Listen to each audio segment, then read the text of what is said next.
The story begins with a massive explosion inside a dark, rocky cavern, sending a blinding white cloud of smoke and debris into the air. A high-pitched screech echoes through the tunnel as sharp, glowing yellow projectiles rain down from all directions. Hell if I know? Do you have any idea how many types of monsters there are in the hunting area? One of them retorts, letting out a heavy sigh as he stands ready with his gun. At that moment, a hunter sprays a purple mist onto his shoulder, confidently assuring his team, "I am on it right now." From behind, a voice sharply reminds him to remember the baiting route and not to make any mistakes. And right then, a strange and ominous drrrrrrrr rustling sound echoes from behind the bushes, as if a dangerous creature is lurking there, waiting. Without wasting a single second, the young man dashes forward, his footsteps echoing with a rapid ta-da-da sound. He is fully alert and prepared to face whatever danger lies ahead. And then, with a heavy thud, a massive monster burst out from the bushes, lunging directly behind the running boy. Terrified by the massive beast, a startled gasp escapes his lips as he desperately sprints past a large tree, trying to stay ahead of the danger. The young man's teeth clenched in sheer terror as a violent crashing sound erupted right behind him. The monster was closing in fast, tearing through the surroundings with a destructive force. With a heavy thud, the monstrous beast is brought down right in front of a heavily armored hunter. Standing tall, the hunter calmly reassures the terrified boy, saying, "Thank you for your work. We will take it from here." The hunter focused his gaze intently on the monster, taking a sharp breath as he prepared himself for the battle ahead. In the very next second, a massive explosion erupts, sending a thick, billowing cloud of pinkish-orange smoke and debris high into the air. Amidst the chaos, the hunter shouts out that he has successfully drawn the monster's aggro. He immediately commands the rest of the team to strike, telling everyone except Changsik to attack the target. The moment the order is given, the hunters unleash a coordinated assault on the target. Debris and dark dust fly everywhere under the sheer force of their combined strikes. The hunters unleash their coordinated assault with full force, one of them letting out a fierce battle cry of "Hiya" as he strikes. Their coordinated attack lands a devastating blow, causing a massive spray of dark blood to erupt from the beast. It's a shocking turn of events, especially considering that this very monster had remained completely unscathed after taking a direct shot from an anti-monster rifle just moments before. After successfully wounding the monster, another hunter smiles warmly and gives a thumbs up of approval. His companion returns the gesture with mutual respect, saying, "You did as well, Hyung." Two hunters discuss the difficulty of distracting the monster, with one sternly arguing that the worker must still complete his assigned task regardless. The other hunter tries to ease the tension, suggesting they let him be since there are other workers available. As the argument continues, a document is suddenly placed down with a soft thud, causing the poor worker to close his eyes in silent resignation. Following this, hunters emerged and began hunting the monsters. This mysterious ability was awakened in people regardless of their gender, age, or nationality. Afterward, a delivery boy wearing a helmet and goggles speeds down the street on his light blue scooter. He realized his body is constantly bruised from running and falling every day, but if anything actually breaks, he'll be out of work for a whole month. And if he dies? Well, that would be the end of everything. His mother lay in the hospital bed, technically alive but with zero chance of ever waking up. He sat by her side with a heavy heart, softly whispering, "Mom, I am here." Looking at her condition, it was clear without a doubt that there was absolutely no hope left for his mother's recovery. Deep within the dense forest, a strange sphere of dark energy suddenly crackles into existence amidst the quiet trees. With a sharp, menacing spark, this dark orb hovers ominously, signaling that something dangerous is about to unfold. In the middle of the dark forest, a sudden, heavy thud echoes as the massive foot of a powerful monster stomps onto the ground. The impact shakes the earth, sending debris flying and signaling the arrival of a dangerous creature. Suddenly, a strange, bright flash of light appears in the sky above, catching the protagonist's attention as he mutters, "HM," in confusion. Staring up at that strange, sudden light in the sky, a vivid memory flashes back to our protagonist. He remembers an older, serious-looking man in a suit and glasses, whose intense expression seemed to carry the weight of a grim warning. Every month, he barely manages to save around $200, leaving him feeling utterly hopeless about when he will ever make real progress. Despairing over his slow savings, he passes by a road sign for the Biko rest stop, realizing he won't be able to achieve anything at this rate. Even though there are barely any ordinary citizens near this hunting area, awakened hunters are absolutely everywhere. They gather around heavy military vehicles, preparing themselves for the next dangerous hunt. Wiping the sweat from his brow, he exhaustedly comforts himself with the thought that at least this job allows him to earn money right now. Even though his life is constantly on the line, he knows he has no other choice for his mother's sake. Pushing his fear and exhaustion aside, he firmly adjusted his helmet and muttered to himself, "All right, let's go." He was fully prepared to step back into the dangerous hunting zone. Putting on his helmet, he prepares to enter the dangerous monster hunting zone, where he continues to work tirelessly to fund his mother's medical care. Before heading into danger, he hands over 20,000 won in cash, and the cashier politely asks if he would like a receipt for the transaction. Among all its valuable body parts, the flower growing on this monster's head is known as a cure-all medicine. And that very flower is the only known remedy that can cure my mother's illness. Right before his eyes, a massive military tank is sent flying through the air like a toy, soaring right over him. With a deafening crash, the military tank is blown completely apart, its wreckage scattering violently across the shattered ground. The sheer force of the impact reverberates through the air with a series of heavy, crushing sounds. With a deafening blast, a soldier is sent flying through the air amidst the chaos. Debris and destruction scatter everywhere as the battlefield turns completely red. And amidst that devastating chaos, a single name echoed in his mind: Black Dragon. Amidst the chaos, a mysterious figure floats in a crimson void, utterly bewildered, wondering how on earth that massive dragon actually took damage. Even as a transcended being, Kratrot finds himself unable to defy death. Yet, bloodied and on the brink, he defiantly tells a Kalaman that he still has one final trump card left up his sleeve. Let's see how our hero handles this situation. Refusing to back down, Kratrot gathered the remnants of his power to unleash his final trump card. With a sudden, explosive surge of energy, the space shattered as his ultimate move was set into motion. As Kratrot unleashes his final trump card, an intense, agonizing pain shoots through his mind, forcing him to groan out, "Quack, my head." He clutches his head in absolute agony as the sheer force of his own power takes its toll. Following the explosive toll of Kratrot's final move, our bait boy lies severely injured and unconscious on the ground, drenched in blood. As he hovers near death, the pain in his head signals the awakening of the sorcerer king Kratrot's memories within him. The memories of his past life as Kratrot had now fully awakened. Standing tall with his long silver hair and flowing red cape, he remembered his previous existence as the great sorcerer who once dominated the universe. Blood pooled onto the muddy ground, but fortunately, despite the severe bleeding, he managed to escape without breaking a single bone. As the powerful memories of Kratrot awaken, the boy who was once just helpless bait slowly rises to his feet. Despite his torn jeans and battered state, he stands tall with a newfound resolve, holding his helmet firmly in his hand. As Kratrot's ancient memories flood back, a blinding, intense light suddenly erupts across the sky with a low, vibrating hum. The massive shockwave ripples through the atmosphere, signaling the awakening of a long-lost, transcendent power.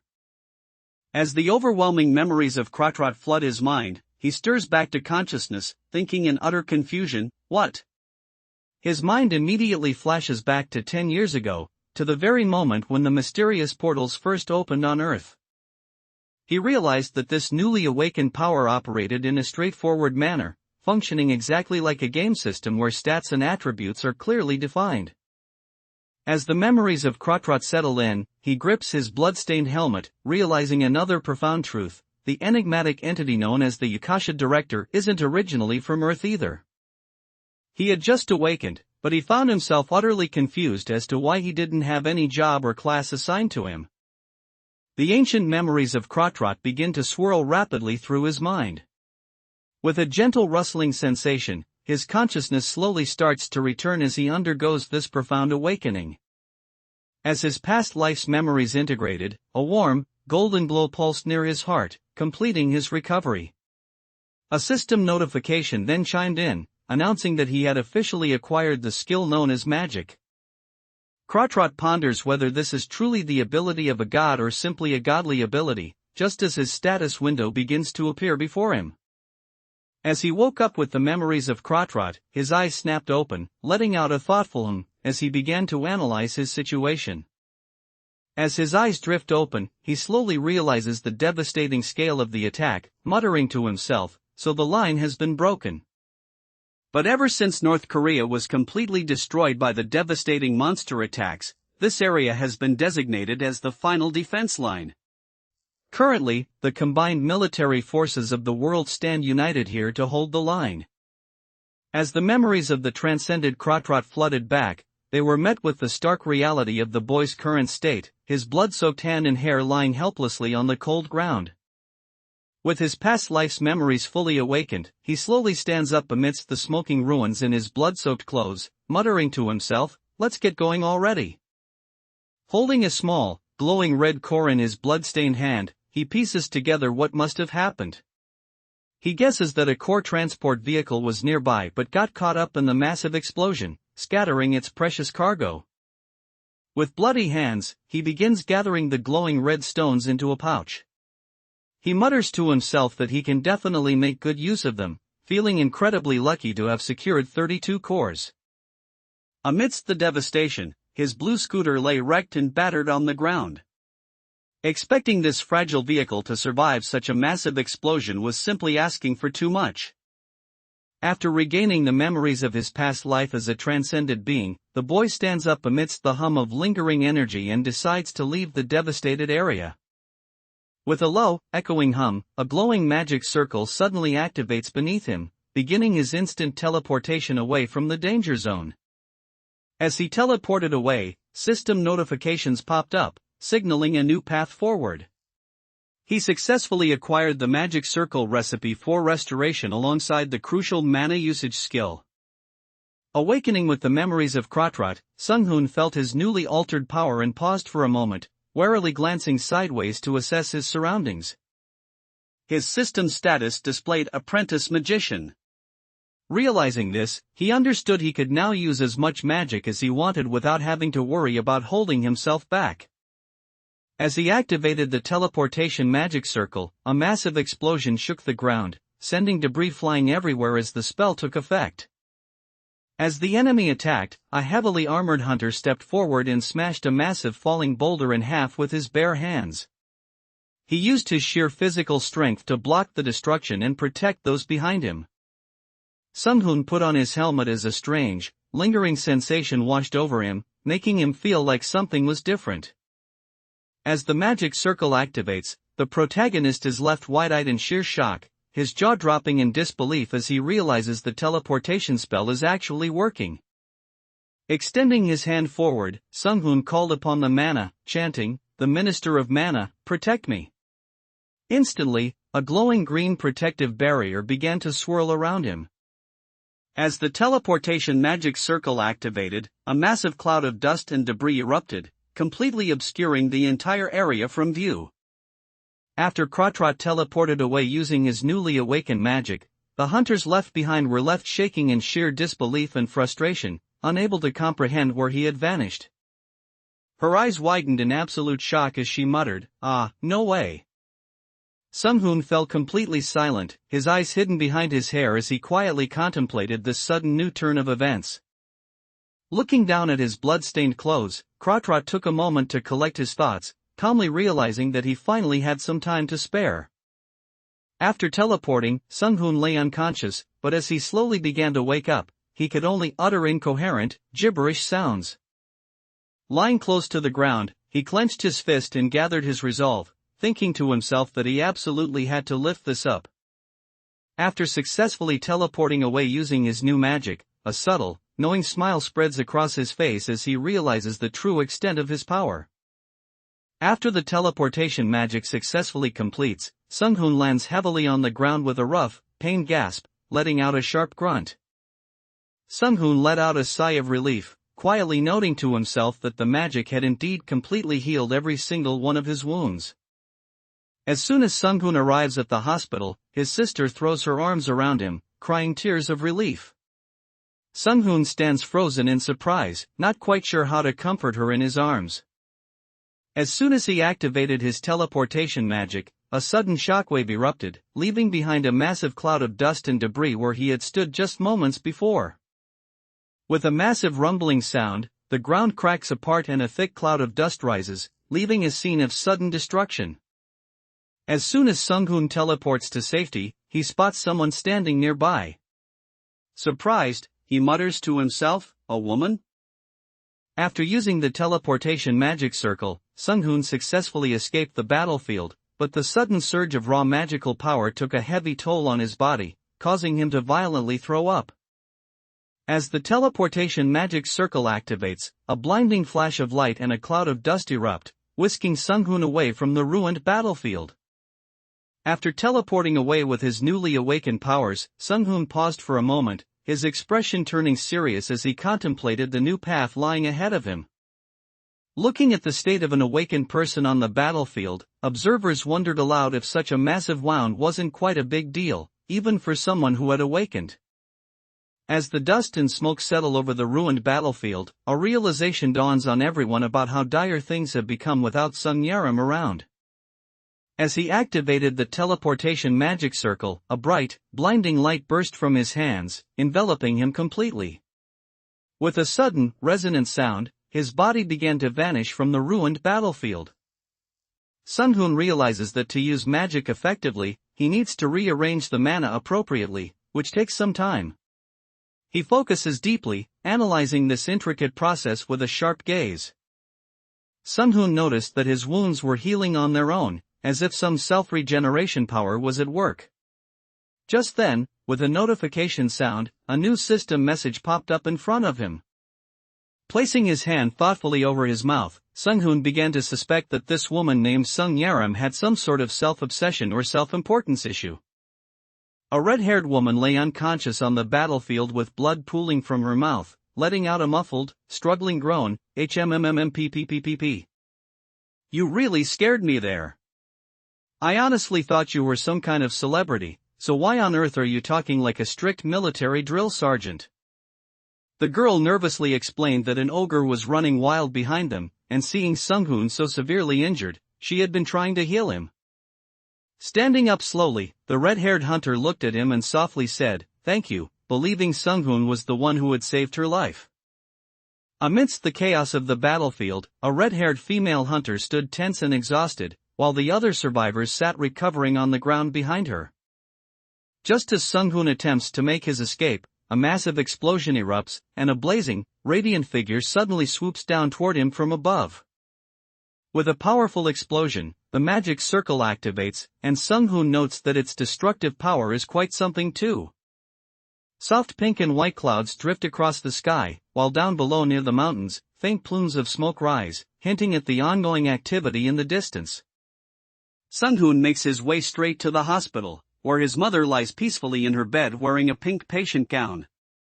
Looking at her, she seemed as if she were just in a deep sleep, but Sung-hoon knew he desperately needed to find that rare flower to finally wake her up.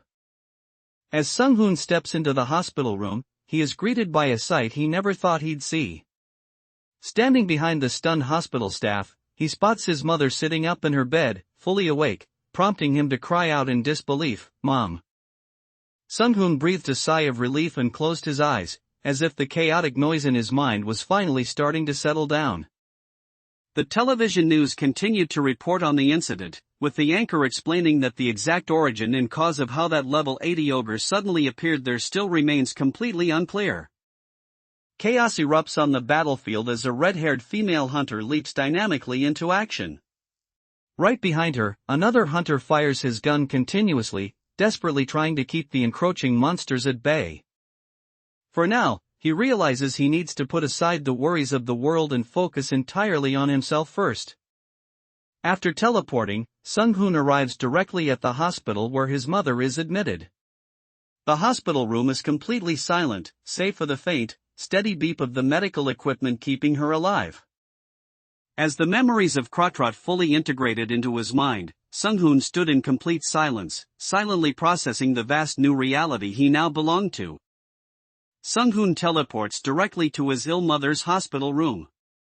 Sitting quietly by her bedside, he watches over her for a moment before preparing himself to take the next step in securing her treatment. Reflecting on his mother's critical condition, Sung-hoon calms himself and realizes that curing her seemingly hopeless illness is actually quite simple with his new knowledge. The easiest method to cure this illness is for a high-level magician to extract the excess mana embedded within the victim's body. Sung-hoon grits his teeth, groaning in pain and frustration as his physical condition remains incredibly strained. Feeling the heavy toll and exhaustion weighing down on his body, he struggles to find the strength to push through this grueling moment. Gently holding his mother's hand in the hospital, Sung-hoon reassures her that he will find a way to cure her, softly whispering, "So just wait for me, Mom." Following his teleportation, Sung-hoon safely arrives in a quiet, narrow alleyway surrounded by old city buildings. As Sung-hoon progresses, system notifications pop up one after another, delivering a series of welcome updates that his mana stat has permanently increased by 0.1 each time. Sitting on his bed, Sung-hoon carefully calculated his options, realizing he could extract mana from a low-grade mana core up to 3 times before it broke, which would increase his mana by 0.3 per core. As Sung-hoon focused on his newly awakened techniques, a notification popped up to confirm his growing power. His mana stat had permanently increased by 0.1, marking a small but crucial step in strengthening his magic. After checking his newly acquired magic skills, Sung-hoon decides to move forward without any delay, saying to himself, "Good, next stage." With complete focus, Sung-hoon picks up a small tool in his hand and tells himself, "Let's begin." As soon as the system confirmed that he had acquired the enhanced skill, a sharp gleam flashed in Sung-hoon's eyes. Feeling his growing power, he simply muttered a satisfied, "Good." Following that, a soft rustling sound echoed through the air as if something was gently shifting, leaving behind a strange, quiet stillness. As soon as Sung-hoon successfully teleports, he collapses onto the ground from sheer exhaustion. The red crystal slips from his hand as he lies there, completely drained of energy. After focusing his mind and taking a brief moment to rest, Sung-hoon stands up and says to himself, "Let's finish this up." As he cast the spell, a bright golden light began to emanate from his hand, accompanied by a sharp, ringing hum that filled the air. Thinking deeply about his next move, Sung-hoon paused and scratched his head in contemplation. Commanding with absolute authority as the Minister of Magic, Sung-hoon declared, "I order thee as the Minister of Magic." Mana energy. Instantly, a bright glow erupted as the system confirmed his acquisition of a powerful new asset. Without wasting any time, Sung-hoon cast his next spell, uttering the words, "Mana Cube." His focus was entirely locked in on controlling his newly awakened magic. Sung-hoon heads straight to the awakening registration desk, where the receptionist warmly congratulates him, noting that those with supporter class awakenings are always treated exceptionally well. Sung-hoon turned his head back, his eyes wide with a mix of surprise and sharp focus as he sensed something unexpected. His entire attention locked onto the sudden shift in the air, anticipating the chaos unfolding behind him. Sung-hoon stood inside a bustling equipment store, surrounded by the low hum of chatter from other shoppers. He could hardly believe that the day had finally come where he would be buying his very own gear from a place like this. Sung-hoon looked around the shop with concern, thinking to himself that everything looked rather expensive. Sensing his worry, the shopkeeper quickly reassured him that there was no need to worry, as the store offered a wide range of equipment at various price points to suit any customer. Sung-hoon observed that this particular lightweight set of armor was designed keeping in mind that the class is not suited for direct battle. Sung-hoon glanced around, observing that most of the equipment on display had been enchanted with similar levels of magic. A helpful guide recommends the basic necessities for the hunt to Sung-hoon, explaining that being properly equipped is considered basic etiquette for a first-timer since hunters cannot see each other's stats. Surprised, Sung-hoon asks if that is really the case, to which she presents a crucial item, telling him that he absolutely needs it. Sung-hoon was left completely flabbergasted, realizing how easily the clever saleswoman had pushed him way over his budget without him even noticing. He couldn't help but think about how scary and dangerously skilled she was at her job. Stepping forward from the group, a confident hunter introduces himself directly, declaring, "I am Park In-soo, leader of this party." Tension builds between two figures as one coldly requests the other to leave if there is nothing of special importance to discuss. One of the hunters confidently mentioned that the hunt would be quite easy since they had both a healer and a supporter on their side. Following up, another hunter introduced himself as Kim Hangdu, placing himself in their care. Wrapping up the briefing, the leader concluded that that would be the end of it. He then turned to the team, asking if anyone had any questions or requests to let him know right away. Activity buzzed across the battlefield as the hunters gathered near a massive armored transport truck. Everyone scrambled to get into position and prepare for the impending confrontation. Sung-hoon took a deep breath and looked ahead, thinking to himself that this was only the beginning. The determination in his eyes made it clear that his journey of reclaiming his power had only just started. We find ourselves back near the massive sign marking the final defense line, where the tense border remains under constant threat. Sung-hoon looked over to see his younger sister, wearing her cat ear headphones, fast asleep in her seat. Seeing her resting peacefully brought a quiet moment of calm to him after all the chaos. His eyes suddenly snapped wide open in sheer shock, as if he had just witnessed something completely unexpected. The other hunters look on in awe of Sung-hoon's incredible progress, with one of them admitting how envious he is, noting that anyone would welcome Sung-hoon with open arms wherever he goes now. Focusing on his spells, Sung-hoon quickly cast buffs on himself, chanting Enhance Power, Strength, and Enhance Speed, Dexterity, to boost his physical capabilities. Looking at the results on their holographic screens, the hunters were left completely stunned, murmuring in disbelief, "No way." They simply couldn't believe what they were seeing. With a sudden thud, the vehicle jolts to a halt, prompting Sung-hoon to say in surprise, "We're here already?"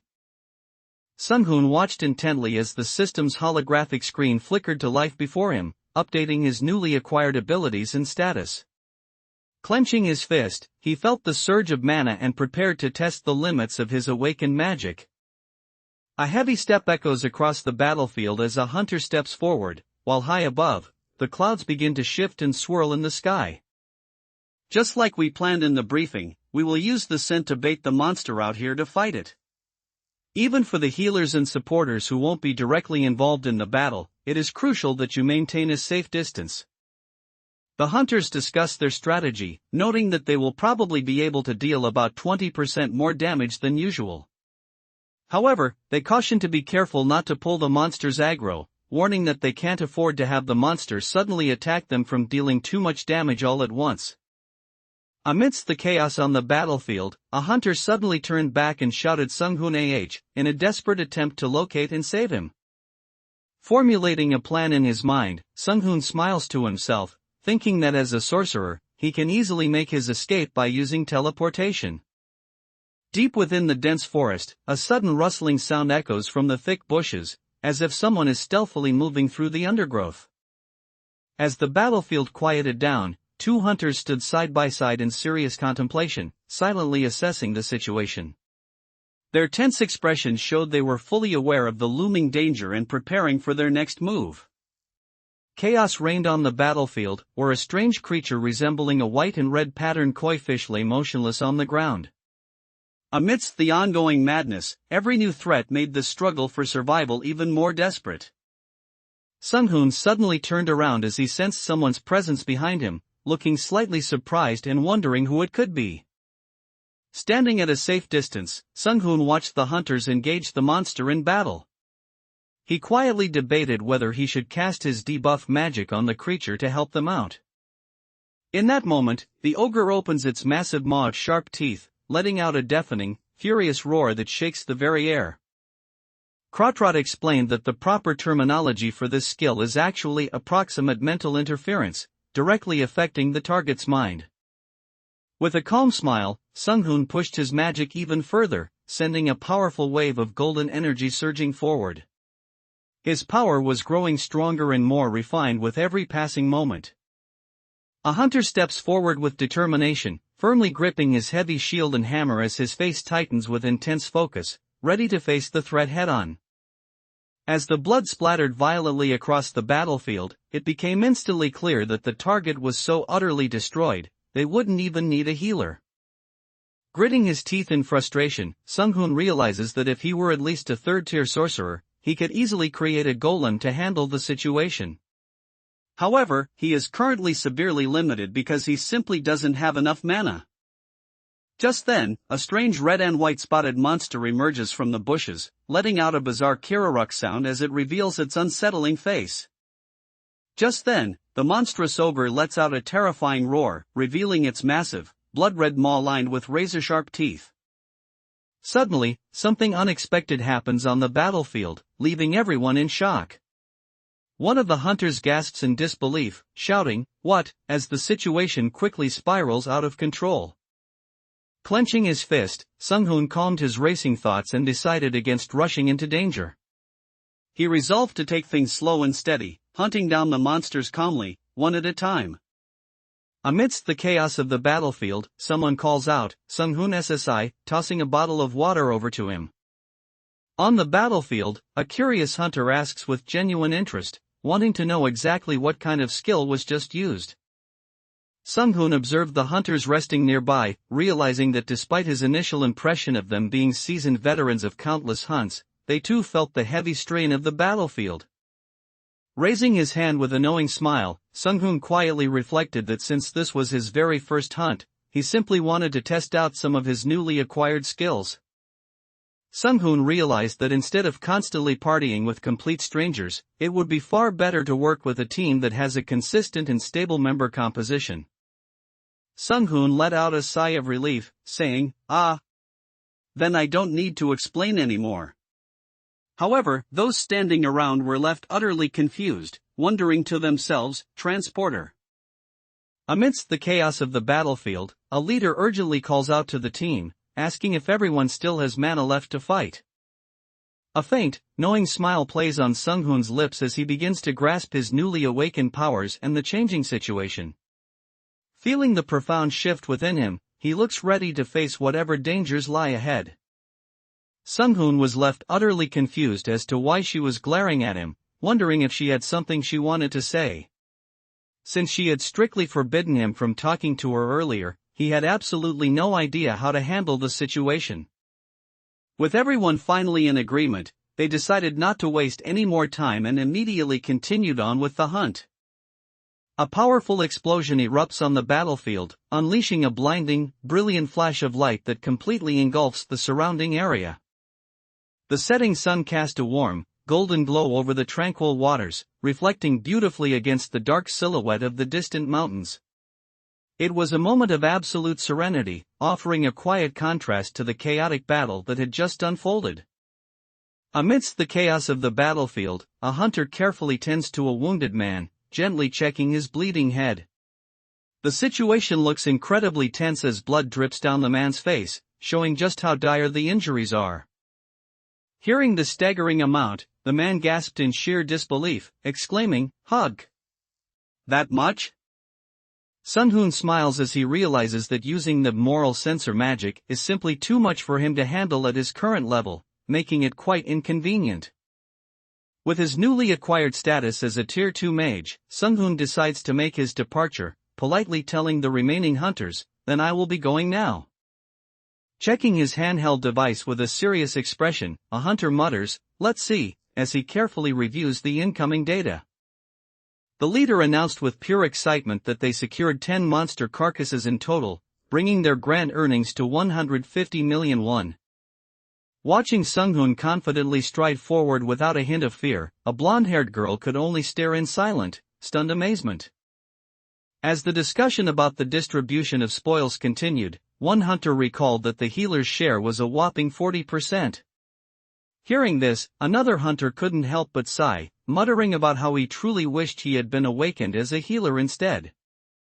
It was decided to give Sung-hoon a total of 20% of the reward, leaving him looking quite surprised by the generous offer. On the other side of the battlefield, the blonde hunter adjusted her communication gear and urgently reported that she would now be providing support as a healer.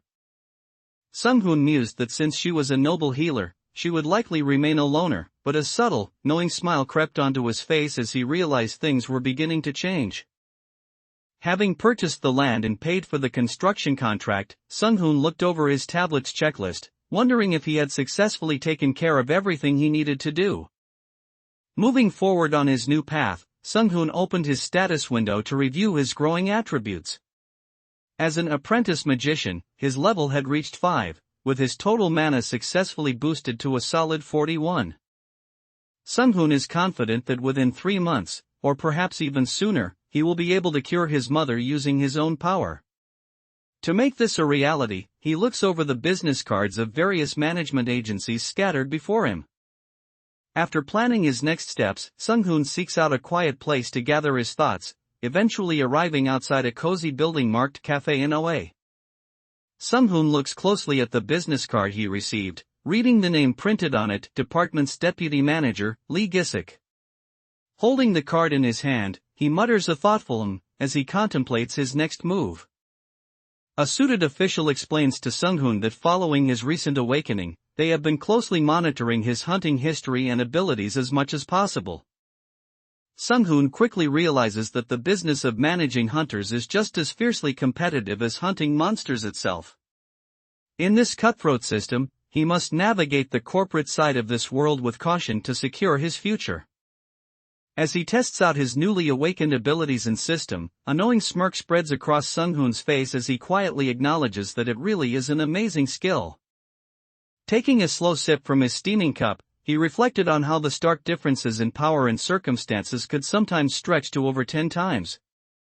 Sung-hoon reflected that while this was indeed a massive sum of money for a rookie like him, he reminded himself that a tiger cub is a tiger nevertheless. Keeping his gaze steady near the coffee cup and tablet on the table, Sung-hoon hesitantly asked if he could have some more time to think it over before making his final decision. With a subtle smile, Sung-hoon fanned out the business cards, leaving the recruiter utterly surprised to see that he had even received offers from foreign guilds. Sung-hoon sat back with a drink, realizing that numerous powerful companies are now eager to recruit him. The next morning, the sky cleared up into a bright, beautiful blue, with the city's old utility poles and tangled wires standing tall against the fresh daylight. Determined to heal his mother, Sung-hoon arrives at her hospital bedside. The doctors and medical staff watch him with a mix of curiosity and concern, wondering what he plans to do. Sung-hoon focused on his thoughts, where the ancient memories of his past life and complex spell formulas were gradually becoming clear. Extending his hand forward, Sung-hoon began to cast a new spell into the air. Sung-hoon's mother gently opens her eyes, speaking softly to reassure him that she is fine now and fully awake. Seeing her conscious at last, a wave of relief washes over Sung-hoon as he can only whisper, "Mom." Clinging to his mother in disbelief, Sung-hoon whispers, "You are really awake." However, their emotional reunion is gently interrupted by the doctor, who asks him to step aside so they can check on her condition. The doctor decided to perform more detailed checkups to look for any abnormalities, though everything seemed fine for the moment. Looking on, Sung-hoon's mother quietly thought to herself that a mandragora is undoubtedly a fantastic item. Sung-hoon processes the doctor's words, asking in disbelief if his mother has truly been in this comatose state for 2 whole years. Looking at her resting there, he realizes the gravity of the time lost, strengthening his resolve. Morning sunlight filtered softly through the dense green leaves of the trees, casting a quiet glow over the area as a faint, metallic clinking sound echoed through the silence. Sung-hoon reassures his mother, telling her she is completely cured now since they used a medicine made from a mandragora. However, his mother grows worried, knowing how incredibly expensive mandragora is, and asks him if he did something dangerous to get it. Providing his proof, Sung-hoon presented his official ID card and declared, "This is my hunter license." Seeing his sick mother in this state, Sung-hoon's heart sank, and tears began to stream down his face. Unable to hold back his sorrow, he just watched her silently, his resolve to heal her growing even stronger. Sung-hoon's mother weeps, remembering with deep sorrow how her dear son sacrificed his dream of becoming a musician to become a hunter just for her sake. Clasping his mother's hand tightly, Sung-hoon reassures her that their days of struggle are finally over. He promises her that they can now live comfortably, asking her to simply place her trust in him. Sung-hoon maintained the pressure at the perfect level, keeping his focus entirely locked in without a single slip-up. Sung-hoon promises his mother that as soon as he finishes his tasks, he will come straight back to her, telling her to just rest up in the meantime. With that promise, he leaves her bedside and heads out. With a clear goal in mind, Sung-hoon heads straight toward the old hospital building where his mother is admitted, determined to find a way to save her. Sung-hoon calmly informed the security guard that he is an awakened one and has an important meeting scheduled for today. Sung-hoon arrives at a ruined, abandoned building, stopping as he tells himself, "Here." He decides this quiet, secluded spot is the perfect place to practice his magic. He is handed his guest pass on the spot. Surprised by the sudden deployment, Sung-hoon questions why he is being sent straight to the field already, pointing out that his low level means he won't be of much help. Sung-hoon and his team step forward, their boots firmly planted on the ground as they prepare to face the challenges ahead. The doctor explained that it is indeed possible, especially with a desperation factor, leaving Sung-hoon to thoughtfully repeat the term desperation factor to himself.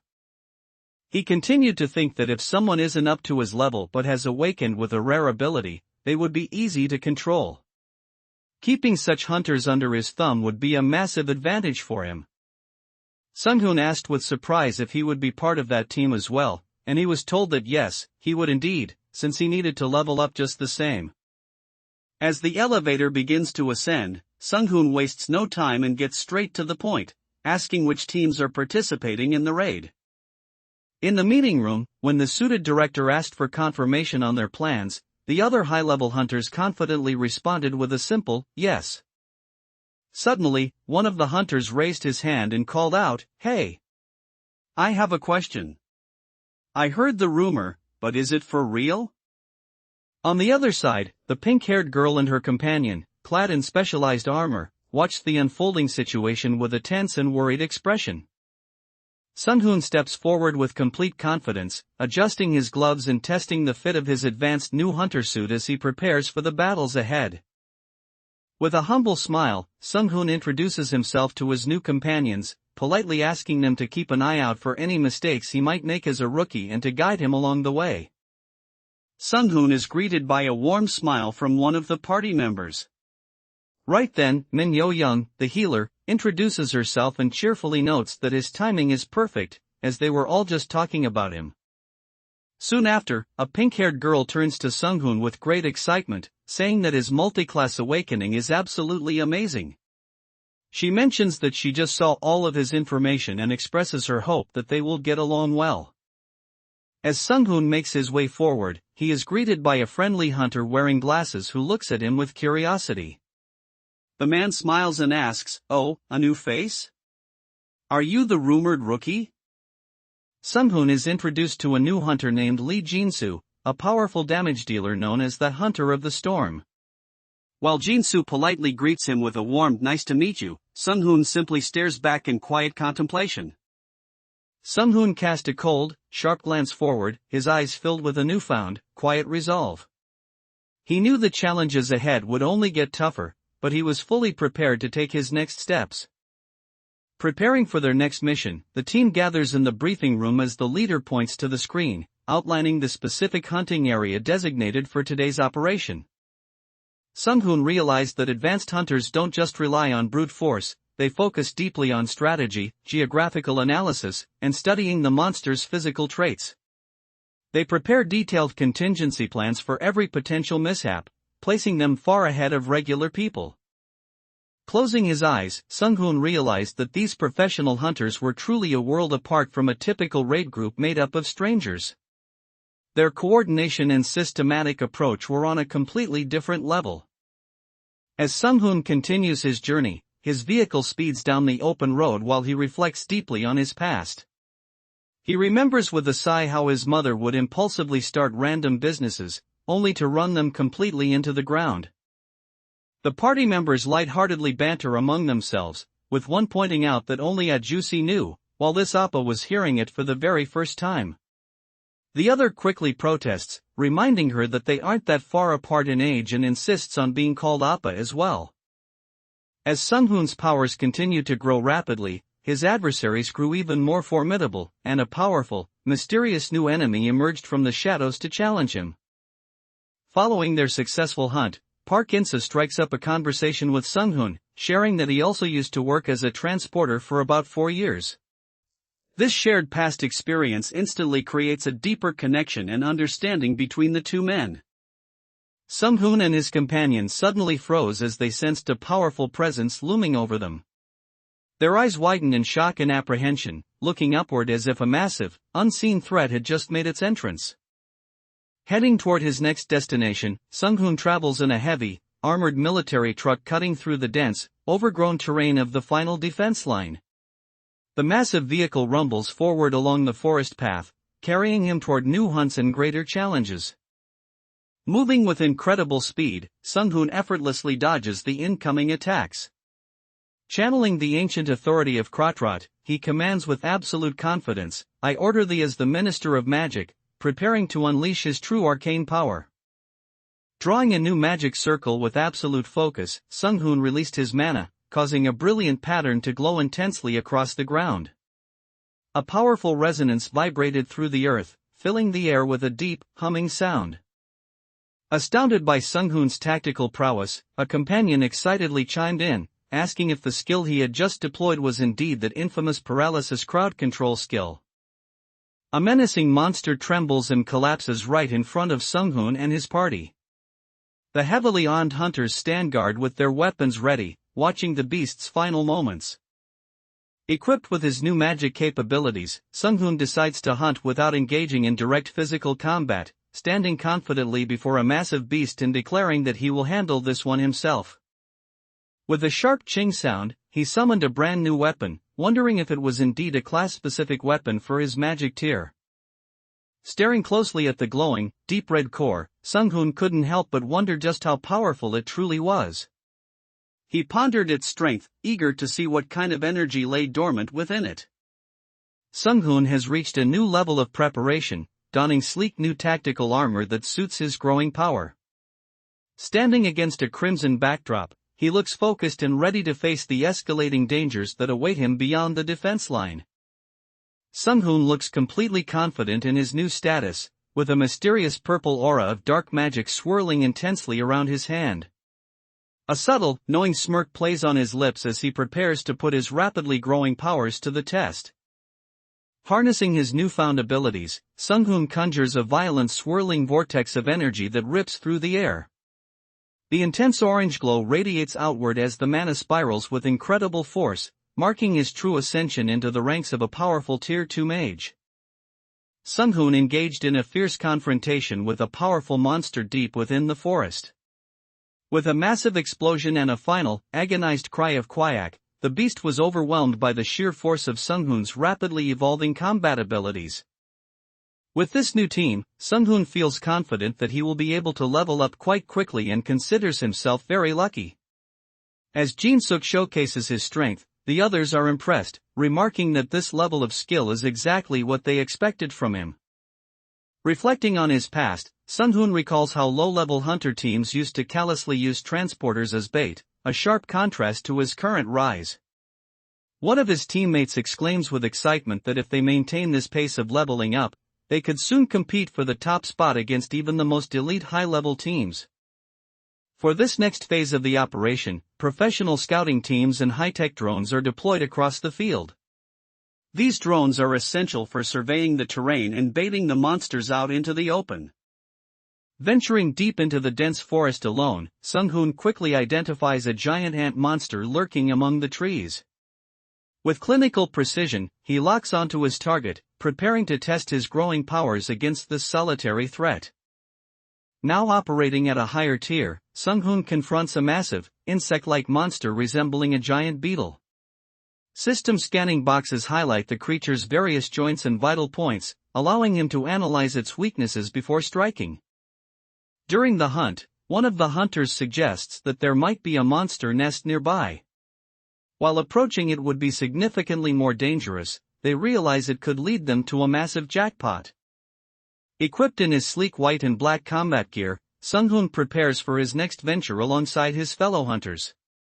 Standing with a sense of calm confidence next to the pink-haired team member, he looks ready to put his Tier 2 mage abilities to the test in the upcoming challenge. Sung-hoon reflected on how an A-rank monster usually requires an entire nation's military force to dispatch, acknowledging the immense scale of power involved. Despite the long road ahead, he steeled his resolve to begin his preparations immediately. Moving out on his own after parting ways with the group, Sung-hoon darts through the shadows with incredible speed and precision. He maneuvers through the dense brush like a silent blur, testing the limits of his enhanced physical capabilities. Amidst the rustling of the tall grass, Sung-hoon tracks down his next targets and exclaims with a confident smirk, "Found them." He continues his relentless hunt, moving with the precision of a seasoned predator. With his eyes locked onto the target, Sung-hoon shouted, firing with absolute focus. In an instant, he unleashed a powerful blast, launching his attack directly at the enemy. Standing amidst a blinding burst of radiant energy, Sung-hoon's power begins to surge visibly around him. This intense glow marks the physical manifestation of his rapidly growing strength as he continues to transcend his limits. Witnessing Sung-hoon's rapid advancement, the other hunters were left in utter disbelief, with one exclaiming "What?" in total shock. His stunned expression captured the room's collective realization that Sung-hoon's rise to a Tier 2 mage was happening at an unprecedented speed. In the heat of the hunt, a warrior pauses in confusion, questioning why the pincher bug didn't withstand even a single one of Jinsu's attack skills. The sheer speed of the monster's defeat has left the party members scratching their heads in disbelief. A massive explosion erupts on the battlefield, sending debris everywhere and causing a startled hunter to cry out in shock. Realizing his magic was a bit too intense, Sung-hoon quickly apologizes with a casual, "Ooh. Sorry," as the dust settles. When Sung-hoon suddenly intervened, the hunter paused in confusion and asked, "Sorry?" He stood there puzzled while Sung-hoon began manipulating a strange, swirling smoky energy right before his eyes. Sung-hoon simply laughed it off, saying he was just doing his job, but there was a knowing look in his eyes. Despite his humble response, his recent promotion to a Tier 2 mage and his awakening powers clearly set him on a path far beyond a simple supporter. Witnessing Sung-hoon's overwhelming efficiency, Park In-seo stared in awe, realizing that with power like this, the team might not even need him to act as their tank anymore. He could only watch in silence as the young mage continued his rapid ascent with his new Tier 2 status. The tension builds on the battlefield as the hunters coordinate their next move. Resting his heavy axe on his shoulder, one warrior confidently tells his teammates, "Understood, leave it to me," as they prepare to engage the threat. The raid team's hunters stand ready in their combat gear as their leader checks in with headquarters, asking where the closest monster is. Command quickly responds, directing them toward the next threat located at their 2 o'clock position. Sung-hoon unleashed a powerful magical strike, causing a blinding flash and a massive cloud of dust to erupt across the battlefield. The impact was absolute, leaving behind only the echoing sound of the monster's defeat. In the heat of the raid, the team maintains strict communication as one member adjusts her earpiece to report that the 9 o'clock position is clear. They are meticulously scanning the perimeter to ensure no monsters catch them off guard. The situation suddenly spiraled out of control as the hunters realized they weren't just facing 3 monsters, but many more. Birds scattered in a panic from the dense trees while the command center barked a desperate warning, "We have a situation. Leave the area immediately." After taking down a massive creature, the team confirms via video footage that they have successfully located the entrance to the nest. With the target in sight, they prepare to move deeper into the heart of the monster's lair. Sensing that the monsters are preparing for a counterattack, Sung-hoon remains vigilant as the pressure mounts. He quickly signals the shift in strategy, announcing that they are now moving into Plan B to handle the incoming retaliation. Two hunters dash through the wooded path, successfully drawing a significant amount of monster aggro toward their position. Watching from a distance, Sung-hoon is impressed by their baiting tactic but wonders exactly how many monsters they have trailing behind them. Sung-hoon began tearing through the monsters with precision, delivering fatal explosive strikes directly to their heads. He marveled at his own fortune, wondering if he was truly in luck to have stumbled upon the main nest so quickly. Sung-hoon displayed an impressive tactical maneuver where monsters relentlessly chased him even though he appeared to be simply running. Observers were left wondering if he was using an area of effectability, as his presence alone seemed to bait and draw the entire swarm toward him. As the battle raged on, the team cheered for Sangin SSI's impressive performance on the front lines. Watching from the sidelines and calculating the flow of combat, Sung-hoon quietly wondered if it was finally time for him to make his move. As Sung-hoon faced the oncoming swarm, the air filled with the rumbling sounds and screeching cries of the monsters. The massive insect-like creatures charged forward aggressively, but he remained calm, tracking their every movement as they closed in. In the heat of the battle, a small pink-haired girl looked on in shock as she witnessed Sung-hoon's overwhelming power. She stood frozen as he calmly uttered the word paralysis, instantly locking his targets in place with his magic. The veteran hunters are left completely stunned by Sung-hoon's efficiency. One of them stands there in a daze, asking in disbelief if he really managed to paralyze multiple monsters all at once. The team watched in awe as Sung-hoon's magic unfolded, shouting "Ah!" Yes, in pure excitement. It was a breathtaking display that left them marveling at the incredible sight before them. After witnessing Sung-hoon's overwhelming display of power, the rest of the raid team felt a surge of motivation to keep up. A heavily armored hunter stepped forward, deciding it was finally time for him to get some work done and contribute to the hunt. Amidst the gentle sound of falling rain, a mysterious figure moves with quiet precision. Their bare feet press softly against the ground with light, rhythmic taps, suggesting a stealthy approach toward an unseen destination. Sung-hoon has mastered mana utilization to such an extent that he reached the maximum level of mana sensitivity, boosting his attack power while decreasing costs. Additionally, he unlocked the inferior mana recovery passive, allowing him to steadily regain energy as he continues to cast his spells. Sung-hoon decided that his first priority was to get his mother out of the hospital. He explained that he had arrived in such a hurry because the new hunting schedule had been finalized on very short notice. Sung-hoon's power continues to surge as he systematically dismantles the monster threats, taking full control of the raid with his superior magic circles and strategic genius. His rapid evolution leaves veteran hunters in awe, proving that the memories of Krotrot are elevating him to an entirely different league of power. Clad in his specialized combat suit, Sung-hoon receives a timely phone call while his teammates gather in the background. The voice on the other end informs him that the construction project he had commissioned is finally finished.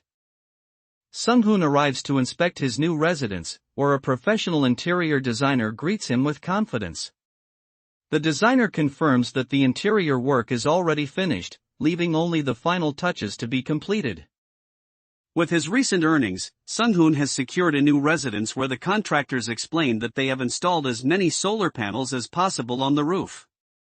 This upgrade ensures he has a stable, independent power source to support his ongoing magical research and training needs. Sung-hoon has settled into a spacious new home for his mother, featuring a kitchen and guest area on the first floor and private residential spaces on the levels above. Most importantly, the house includes a 3-story basement, providing him with a secluded place to focus on his magical research. After moving into their new home, Sung-hoon's mother looked around and worriedly asked if he had spent too much money on such a place.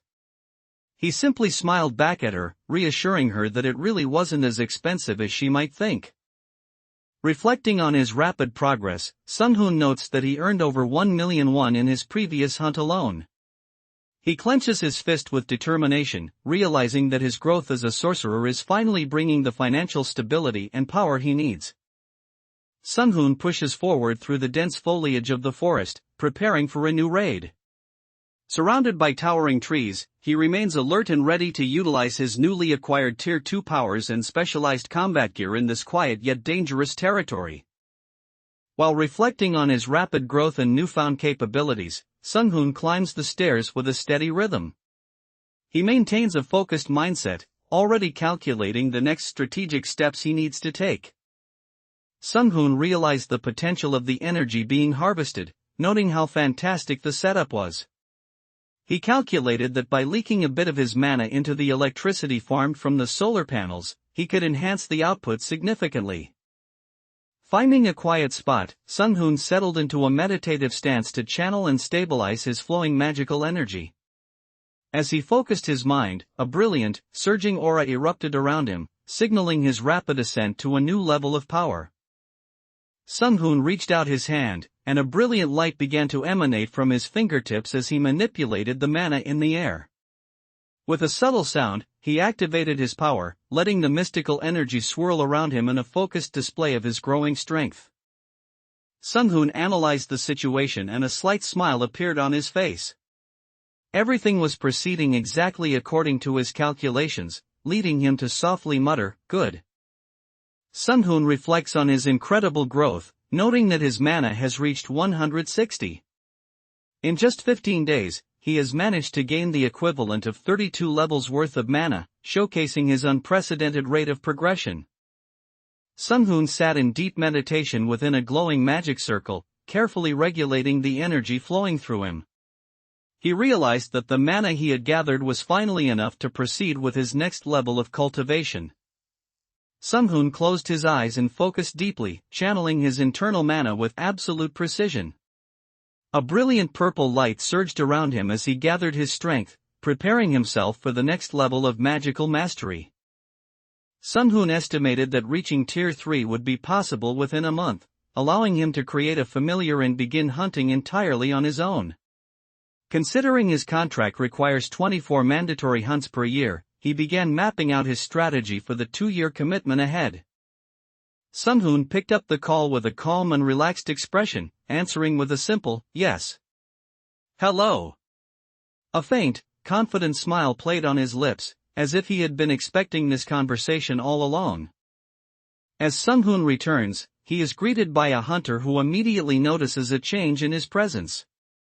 Sensing the shift in power, the hunter asks with surprise if Sung-hoon has already managed to level up again.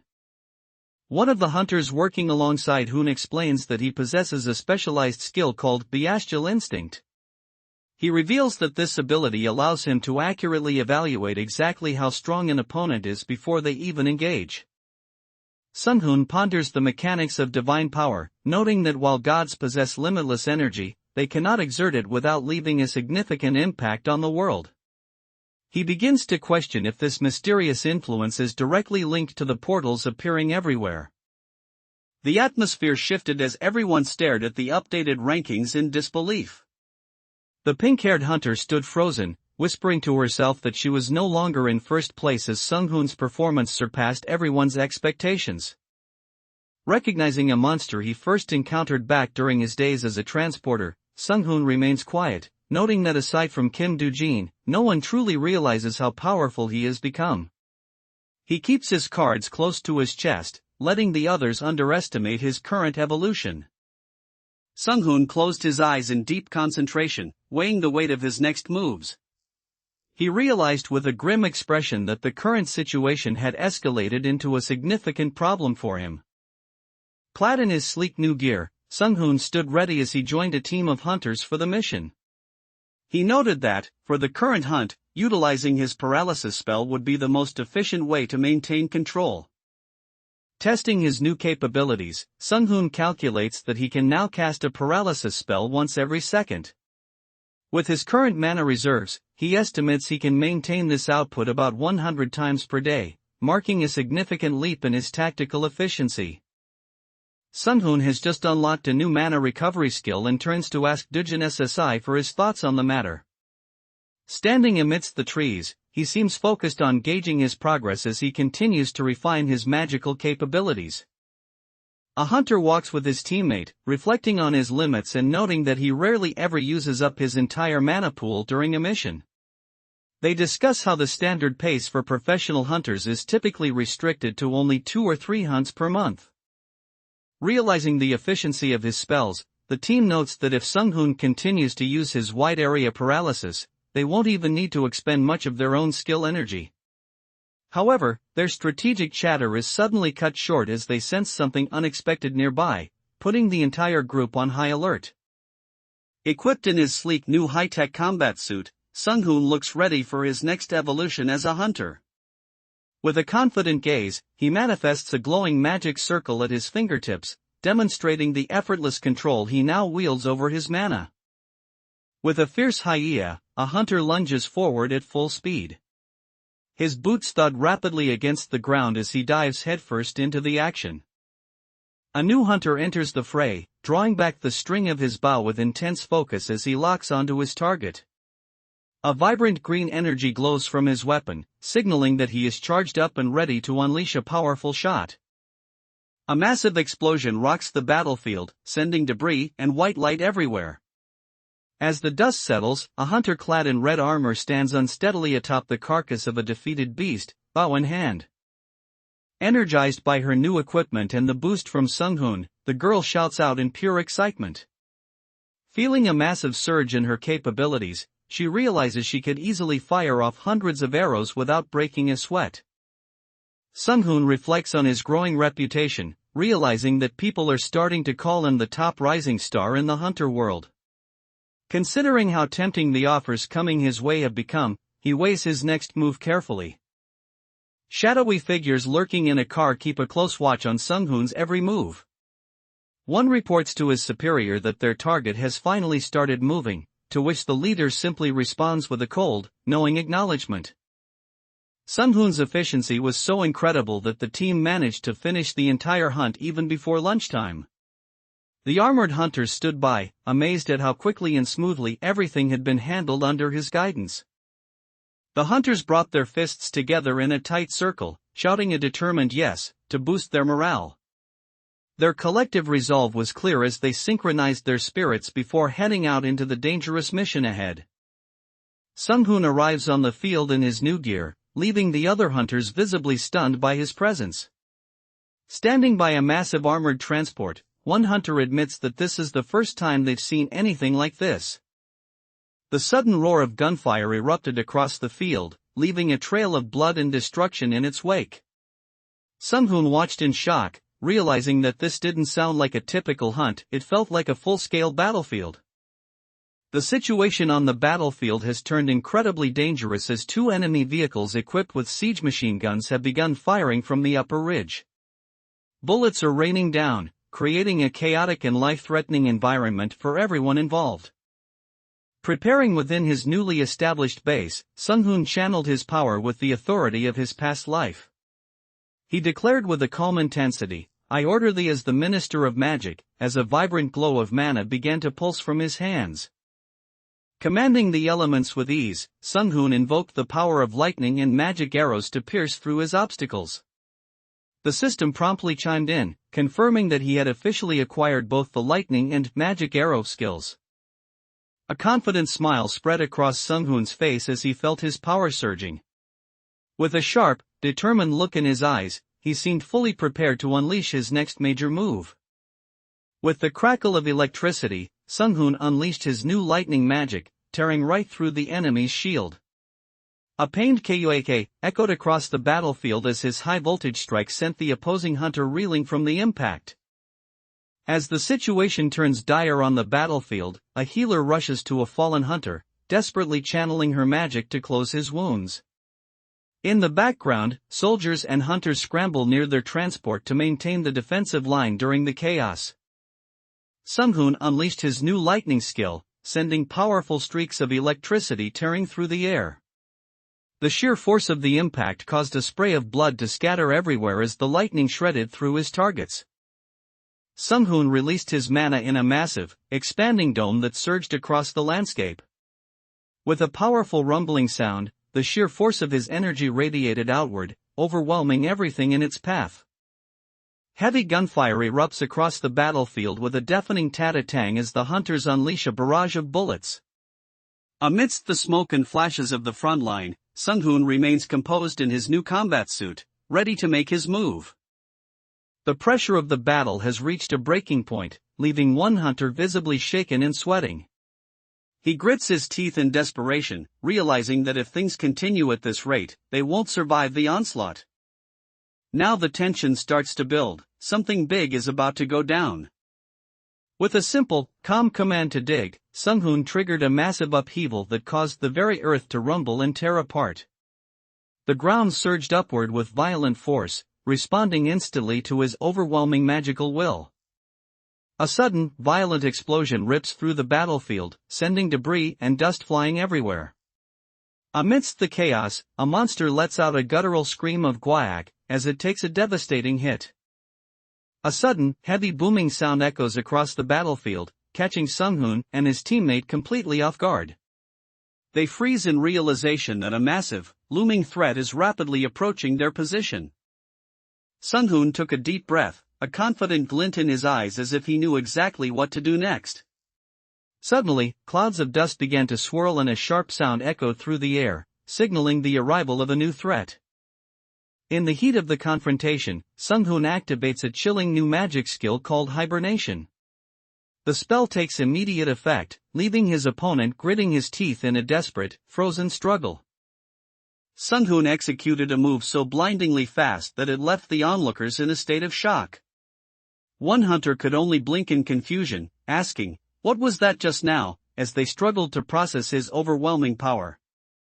Sung-hoon casually explained that the massive explosion everyone witnessed wasn't a combat move, but merely a simple digging spell.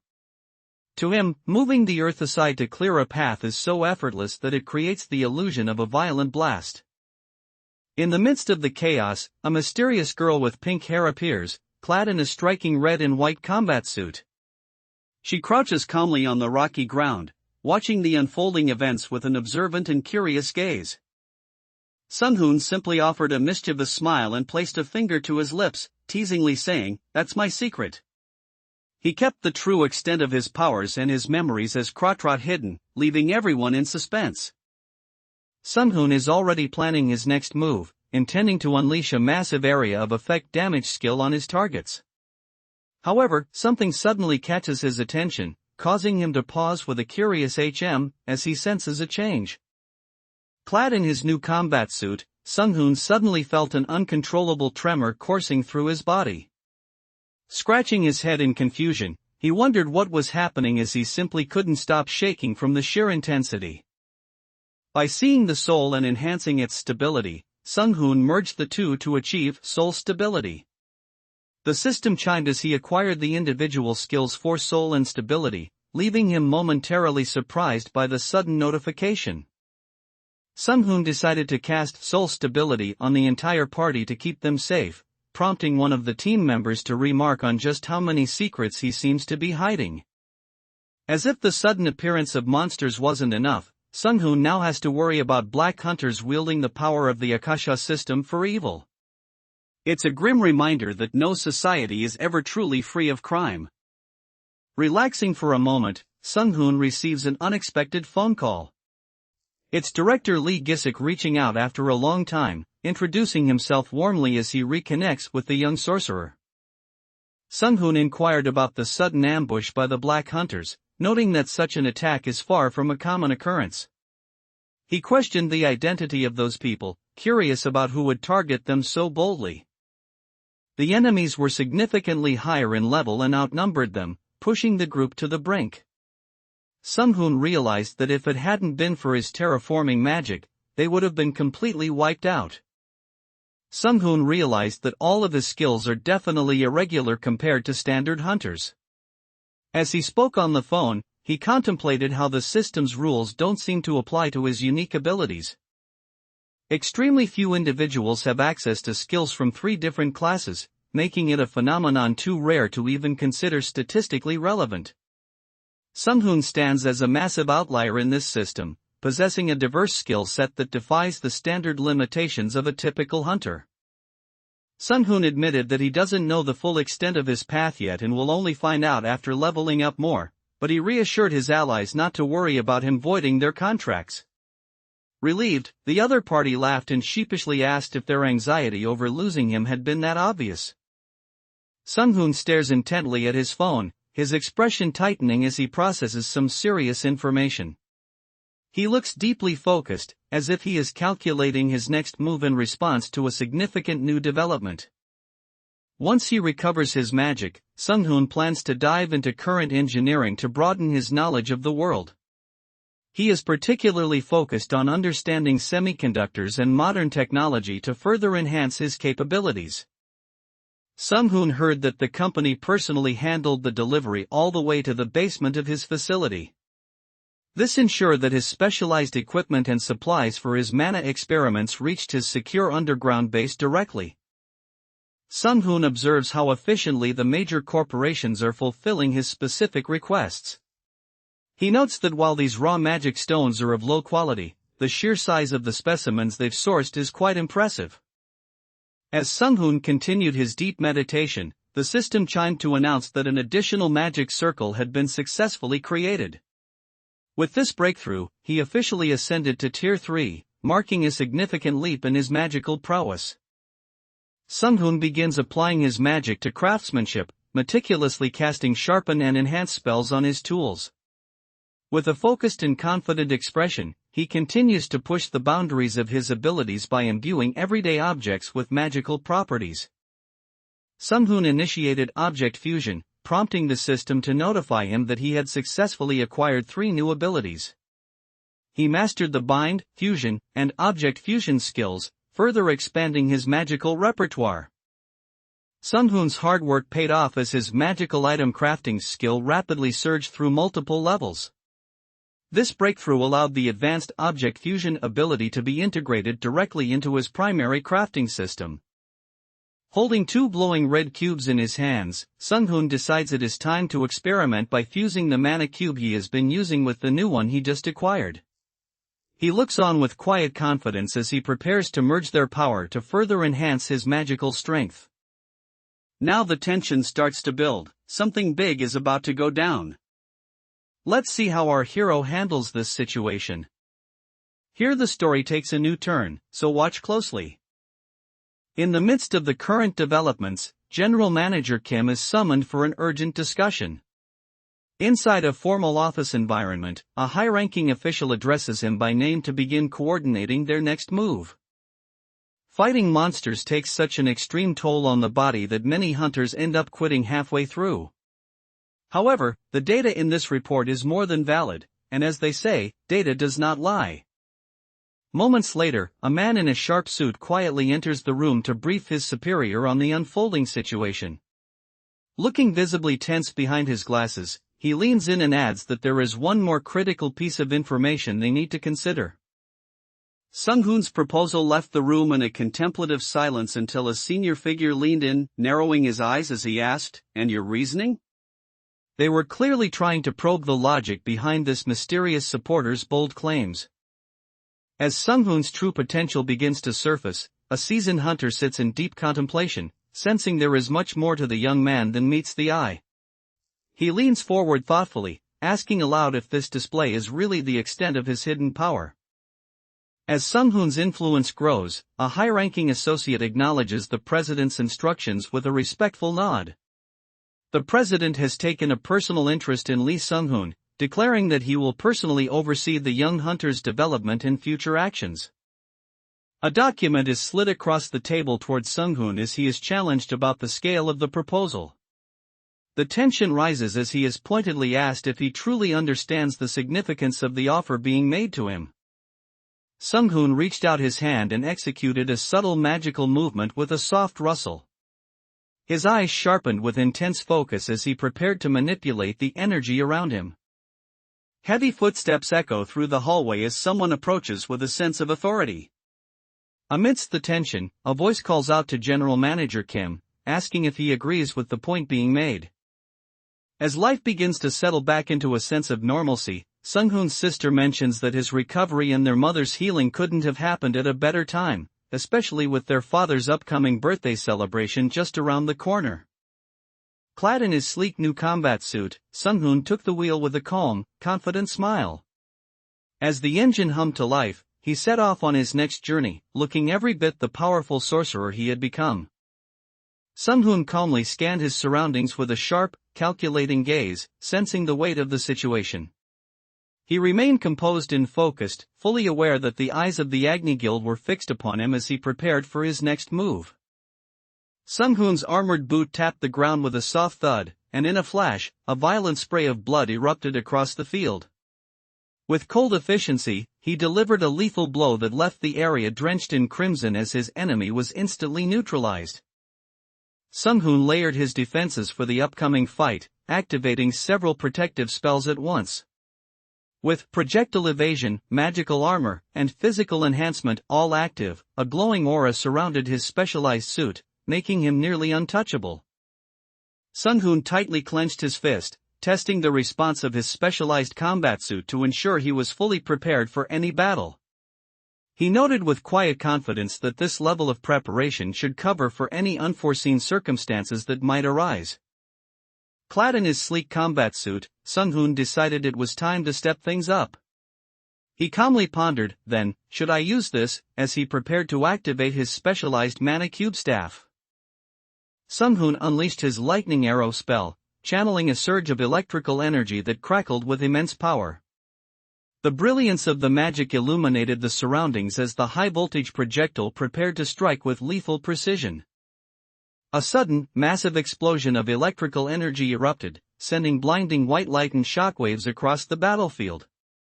The sheer force of Sung-hoon's magic tore into the earth near the vehicle, leaving nothing but dust and debris in its wake. Clad in his specialized combat suit, Sung-hoon looked over the battlefield with a hint of annoyance. He decided that rather than dragging things out, it would be most efficient to cast paralysis and eliminate the monsters cleanly in one swift motion. Sung-hoon dons his sleek new combat suit, featuring a glowing green core embedded in the chest to amplify his magical precision. With a confident smirk, he stands ready to push the limits of his hybrid technology and ancient powers in the battles ahead. Sung-hoon finished his hunt and looked over the massive pile of defeated monsters with a sense of accomplishment. Surveying the aftermath, he noted with a satisfied smile that he had managed to collect quite a lot this time.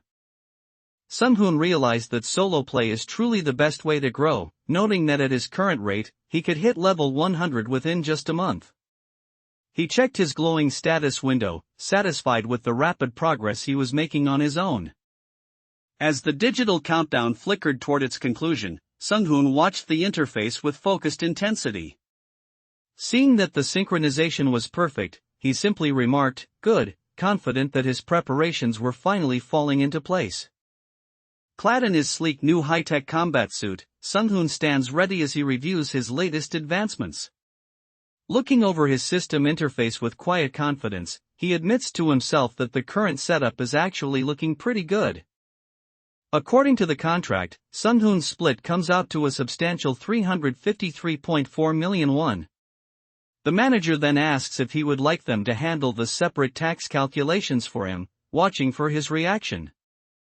Sung-hoon realized the tax rate was hitting around 30% and muttered about how sneaky the authorities were being with his earnings. While jokingly considering moving to a country with lower taxes, he still took a moment to politely thank the staff on site for their hard work. Sung-hoon realizes he needs to level up quickly to cast pentaspells, a devastating magic that combines 5 different elements. To wield such power, he must reach the rank of at least a Class 5 wizard, marking a significant evolution from his current status as a mage. Following the intensity of the hunt, Sung-hoon settled into his vehicle, noting with a slight smile how thorough the HD Group's service truly is. He was impressed that they even included a professional car wash as part of their comprehensive post-mission care. The Agni Guild is keeping a close watch on Sung-hoon's movements, confirming through their monitors that he is currently heading straight for the hunting area. Using the GPS they installed with his prior consent, they are tracking his progress as he prepares for his next move. Government officials worried that continuing to track Sung-hoon via satellite would cause his secret information to leak to others. However, the leadership remained calm, telling them there was no need to concern themselves as they managed the high-stakes surveillance. With a deep sigh, the intelligence officials confirmed their suspicions, realizing that Sung-hoon is definitely hiding even more of his true abilities. They acknowledged that he is far more secretive and powerful than they initially anticipated. Sung-hoon's mother happily offers him more food, telling him the seasoning is perfect and urging him to try another bite. Away from the chaos of dungeons, they share a warm, quiet moment as she takes care of him with a home-cooked meal. When Sung-hoon returned home, his mother gave him a gentle scolding because he had forgotten to take his lunchbox with him. As she sat at the table eating, she questioned him about why he left it behind despite her telling him to take it. Observing Sung-hoon's serious expression, his mother teases him for making that old man face again. With a playful smile, she shifts the mood by casually asking the one question he probably wasn't expecting: when is he finally going to get married? While sitting down for a meal, Sung-hoon's mother brings up the topic of marriage, mentioning she heard that awakened people tend to be quite well off and stable after getting married. She looks at him with a serious, expectant expression, clearly thinking about his long-term happiness. While enjoying a meal, Sung-hoon reflects on his mother's nagging about aging quickly if he doesn't take care of himself, finding it bittersweet to remember now. His peaceful moment is interrupted by a sharp system notification stating that not enough monsters have been slain yet. The world is now transitioning as the system announces it will progress to the next stage. Amidst the busy city streets, people continue their daily lives, unaware that a massive shift in their reality is about to unfold. Suddenly, a menacing red rift tears open in the sky, crackling with volatile energy. The hunters are stunned by the sight, shouting in disbelief as they realize the threat is real. Suddenly, portals began to tear open as monsters poured through, escalating the chaos instantly. Sung-hoon shouted out a warning to the others, identifying that the monsters were emerging directly from the portals. A reporter managed to capture a super rare close-up shot of the portal, barely containing his excitement. He felt certain that posting such exclusive footage would easily net him over 100 million views. Suddenly, a terrifying roar echoed through the air as the tension reached a breaking point. Sensing immediate danger, people began to scream, run, as a powerful force surged toward them. Upon successfully establishing the Tier 3 mana circuit, Sung-hoon released an immense and blinding burst of energy that radiated outward. The pure white light consumed his surroundings, signaling his ascension to a far greater level of magical power. The story shifts to England, where London's Big Ben stands under a heavy downpour as an ominous red glow erupts in the city. A violent explosion tears through the streets, signaling the sudden and terrifying arrival of a monster outbreak. With a calm well then, Sung-hoon triggered a surge of purple energy that began to manifest right before their eyes. The onlookers were stunned by the sudden phenomenon, wondering aloud if a portal was actually opening up in front of them. Sung-hoon has reached a new height of power, finding himself effortlessly floating in the air as his mana stabilizes. He realizes that he no longer needs to rely on raw physical strength, as his mastery over magic now allows him to transcend basic human limits. As Sung-hoon peered into the depths of the Akasha system, he spotted a strange, jagged silhouette resembling a sharp wing or claw amidst the cosmic energy. Taking a moment to analyze this unusual sight, he let out a thoughtful hum as he pondered its significance. Sung-hoon spotted a strange creature and asked in surprise, "What is this? A mantis?" He paused for a moment, carefully observing the insect-like entity before him. Sung-hoon accidentally unleashed too much lightning magic, causing a massive surge that devastated the pond. He realized with a bit of regret that the expensive koi fish he had stocked were now completely gone. Sung-hoon clenched his fist, realizing he could eliminate his targets cleanly and efficiently using psychokinesis. With a precise surge of mental power, he instantly crushed his opponent, leaving no room for a counterattack. Sung-hoon heard a distinct click sound from the ground and looked down to see a monstrous creature emerging. A giant ant-like monster crawled out from the dirt, positioning itself to strike right at his feet. Standing triumphantly atop the carcass of a massive fallen beast, Sung-hoon calmly confirms that he has cleared this section of the city as well. Smoke and embers rise from the nearby buildings against a crimson sky, marking the aftermath of his swift and decisive combat. A hunter boasts about his unique prowess, claiming that not everyone has the ability to fight with their bare hands like he does. He then shifts his focus, turning around to ask what the current situation is. After finishing their duties, the hunters express their frustration, with one complaining about what a terrible vacation this has turned out to be despite them doing their jobs. His companion simply replies, "I agree," clearly sharing the sentiment that their current situation is far from ideal. Sung-hoon leaped fearlessly into the heart of the battle, his hands glowing with intense magical energy. With a confident, knowing smirk, he looked upon the chaos, clearly in complete control of the unfolding situation. Realizing he doesn't have enough physical strength yet, Sung-hoon decides to rely on his magic. He activates a glowing purple magic circle in the air, using his sorcery to compensate for his current limitations. Unleashing his overwhelming power, Sung-hoon shouts a final, mocking warning to his opponent to make sure to knock first next time. His face is etched with intense focus and fury as the energy around him surges to a climax. Sung-hoon has unlocked the Impossible Deed achievement, granting him a massive +20 boost to all stats and a daily full mana recovery.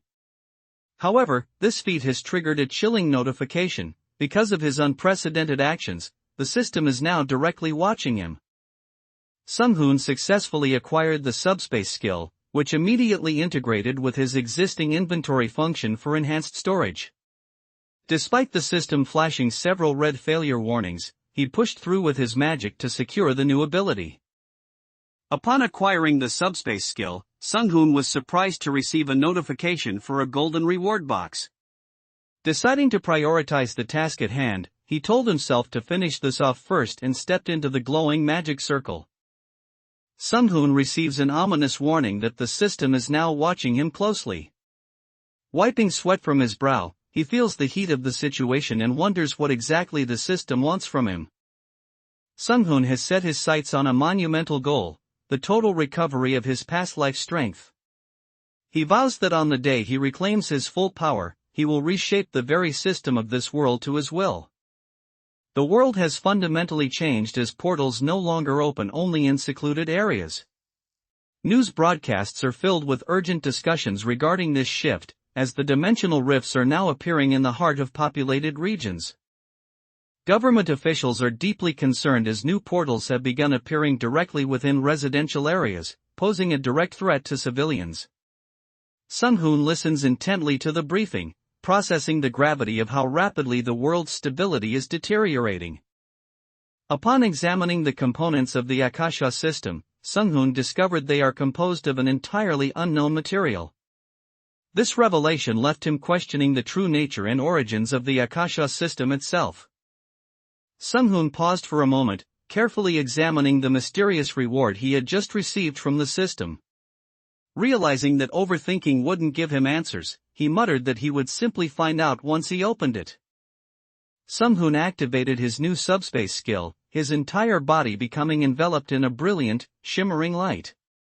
He began to phase out of the physical world, successfully transitioning into the expanded dimensional storage he had just unlocked. Sung-hoon carefully examined his new equipment, calculating that it would increase his damage output by about 2 times. Holding the ring in his palm, he realized this significant boost would make his magical attacks even more devastating. Sung-hoon smiled and said he would gladly take the ring offered to him. As he slid the band onto his finger, the artifact resonated with a soft light, confirming his ownership. Just as Sung-hoon was settling into his new advancements and subspace skills, his phone began to ring. Seeing Lee Gisik calling, he picked up and answered with a calm, "Yes, hello?" Setting the light-hearted thanks aside, he turned serious on the phone, stating that the pleasantries weren't important right now. He urgently asked if they had seen the news, indicating that something critical had just happened. A shocked official asks over the phone what exactly happened, unable to process the news. Sung-hoon calmly clarifies that, just as he said, he has forcefully closed the portal entirely on his own. Sung-hoon took a deep breath and clarified to the stunned onlookers that he hadn't actually entered the dungeon at all. He revealed that he possesses a unique ability that allows him to close a portal directly from the outside. Sung-hoon laughed lightly as he admitted that he cannot close the dimensional rifts just yet. However, his confident demeanor suggests that while it is impossible for now, it remains a potential goal for the future. The weight of Sung-hoon's revelations clearly exhausts the officials, leaving one man rubbing his eyes in deep thought. He removes his glasses and sighs, admitting that Sung-hoon's immense value is exactly why the government must provide him with every possible bit of support. A luxury car comes to a smooth halt with the sharp screech of tires against the pavement. The driver promptly announces their arrival to his passenger, stating, "We have arrived, sir." Sung-hoon surveys the aftermath, observing the fallen creatures and noting that these are the types of monsters that emerged from the portal. He moves through the debris, calmly pointing out to the nearby personnel that there is one more carcass remaining over there. As Sung-hoon returned, a group of familiar faces was already waiting for him. His old comrades were thrilled to see him, with one girl calling out happily, "Appa." It's been a while the rest of the hunters gathered around to acknowledge his arrival. Amidst the ongoing operations, the officials in suits decided it was time to head out, simply stating, "Let's move first." They quickly mobilized from the site to coordinate the next steps of their plan. During the briefing, it was explained that hunters experience a specific emotional sensation as they approach the portal. While no Korean hunters have ventured inside yet, several hunters from other foreign countries have already made the leap and entered. The pink-haired girl was left in awe, questioning how such precise information was gathered from HD and wondering how he even found out those details. She was clearly impressed by the depth of his intelligence-gathering capabilities. Other countries haven't exactly kept this information a secret, but we find ourselves facing yet another pressing problem. Sung-hoon looked fully prepared in his advanced combat suit, his expression remaining calm and focused. Beside him, another hunter watched closely, appearing both surprised and intrigued by Sung-hoon's specialized gear and steady presence. Sung-hoon successfully tested his new subspace ability, learning to store items while bypassing the usual system limitations. Dressed in his professional suit, he stands poised and ready to take the next major step in expanding his influence and power.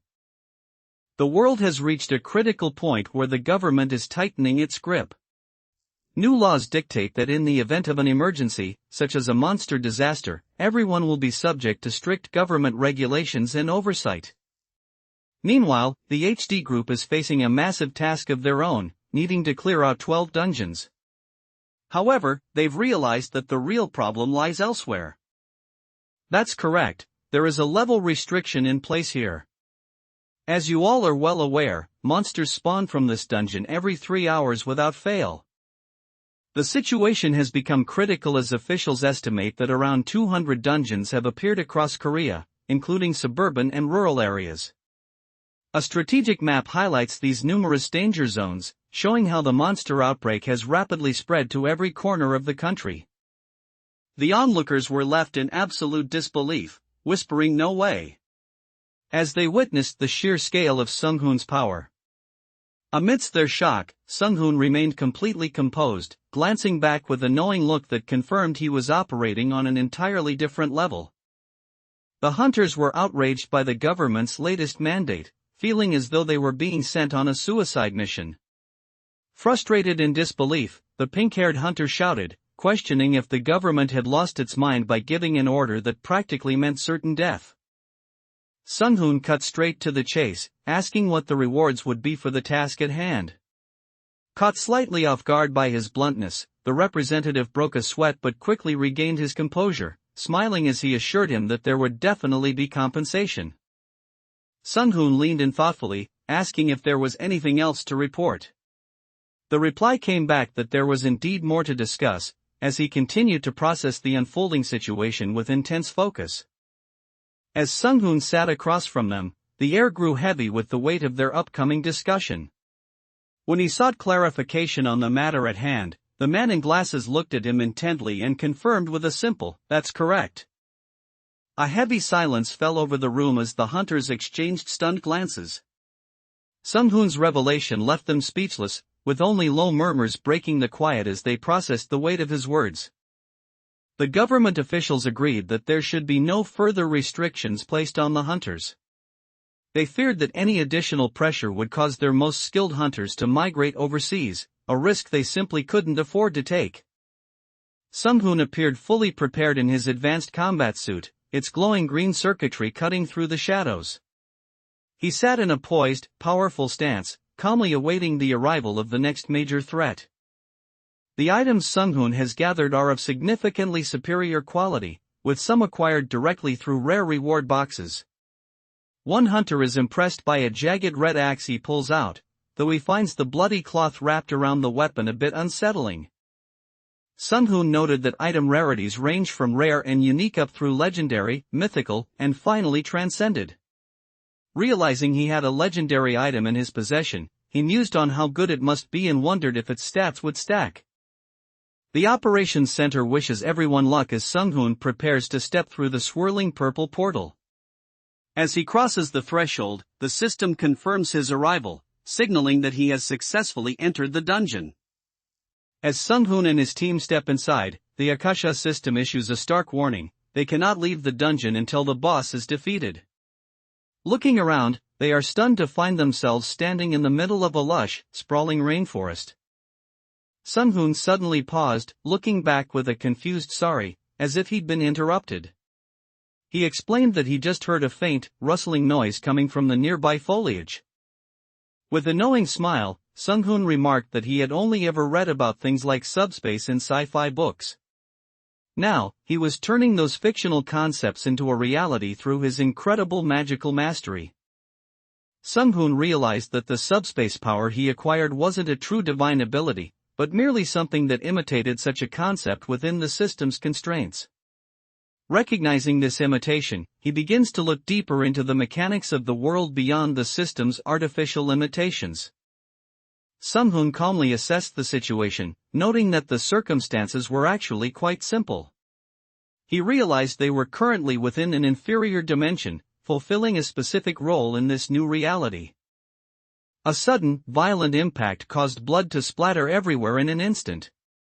The silence was shattered by a terrified scream as the brutal reality of the situation set in for those watching. Suddenly, a menacing monster appeared, catching everyone off guard as the cry "It's a monster" rang out. The hunters reacted instantly, their faces filled with tension as they prepared for the unexpected threat. In the middle of a dense, dark forest, a group of hunters finds themselves trapped as monsters close in from every direction. One hunter cries out in disbelief, realizing they've already been completely surrounded while their glowing shield barely holds the line. Suddenly, a hunter lets out a powerful, guttural roar of HAAA as he charges forward. Clad in heavy green armor and wielding a jagged red blade, he prepares to unleash his full force on the battlefield. In the heat of the action, Sung-hoon takes a moment to observe the battlefield, noting that his ally's taunt skill is impressively strong. With a confident smirk, he remains composed, evaluating the effectiveness of their teamwork against the monsters. Sung-hoon wasted no time launching his assault, his spears piercing straight through the bodies of the monkey-like monsters with lethal force. One by one, the creatures fell with a sickening thud as they were completely overwhelmed by his relentless precision and speed. As the monster lunged forward with a piercing shriek, Sung-hoon unleashed his power without hesitation. A bolt of magic struck the creature directly in its face, causing it to scream in agony as the impact shattered its momentum. Sung-hoon struck with cold precision, his gaze fixed and unwavering as he unleashed his power. A violent spray of blood followed the impact, marking the brutal efficiency of his upgraded combat abilities. Sung-hoon begins a devastating display of his new power, effortlessly launching monsters into the air with explosive force. Clad in his advanced combat suit, he dominates the battlefield as the creatures are scattered like ragdolls by his overwhelming magic. Equipped with their advanced gear, Sung-hoon and his team found the monkey-like monsters surprisingly easy to handle. Aiming his bow at the creatures in the trees, one hunter remarked that these enemies were quite doable as they efficiently cleared the area. A strange movement occurs deep within the thick, reddish foliage, suggesting something is hiding. From the shadows of the brush, a mysterious pink creature begins to emerge. Sung-hoon pauses as something catches his eye, letting out a soft, surprised "ha" under his breath. He stares intently toward the dense foliage where a mysterious red eye glimmers, suggesting a hidden presence watching him from the shadows.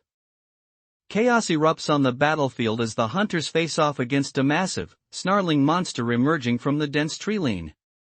One hunter rushes forward with his shield raised, while the others hold their ground, bracing themselves to take down the towering beast. A massive threat suddenly loomed over them, leaving Sung-hoon questioning how a creature of that immense size could have snuck up on them using his stealth skill. He was genuinely shocked that something so large managed to close the distance without being detected until it was right there. Sung-hoon delivered a devastating blow that sent the enemy reeling, forcing a pained kahuek from its throat as it collapsed. Blood sprayed everywhere as the sheer force of his enhanced magic tore through his opponent. The intensity of the battle is taking a visible toll as the enemy begins to bleed from his nose and mouth. He glares with pure malice, letting out a low, guttural growl as he struggles to maintain his footing.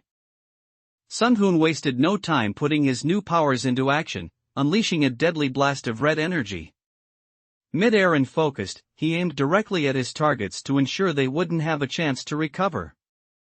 The atmosphere suddenly turned tense as a hunter cried out in a panic, "Watch out!" His face was etched with pure terror as he realized the danger was closing in on them faster than they could react. Reacting instantly to the incoming threat, Sung-hoon shouted for a shield, as a powerful barrier manifested. The monsters crashed against the magical defense with a deafening impact, but his quick casting held firm against the assault. In the heat of the battle, a pink-haired girl quickly leaps into action, extending her hand and shouting "heal," to provide vital support. Her immediate reaction highlights the crucial role of healers in keeping the team standing during such intense chaos. A massive explosion rocked the battlefield, kicking up clouds of dust as a hunter braced himself behind his heavy shield. Gripping his glowing red weapon, he stood his ground firmly against the crushing force of the monster's assault. The surviving hunter lies broken on the ground, blood dripping from his mouth as he lets out a pained groan. He is completely overwhelmed, realizing too late the terrifying gap in power between him and Sung-hoon. Sung-hoon watches closely, noting with concern that even with every possible buff applied, the warrior is still struggling significantly against the threat. He realizes the situation is more dire than expected if his magical support isn't enough to secure an easy victory. Equipped with his new legendary ring that doubles his damage, Sung-hoon has ascended to a terrifying new level of power. Throughout this journey with Golem Factory, he has proven that no matter how much the Akasha system evolves, a true sorcerer king will always remain ahead of the curve. Sung-hoon snapped his fingers with a sharp click, signaling the activation of his next move. His eyes narrowed with intense focus as he prepared to unleash his magic. As Sung-hoon cast his spell, a sharp whoosh filled the air and a purple glow enveloped the monsters. He noticed with excitement that his defense debuff had worked perfectly, leaving the enemy vulnerable to his next attack. Sung-hoon unleashed his power, shouting "Galewind," as a massive beam of energy erupted from his position. The blinding white light tore through the battlefield with incredible force, obliterating everything in its path. Blood spatters across the rocks as the hunters unleash a relentless assault on the monsters. Seeing the momentum, the leader shouts out encouragement, "Good.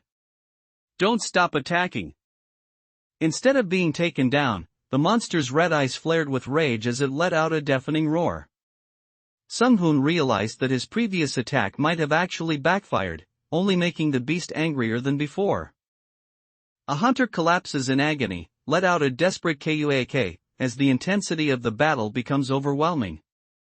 The chaos of the monster outbreak is taking a visible toll on the front lines. Harnessing his newly enhanced powers, Sung-hoon unleashed a massive shockwave that tore through the air with explosive force. The sheer pressure of the magic blast obliterated his surroundings, leaving nothing but a trail of destruction in its wake. The enemy launched an attack so swift that Sung-hoon realized it was already too late to dodge. He stood his ground as a massive explosion erupted directly in front of him. Sensing a strange shift in the atmosphere, Sung-hoon's focus immediately sharpens as he looks off into the distance with a stunned expression. A look of genuine concern crosses his face, indicating he has detected something far more dangerous than the current threat. Sung-hoon successfully took down the massive flying beast, landing heavily on its remains amidst the swirling clouds. As he sat there catching his breath, a mysterious, glowing question mark appeared in the air, signaling a new anomaly from the Akasha system. Utilizing his Tier 3 magic, Sung-hoon began to levitate effortlessly off the ground. He released a potent surge of mana, surrounding himself in a vibrant purple aura as he prepared to strike from above. A sudden explosion rocked the forest, sending a massive cloud of dust and debris into the air. From the center of the chaos, a ferocious monster emerged, letting out a deafening roar that echoed through the trees. The hunters standing with Sung-hoon were left in absolute shock by the scale of his power. Staring at the aftermath, one of them could only stammer out in disbelief, "Sung-hoon SSI? Just what is happening?" A heavy rumbling sound vibrates through the air as Sung-hoon springs into action. Realizing the urgency of the situation, he declares that saving Dujin SSI must be their first priority. Young-hoon lies crushed beneath the debris, groaning in pain as he struggles to stay conscious. Despite his bloody injuries, he remains alert, certain that he heard a distinct sound amidst the chaos. Sung-hoon reflected on how dangerous the situation had actually become, feeling the weight of the close call. Standing over his fallen opponent, he began to wonder what his next move should be regarding the defeated foe. A powerful beam of light descended from the sky, striking the ground with a thunderous explosion. The massive impact sent clouds of dust and debris flying everywhere, completely overwhelming the area with its force. The monster lunged forward with glowing red eyes, but Sung-hoon remained completely unfazed by its aggression. He calmly noted that its movements were far too simple to pose a real threat, easily reading its predictable pattern. Sung-hoon realizes he doesn't need overwhelming force, noting that he just has to change the direction of his power ever so slightly. With calculated precision, he shifts his stance to redirect the flow of the battle against his enemies. The Akasha director looked visibly perplexed, as if witnessing something entirely outside of its programmed parameters. When pressed for an explanation by Sung-hoon, the entity could only offer a blunt "I don't know," revealing that Sung-hoon's growth is beginning to bypass the system's own logic. A faint, confident smile plays on Sung-hoon's lips as he feels the surge of his newfound power. With a sharp crackle of electricity and a sudden burst of energy, he stands ready to face the evolving chaos of this world head-on. Standing before a blindingly radiant foe, Sung-hoon remains composed despite the overwhelming light radiating from the enemy. He observes the creature closely, questioning whether his magic will even be effective against such a being. Sung-hoon quickly realizes that his opponent is a formidable foe, noting that the enemy possesses exceptionally high magic resistance. This realization forces him to reconsider his approach, as standard magical attacks won't be enough to take him down.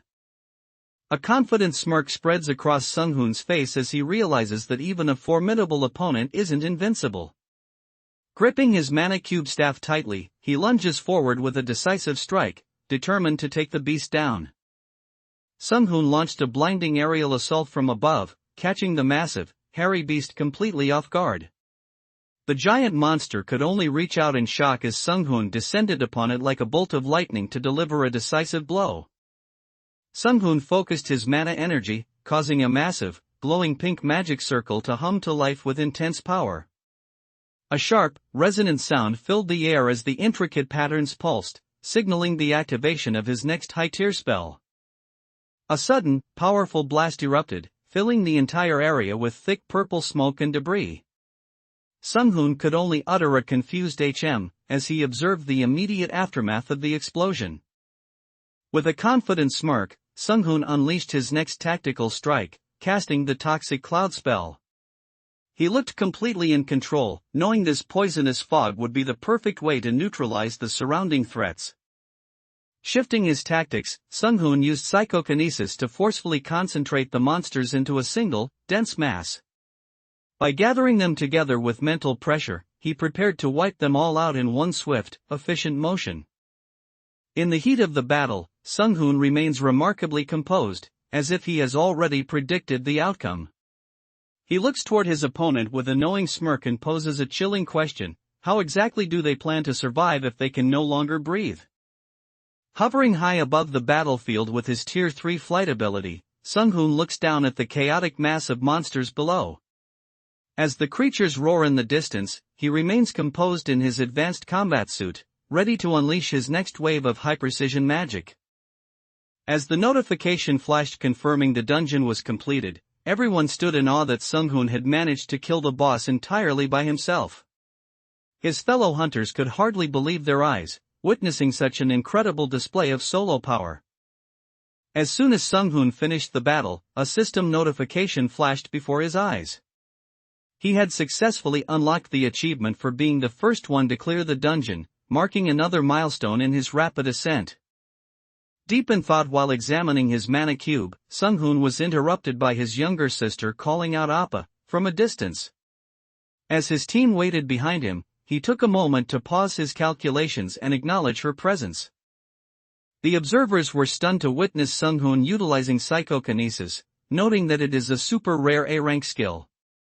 The sudden display of such high-level power left everyone in shock as they watched the battle unfold. Expressing their sincere gratitude, the team thanks Sung-hoon for everything he's done as they begin sorting through the loot. As they examine their rewards, the pink-haired girl looks a bit skeptical, wondering if the copper quality means the item isn't actually that good. Even in the heat of battle, the bickering didn't stop as a sharp quack rang out from a heavy impact. The girl snapped at him, declaring that she only calls him a juicy because he is completely unable to read the mood. With the monster carcasses left behind in the aftermath of the battle, Sung-hoon decides it's time to wrap things up. Clearing his throat, he simply says, "Let's go back for now," as a bright flash of light signals his departure from the area. Look, they've finally arrived. Sung-hoon and his entire team stand united and ready for action. Their presence is commanding as they prepare to face the next looming threat together. A news anchor urgently breaks the broadcast with exciting news, announcing that the hunters who ventured into the Myeongdong region dungeon have finally returned. The team returned from their mission, shouting excitedly, "Yahoo, Director, we are back," as they announced their arrival. However, their cheers turned to surprise when they spotted Sung-hoon standing there, prompting one of them to ask, "Hyung?" Looking at Yo-young with pride, the leader remarked that with her on the team, they wouldn't have to worry about any casualties. He expressed his relief that they successfully cleared the area, thankful that everyone made it through the mission safely. Just as Sung-hoon was departing, a hand reached out and a voice called for him to wait. They pressed him for answers, demanding to know what had happened to all the other hunters if he had truly cleared the dungeon alone. After just completing a grueling dungeon, the team was completely exhausted and drained of energy. As the bright flashes of the JBC news cameras surrounded them, their leader explained that they were worn out from their most recent successful mission.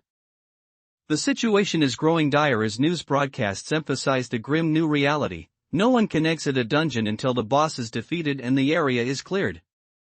This mandatory lockdown within the portals raises the stakes for every hunter, turning every mission into a fight for survival with no retreat possible. Outside the dungeon, a swarm of reporters gathered, and Park Jin-young from various TV stepped forward to ask a hunter for more information. He urgently requested a detailed description of the dungeon's interior layout to understand the situation inside. As we stepped inside, we found ourselves in a place that looked exactly like the Amazon rainforest. With its own sun and clouds, it didn't feel like a typical dungeon at all, but more like an entirely different world. Inside the chaotic dungeon, a panicked man grabbed his companion and desperately demanded to know exactly what kind of monster the boss was. The tension was palpable as they struggled to get clear information about the terrifying threat they were facing. Sung-hoon dispatched the creature with such ease that the onlookers were left in complete shock. One of them could hardly believe his eyes, noting that the monster was an A-rank threat handled effortlessly. Sung-hoon just wanted to relax, but he was reminded that reporters were swarming every portal location. In the background, the authorities struggled to hold back the crowds as the media presence grew everywhere. Yo-young fell into a deep, exhausted sleep after the intense mission, but thankfully everyone made it back safe and sound. Sung-hoon acknowledged that while things had been rough, he believed Yo-young Nuna was the one who truly pulled through and saved them all. As Sung-hoon interacted with the updated Akasha system, a holographic guide leaned in close, demanding to know if he realized how scared she had been. Her proximity was so intense that the digital projection began to glitch and cut out, leaving Sung-hoon flustered by the sudden invasion of his personal space. Sung-hoon scratches the back of his head with an awkward smile as the reality of the situation hits him. He realizes that if even kids younger than him are stepping up to do this, he certainly can't back down now. Amidst the chaos of the dungeons, Sung-hoon experiences a tender memory of his mother softly reminding him how much she worries about him. This brief, emotional connection to home serves as a poignant reminder of the family he is fighting so hard to protect. Sung-hoon reassures her that he will be careful, dismissively calling her a worrywart for being so anxious. He gets a bit frustrated, exclaiming that she's just stressing him out, right as a call from mom starts flashing on his phone screen. As Sung-hoon opened the door with a quiet click, he suddenly froze in his tracks. His eyes widened in pure shock as he stared at something completely unexpected waiting for him inside. Sung-hoon returns to his headquarters where his exhausted team is lounging across the sofas. As he walks in, one of them glances up from their resting spot to ask if he has finally finished his phone call. As Sung-hoon reached out and touched her, she let out a startled eek, in surprise. Completely caught off guard, she stammered, "What? What is happening?" In a brief quiet moment amidst the chaos, Sung-hoon looks visibly concerned as he checks on his teammate. He asks softly, "Nuna, are you okay?" sensing the toll the battle has taken on her.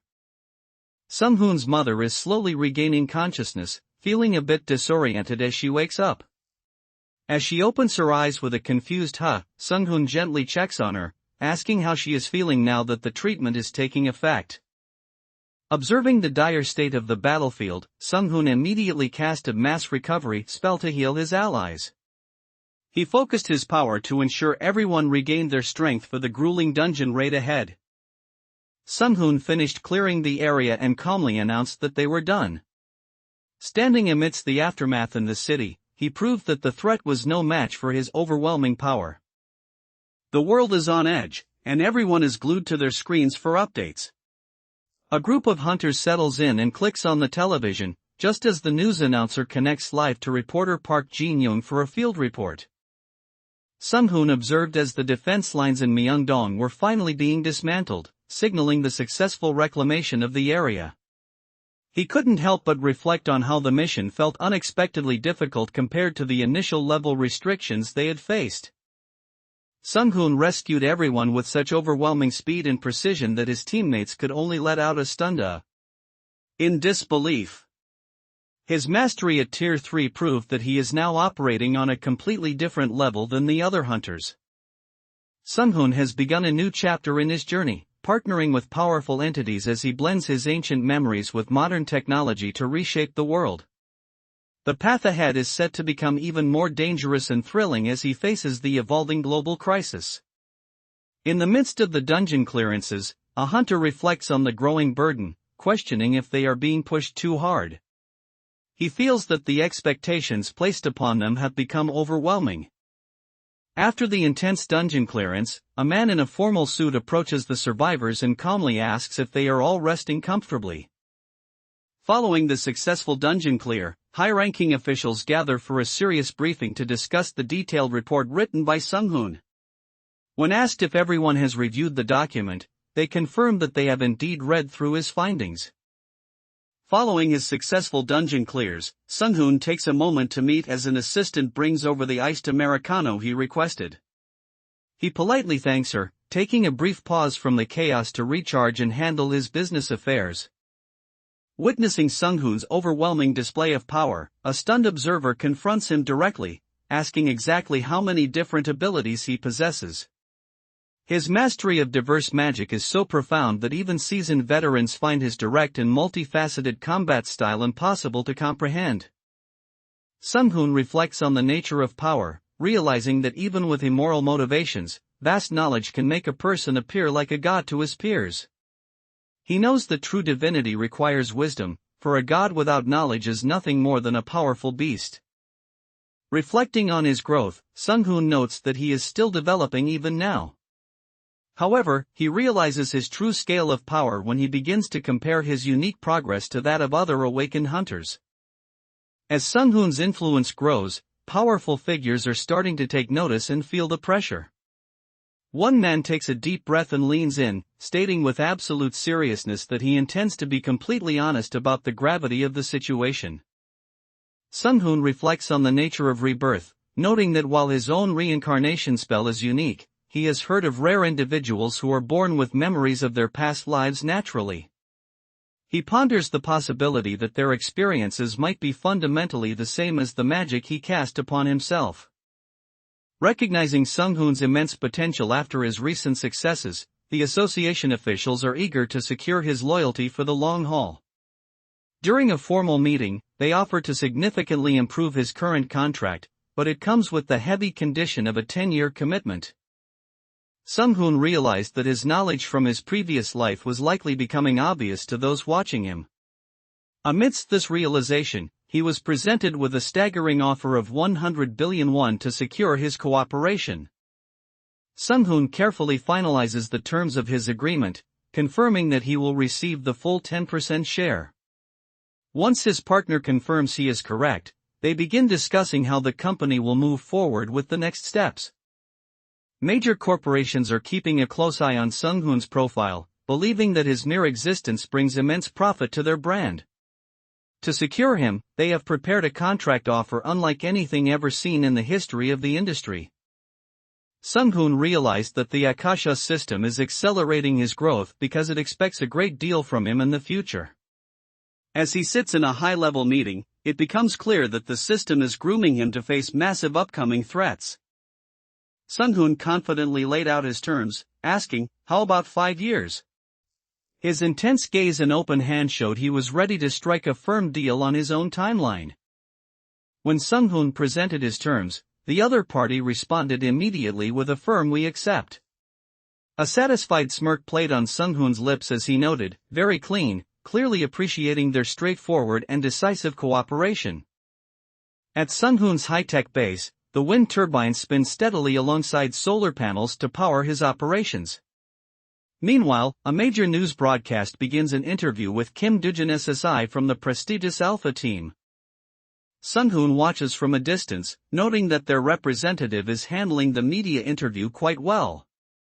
He quietly decides that there is no need to reveal the full extent of his capabilities to the world just yet, preferring to stay in the shadows. The moment Sung-hoon realized his mother was finally waking up, he rushed toward her in total disbelief. He couldn't help but cry out in shock, "Wait. Mom?" Upon his return, Sung-hoon's mother confronts him with hands on her hips, furiously daring him to ever go out again without telling her first. As she scolds him for his disappearance, a small, energetic figure hops around in the background, adding to the heated but domestic scene. The carcass of the boss monster is finally being revealed to the public. Its massive size is truly imposing, easily comparable to that of a giant ogre. The situation on the battlefield is deteriorating rapidly as reports of casualties among the hunters begin to surface. In the face of this dire emergency, the command center urges everyone to remain calm and composed to manage the crisis. A special debate session has officially commenced to address the dire portal situation that the entire world is currently facing. Leaders and experts are gathering to discuss the global crisis and find a way forward. Word is spreading about HD Group's Alpha team, specifically that every member has awakened with extremely rare and potent abilities. They aren't just your average hunters, their specialized skills make them a force to be reckoned with in this evolving world. The situation has grown dire as a senior official grimly admits that many hunters have failed their missions. Because of these failures, monsters have begun to reappear and pour out from the portals once again. During the strategy meeting, an official clarifies that a Tier 2 dungeon typically has a level restriction of 75 or lower. He then poses a critical what-if scenario, questioning the implications if the level were actually around 50. A sense of dread is spreading globally as people anxiously wonder what would happen if multiple monsters were to appear all at once instead of just one at a time. The public is buzzing with concern, fearing a coordinated outbreak that could overwhelm their defenses. Amidst the chaos of the changing world, Sung-hoon walks through the crowded city streets as a serious thought crosses his mind. He pauses, realizing there is one specific thing he needs to ask to better understand the current situation. Sung-hoon asked if there was any other way out of the situation, but the man opposite him gave a firm denial. With a faint, knowing smile, he simply replied, "No, there is none," confirming that their current course of action is the only path forward. As Sung-hoon stood deep in thought following his massive new contract, his corporate associate took notice and asked if anything was bothering him. He remains quietly contemplative, pondering the true nature of how this system-driven world was actually created. In a moment of quiet meditation, Sung-hoon lets out a long breath as he reflects on his journey. He admits that at first, modern science filled him with surprises, introducing him to concepts and possibilities he had never known before. Sung-hoon realizes he must hurry now that his luck stat has reached 35, especially since the message sent by the Akasha system last time presents a serious problem. Surrounded by glowing magic circles, he looks determined to act quickly before the situation escalates further. Sung-hoon contemplated the nature of the dungeon, realizing it is essentially a rift in space. He sat calmly, observing the strange atmosphere of this dimensional fracture where the laws of the world seem to shift. Sung-hoon reflects on his incredible luck, noting that the rare materials which would have taken months to gather in his previous life now only take a single day to acquire. Looking over the supplies, he realizes just how much faster his advancement has become in this world. Sung-hoon took a deep, steadying breath, focusing his mind as he prepared to channel his mana for the next phase of the battle. A calm determination settled over him, knowing exactly what needed to be done to seize control of the situation. Sung-hoon arrives at a desolate, snow-covered mountain range where white frost stretches as far as the eye can see. He moves swiftly through the air, soaring over the silent and freezing peaks. Sung-hoon unleashed a high-precision magical strike that connected perfectly with his target. The monster let out a piercing shriek as it was violently thrown backward by the sheer force of the impact. Sung-hoon shouted, "Look at me," at the top of his lungs to draw the massive monster's attention directly toward him. As the beast whipped its head around to face the source of the noise, Sung-hoon stood his ground, ready for the next phase of the confrontation. A massive explosion erupted with a deafening roar, bathing the entire area in a blinding purple light as the enemy was completely obliterated. Sung-hoon's overwhelming power surged through the battlefield, leaving nothing behind but the fading glow of his magic. Sung-hoon released his pent-up power, causing a brilliant wave of azure energy to surge outwards. The intense glow of his magic signaled that he had truly ascended to a formidable new level of strength. In the heat of the confrontation, the blonde hunter clicked her tongue in annoyance, letting out a frustrated tch as she reacted to the shifting tide of the battle. Sung-hoon's overwhelming presence and tactical maneuvers were clearly starting to get under her skin. Chaos erupts inside the dungeon as a massive, monstrous creature unhinges its jaw to unleash a devastating breath attack. Caught off guard by the sheer scale of the power, Sung-hoon can only shout in surprise, "Juk!" A breath, as the blast surges toward him. A massive roar erupts across the battlefield as a blinding explosion of energy tears through the air. Amidst the chaos, a hunter huddles desperately behind his tactical shield, trying to withstand the sheer force of the blast. The battlefield erupts into chaos as a female hunter swings her sword with fierce determination, unleashing a powerful strike against the encroaching monsters. Glowing with blue energy, her suit hums with power as she tears through the enemy ranks with incredible speed and force. A massive monster looms over the battlefield, charging toward the hunters as a warrior bravely leaps forward with his shield raised. A deafening gong echoes through the air as the impact of their clash begins, marking a desperate struggle against the beast. A female warrior leaps into the fray, her sword trailing powerful red energy beams that slice through the rocky terrain and her foes with ease. The sheer force of her strikes creates a deafening grinding sound as she dominates the battlefield with her overwhelming agility. The tide of battle shifted dangerously as the massive monster began charging a glowing sphere of light energy between its jagged teeth.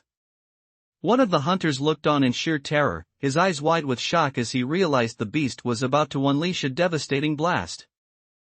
The tension on the battlefield is rising as the hunters begin to feel the strain of the constant combat. A female hunter shouts out in frustration while her exhausted teammate breathes heavily, telling the others to simply keep their healing magic ready for the chaos ahead. In the heat of the fight, the enemy screams that the curse of resentment will befall Sung-hoon, expecting a fatal blow. However, the monster is left completely baffled with a question mark over its head when the curse fails to have any effect on the Sorcerer King. Fully geared up in his advanced combat suit, Sung-hoon looks ready to face whatever chaos lies ahead.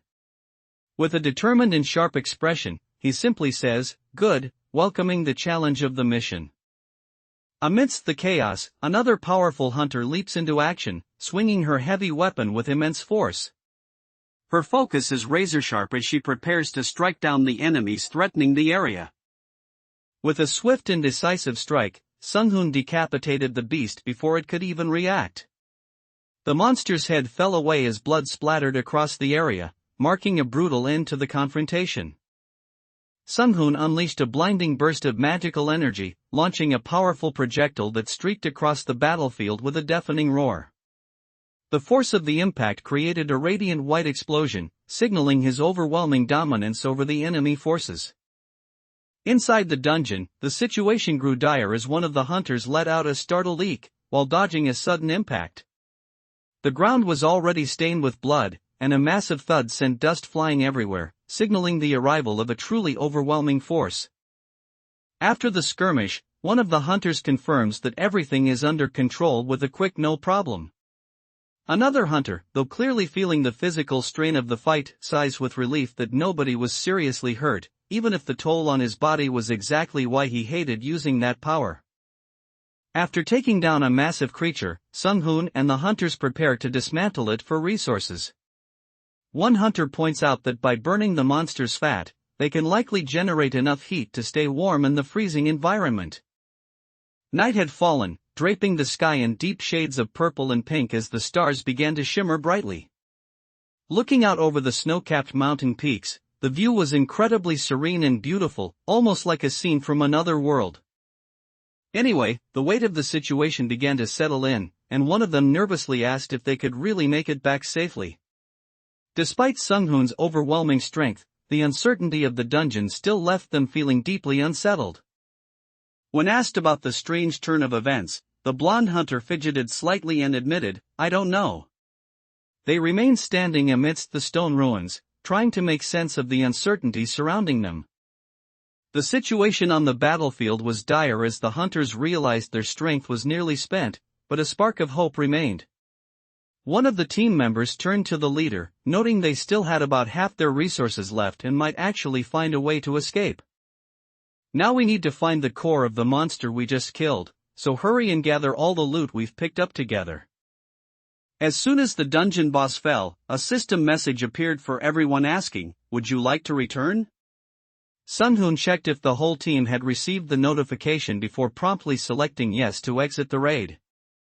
Humming a light tune, Sung-hoon remains deeply focused on his work, appearing completely at ease. He carefully adjusts a brilliant spark of energy with his magical tool, refining his equipment with the precision of a master craftsman. Now the tension starts to build, something big is about to go down.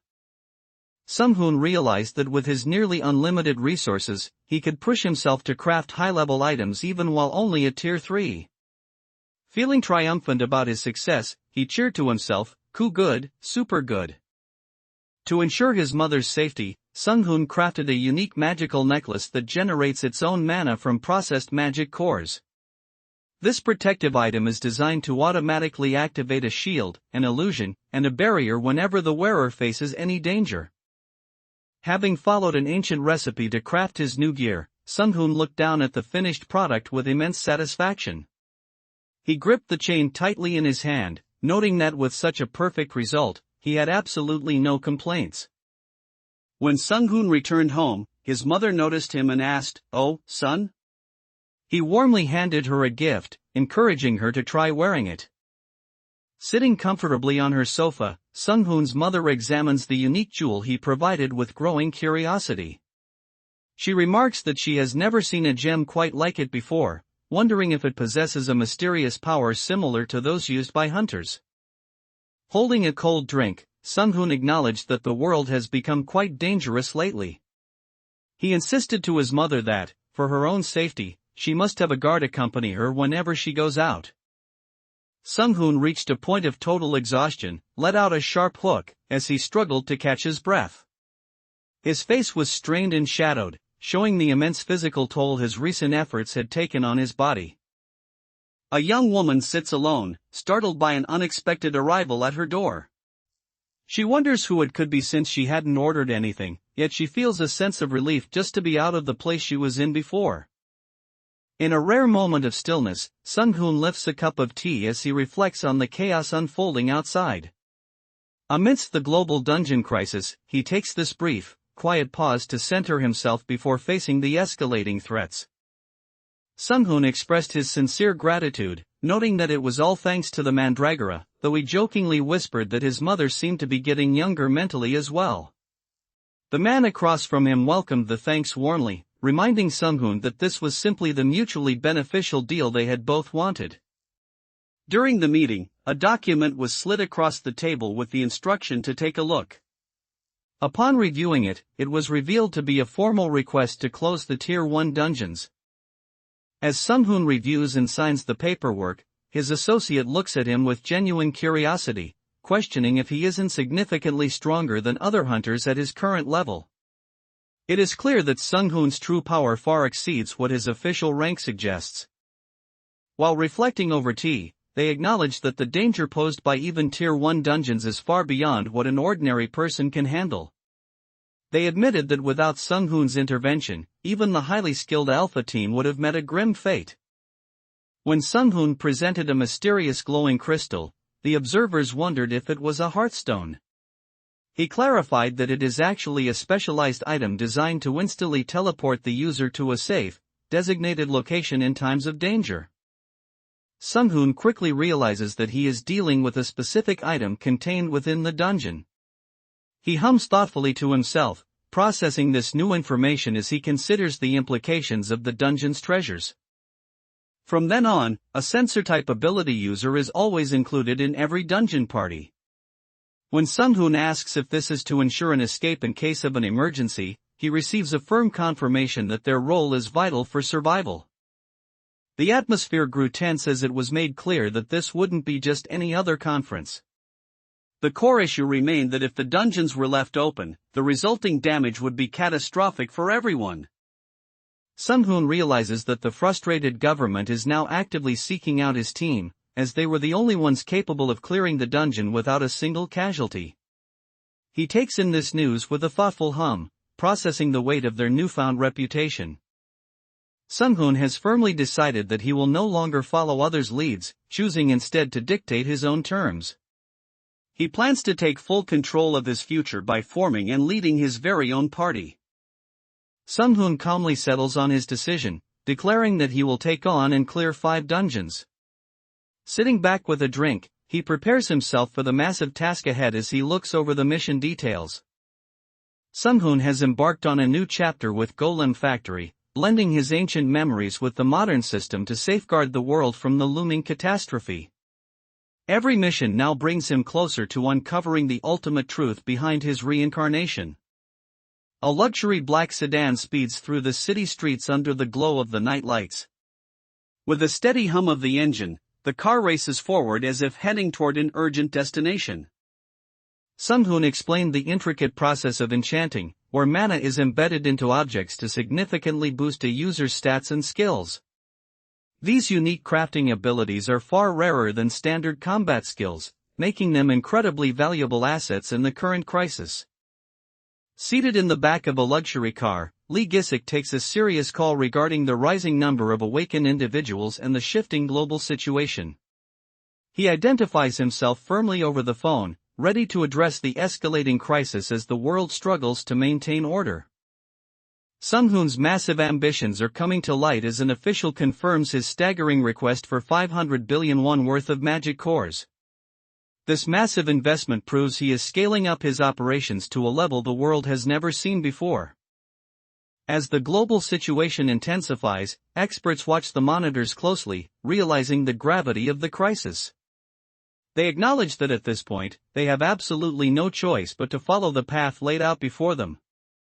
Sung-hoon peered through the blinds, questioning if his actions were akin to selling out the country.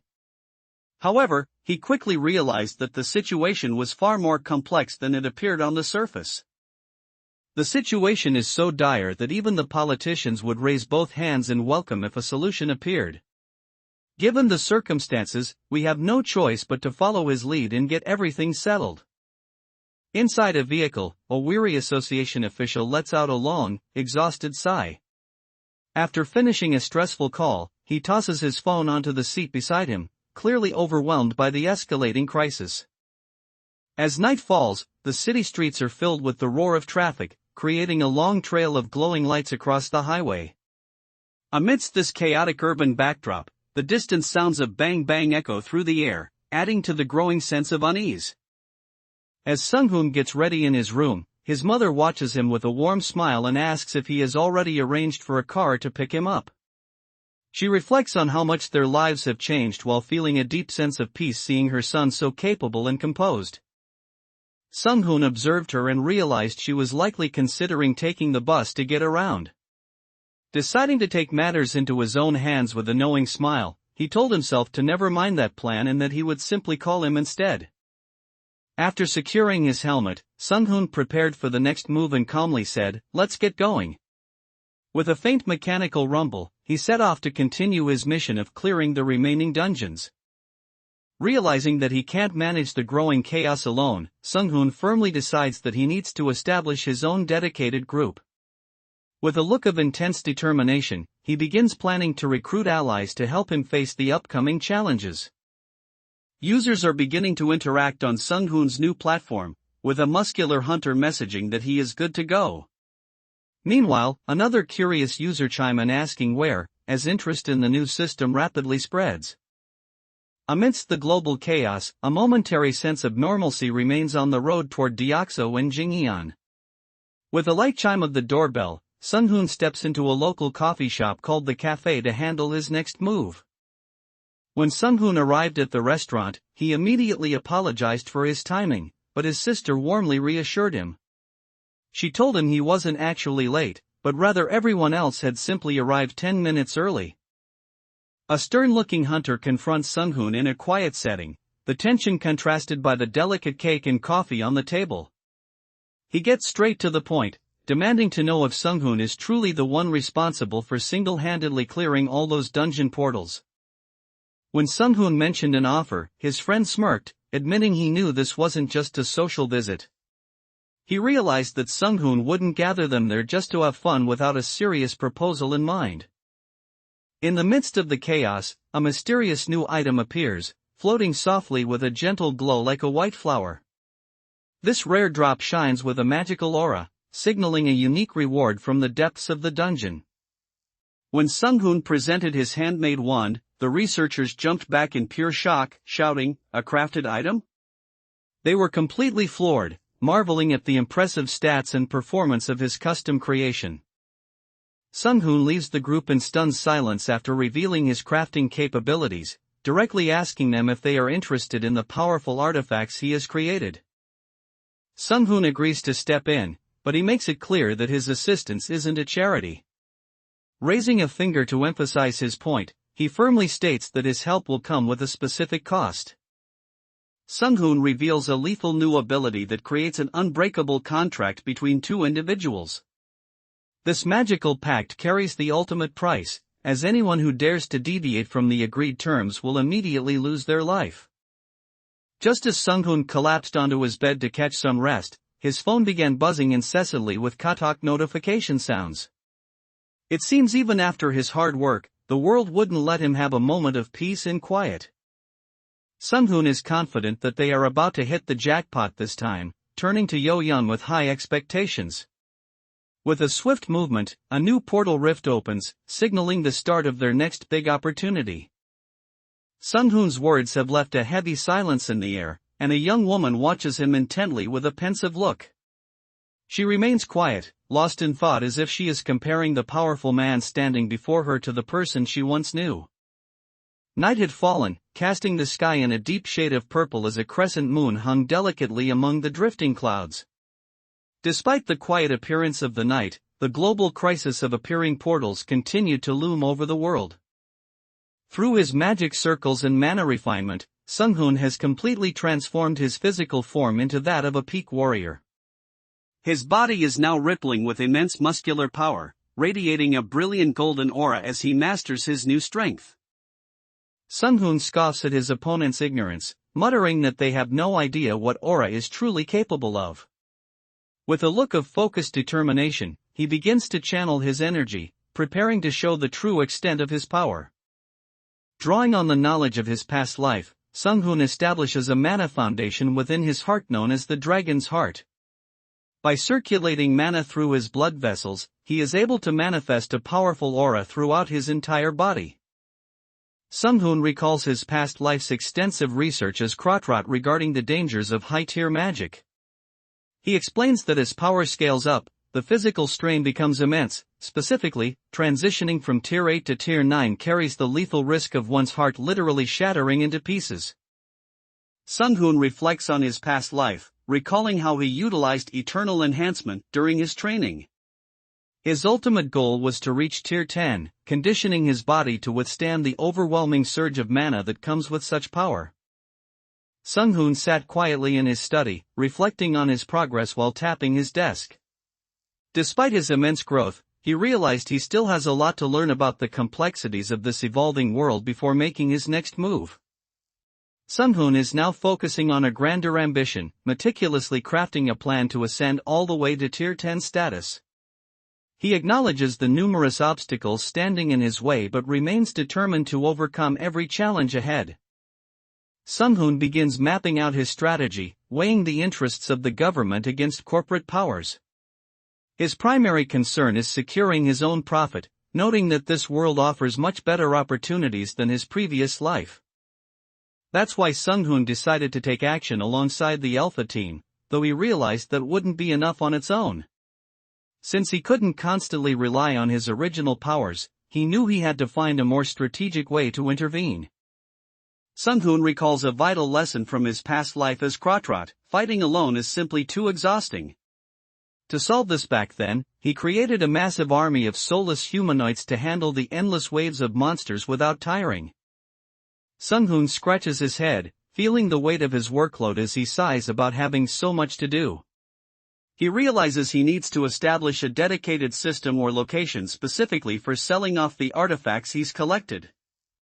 Sung-hoon decided it was time to secure an electric car to facilitate their movement through the chaos. He reached out and pulled open a car door, focused on finding a reliable way to navigate the area quickly. Just as Sung-hoon was settling in, his phone began to ring incessantly. Noticing a call from Lee Juko, he picked it up and answered. "Yes, Director?" Sung-hoon receives a significant phone call confirming that his massive request for 500 billion won worth of magic cores has finally passed approval. With these resources secured, he is now positioned to significantly scale up his magical operations and defenses. Now that everything is in place, Sung-hoon decides it's finally time to get going again. Looking out under a soft, pinkish sky, he resolves that it is time to start moving once more. A glowing new portal has suddenly manifested right in front of the Capitol building, sparking immediate chaos. An on-site reporter broadcasts live from the scene as the threat reaches the very heart of the government. As Sung-hoon steps out, a swarm of reporters and cameras immediately surround him, shouting that they will attempt an interview. He keeps moving forward with purpose, looking ready to push past the media frenzy. Sung-hoon was quietly talking to himself about his future plans when the Akasha director suddenly interrupted his thoughts. A voice echoed from before a glowing portal, specifically calling out, "Hunter Lee Sung-hoon. I would like to ask one question." Fully prepared for the task ahead, Sung-hoon confidently tells the team to leave everything to him. He takes charge of the situation, assuring everyone that he will handle the burden so they can focus on their roles. Sung-hoon suddenly senses something wrong as his skin and nose become sharply irritated by the atmosphere. He pauses, closing his eyes to focus on the strange sensation, realizing exactly what he is dealing with. As Sung-hoon entered the dungeon, he immediately realized the environment was extremely hostile. The entire area was thick with poisonous gas, creating a lethal atmosphere for anyone unprepared. Sung-hoon ventured into a treacherous new dungeon where a thick, toxic mist clung to the air. He noted that in this environment, even the mammals carry lethal poison or venom, making every creature a potential deadly threat. Sung-hoon knows that any other hunter in his position would have just been deadweight, but he is fundamentally different. Raising his hand as a mysterious ring begins to glow with intense power, he confidently declares his superiority over ordinary hunters. Sung-hoon has crafted a specialized ring that houses two distinct artifacts within it. Known as the Arc Ring, this multi-environment survival adaptation tool ensures he can endure and adapt to any harsh conditions he encounters. Sung-hoon has successfully crafted an Angshat artifact, an extremely rare item usually reserved for sorcerers of the highest level. He reflects on how it was a brilliant idea to prepare this early, as it will provide him with a significant advantage in upcoming battles. Recognizing that modern society lacks the technology for true artificial intelligence, Sung-hoon has engineered a massive mechanical guardian of his own. Unlike typical machines, this robot is powered entirely by his magic and mana, designed to automate the battlefield and handle the physical exhaustion of combat for him. Sung-hoon activated a specialized magic spell called Eternal Enhancement, causing a glowing purple aura and high-tech armor to envelop his body. He noted that this specific magic is designed to work exclusively on intelligent lifeforms, allowing him to physically withstand the immense pressure of Tier 10 power. Sung-hoon believes that a sorcerer must always be prepared without exception, leaving nothing to chance. With the right combination of wealth, knowledge, and time, he demonstrates that even high-level preparations like these massive SPA-1 golems are possible to achieve. Upon entering the dungeon, Sung-hoon deployed his mechanical spider drones to scout the terrain. These automated machines emitted blue scanning lasers across the purple-hued landscape, systematically mapping out the environment and searching for hidden threats. Sung-hoon unleashed a devastating burst of magical energy, sweeping through the area with an overwhelming explosion of light. The sheer force of the impact completely engulfed the surroundings, leaving no room for any resistance. Invoking his authority as the Minister of Mana, Sung-hoon issues a powerful command to activate his magic. His staff glows with an intense, radiant light as he begins to channel his energy into the new automated systems he has designed. With intense focus, Sung-hoon closed his eyes and invoked the ever-spreading flame spell. His expression remained calm and steady as a surge of powerful, radiating heat began to emanate from his presence. As Sung-hoon unleashed his mana, a massive explosion erupted, sending a roaring wall of fire through the forest. With a thunderous hua sound, the entire landscape was engulfed in a blinding flash of heat and destructive energy. Sung-hoon observed with interest that burning the monsters still grants him experience points. He remained composed as he confirmed his strategy was effectively yielding progress. Executing his master plan, Sung-hoon gave the command to commence the order, triggering a massive surge of power. The area erupted in a brilliant blaze of energy as he activated his new automated combat system. Everything seemed to be going according to plan until a sharp ting sound echoed as a bright red warning notification flashed across the system screen. A sudden, urgent alert appeared, signaling a new threat that demanded immediate attention. Sung-hoon took a deep, steady breath as a look of intense focus filled his eyes, signaling his readiness for the challenges ahead. With his preparations complete, he stood poised to face the evolving world with his newfound power. One of the advanced robots Sung-hoon developed has just announced that its defense mode is engaged. It seems his automated combat systems are now fully operational and ready to react to any incoming threats. Sung-hoon keeps a sharp, focused eye on the unfolding situation as his system confirms an ETA of only 10 seconds. With the countdown ticking down, he remains perfectly calm, prepared for the immediate impact. Suddenly, a giant centipede emerged, catching everyone off guard with its massive presence.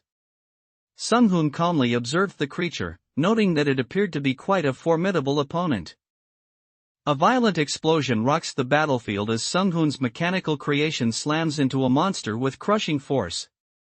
The creature is instantly obliterated by the impact, showcasing the devastating power of his automated combat technology. Sung-hoon's golems are equipped with a formidable mana shield that is nearly impossible to penetrate. To even stand a chance, an attacker must possess enough raw power to completely deplete the golem's internal mana reserves first. Amidst the echoing blasts, a monstrous creature lunges forward, but it is no match for the sheer speed of Sung-hoon's technology. His mana-powered robots and golems dominate the battlefield, unleashing a storm of electricity and fire that tears through the enemy ranks. Sung-hoon unleashed a devastating assault, tearing through the monsters with such speed that blood splattered everywhere. The battlefield was instantly filled with the sounds of destruction as he cut down his enemies without a moment's hesitation. Sung-hoon felt the immense power of his dragon's heart surging as a glowing ring of aura manifested above his head. With this newfound energy circulating through him, he stood ready to face the escalating dangers of the evolving world. A sudden, ominous skittering sound echoes across the battlefield as a relentless swarm of insect-like monsters surges forward. These armored creatures kick up clouds of dust, rapidly spreading out to overwhelm the entire area. Sung-hoon unleashed a series of swift, decisive strikes, decapitating the monsters in a single blur of motion. The sheer force of his attack sent blood spraying across the battlefield as the creatures were cut down before they could even react. Confronting the menacing insectoid monsters, Sung-hoon was unimpressed by their lack of strength. As they faltered before him, he mocked them, noting that they were somehow even weaker than their intimidating appearance suggested. Commanding his power to focus, Sung-hoon shouted, "Lightning, combine into one," channeling his mana into a singular, devastating point. He then unleashed a massive electrical explosion that completely vaporized the surrounding threats in a flash of blinding light. The blinding light of the explosion washed over the battlefield, drowning out the monsters' roars as they were caught in the blast. Sung-hoon's automated forces unleashed a devastating strike, leaving the enemy with no room to escape the overwhelming power. As the level-up notifications flashed before him, Sung-hoon noted with satisfaction that the battle was straightforward. He remarked that the monsters only possessed fire resistance and nothing else, making them easy prey for his diverse magical arsenal. Sung-hoon unleashed another devastating blast that completely vaporized the monsters, but he quickly realized his overwhelming power had a downside. Seeing the empty remains, he clicked his tongue in annoyance, noting that he had accidentally burned all their mana stones for the second time and needed to be more careful with his output. Two glowing red eyes pierce through the darkness as a sinister presence begins to stir with a low, menacing growl. Suddenly, a brilliant flash of light erupts, signaling the awakening of a powerful new threat from the shadows. A massive roar echoed through the air just as the system alerted Sung-hoon to a large mana signature nearby. Looking up, he spotted the source of the disturbance and calmly noted, "Aha! I can see it." Amidst a violent explosion, a terrifying spider-like monster emerged from the flames, its eyes glowing with a menacing red light. The creature let out a fierce roar as it revealed its jagged teeth, ready to tear through anything in its path. A massive explosion suddenly rocked the battlefield, sending pillars of fire erupting into the air. The intense heat instantly engulfed the centipede monsters, incinerating them where they stood in a violent burst of flames. This boss isn't just physically imposing, its psychic abilities, magic, and base stats are incredibly high. It stands as a truly formidable threat, possessing a level of power that far exceeds a typical monster's capabilities. With a thunderous roar, the sky fractures open to reveal a massive, centipede-like monster emerging from a swirling portal. Standing atop a cliff, Sung-hoon remains unfazed as he watches the colossal threat descend upon the world. Harnessing his new combat technology and mana-powered equipment, Sung-hoon leaped into the air for a powerful strike. His aura and advanced suit made him look like an unstoppable force as he descended upon the monsters. With his newly forged dragon's heart and advanced golem technology, Sung-hoon continues to prepare for the looming global catastrophe. This chapter of his journey concludes with the official production credits from Golem Factory. With a soft whooshing sound, Sung-hoon's foot touched down lightly on the cracked earth. The glowing mana gem on his boot pulsed as he stabilized his descent, marking his arrival at the new destination. Realizing that the Akasha Director's system is only creating more problems, Sung-hoon decides to stop playing by their rules. Floating effortlessly in his new combat suit, he prepares to take matters into his own hands and confront the escalating chaos on his own terms. Sung-hoon questions the true intentions of the Akasha system, wondering how ordinary hunters could possibly clear these dungeons if even a low-level one is this difficult. He is deeply concerned about the escalating challenge and what it means for the rest of humanity. A strange movement stirs within the darkness of the dungeon as massive, venomous centipedes begin to emerge from the shadows. These monstrous creatures skitter out from the earth, their presence immediately turning the atmosphere tense and dangerous. As a unique ability unfolded before him, Sung-hoon watched with a calm, analytical curiosity.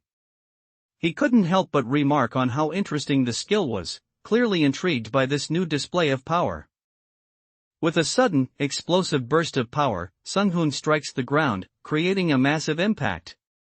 The force of his mana ripples outward, leaving a deep crater in its wake as the earth shatters beneath him. Gazing at the shifting energy, Sung-hoon admitted with a smirk, "You surprise me." He realized the Akasha system hadn't just changed, it had evolved into something far more complex and unpredictable than he initially anticipated.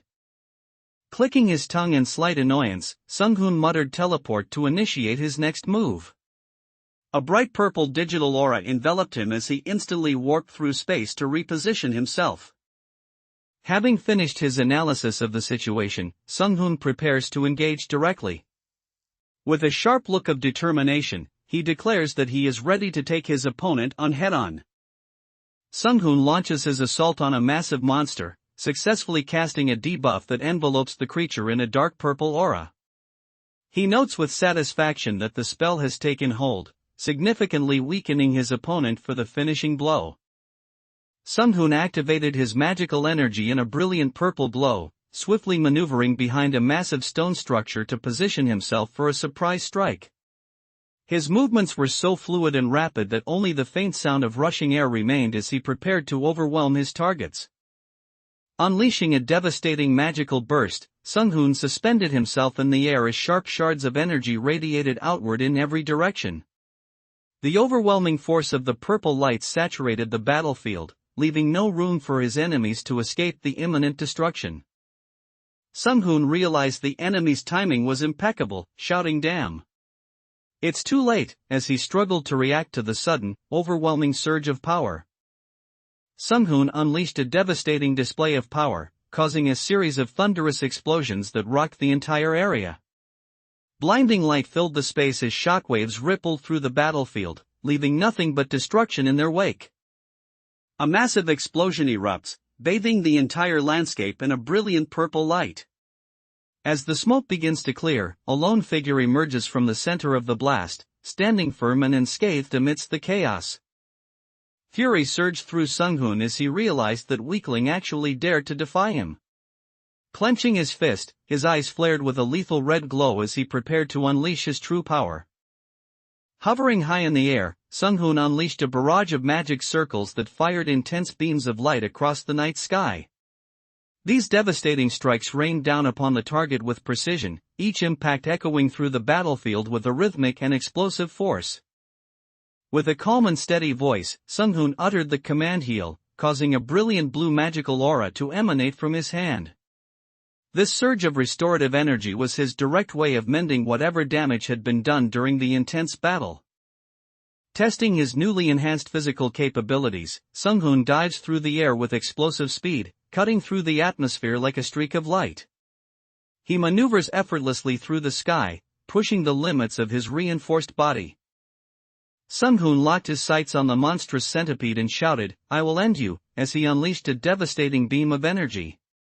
The sheer force of his attack tore through the air, heading straight for the creature with unstoppable momentum. A violent explosion erupts across the battlefield, sending waves of intense violet light radiating outward. The sheer force of the energy causes a sharp cracking sound to echo through the air as the space itself seems to fracture. A strange purple light spread across the horizon, signaling the awakening of an immense power. This ethereal glow hung heavy in the air, marking the beginning of a new and dangerous era for the world. After undergoing the grueling process of eternal enhancement to prepare his body for Tier 10, Sung-hoon takes a moment to reflect on his transformation. Looking at his evolved state, he quietly observes that he has changed quite a lot. Sung-hoon reflects on his identity, realizing that whether he is the being from his past life or his current self, he is still the same person at his core. Just as he finds this inner peace, the system alerts him that he has earned a unique achievement for being the first person to ever clear a dungeon entirely solo. Anyway, Sung-hoon surveyed the aftermath and realized that dismantling all these massive carcasses would take quite a while. It has been 4 hours since Sung-hoon entered the dungeon, yet not a single monster has emerged from the portal. The eerie silence from within leaves everyone outside wondering exactly what is happening inside. With a confident wink and a raised finger, the pink-haired girl reassures everyone that there's no need to worry. She smiles, knowing that since they are talking about Sung-hoon Appa, he will definitely be fine. A massive explosion clears to reveal Sung-hoon standing tall amidst the magical residue, looking as powerful as ever.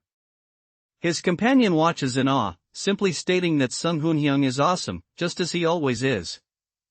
Sung-hoon Hyung and the director are currently occupied with journalists, but the team isn't worried since Sung-hoon managed to clear the dungeon entirely on his own. As they travel by truck, they marvel at how comfortable he seems after such a massive solo feat. Witnessing Sung-hoon's immense power, his allies realize they must grow much stronger just to keep pace with him. Watching his live feed, they acknowledge that conventional methods won't suffice and they urgently need a different approach to evolve. As the portal began to close, a media frenzy erupted over the world's first solo dungeon clear. The blinding barrage of camera flashes was so intense that people nearby cried out in alarm, fearing they would lose their sight from the glare. Sung-hoon casually explained that working solo is actually easier for him since he doesn't have to worry about teammates getting hurt. Impressed by his capability, his contact acknowledged how amazing his performance was and moved on to discuss what kind of reward he wanted. Faced with a desperate plea, Sung-hoon pauses to consider the offer. He decides to agree, reasoning to himself that gaining more fame will ultimately serve his long-term goals. The press conference was getting chaotic, so the moderator warned the crowd that anyone causing too much conflict would be forcibly removed. Once order was restored, the floor was given to the front row, where reporter Odegi from K-News stepped up to begin the questioning. In response to the ongoing crisis, the HD Group made a formal public announcement, stating they would deliver the necessary support and compensation to the families of the deceased. Sung-hoon watched the broadcast with a look of quiet realization as the gravity of the group's commitment settled in. Sung-hoon observed that the entire forest and the land beneath it were saturated with poison, shrouded in an eerie purple haze. The atmosphere was so lethal that the environment itself had become a toxic wasteland, hostile to any living being. Sung-hoon spoke firmly into the microphone, noting that from his extensive experience, the toughest obstacle in a dungeon isn't actually killing the monsters. He hinted that there are far more complex challenges than simple combat waiting for them inside. When there is no prior information on a dungeon, the team must prepare for every extreme possibility, from lands of molten lava to vast oceans without any land in sight. To maximize their survival, they have to be ready for any environment they might encounter. As Sung-hoon prepared to move forward, a voice suddenly called out to him, shouting, "Wait! Hunter Lee Sung-hoon!" An armored hunter stood nearby, stopping him in his tracks to get his attention before he could proceed. As Sung-hoon prepares to leave in his car, a man in glasses approaches him. He offers praise, telling Sung-hoon that his performance at the press conference was truly fantastic.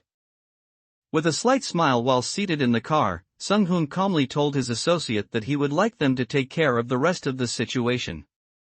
He leaned back, leaving the remaining logistics in their hands as they prepared to move forward. Leaning back in the car, Sung-hoon rested his eyes to recover from the exhaustion of his recent battles. His driver navigated the road while a security vehicle followed closely behind them. High-ranking officials discussed the possibility that Lee Sung-hoon is a Hexa ability user, which would explain his overwhelming power.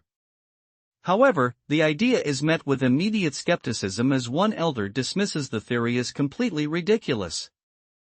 The world's power players are now closely analyzing Sung-hoon's capabilities, speculating that he might actually be a Hepta ability user. This realization carries a heavy weight, as possessing 7 distinct abilities would place him in a league far beyond any normal hunter. Sung-hoon has officially aligned his journey with Golem Factory, setting the stage for his advanced technology and mana powers to reach new heights. This marks a pivotal turning point as he prepares for the escalating challenges and the massive catastrophe looming on the horizon. Global analysts are busy typing away, concluding that Sung-hoon must possess rare skills like air purification and poison immunity to survive such toxic environments. They believe his overwhelming combat capability is the only reason he's able to return from these high-level dungeons entirely on his own. Sung-hoon is progressing so rapidly that he will soon become ineligible for standard dungeons. As his level continues to soar, he will eventually be barred from entering Tier 1 dungeons altogether. International politics are beginning to stir as a mysterious figure plans to exert pressure on Korea through his various foreign channels. Appearing stern and determined, he asks his contact which specific location is currently the most urgent for his intervention. As the world reels from the news of the first solo dungeon clear, powerful figures begin to take notice of this rising star. A mysterious man leans in and asks his associate if he has heard the name Lee Sung-hoon, recognizing that the balance of power is shifting.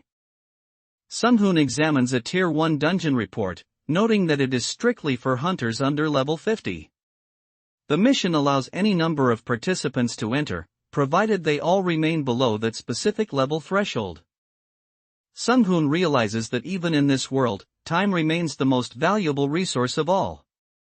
He reflects on how a sizable amount of time is wasted just clearing out the monsters that constantly spawn from the large portals. Considering the massive economic loss occurring in that area, it was no surprise that high-stakes matters like this were being forwarded directly to me. All signs pointed to one specific destination, New York. According to the latest intelligence, the next battlefield is an extremely cold environment where monsters have perfectly adapted to the harsh climate.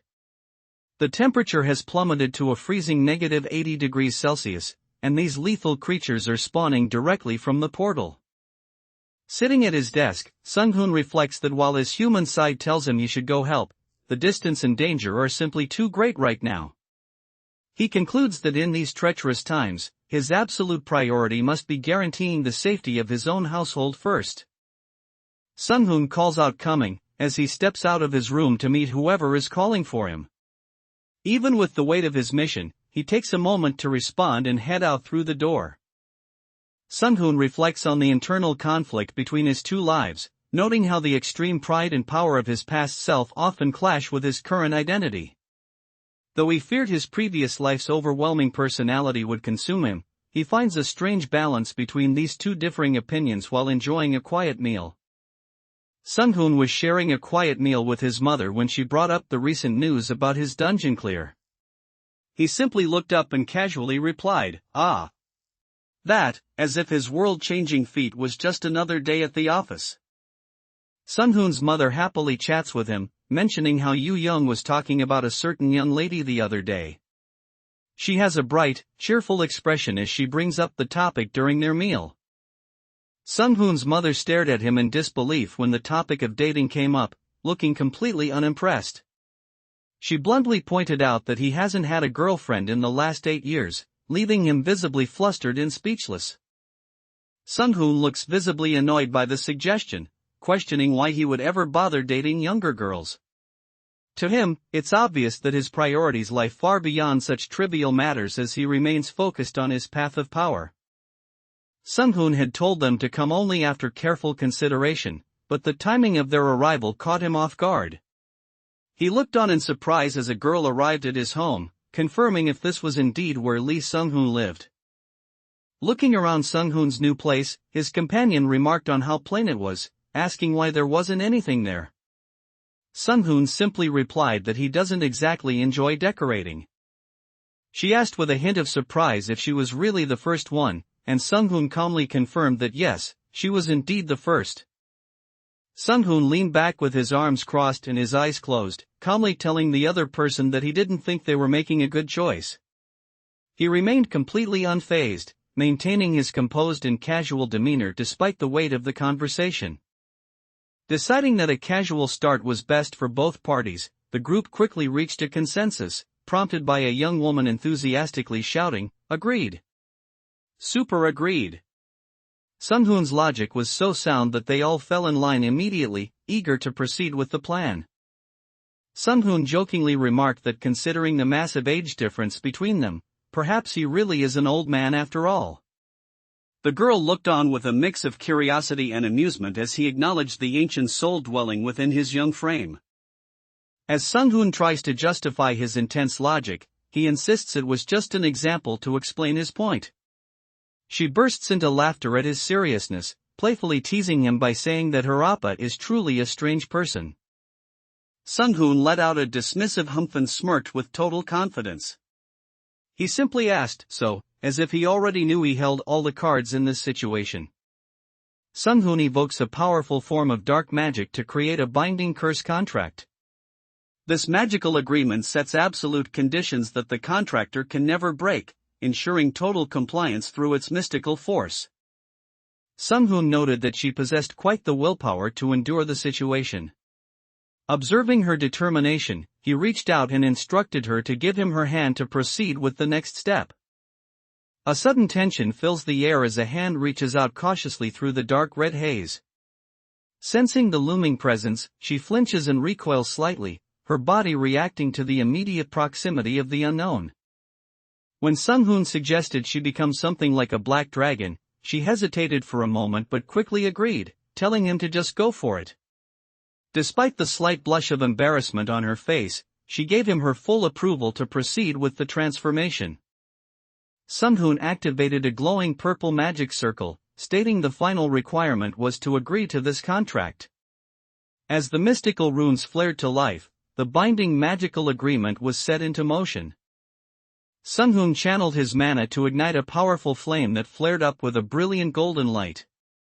The energy surged outward with a fierce roar, illuminating the space as he demonstrated his growing command over high-tier elemental magic. Sung-hoon finalized a formal contract with player Min Yo-young, which the Akasha system immediately recognized and stood witness to. He noted that while Akasha is indeed watching his every move, it doesn't intend to interfere, confirming his theory that the system is simply grooming him for the trials ahead.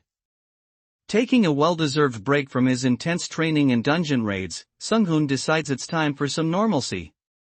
He enthusiastically suggests to his mother that they should head out together and go shopping for some new clothes. As Sung-hoon's overwhelming power was on full display, a pink-haired girl stood frozen in disbelief, letting out a long, shaky breath as she muttered, "I thought," while struggling to process the scene. While jogging through a wooded path, Sung-hoon's companion mentions how strange it is that he hasn't changed at all despite his massive new contract and fame.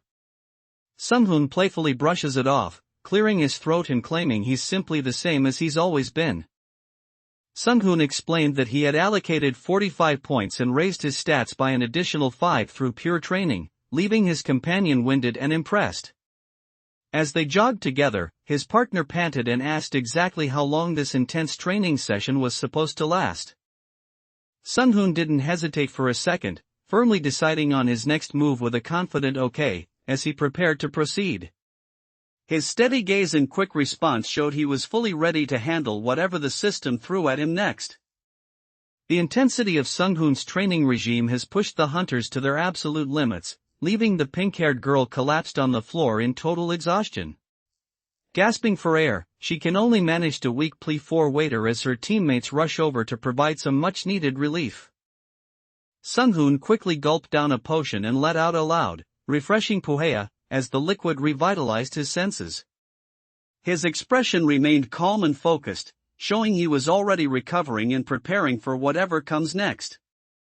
Sung-hoon explains that life force, commonly referred to as aura, has the power to drastically strengthen one's physique.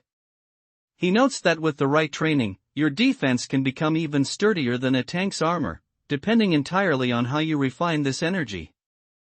Sung-hoon explained that having high defense alone isn't enough to be a true tank, you also need psychological skills.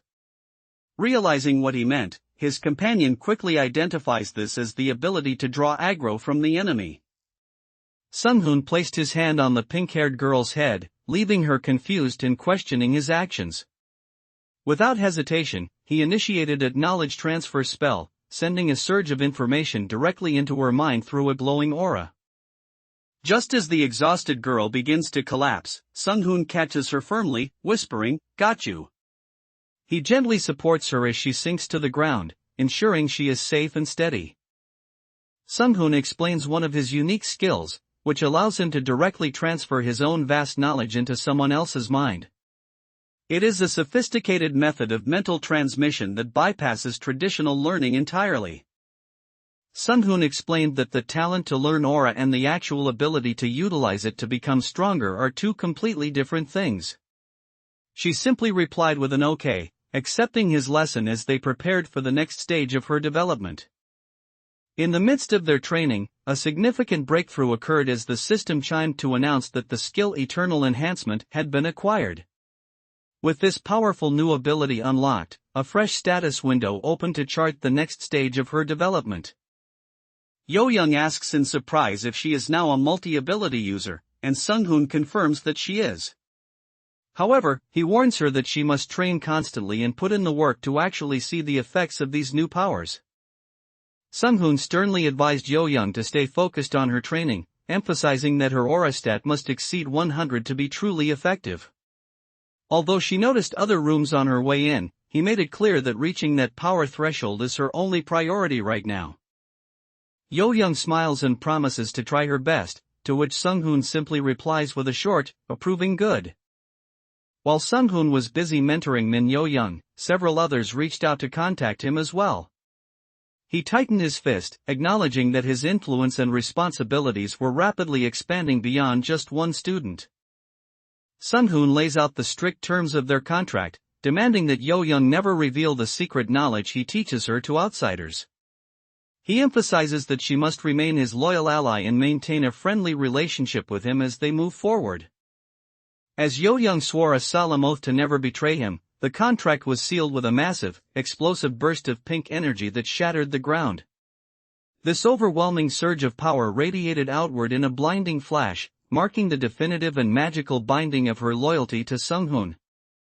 Sung-hoon decides to teach them the Dragon's Heart, a specialized subtype of his Eternal Enhancement, along with the specific martial arts techniques that complement it perfectly.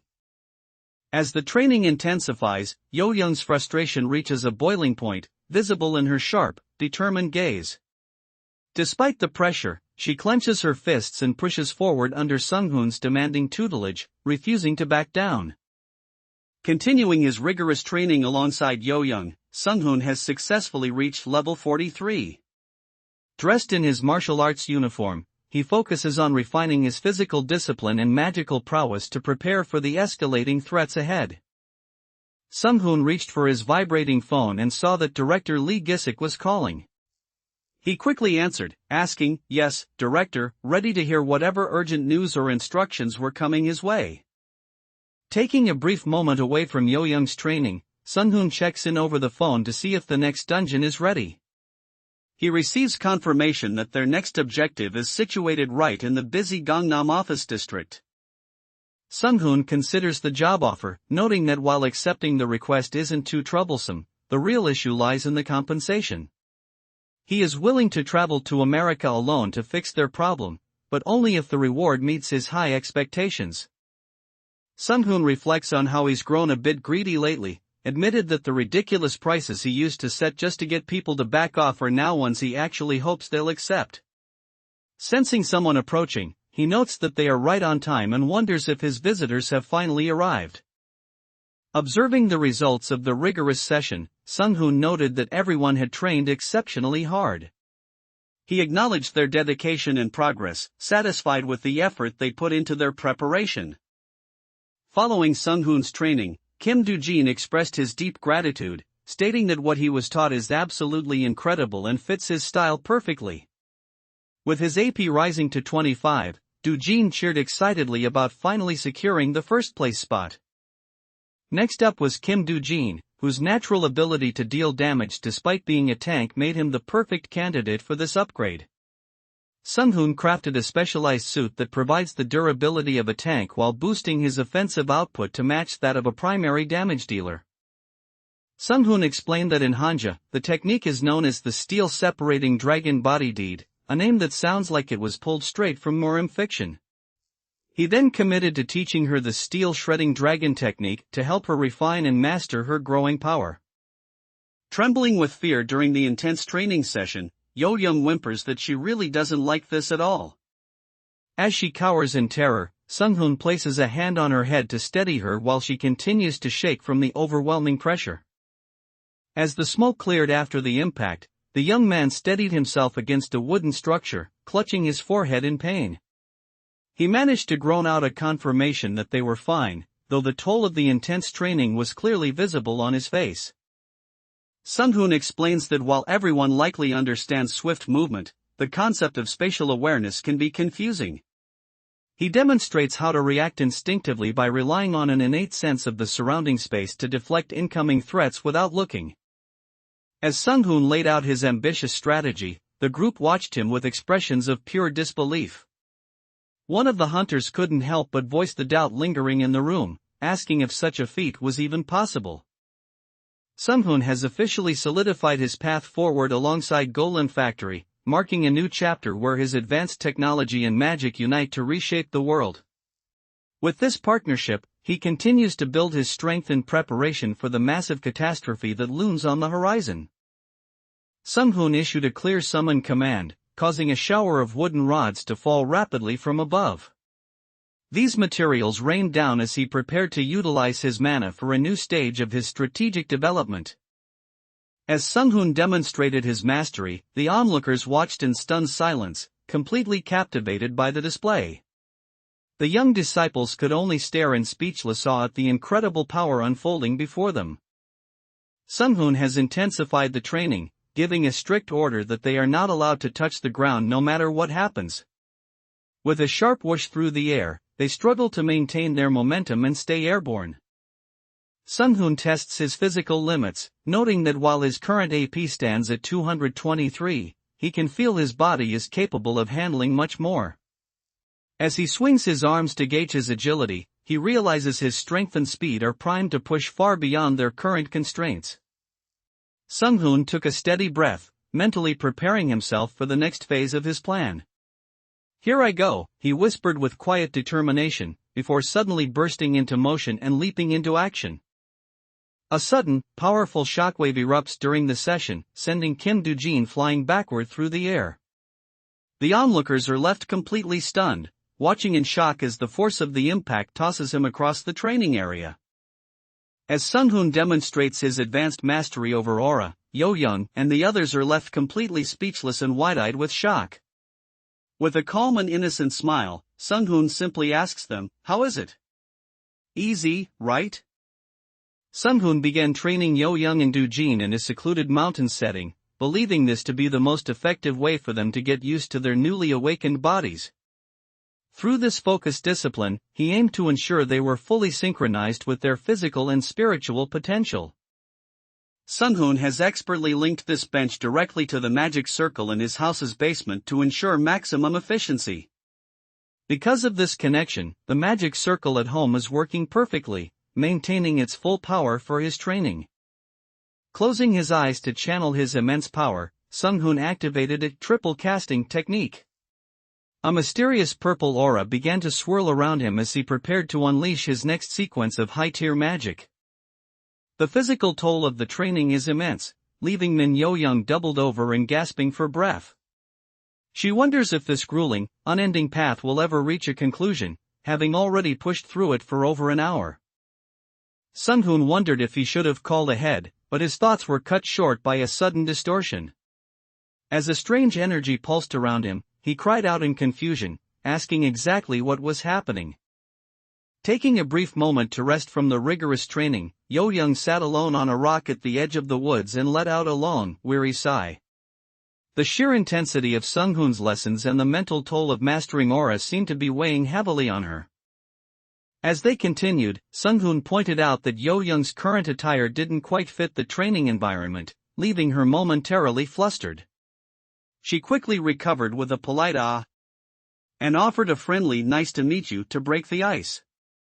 The situation takes a political turn as a woman introduces herself as Mitchell Howard from the CIA. Sung-hoon is immediately struck by her linguistic skills, noting that she is remarkably fluent in Korean.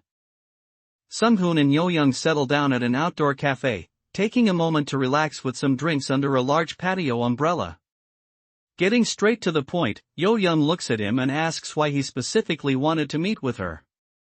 Leaning back with confidence, Sung-hoon laid out his terms, demanding a complete tax exemption and a doubling of his current salary. He understood his immense value in this escalating crisis, knowing they would have little choice but to meet his high price. Sung-hoon inquired about the international awakened tax laws, which mandate a 38% tax on everything hunters catch. This global regulation was established primarily to prevent intense conflicts between nations over the allocation of hunters and their resources. Listening to the plan, Do-jin couldn't help but feel skeptical, questioning if they were simply doing something blatantly illegal and then playing dumb. He looked at Sung-hoon with a mix of disbelief and concern regarding their bold methods. In the United States, such extraordinary legal immunity is reserved for only 2 elite individuals. These top-tier hunters are known globally as Titanium Titan and Thunder Runner. Sung-hoon is now recognized as a force possessing the impenetrable defense of a tanker like Titanium Titan and the annihilating attack power of the Thunder Runner. Because of this overwhelming strength, the world is now willing to accord him the same elite treatment as these top-tier legendary hunters. Sung-hoon thoughtfully rested his hand on his chin, unimpressed by the offer presented to him. With a knowing smirk, he declared that such a small gesture wouldn't be enough to move him, noting that his counterpart was being quite arrogant. As international interest intensifies, a foreign representative looks visibly stressed while processing a rejection.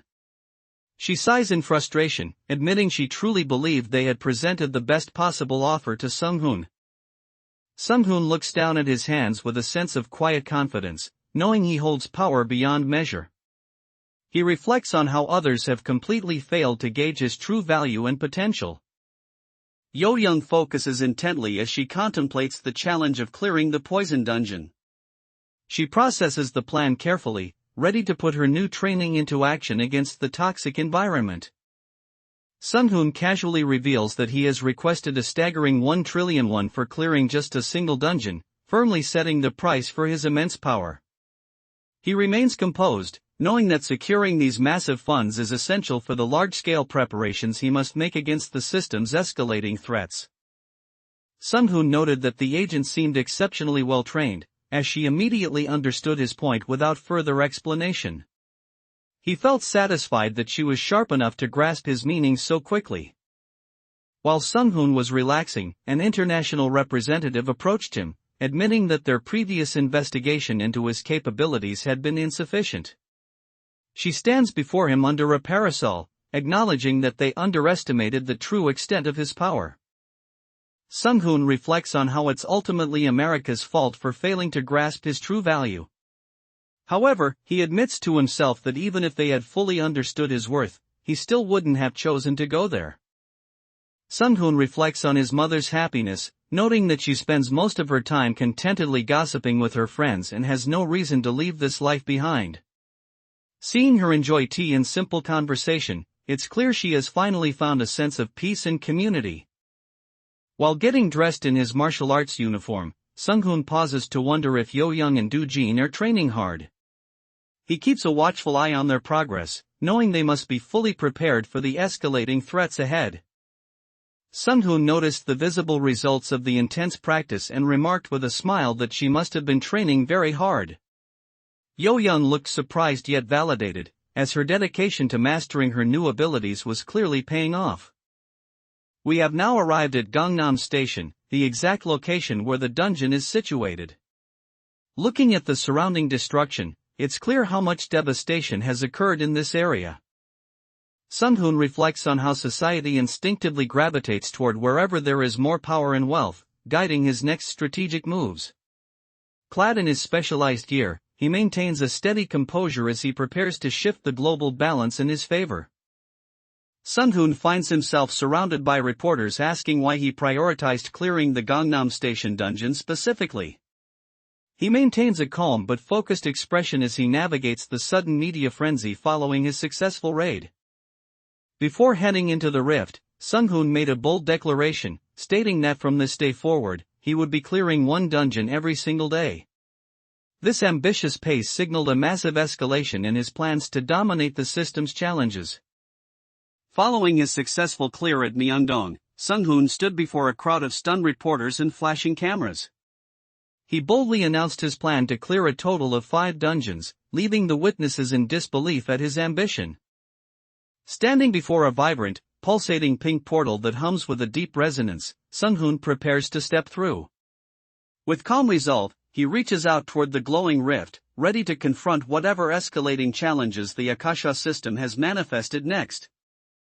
A sudden, sharp whistling sound cut through the air during the training session, catching Kim Do-jin completely off guard. He reacted instantly, spinning around mid-air with wide eyes to pinpoint the source of the unexpected disturbance. Surveying the brutal scene within the dungeon, Sung-hoon cursed under his breath, realizing exactly why casualties were so high.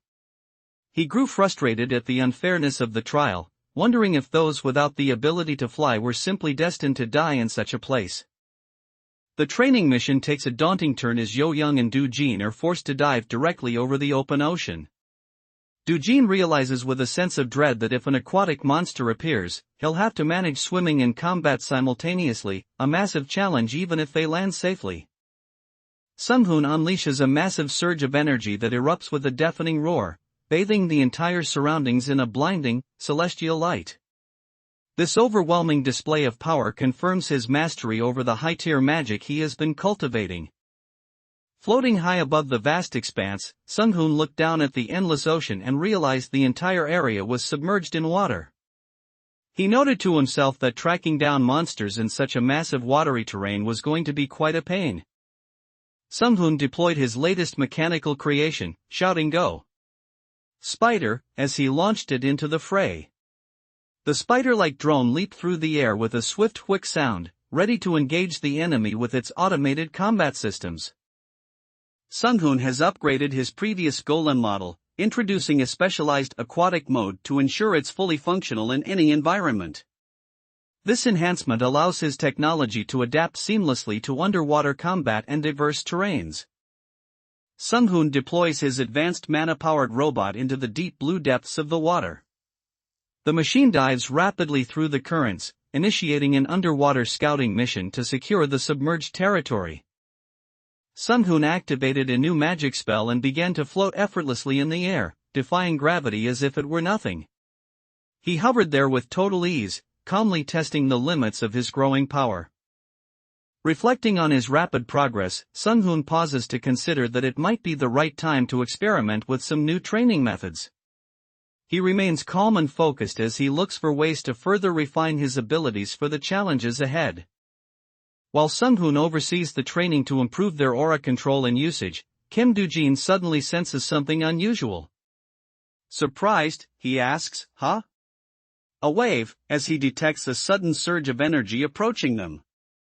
Suddenly, a terrifying shark-like monster erupts from the water with a deafening roar, ready to tear through any hunter in its path.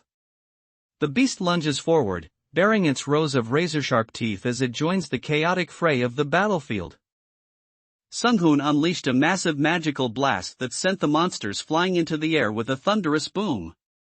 The sheer force of the explosion echoed through the battlefield, leaving the enemies completely helpless against his overwhelming power. Inside the dungeon, the tension peaks as a sharp, pointed weapon pierces through with lethal precision. With a sharp pack sound effect, the strike lands perfectly on the target, showcasing the ruthless efficiency and power behind every move in this high-stakes battle. Sung-hoon has deployed his new mana-powered robot, which clings firmly to the massive hide of a giant monster to analyze it.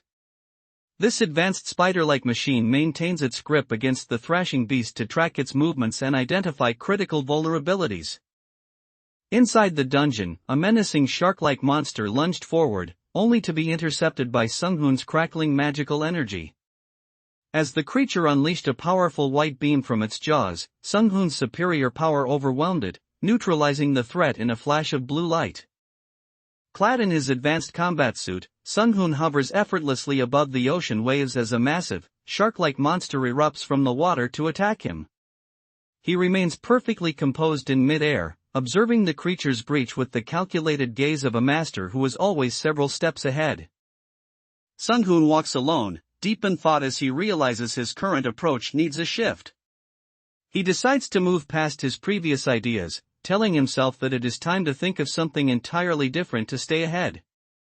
Observing the capabilities of his new golem technology, Sung-hoon considers the commercial potential of his creation. He realizes that if he were to mass-produce these advanced units, they would likely become a massive hit.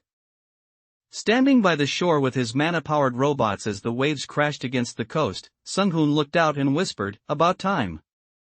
With his preparations complete, he declared his intention to proceed to the next stage of his plan.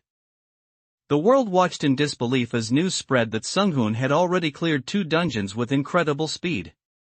People everywhere were questioning if it was even real, stunned by his overwhelming efficiency and power. Online commenters are skeptical of Sung-hoon's immense power, with some even accusing him of fraud or telling him to double-check his math. Despite the digital noise and insults, Sung-hoon remains unfazed, confident in his calculations as he prepares for the challenges ahead. Sung-hoon settled into the back of his car and sped off, his mind heavy with thoughts of the escalating system threats. He gazed out the window in silence, already calculating his next move to stay ahead of the looming catastrophe. Just as the tension peaked, an urgent call from the government came through, shifting the entire atmosphere of the room. Sung-hoon looked back with a knowing gaze, sensing that the stakes were about to get even higher. Sung-hoon realizes the scale of the threat is far greater than anyone imagined. He contemplates the chilling possibility that there aren't just 1 or 2 dungeons left to clear, but many more lurking in the shadows. As Sung-hoon continues his aggressive clearing campaign, officials are deeply concerned about the rising death toll among hunters. Reviewing the official hunter list in silence, they note that a devastating number of people below level 50 have already fallen within the dungeons.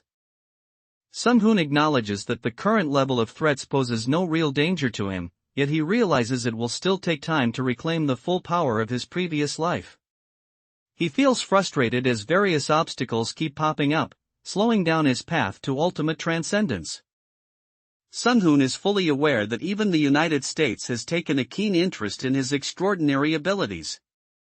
He remains calm and composed, knowing that his power has finally caught the attention of the world's biggest players. Sung-hoon has ramped up his pace, clearing a different dungeon every single day with relentless efficiency. Under a clear blue sky, the pressure on hunters intensifies as the system's difficulty spikes, forcing everyone to keep up with the escalating threat. Sung-hoon realizes that his biggest hurdle now is figuring out the most effective way to grow his abilities.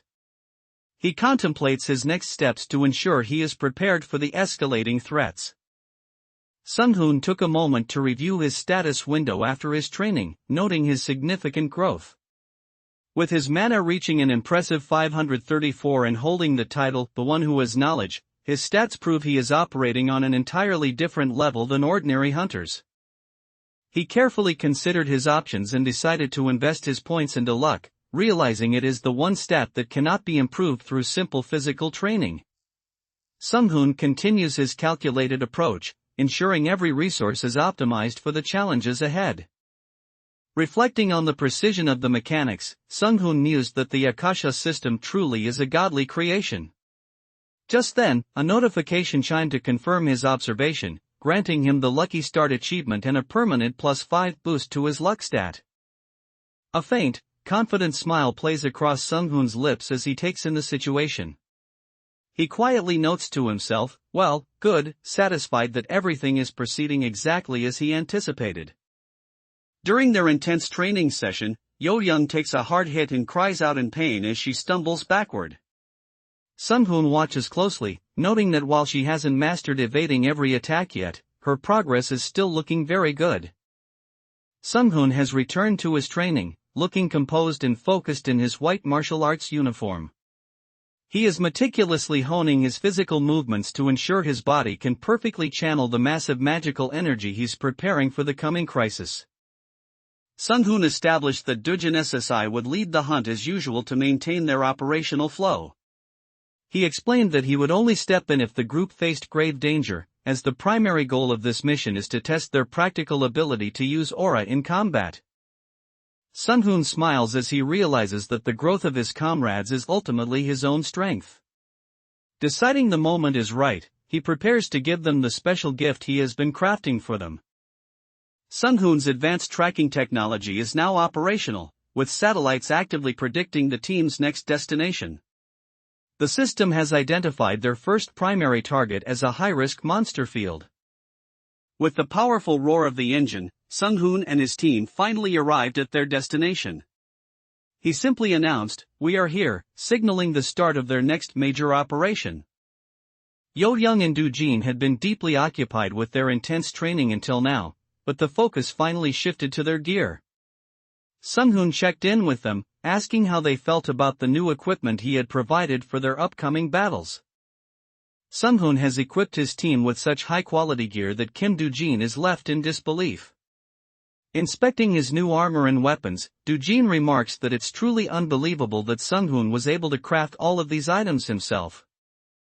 Today's hunt is going to be different than usual, as Sung-hoon announces that Dujin SSI will not be pulling the aggro this time. This shift in strategy signals a change in their typical combat roles as they prepare to face the dungeon's challenges. In the heat of the operation, Yo-young calmly asks, "How many?" as her teammate consults a glowing purple holographic map to track the remaining targets. Thanks to Sung-hoon's rigorous training, the team is operating with surgical precision, maintaining full control over the battlefield. With a confident wink and his staff in hand, Sung-hoon playfully encouraged his team to try hunting for themselves. Dressed in his striking new wizard robes, he maintained a relaxed demeanor, treating the dangerous dungeon as a simple practice field for his students. Sung-hoon has made his decision and gives the command with a confident "okay" to his team.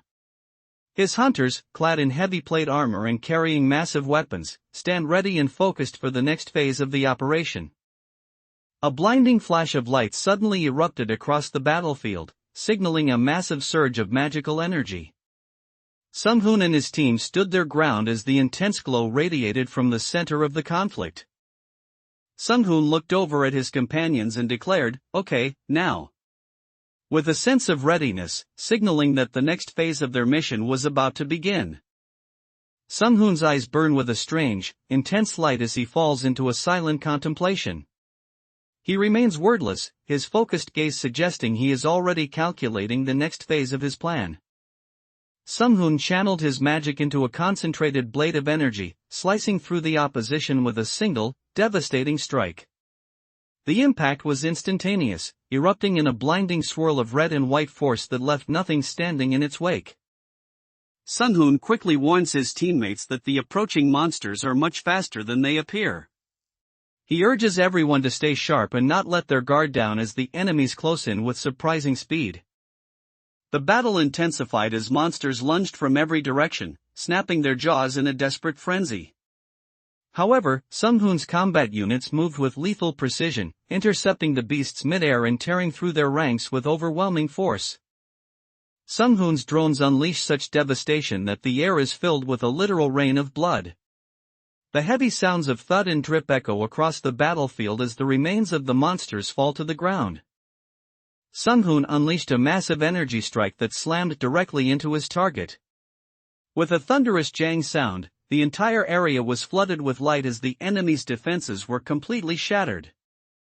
Sung-hoon realized he made a rookie mistake by overdoing his power just because he wanted to show off a little. He looked genuinely startled, exclaiming that he had definitely gone too far this time. As Sung-hoon pushes forward with his high-speed clearing campaign, he suddenly senses something unsettling. A look of sharp realization crosses his face as he stops in his tracks, reacting to an unexpected presence or anomaly. The battle took a sudden, violent turn as Jinsu was struck down, letting out a painful whimper as he was thrown through the air.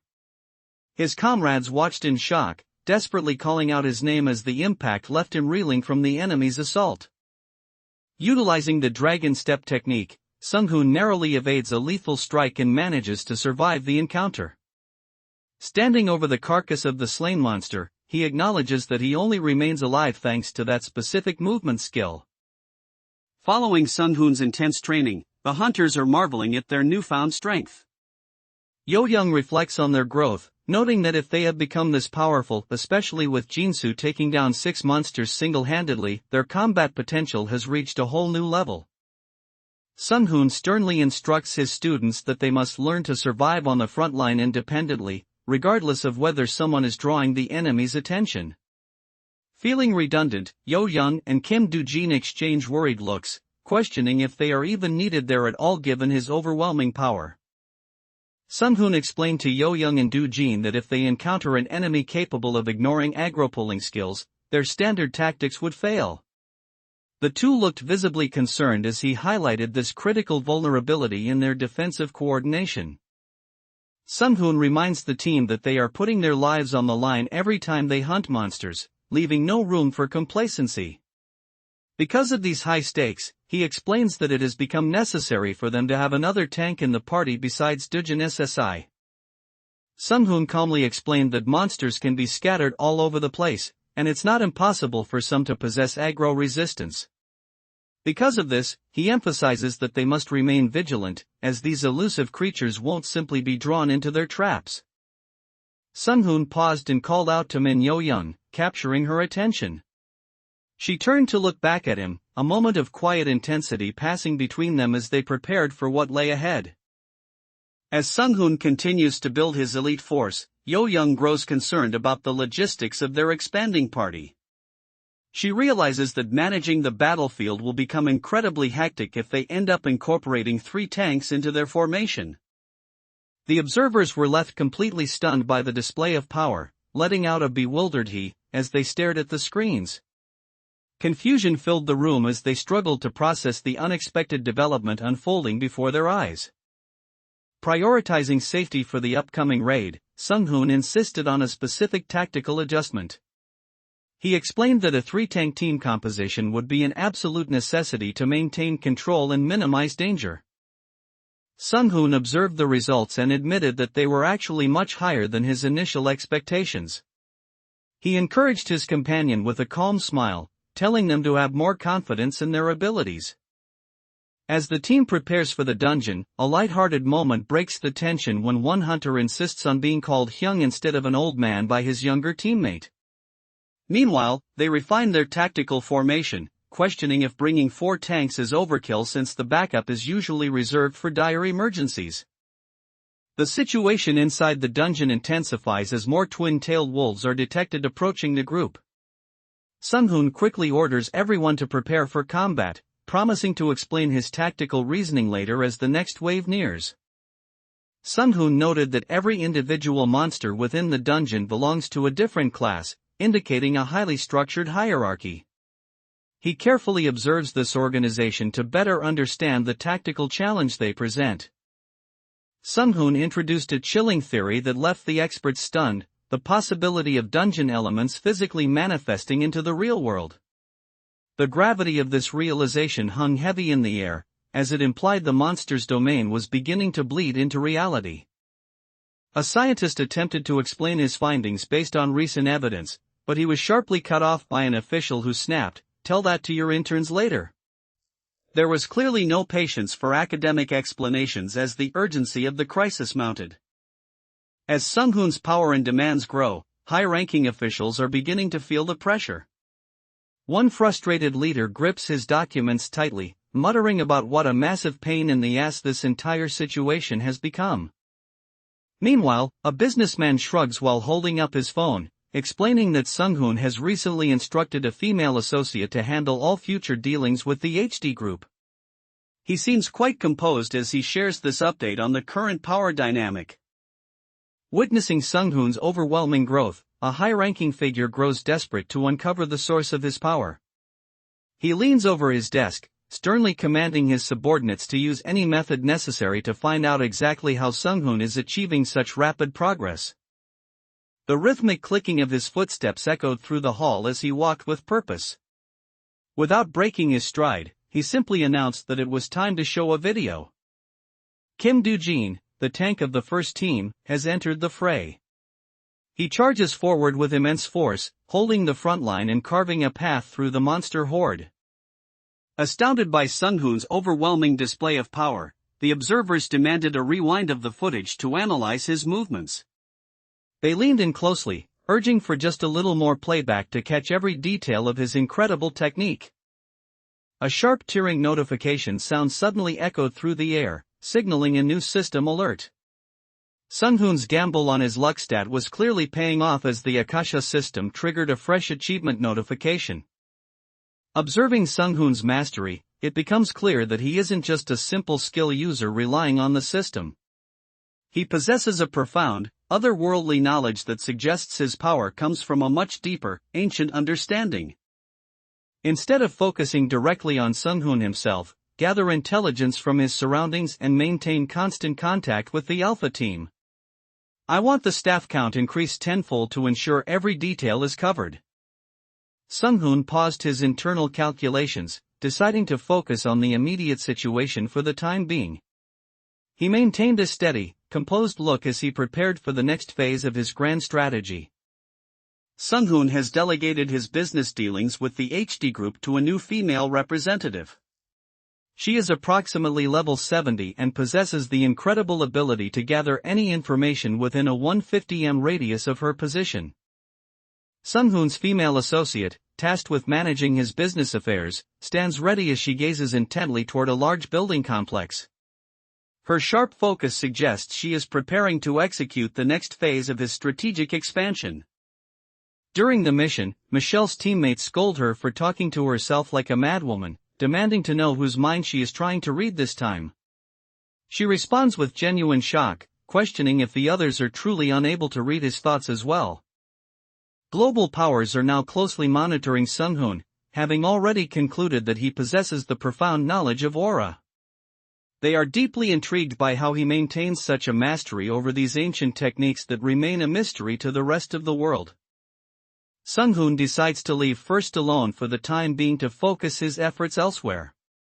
He chooses to start the next phase of training with Kim Do-jin, who has already shown potential by mentioning the use of aura. Amidst the chaos of escalating dungeons and high-stakes deals, Sung-hoon took a quiet moment at home to enjoy a simple meal of cup noodles. In the stillness of his modern apartment, he found a brief reprieve from his responsibilities as the world's primary defender. During a quiet moment, the door suddenly swung open, revealing a mysterious figure in a suit. A startled Kim Do-jin asked, "Who?" only to be calmly greeted by the stranger who already knew his name. As Sung-hoon's influence grows, global powers are taking notice. The United States government has expressed a deep interest in the HD Group's Alpha team and its members, reaching out to initiate a private conversation about them. Sung-hoon was deep in thought, his hand resting on the table as he planned his next move. Suddenly, a voice broke through his concentration, softly calling out, "Sung-hoon SSI," to get his attention. Sung-hoon is busy checking his phone, where a concerned message pops up asking if everything is okay. He quickly taps away at the screen, maintaining communication as he manages the escalating situation and his team's next moves. Global organizations are desperately trying to uncover Sung-hoon's secrets, but their efforts are ultimately futile. He calmly instructs his representative to reject all recruitment attempts and keep their information strictly confidential, maintaining his total control. Sung-hoon observed that his team was successfully buying him enough time by keeping the monsters occupied. Confident in their progress, he decided it was finally time to move on to the next phase of his plan. High-level discussions are taking place within the city, with leaders acknowledging that the initial damage they suffered was unavoidable. They are coming to terms with the fact that the sudden escalation of monster threats left them with no way to prevent the opening losses. In the history of their world, those who were naturally born with power inevitably rose to become the nobles. Their innate abilities defined their status and solidified their place at the top of the social hierarchy. In this digital era of information, a complex hierarchy has developed and adapted within the vast sea of data. Sung-hoon recognizes that navigating this landscape is essential as the world continues to evolve under the Akasha system's influence. Sung-hoon reflects on his growing power, calculating that once he reaches at least Tier 5, even level 200 awakened hunters won't stand a chance against him. Sung-hoon has delegated his business dealings with the HD group to his female representative, who confidently notes that her company is already waiting for her in room 3. Sung-hoon playfully asked the blonde CIA agent if her organization was starving her, noting her frantic state. She apologetically wiped her mouth, admitting she hadn't expected him to arrive so quickly and hadn't even found the time to eat lately.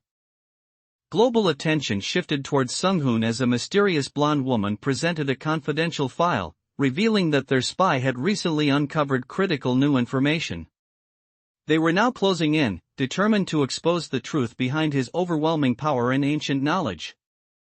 Sung-hoon has officially delegated all business dealings with the HD group to a professional and confident woman. She presents a document confirming her new authority, allowing Sung-hoon to focus entirely on his global defense preparations and magical training without further distractions. As the world watches Sung-hoon's every move, China has officially stepped into the fray. With a decisive strike of a hand on the table, they've released a report announcing their intent to make contact with the Sorcerer King. The female representative confirms during a meeting that everything is proceeding exactly as planned. Her colleague is visibly impressed by the progress, asking in disbelief if they have truly managed to succeed in their objective. Sung-hoon realizes that there are likely others in this world who possess deep knowledge of supernatural subjects. A mysterious figure dressed in traditional warrior attire stands atop a distant ridge, hinting at hidden powers that exist beyond the standard system. As the world's attention turns towards Sung-hoon, a mysterious figure pulls out a phone during a meeting, pointing out that their targets are right here. With a decisive tap on the play button, they prepare to reveal crucial footage that could change everything. Young Yo-young firmly plants her feet on the ground, her new gear shimmering with power as she prepares for action. Thanks to Sung-hoon's intense training and ancient techniques, she radiates a newfound strength and confidence. Monitoring Sung-hoon's rapid growth, external agencies are weighing their options carefully. Their strategy ranges from making friendly contact to establish a relationship, to the extreme possibility of assassination. Sung-hoon calmly sips tea while a blonde representative tries to negotiate with him, but he flatly rejects her enticing offer. Realizing her charms and proposals have failed, she playfully asks if she really couldn't win him over again this time. Acknowledging the completion of their arrangement, Sung-hoon notes that he is now in her debt and promises to repay the favor next time. The blonde representative smiles confidently as she tucks her hair back, telling him she will be looking forward to it. As she approaches the entrance, she suddenly freezes in her tracks. Her hand remains poised against the wooden door, halted by an instinctual realization that something unusual is waiting on the other side. Sung-hoon's representative suddenly freezes as she senses an overwhelming and chilling presence looming directly behind her. She asks with visible hesitation if this is the correct way, her eyes widening in shock at the mysterious, glowing silhouette casting a shadow over her. Smirking confidently, Sung-hoon let out a light laugh as the woman realized with a start that he knew exactly what her hidden ability was. She finally understood that this man was steps ahead, possessing a deep insight that saw right through her secrets. A powerful new figure emerges as Takoyan, representing the People's Republic of China, makes her presence known with an intimidating flare of energy. She boldly introduces herself, asserting her authority and the backing of her nation as she enters the fray. Flame Fist Takoyan arrived much sooner than expected, proving she is a rather impatient woman. Sung-hoon noted her arrival, recognizing that despite her temperament, she is one of the few who will be truly useful in the future. Sun-hoon delivers a stern warning, making it clear that he won't tolerate any outside interference. He firmly declares that he cannot let anyone stick their nose into his business. The female CIA agent reflexively crosses her arms and trembles as the pressure of the situation mounts. She stammers to herself that this is merely her professional duty, but her visible shaking betrays just how intimidated she is by Sung-hoon's presence. Sung-hoon calmly confronted the group, asking if he was the one they had been looking for. His direct approach caught them completely off guard, leaving them visibly flustered by his sudden appearance. Shocked by how easily Sung-hoon is handling a situation that even powerful awakened ones would struggle to withstand, his observer demands to know what kind of tricks he is pulling. Sung-hoon simply offers a playful wink and coolly replies that his methods are a secret. Clenching her fist in frustration, Yo-young finds it impossible to tolerate such a rude individual any longer. She steps forward with a cold, determined gaze, making it clear that she has no patience for his disrespectful behavior. With a subtle, knowing smile, Sung-hoon remarked that whatever was about to happen would just be something small. Clasping his hands together, he remained perfectly composed, as if the unfolding events were trivial to him. As Yo-young locked eyes with Takoyan SSI, she was struck by an unsettling realization about the sheer intensity of the man standing before her. A confident, sharp smile played on his lips amidst a swirling crimson aura, leaving her momentarily stunned by his presence. Sung-hoon sensed that he was being underestimated as a complete pushover, but a knowing smirk played on his lips. He secretly wondered who was truly in a position to judge whom, confident in the power he was hiding. Takoyan dismissed the conversation as boring, questioning why any of it even mattered. She shifted the blame onto the translation item, suggesting the miscommunication wasn't her fault at all.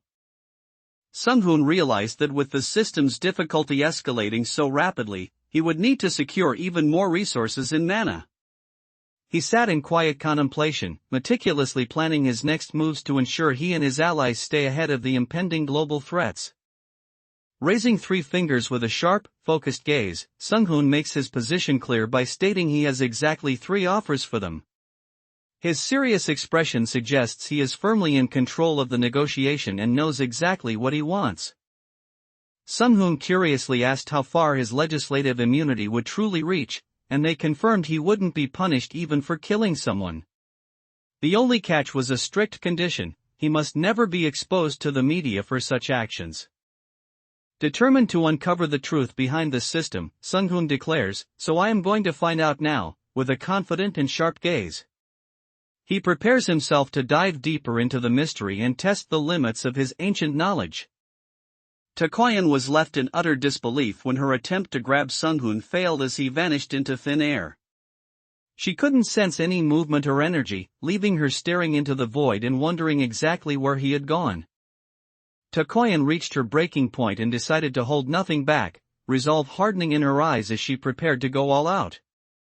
Every ounce of her power surged as she readied herself for an overwhelming display of force. Sung-hoon's nonchalant attitude finally snaps Takoyan's patience.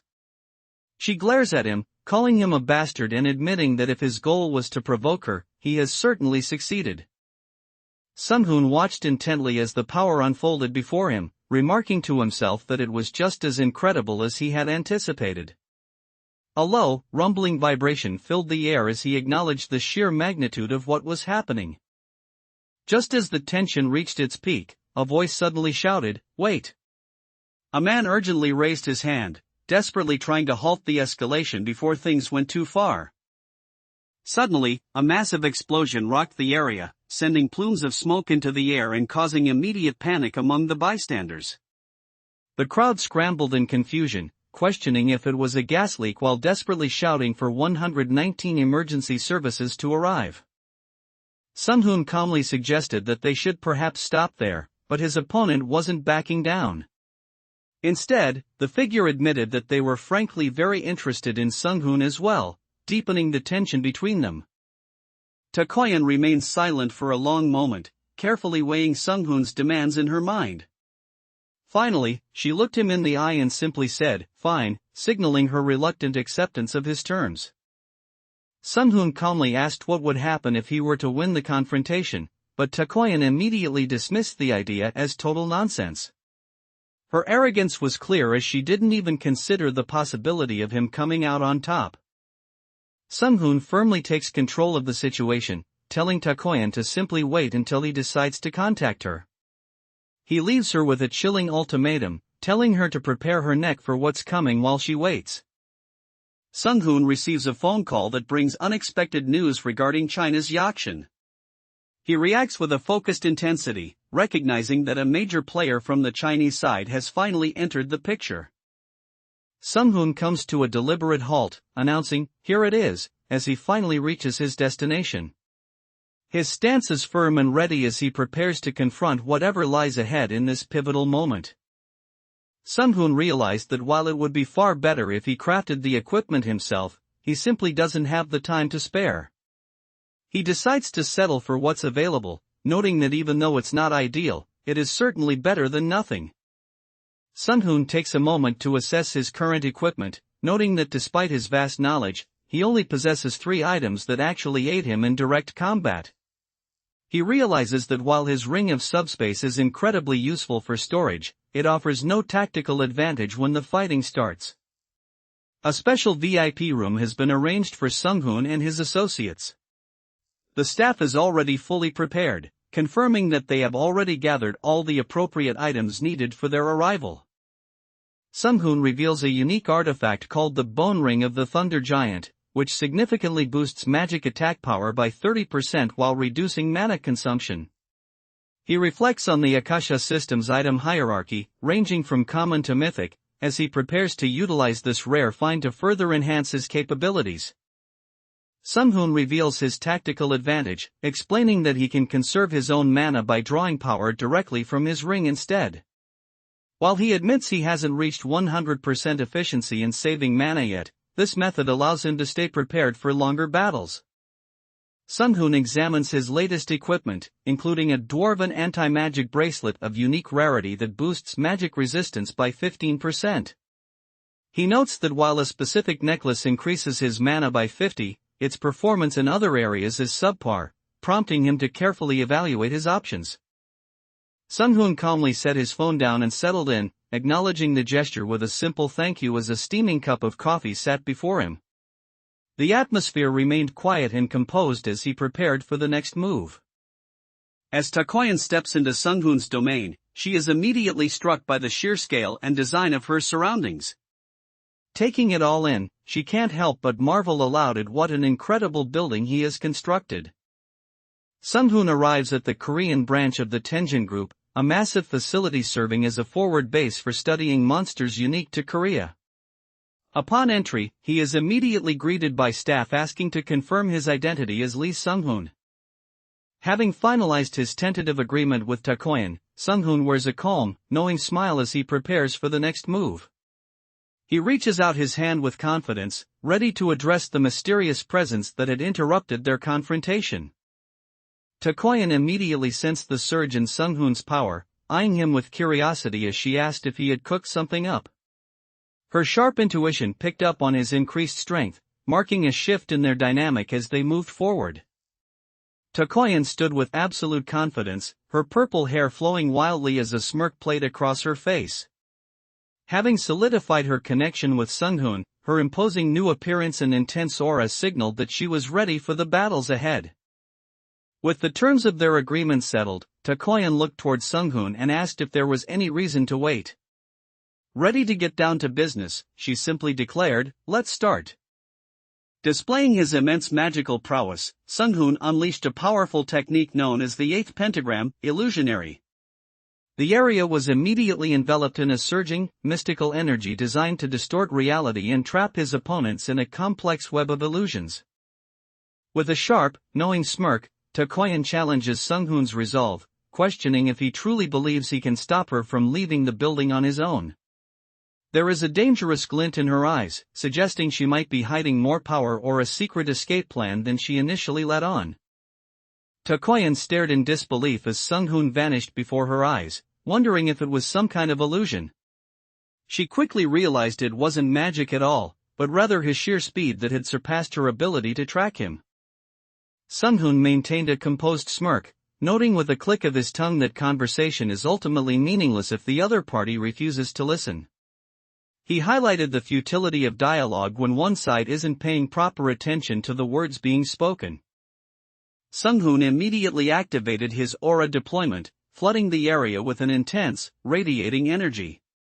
His focus and raw power were on full display as he unleashed his strength, bracing himself for the confrontation ahead. Suddenly, a massive explosion of light erupted as Takoyan unleashed a powerful strike with her red-gloved fist.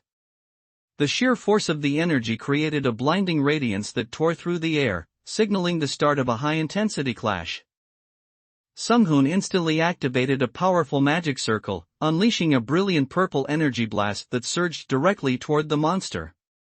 The strike was so swift and intense that it illuminated the entire battlefield, leaving the creature with no room to escape the overwhelming force. Takoyan leaped high into the air, unleashing a massive surge of power that shattered the earth and sent boulders flying. Sunghoon remained perfectly still, watching calmly as the devastating force of her attack erupted in a blinding flash of fire and dust. A massive explosion erupts on the battlefield, releasing a blinding burst of purple mana that illuminates everything. The deafening sounds of Kwang echo through the air, signaling the start of a high-intensity magical clash. A sudden surge of power erupts on the battlefield as a massive, orange-gloved fist descends with incredible speed. With a thunderous kwaboom, the impact shatters the air, signaling the start of a devastating strike. With a sharp, confident smirk, Takoyan closes in on her opponent, mocking them for being all talk. She taunts their pathetic display of skill as she prepares to strike, showing no hesitation in the heat of the confrontation. In the heat of the battle, Takoyan focuses her energy with a shout of aura concentration. Her fist begins to glow with an intense, fiery red light as she compresses her power for a devastating strike.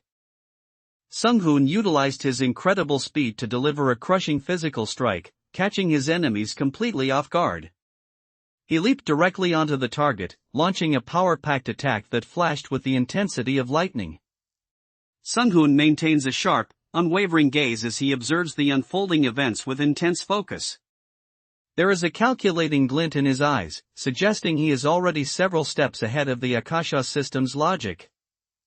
Sunghoon moved with such blinding speed that his opponent was sent crashing to the ground before he could even react. Grunting in pain as he collapsed, the enemy struggled to comprehend the gap in power, wondering aloud if engaging in close combat was simply too much for him to handle. Takoyan was left in total disbelief as she struggled to track Sunghoon's blinding speed. Gritting her teeth in frustration, she shouted out in shock, demanding to know how he could possibly be moving that fast.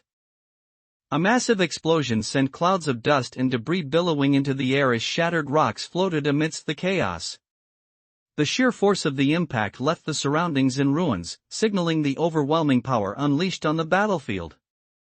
As the dust from the explosion begins to settle, a heavy, armored foot crushes the shattered rock beneath it. A massive new presence is making its entrance, signaling that the real battle is just beginning. Casting a quick heal spell, Sunghoon watched as a soothing green light mended his body instantly. With his strength restored, he declared his readiness to jump right back into the fray and face the challenge once more. Sunghoon has successfully finished analyzing Takoyan's mana flow, gaining critical data to further refine his eternal enhancement technique. Confident in his progress, he tells himself not to let this opportunity go to waste and to ensure everything goes perfectly this time. Sunghoon suddenly called out, "Come, MK03, as a massive mechanical silhouette began to emerge from a blinding flash of light. This formidable new summon appears to be his latest tactical advantage in the heat of the confrontation. Standing tall with his ornate staff, Sung-hoon remains perfectly calm, asserting that the task at hand is well within his abilities and shouldn't pose any problem. His composed demeanor suggests he has everything under control as he prepares to face the challenges ahead. A strange mechanical drone suddenly confronted Yo-young, broadcasting a formal request for her surrender. She stood her ground in silence, calmly observing the robotic intruder as it beeped and tracked her movements. Even after witnessing Sung-hoon's overwhelming display of power, the adversary remained unfazed, asking with a cold smirk if they were supposed to be scared of that. Their calm, piercing gaze showed a dangerous level of confidence, completely dismissing the threat before them. Sung-hoon began spinning his mana with such intensity that it created a violent, swirling vortex of energy. Golden and purple light waves clashed against each other, resonating with a hum that signaled the release of immense power. In the heat of the struggle, Takoyan is visibly stunned as she witnesses the sheer scale of Sung-hoon's power unfolding before her. She gasps in shock, realizing that his abilities far exceed anything she had anticipated as the force of the impact erupts. Takoyan unleashes the devastating, rapid stabbing fist, channeling her intense aura into a series of explosive strikes. The sheer force of her technique creates a massive eruption of fire and energy that dominates the battlefield. Suddenly, a small and incredibly fast entity darted across the battlefield, catching everyone off guard. The hunters shouted in warning as the blur zipped past them, struggling to track its high-speed movements. Sung-hoon decides it is finally time to demonstrate a true sorcerer's combat capability to Takoyan. With a surge of power, he prepares to show the full extent of his magical prowess in battle. As Sung-hoon moved with blinding speed, he closed the gap instantly, catching his target completely off guard. With a sharp, determined look in his eyes, he declared that he finally had them right where he wanted them, saying, "No. I got you." A look of sudden shock and realization washes over Yo-young's face as she tracks a looming threat. In a split second, her eyes widen, catching the blur of something moving far faster than she anticipated. Suddenly, rapid and heavy thud-thud sounds begin to echo across the battlefield, signaling the arrival of something immense. A strange energy ripples through the air, building tension as the next phase of the confrontation begins. A blinding flash of light suddenly erupts across the battlefield, followed by a thunderous boom as magical energy surges through the air. Sung-hoon's power is so overwhelming that it creates a massive shockwave, leaving no room for the enemy to react. With a sharp, powerful shout of HAP, Yo-young unleashed her internal energy, causing a violent surge of purple mana to erupt outward. The sheer force of the technique created a blinding flash of light as she focused her strength into a single, explosive moment. Sung-hoon manifested glowing blue magic circles in the air, showcasing his absolute control over mana. He questioned the possibility of clones, as he activated a complex spell to duplicate his presence and overwhelm his opponents. Sung-hoon instantly activated a barrage of glowing blue magic circles, firing intense energy beams through the air. Realizing the gravity of the situation, he urged himself to act without hesitation, knowing they had to deal with the threat immediately. Sung-hoon unleashes his Cloud Dragon technique, sending streaks of brilliant blue mana arcing through the air like liquid lightning. This devastating move showcases his absolute control as he tears through the battlefield with incredible speed and power. Sung-hoon accelerated to a speed so blinding that he seemed to vanish entirely, a feat reminiscent of the mythic stories of legends. Takoyan strained to keep track of him, but his movements were so swift they transcended ordinary human perception. Takoyan charges forward with incredible speed, her heavy armor thundering against the rocky ground as she closes the distance. She moves with explosive momentum, leaving a trail of dust in her wake as she rushes toward the enemy. Sung-hoon has finally unleashed his devastating Fierce Fist of Thunderstorm technique. With the roar of a literal tempest, his mana-infused strike crackles with lightning, ready to obliterate anything in its path. As Sung-hoon observed Takoyan in action, he realized she was significantly stronger than he had initially anticipated. Her raw power and skill level caught his attention, proving that his new ally from the Flame Fist clan was a force to be reckoned with. Sung-hoon moves with such blinding speed that he leaves nothing but a sharp whistling sound in his wake. Before his opponent can even process what is happening, Sung-hoon is already right in front of him, catching him completely off guard and leaving him wide-eyed with shock. Sung-hoon moves with such explosive speed that he leaves a massive cloud of dust in his wake. To any observer, his movement is a blur, cutting through the air like a sudden, powerful shockwave. Takoyan let out a powerful HAA, as she threw a devastating punch, her flame fist slicing through the air with incredible momentum. The sheer force of her strike created a blurring shockwave, showing that she was holding nothing back in this intense confrontation. Sung-hoon unleashed his overwhelming power, triggering a massive explosion that tore through the battlefield. The blinding light and debris scattered everywhere as the raw force of his magic completely dominated the area. The battle intensifies as dust and debris explode across the field, punctuated by a sudden, sharp gasp of "hook" from the impact. It's clear that the speed of the exchange has caught someone completely off guard in the heat of the clash. The battle has reached a fever pitch, leaving Takoyan breathing heavily with blood trickling down her face. As she wipes away the sweat and grit, a chilling realization hits her: at this rate, she is going to lose. The situation on the battlefield grows more complicated as a strange, mechanical spider-like toy reappears. Takoyan clicks her tongue in frustration, realizing that if that annoying little toy joins the fray, the fight is going to become even more difficult to manage. Sung-hoon calmly admits that he should have done more research before this encounter. To make up for it, he prepares to unleash his final move as an apology, surrounded by swirling flames as he readies his true power. Takoyan has fully unleashed her power, with intense flames swirling around her like a rising storm. In her Flame Fist avatar, she radiates a fierce energy, ready to incinerate anything in her path at a moment's notice. With a sharp shout of "Ha!" Sung-hoon launched a lightning-fast strike that cut through the air with incredible speed. His movements were a blur, showcasing the lethal precision and power of his enhanced physical abilities. Wasting no time, Sung-hoon unleashed an enhanced magic arrow with precision. The magical projectile streaked across the battlefield in a burst of light, showcasing the refined power he has cultivated through his ancient knowledge. Sung-hoon gazed up at the sky, where a strange disturbance rippled through the clouds. It seemed as though something was descending at an incredible speed, and he stood watching in silence, anticipating whatever was about to arrive. Sung-hoon moves with such blinding speed that he creates a sharp whistling sound through the air, leaving only streaks of white light in his wake. As he descends, his movements are so rapid they defy the human eye, completely overwhelming the battlefield with his sheer velocity. The action on the battlefield intensifies as a hunter lunges forward, delivering a powerful, focused kick. Energy crackles through the air with every movement, signaling the start of a high-stakes confrontation. Suddenly, there was a sharp whistling sound in the air as everything began to spin rapidly.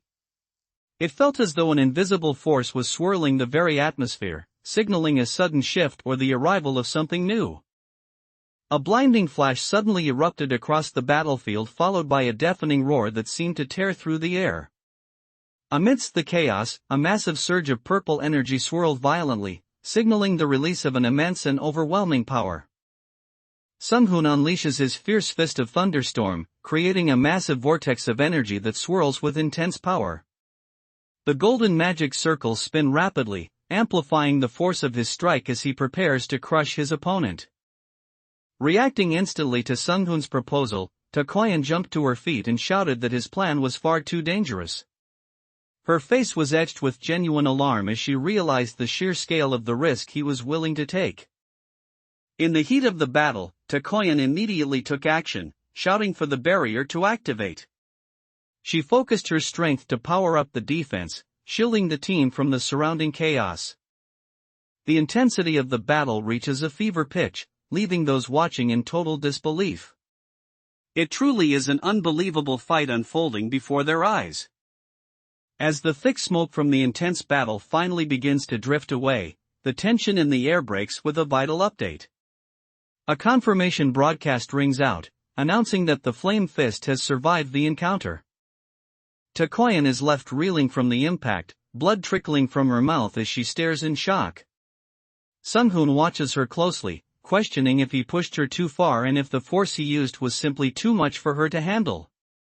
Takoyan stared upward in sheer disbelief, unable to process the incredible display of power unfolding before her eyes. She gasped out the word impossible as she witnessed Sunghoon's capabilities completely defying her expectations.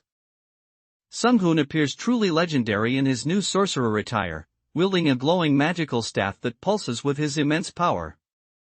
He strides forward with absolute composure, looking every bit the transcended master ready to unleash his ancient magic upon the world. Sunghoon moved with sudden precision, but he let out a curious as he noticed something unexpected.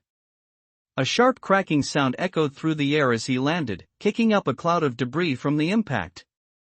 Sunghoon's strikes were so swift and lethal that the enemies didn't stand a chance, resulting in a brutal spray of blood across the battlefield. His merciless assault tore through his opponents, leaving the ground stained in deep crimson. With a fierce shout of Haya, Takoyan unleashes a powerful strike that shatters a massive rock formation into pieces. The sheer force of her energy causes the stone to explode outward, demonstrating the raw physical power she commands as the Flame Fist. Observing the aftermath of the intense battle, Sunghoon noted that Takoyan had pushed herself too far, reminding her that he had specifically warned against using dangerous techniques like the Great Yin and Yang clashing sky palm. He remained concerned because such volatile power could cause severe internal damage to her body. Sunghoon wondered if things had gone a bit too far, admitting he hadn't expected Takoyan to truly push herself to such an extreme limit. As her panicked team tried to wake her, shouting for their miss to open her eyes, Sunghoon coolly reassured them that she was perfectly fine and very much alive. Following the intense confrontation, a lingering promise echoes through the open air. Whether a threat or a simple parting vow, the message is clear: they will meet again, as their paths are destined to cross once more.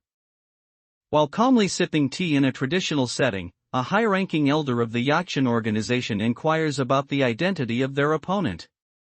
He is informed that they are facing the Flame Fist, Takoyan, who has now aligned herself with Sunghoon. Sunghoon activated a powerful aura, causing a brilliant pink and purple light to radiate outward.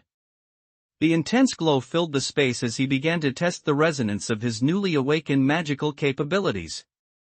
A mysterious figure sits in contemplation, reflecting on a time when they were unable to harness the power of shamanic arts.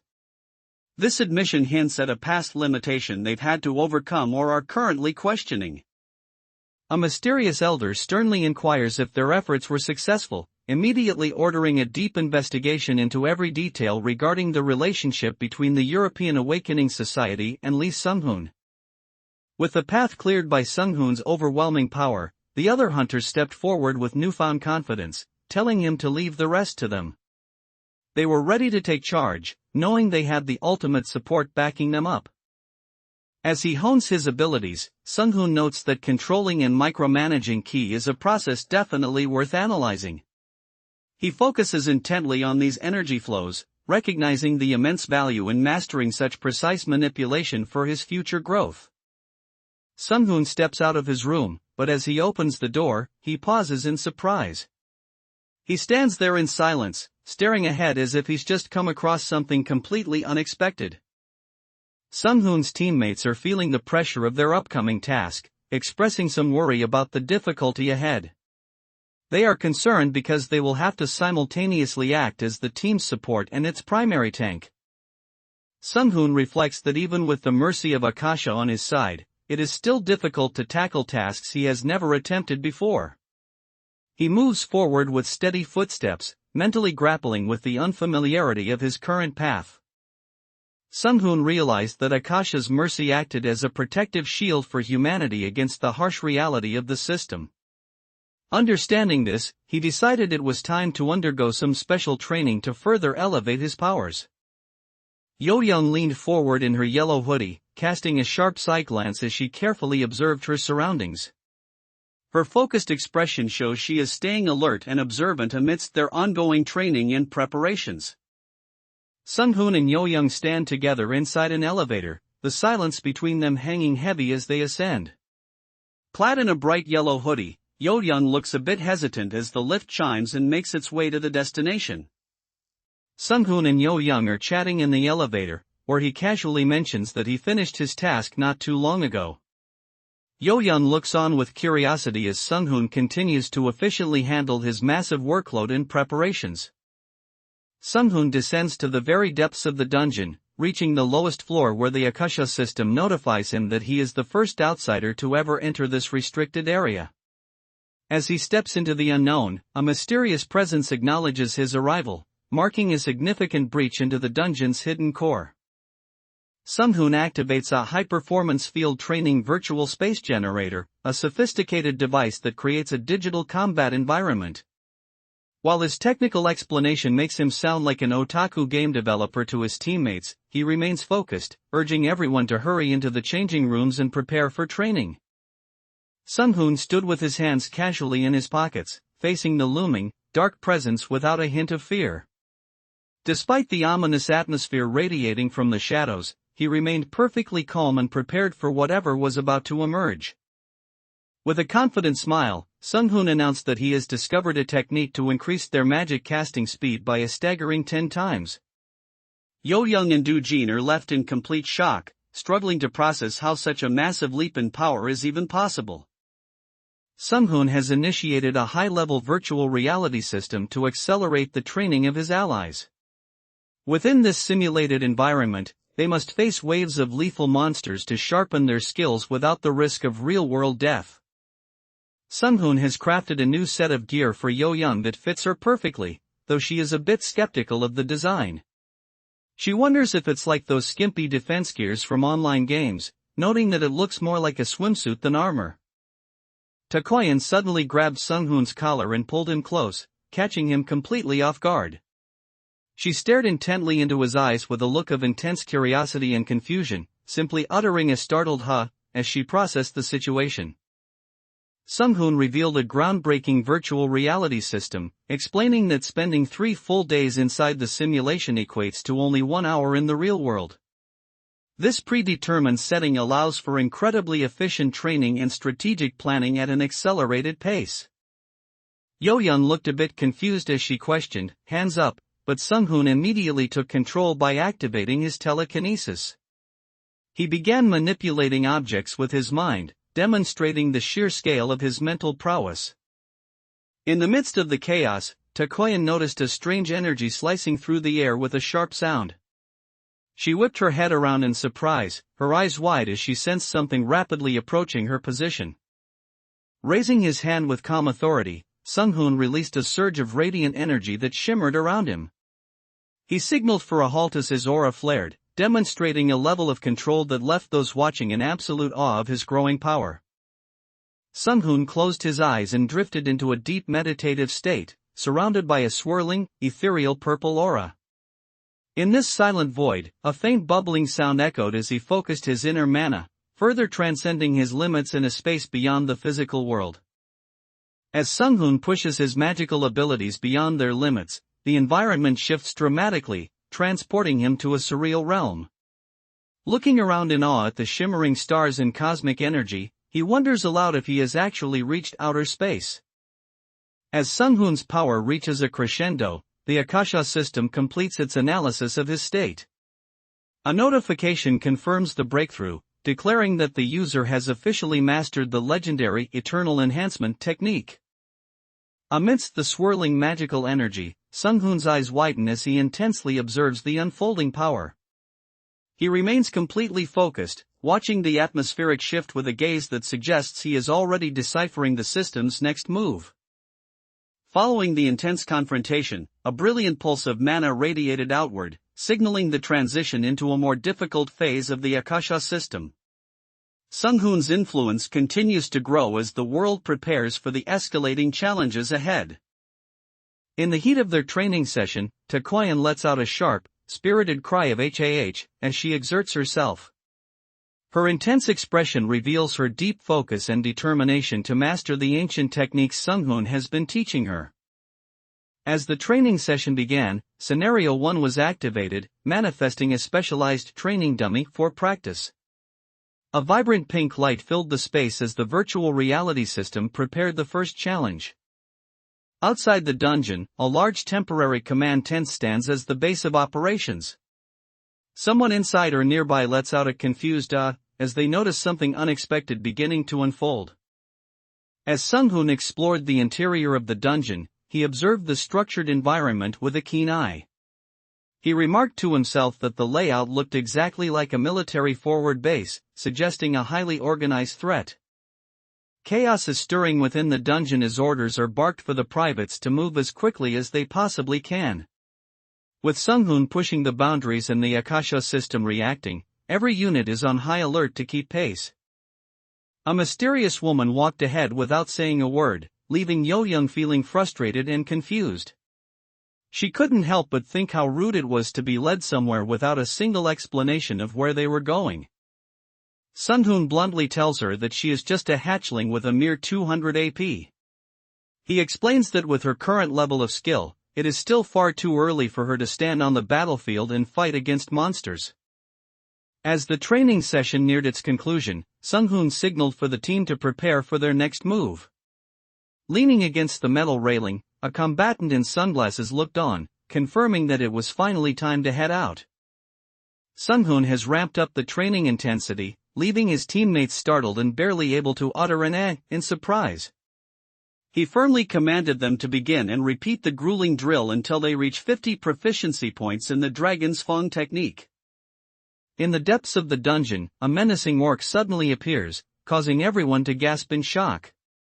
The creature lets out a piercing shriek as it prepares to confront the group. Inside the dungeon, a terrifying boar-like monster with glowing red eyes lunges forward with immense power. The massive beast towers over the area, poised to strike down with a devastating blow as the battle intensifies.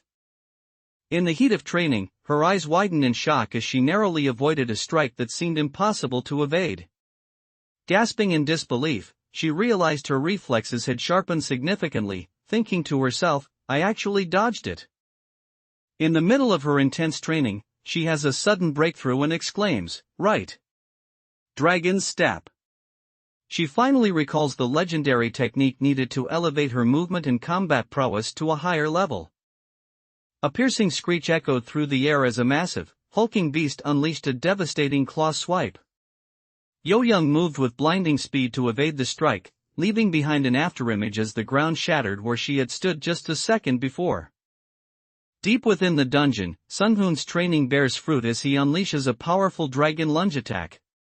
A brilliant flash of golden energy streaks across the space, showcasing the devastating speed and force of his refined technique.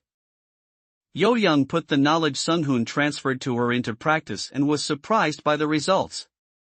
As she fought, she realized that taking down her enemies was becoming much easier than she had initially expected.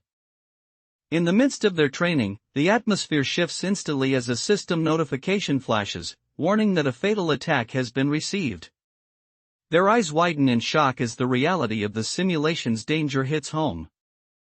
As the situation on the ground intensified, the commander barked out a sharp order for the privates to move as quickly as they possibly could.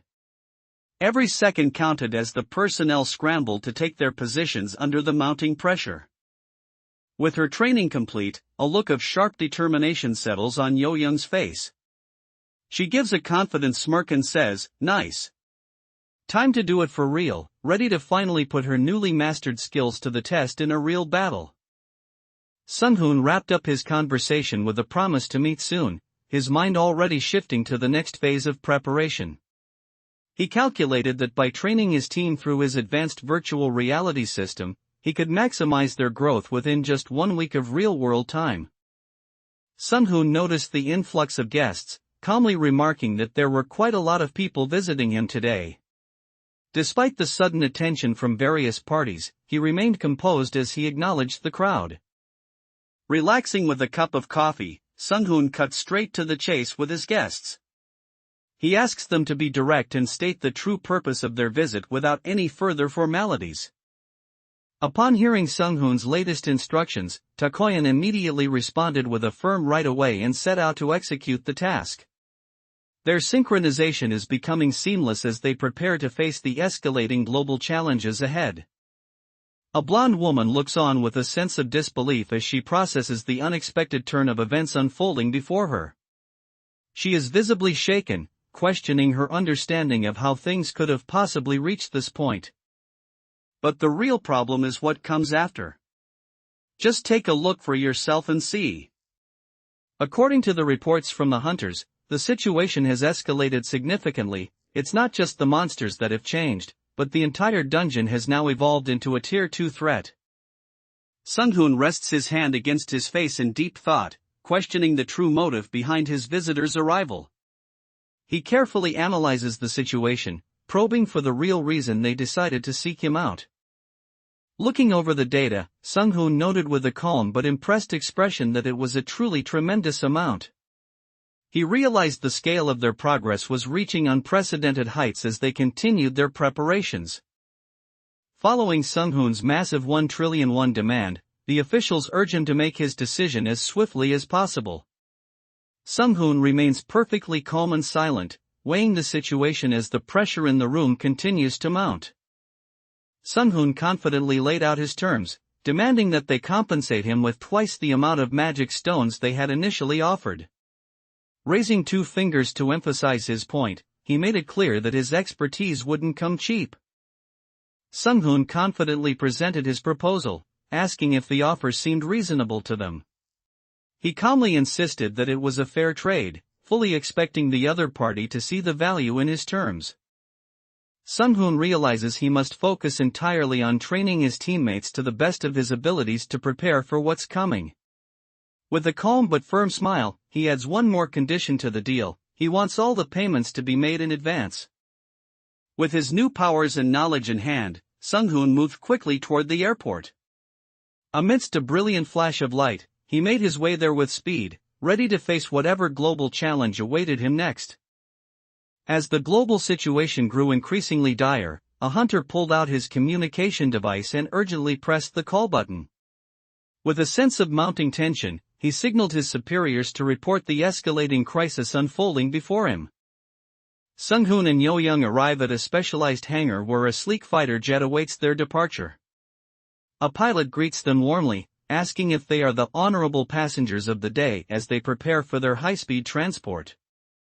Standing outside the dungeon, observers watched in awe as Sung-hoon's overwhelming power unfolded. A soldier turned with a smile, admitting that just as he had been told, the Sorcerer King is truly amazing. Gazing at the swirling energy within the cosmic dimension, Sung-hoon wonders, Manhwa, as he senses a familiar yet distinct presence. He reaches out his gloved hand toward the vibrant violet glow, attempting to grasp the essence of this mysterious power. Sung-hoon is in a hurry and decides it's time to move out immediately.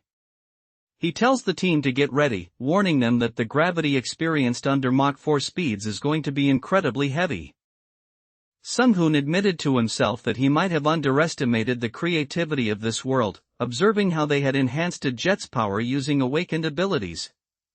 He watched with a keen eye, noting the impressive way modern technology was being augmented by supernatural force.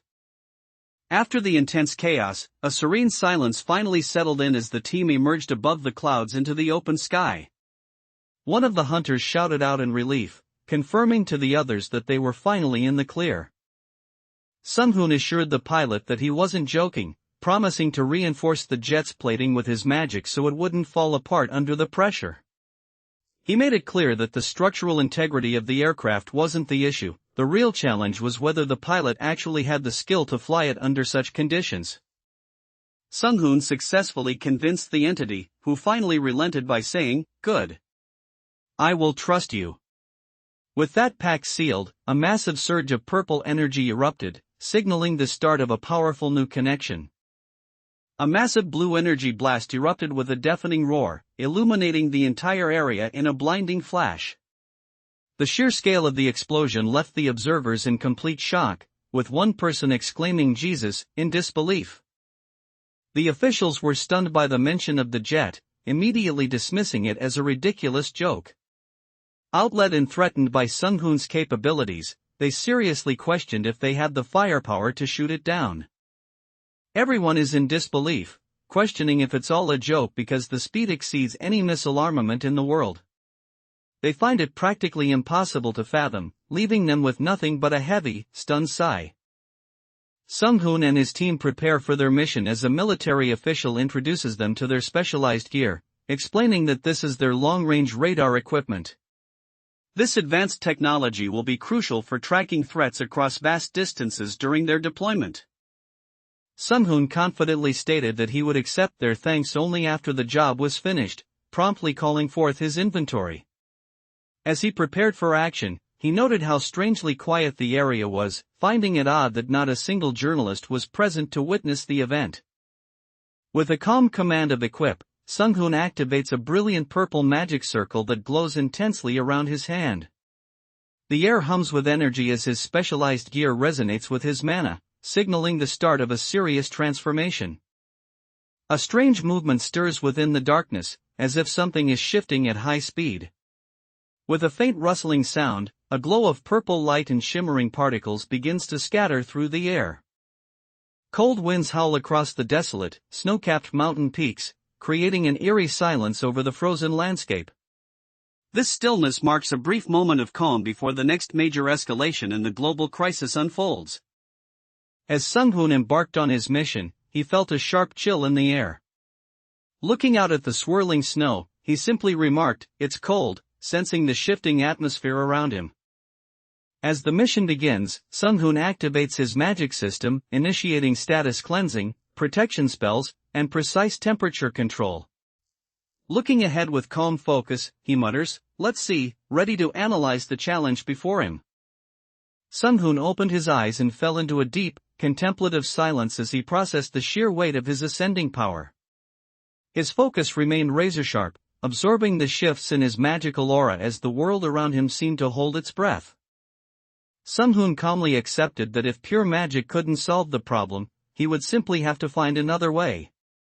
Recalling the wise saying that highly advanced technology is indistinguishable from magic, he prepared to bridge the gap between his sorcery and scientific engineering. Sung-hoon activated his advanced tracking technology, and the sensors immediately began scanning the surrounding area. With a sharp beep, the radar screen lit up with signals, pinpointing the exact locations of the incoming threats. Taking charge of the operation, Sung-hoon speaks into the radio as the rescue team, assuring the survivors that he is already on his way to their location. With 6 survivors confirmed on the radar, he moves swiftly to ensure no more lives are lost in the chaos. In the midst of the operation, Sung-hoon's radar picked up a series of distinct new energy signatures nearby. He quickly identified these as ice trolls, realizing that a whole pack of these freezing climate monsters was lurking in the vicinity. The intensity on the battlefield continues to escalate as more formidable threats emerge from the chaos. Finally, a terrifying beast adorned with 9 horns rises, signaling the arrival of a creature far more powerful than those encountered before. A mysterious signal flashed on the radar screen, indicating an approaching anomaly that caught the observer off guard. Staring at the glowing blip, the operator muttered in a worried tone, "What to do?"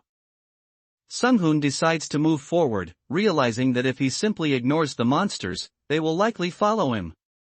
As he sets off, the ground rumbles with heavy thud-thud sounds as the creatures begin their pursuit. Sung-hoon released a massive surge of magic power that echoed across the battlefield with a thunderous boom. This explosive display of strength showcased his absolute dominance as he prepared to face the threats ahead.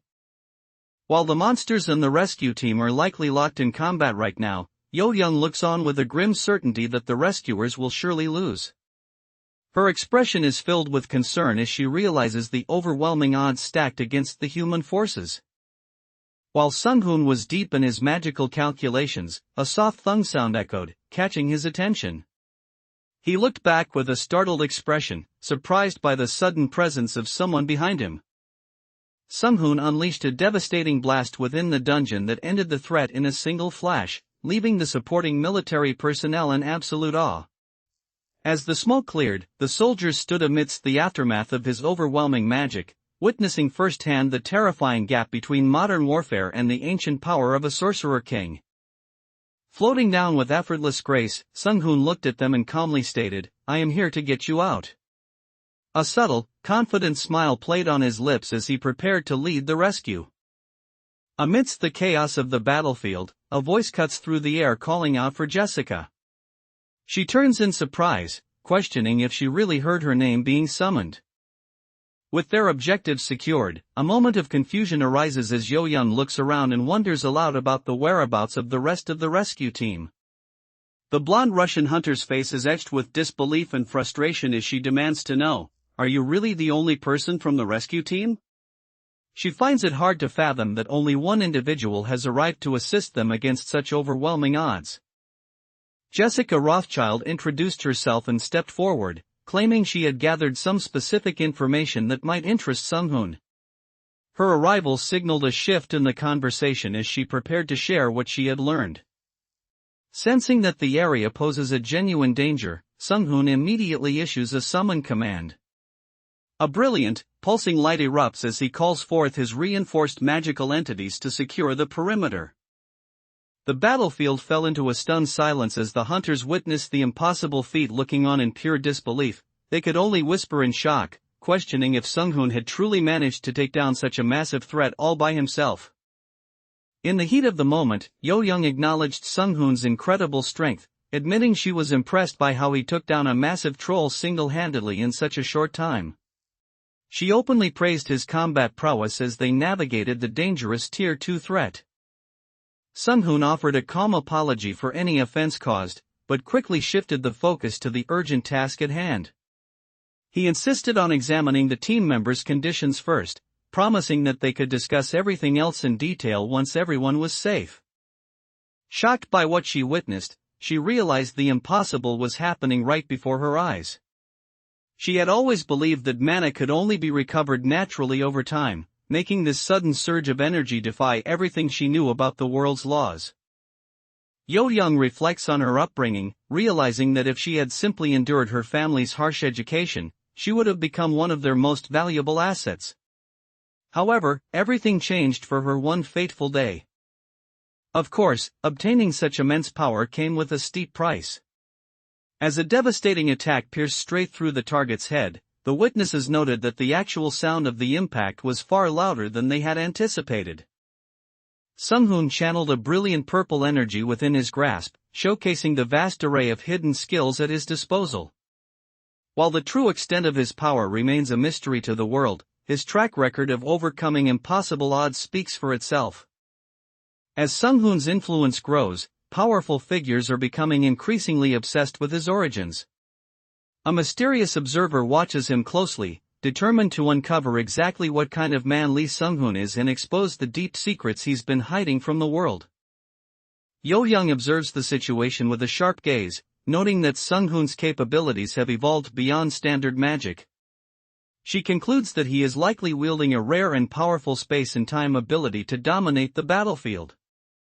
Sung-hoon calmly channeled his glowing magical energy into a staff, wearing a satisfied smile that showed his absolute confidence. Meanwhile, Yo-young sat behind him, watching his every move with a skeptical and slightly annoyed glare as he prepared his next move. Observing Sung-hoon, others note that he is quite sly because he seems to be hiding far too many secrets. However, they acknowledge that anyone at his incredible skill level is bound to hide a thing or two.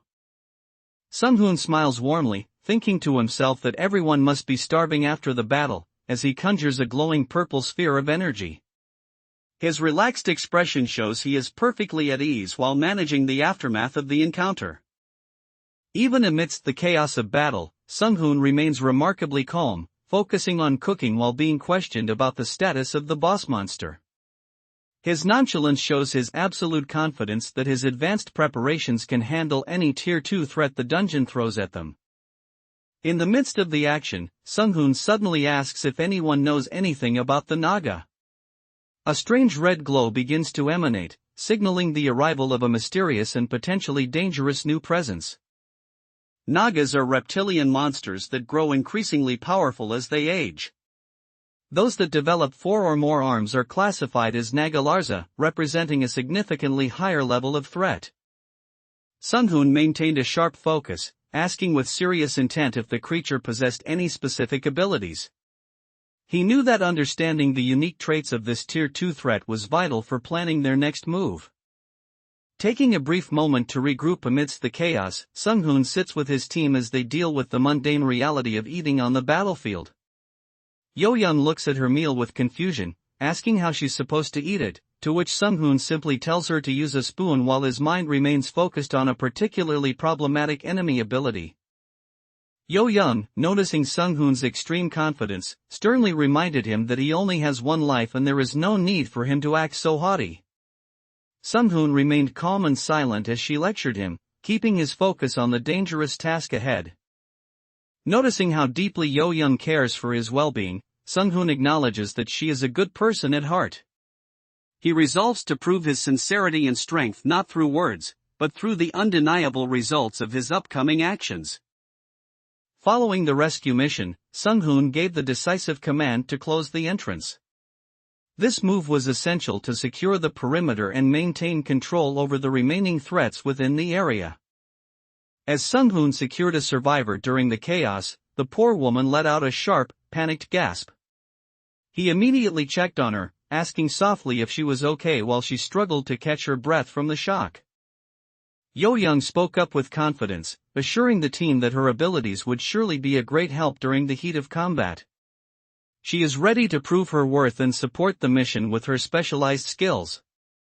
Yo-young marvels at the efficiency of the magic, noting that a 20% increase is actually amazing since that is a level she can only achieve by stacking multiple buffs together. She pauses thoughtfully, simply humming as she processes the sheer scale of Sung-hoon's capabilities. As Sung-hoon discussed the intricacies of his power, the listeners struggled to grasp the concept. One of them asked in confusion if English magic was some sort of specialized discipline, much like Chinese martial arts. Sung-hoon realized that to justify the massive compensation he expects to receive, he needs to reveal a glimpse of his true power to the world.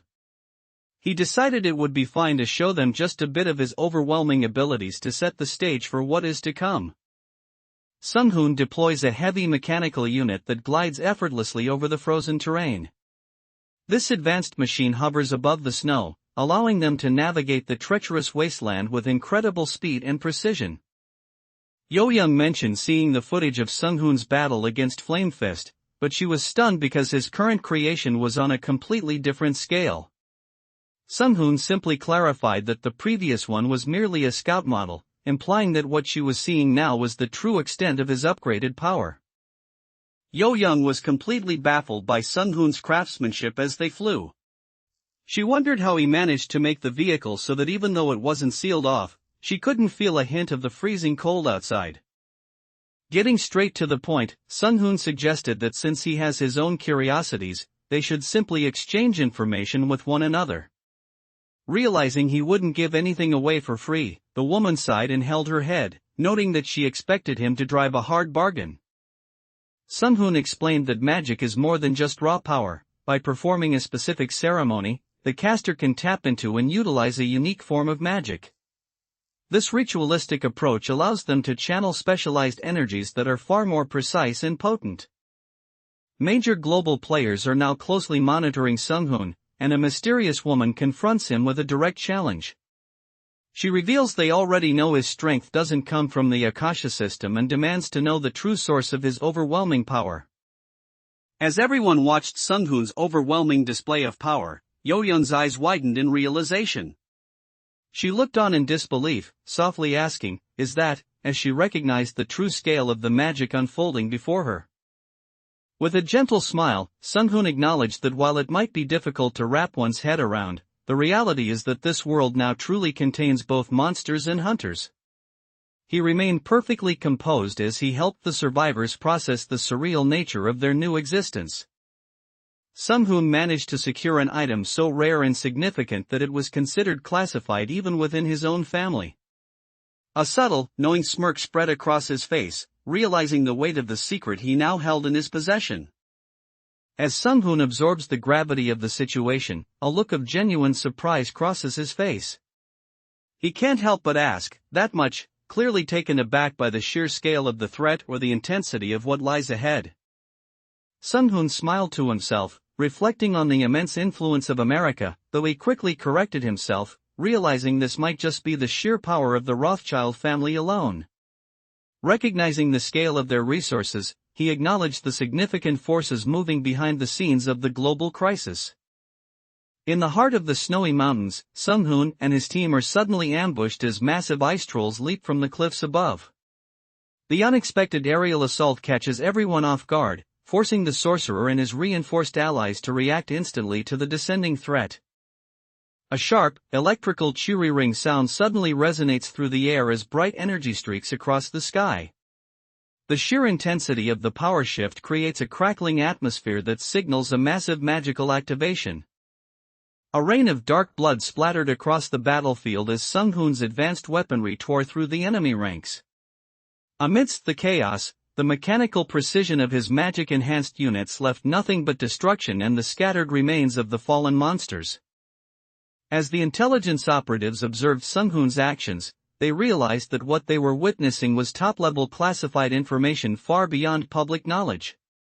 They watched in silent realization, understanding that they were touching upon secrets that the world had kept hidden until now.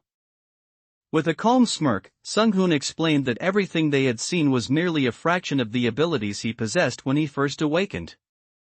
It wasn't a lie, as he had indeed utilized a portion of the Akasha system's power to achieve his feats. Sung-hoon brought the questioning to a halt as they reached their destination, reaffirming his intention to help humanity. However, he made it clear that he would be the sole person to decide exactly when that help would be delivered. Sung-hoon leads the team to a desolate, frozen expanse that serves as the boss's hidden lair. As Yo-young marvels at the unexpected location, Sung-hoon questions if they really had no idea where the boss was hiding all this time. Preparing for the upcoming battle, Sung-hoon asks Yo-young what her plan of action will be.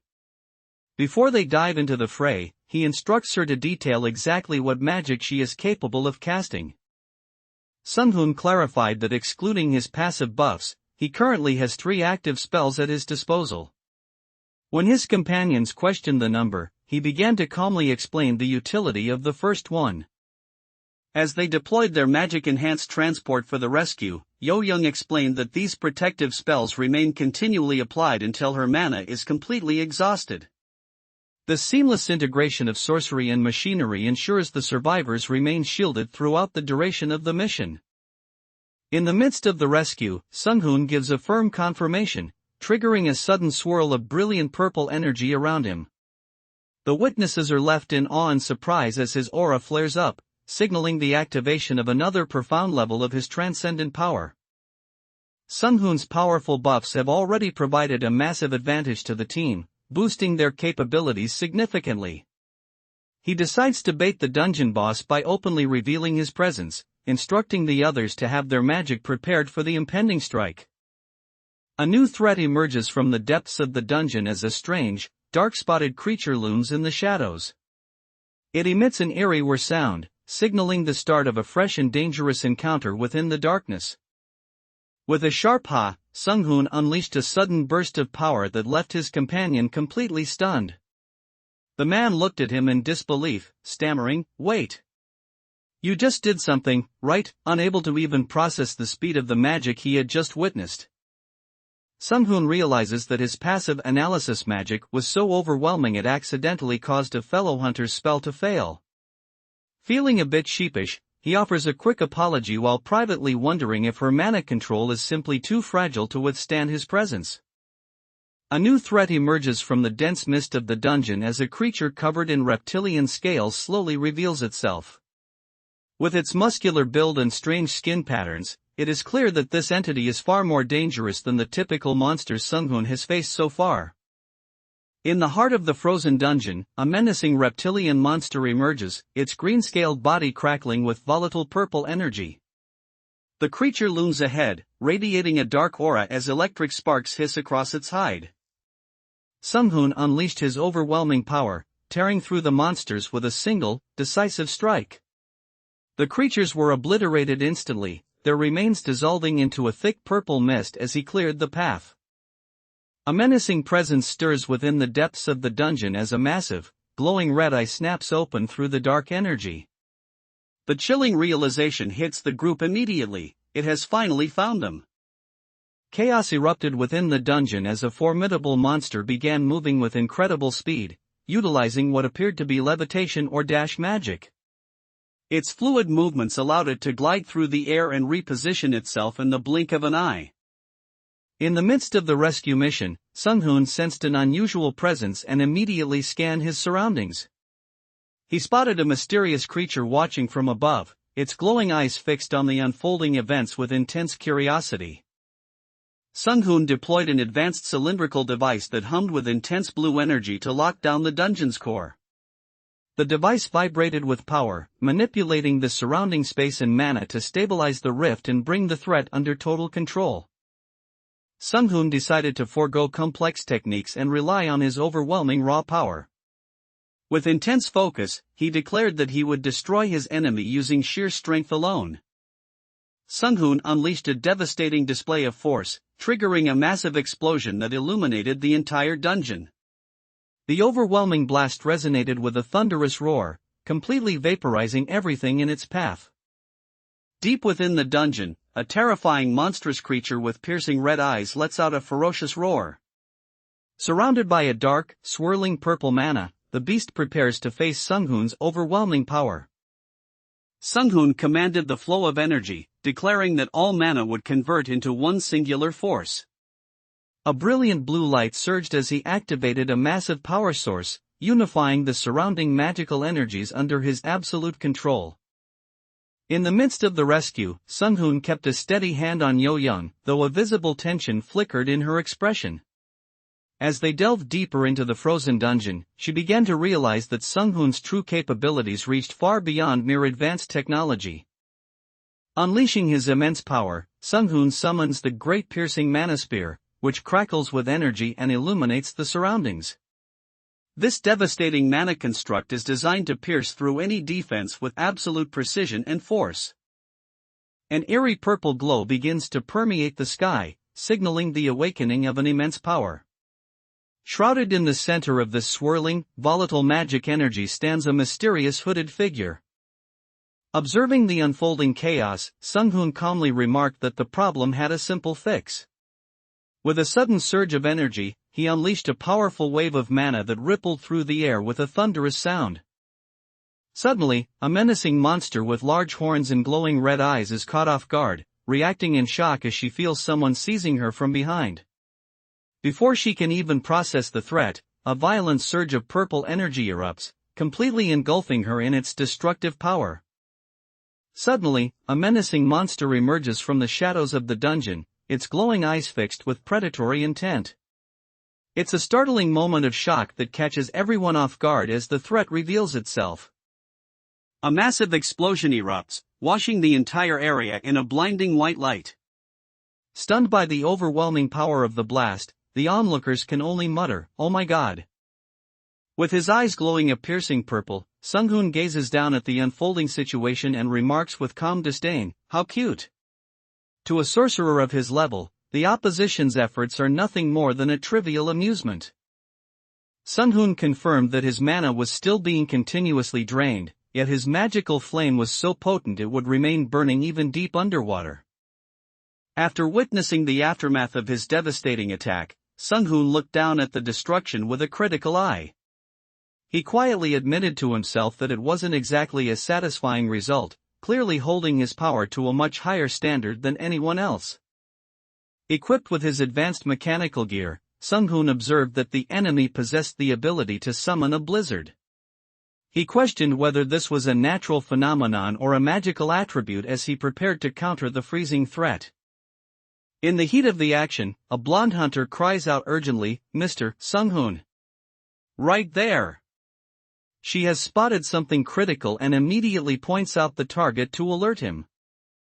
Sung-hoon considered a new magical approach, asking himself if he should give it a try. As he focused his intent, a vibrant purple aura flared up around him, accompanied by the humming activation of intricate magic circles.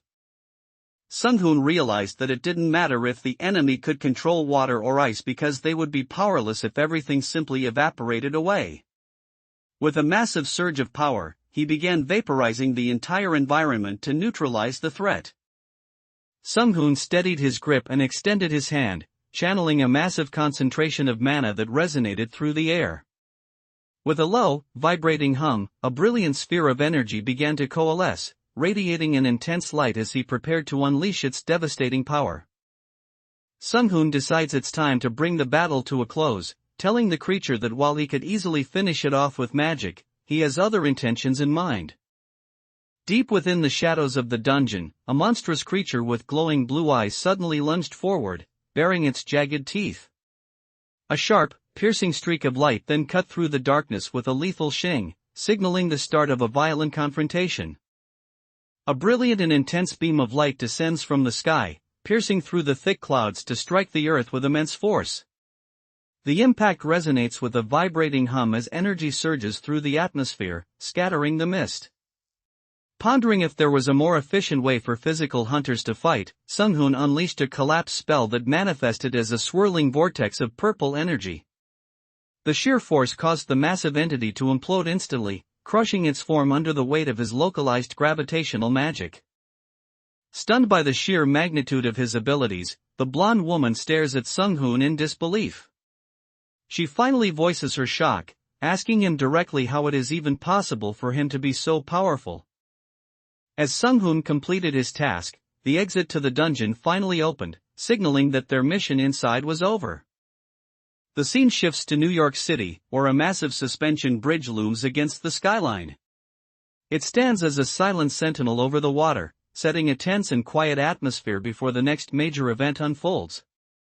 With the mission successfully concluded, Sung-hoon acknowledges the team's efforts, thanking everyone for their hard work. He once again proves that his strategic brilliance and overwhelming power are unmatched against any threat. Relaxing with a drink, Sung-hoon admits the task wasn't difficult, just a bit tedious to manage. Seeing how deeply the survivors cared for their fallen comrades, he felt satisfied that bringing everyone back was the right choice. As Sung-hoon's overwhelming power continues to manifest, world leaders are left in a state of shock. One influential elder looks on in pure disbelief, struggling to process how a single person could truly be that powerful. Amidst the growing tension, a blonde woman gazes silently at a man, perhaps waiting for the next move in their high-stakes game. Their quiet exchange suggests a deep, underlying strategy is being formed behind the scenes. While Sung-hoon's ability to fly presents a major tactical challenge, observers are truly baffled by the sheer destructive force of his attacks. Even as an irregular who has developed skills outside the Akasha system, his level of power defies their understanding. Intelligence operatives are closely monitoring Sung-hoon's activities, concluding that he likely crafts all of his own high-tech items. As they type away furiously, they remain focused on uncovering the full extent of his self-reliant manufacturing capabilities. Global observers are left wondering just how much more powerful Sung-hoon can become in the future. They acknowledge it is a reasonable theory that his potential may be limitless, fueling their growing apprehension about his rising influence. As global powers monitor Sung-hoon's escalating capabilities, they begin to speculate if he possesses the forbidden knowledge to convert raw electricity directly into mana. This potential discovery leaves them questioning just how deep his understanding of energy manipulation truly goes. Amidst the chaos of dungeon raids and intense training, Yo-young finally finds a moment of peace to relax with a refreshing red cocktail. This brief respite serves as a calm before the storm, allowing her to recharge before diving back into the world of magic and monsters. Taking a well-deserved break from their intense training, Sung-hoon and his team find themselves relaxing in a secluded paradise. As they settle in, it's revealed that their vacation spot is actually a high-security private island owned by the CIA. Sung-hoon sits back thoughtfully, contemplating how there are very few true coincidences in this world, especially regarding the system. He begins to suspect that the recent chain of events is far more calculated than it appears. Taking a brief respite from their intense training, Sung-hoon and Yo-young sit together by the poolside to relax. They share a quiet moment of conversation as Yo-young reflects on her growth under his guidance. Sung-hoon confirmed that he possesses the unique ability to convert electricity into mana and vice versa. Blue sparks of energy crackled around his neck as he openly demonstrated this power to those watching. Sung-hoon maintained a calm, knowing smile as he pointedly asked if that was truly what the US wanted. His relaxed expression suggested he was several steps ahead, already seeing through the political maneuvering of the global powers. Sung-hoon decided that his moment of rest had reached its conclusion, stating firmly that he would end his break there.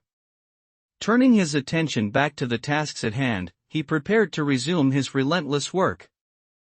A sharp, determined glint shines in Yo-young's eyes as she remains deeply focused.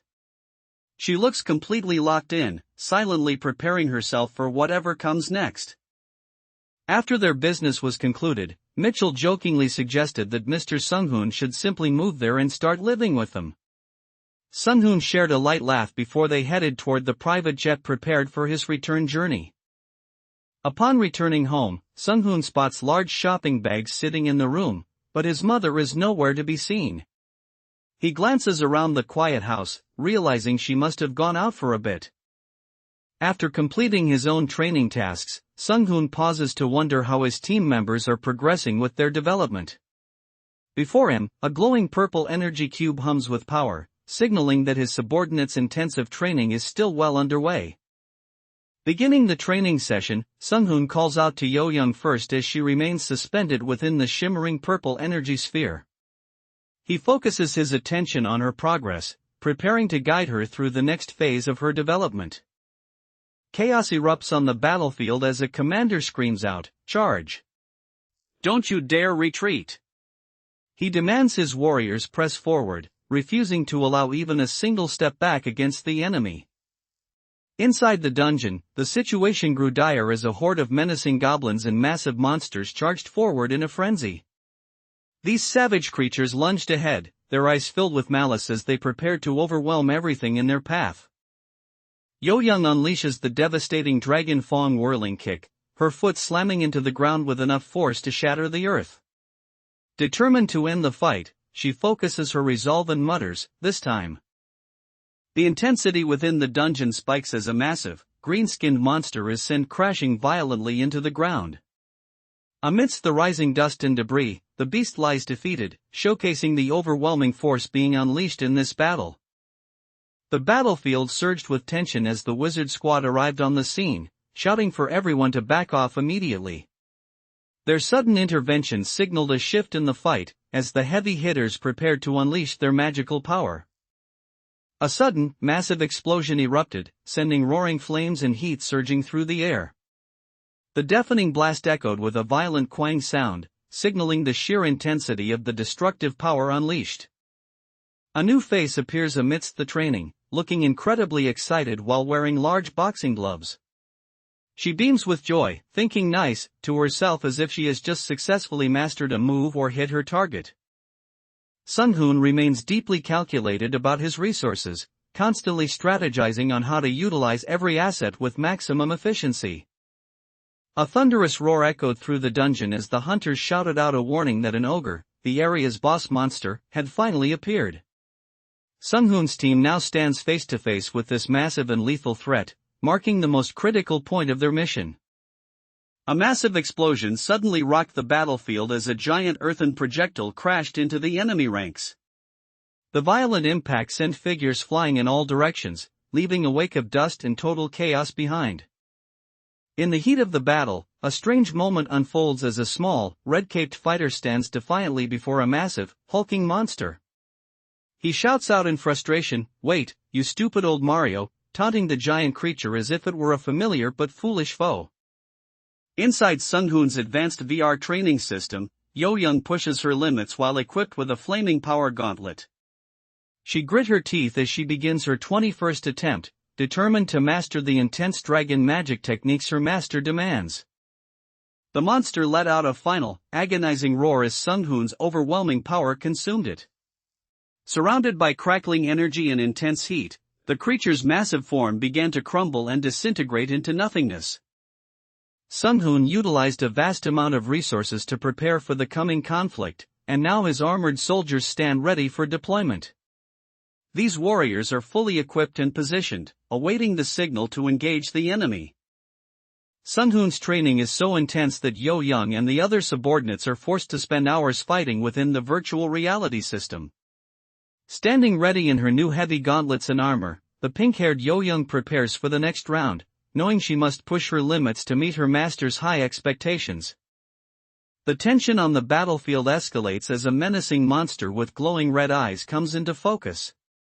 Gritting its sharp teeth, the beast looks ready to strike, signaling that the threat level has reached a new, more dangerous peak. Gazing at the radiant aura pulsing through her new gauntlets, Yo-young feels a surge of confidence. She tells herself that with this much power and the experience gained from 20 previous attempts, she doesn't believe she will lose this time.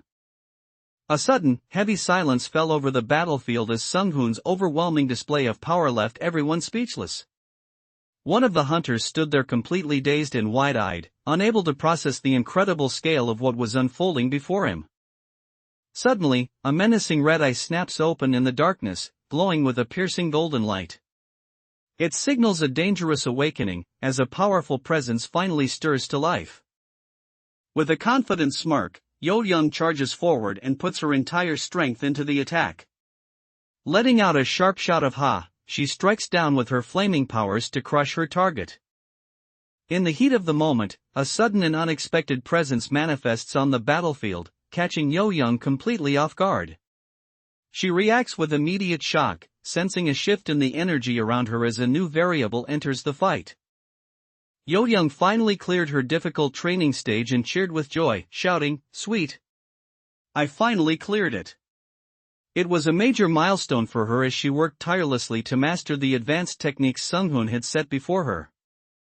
In the middle of the intense training, one of the subordinates cries out in frustration, demanding to know where the admin is. After finally beating the challenge on his 21st try, he is outraged that there's no reward or save point provided for his grueling effort. Yo-young sits in the shallow water, playfully splashing around with a joyful changbang sound. She seems to be enjoying the moment until a sudden sense of confusion washes over her. Sung-hoon pushed Yo-young to her absolute limits, leaving her collapsed and trembling by the poolside after their intense training. Clad in her swimwear and completely exhausted, she could only cry out in protest, "You can't do this to me." Yo-young was visibly annoyed after being abruptly disconnected from the training session.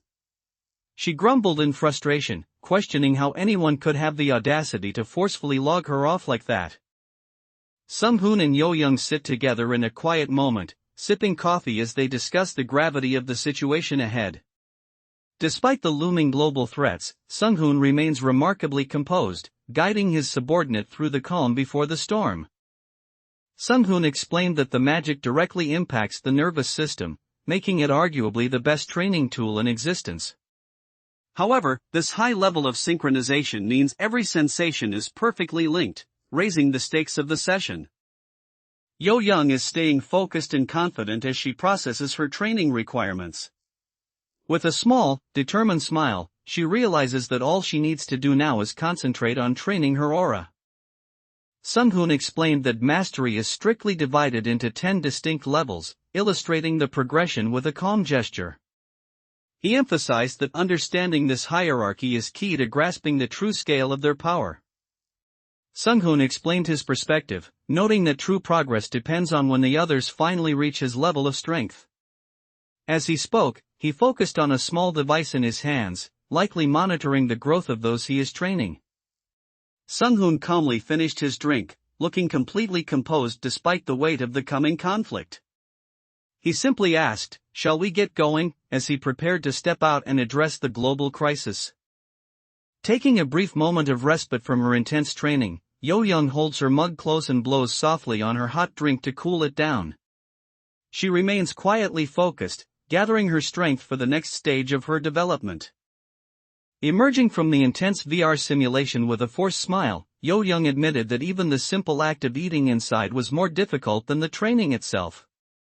Despite the grueling experience, she tried to maintain her composure while reflecting on the hardships of the virtual world. Sung-hoon understands that mastering any great power requires a solid foundation, though he acknowledges that it takes significant time to truly establish the basics. He is meticulously building this groundwork to ensure his subordinates can handle the challenges ahead. As Sung-hoon sits in deep meditation, he realizes that his current physical vessel has reached its absolute limit and can no longer handle any more mana. To continue growing his power, he understands that he must find a way to evolve his body beyond its current state. As the global tension reaches a fever pitch, an ominous new threat begins to manifest. A rhythmic thumping echoes through a deep red void, followed by a blinding surge of violet energy as a massive magical force begins to stabilize. Drawing a sharp, focused breath with a determined whoop, Sung-hoon concentrates his intense purple energy. He channels his power with absolute precision, preparing to execute a high-level manipulation of the magical forces at play. Sung-hoon settles into a deep state of meditation as a blinding white light erupts from his chest.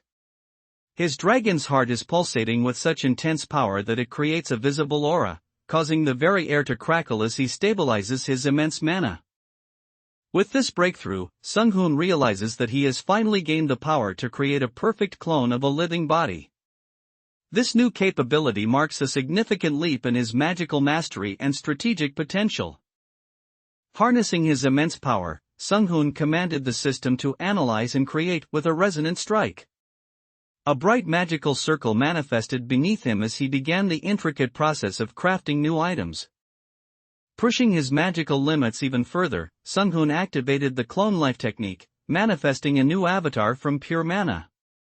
A powerful chua sound resonated through the air as the energy swirled around him to form his double. Harnessing his immense magical prowess, Sung-hoon delves deep into the creature's consciousness to extract critical information from its brain.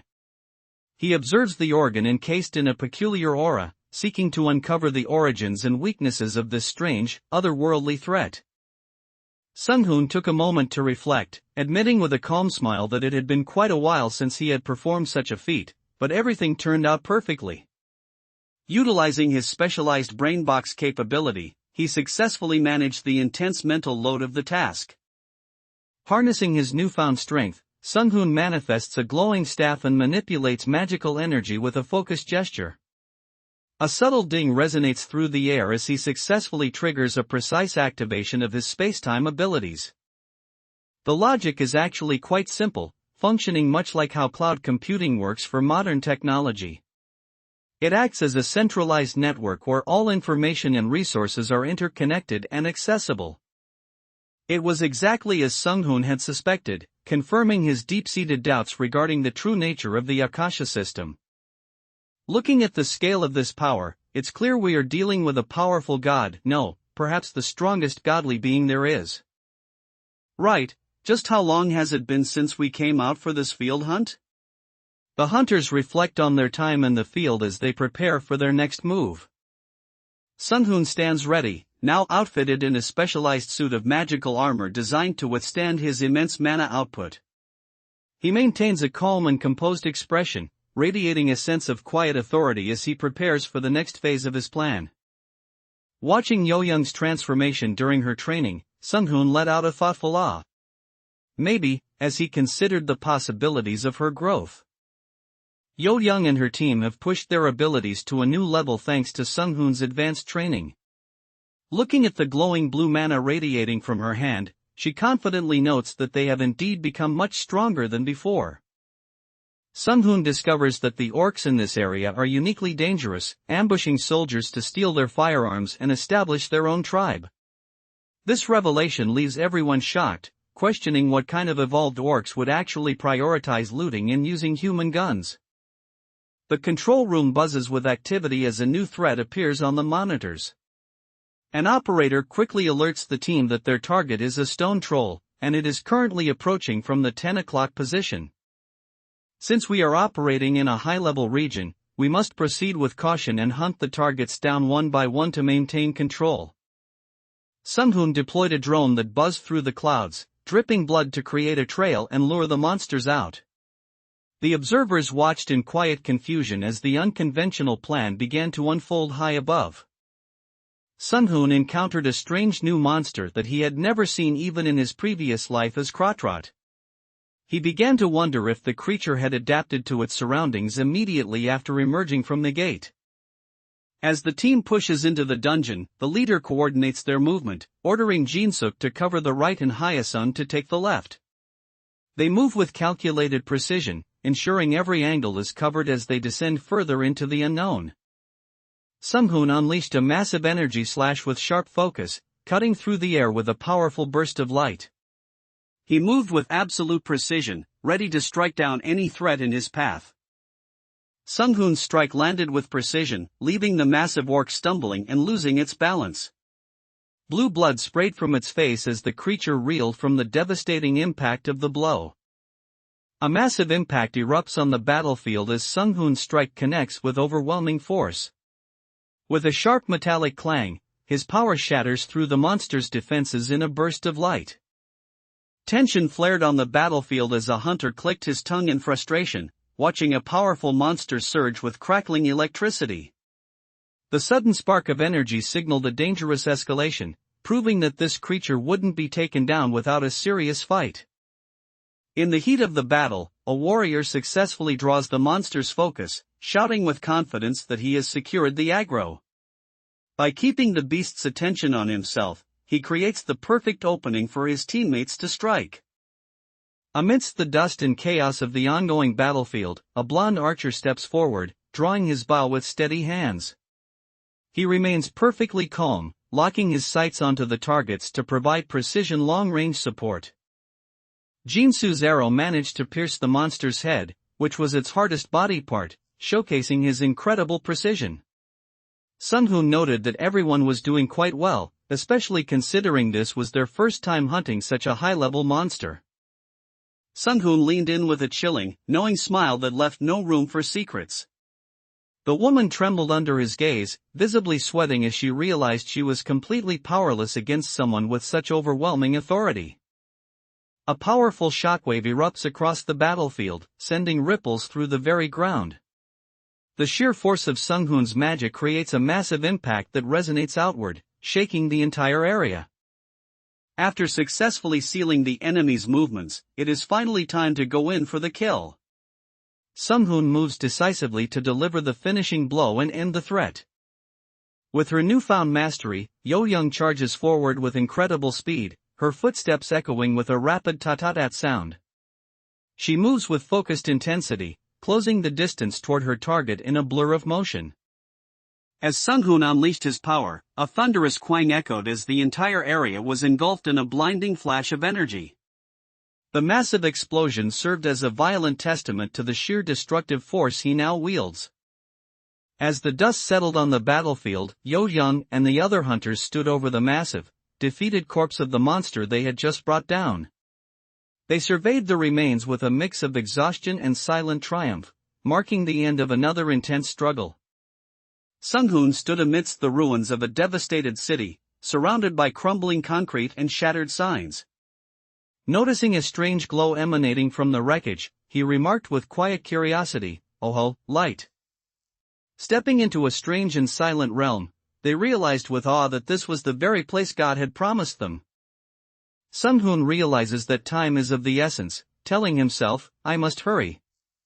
A sense of urgency washes over him as he prepares to execute his next critical move in his evolution. The darkness within the dungeon deepened as a formidable undead lich emerged, its eye sockets glowing with an eerie blue light. With a commanding gesture of its skeletal hand, it signaled its shadowy army to prepare for an imminent assault. As the tension on the battlefield peaked, Sunghoon commanded a sudden dash, sending his team surging forward in a synchronized blur. Their movement was lightning fast and perfectly timed, leaving only streaks in their wake as they initiated the next phase of the assault. Using his immense focus and advanced magical capabilities, Sunghoon has successfully recorded the coordinates for the entirety of South Korea. This massive data collection serves as the foundation for his next phase of global defense and strategic control. Sunghoon suddenly flinches as if sensing something unexpected, his eyes widening in a moment of hesitation. He pauses mid-thought, questioning himself whether he should just turn back. A strange purple mist began to swirl across the sky, radiating an ominous and powerful energy. This mysterious atmospheric shift signaled that a massive force was beginning to manifest over the landscape. As the team pushed deeper into the dungeon, they were suddenly confronted by a chilling new threat. A skeletal figure with glowing blue eyes emerged from the shadows, prompting the hunters to shout out in alarm that they were facing an undead. Sung-hoon realized it was time to move, though he admitted it was a bit of a hassle since he hadn't recorded the coordinates for the northern area beforehand. Despite the minor inconvenience, he confidently prepared his magic to bridge the gap and reach his next destination. We've now arrived in the vicinity of Pyongyang, a territory completely overrun and occupied by the enemy. The situation there is dire, with monsters having fully seized control of the region. The tide of battle turns grim as monstrous creatures close in, overwhelming the front lines. Desperate and bleeding, a panicked hunter shouts to his chief that they have taken too much damage and must fall back immediately. The situation on the battlefield turned even more dire as everyone realized that the monsters dying on the blackened ground were immediately rising again as undead. It was a terrifying sight to see the fallen enemies return with glowing blue eyes, turning the tide into a relentless, never-ending nightmare. As the shadows deepened, a menacing monster suddenly snapped its eyes open. Its piercing, bright yellow pupils glared out from the darkness, fixed intently on its prey as it prepared to strike. Pushing past his physical limits, Sung-hoon unleashed a massive surge of mana that flooded the battlefield in a blinding purple radiance. The sheer intensity of his power overwhelmed the evolving monster threats, proving his absolute dominance as the Sorcerer King. Gazing out at a desolate landscape, Sung-hoon recognizes it as the land of the dead, noting that it has been a very long time since he last encountered such a place. The haunting view triggers his ancient memories as Kratrot, recognizing the dark significance of this territory. Not only that, but Sung-hoon's presence is becoming even more overwhelming as he transcends his limits. Violent purple energy crackles and surges from beneath his feet, signaling that his physical and magical evolution is reaching a critical, explosive stage. Countering this threat requires shadow magic, and a remarkably powerful one at that. Now that the land of the dead has been activated, its malevolent force will continue to expand at a dangerously rapid pace. Sung-hoon projected a massive digital grid over the mountainous terrain, blending his magical prowess with advanced scanning technology. Brilliant blue energy waves swept across the landscape, allowing him to map out the area and track every potential threat with pinpoint accuracy. Sensing a presence within the dungeon, Sung-hoon realizes he is facing a particularly powerful undead entity.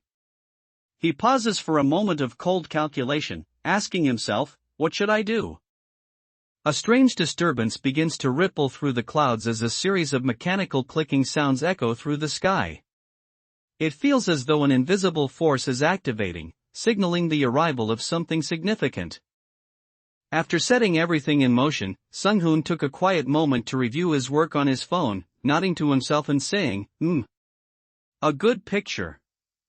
Even amidst his godlike calculations, he found a brief sense of satisfaction in the results of his efforts.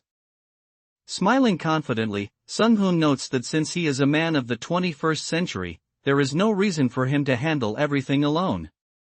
He embraces the idea of collaboration, relying on his team and modern advancements to face the coming challenges. Global tensions rise as an S-level hunter specializing in detection confirms the terrifying truth of the situation. The sheer scale of the energy being released during Sung-hoon's evolution has been officially verified, leaving officials in a state of high alert. According to the latest information provided by the US, it appears that North America's dungeons are also merging with the environment. This alarming trend shows that the corruption is spreading globally, just as it has elsewhere. Adjusting his glasses with a focused look, Sung-hoon warns that numerous high-rank monsters are about to spawn, signaling an escalation in the coming battle. A sharp katok sound echoed as blinding purple energy surged from Sung-hoon's body, signaling the start of his transformation. The intensity of the light is overwhelming, marking the moment his physical limits finally begin to shatter.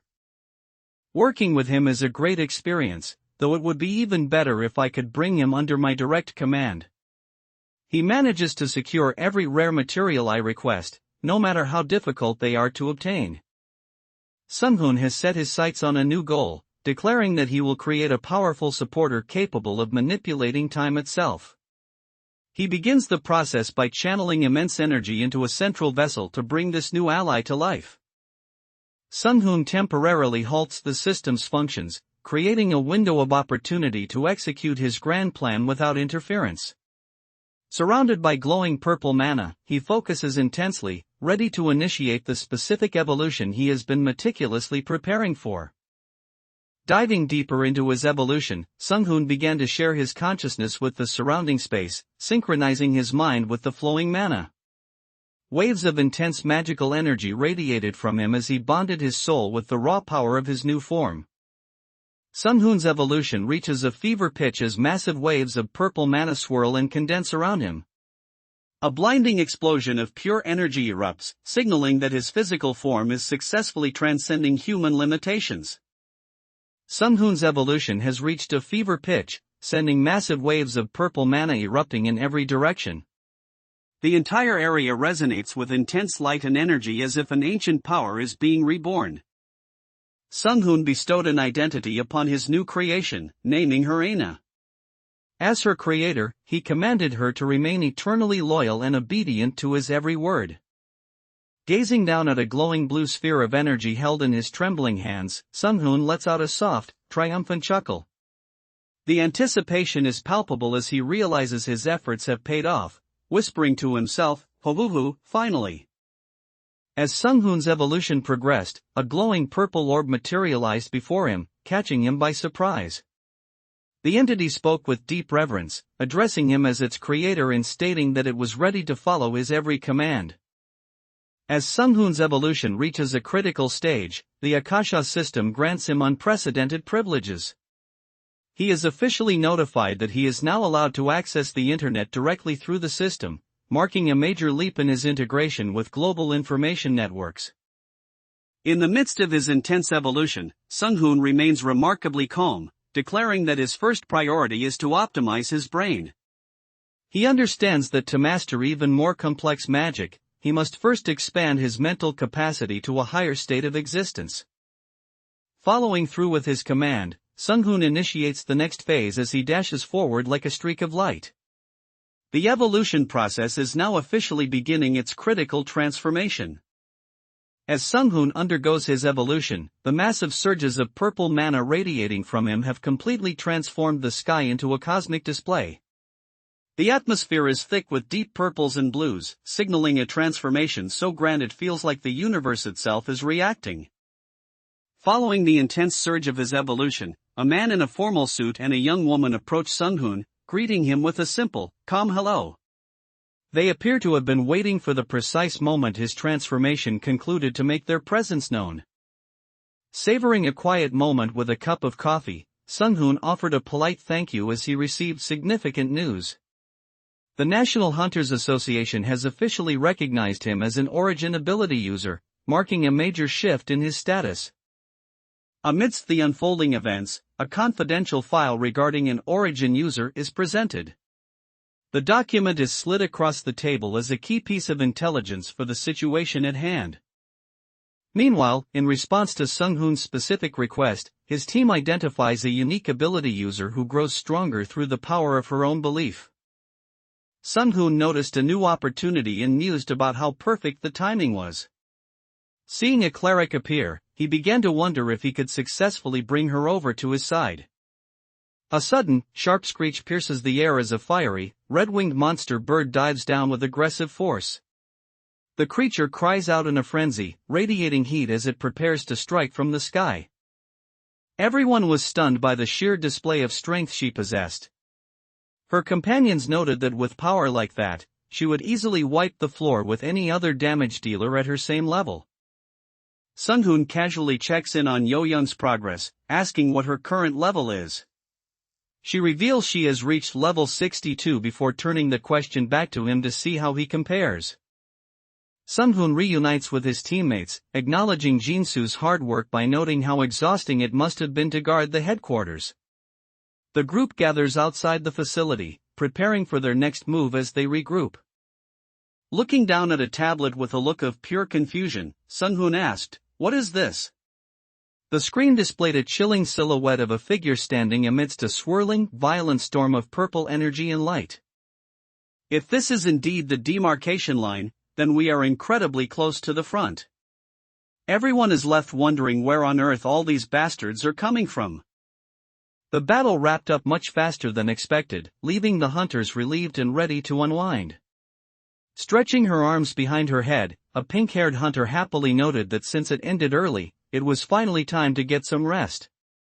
As Sung-hoon's influence grows, people everywhere are curious about his next move, wondering what exactly he is up to these days. When a hunter brings up the topic, a young girl nearby simply smiles and says well, hinting that something major is happening behind the scenes.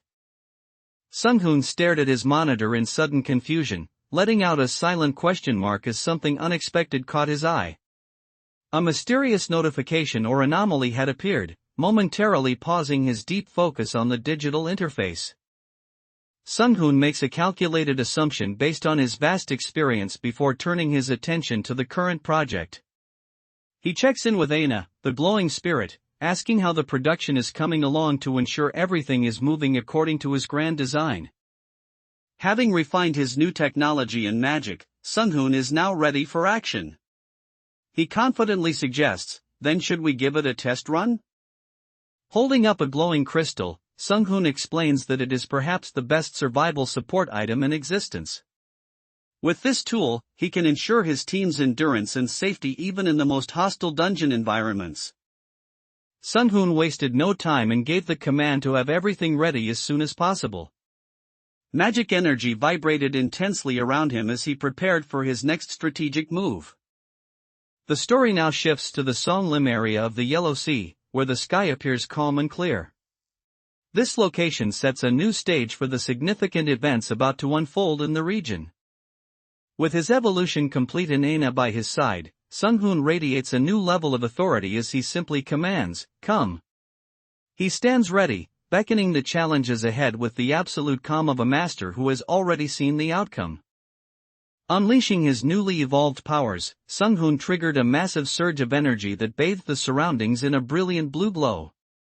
The sheer force of his mana caused the very air to vibrate with a low, resonant hum, signaling a level of strength that transcended human limits. Thus, a new corridor has opened, carving a path toward the deeper mysteries of mana.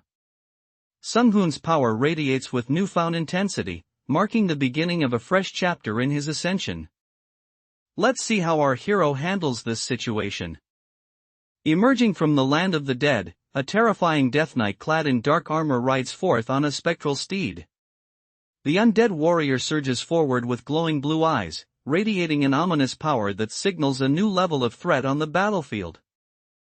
Sung-hoon's new recruits have finally arrived at the specific location their master spoke of. Surrounded by swirling blue energy and ethereal light, they recognize that they have reached the designated starting point for their mission.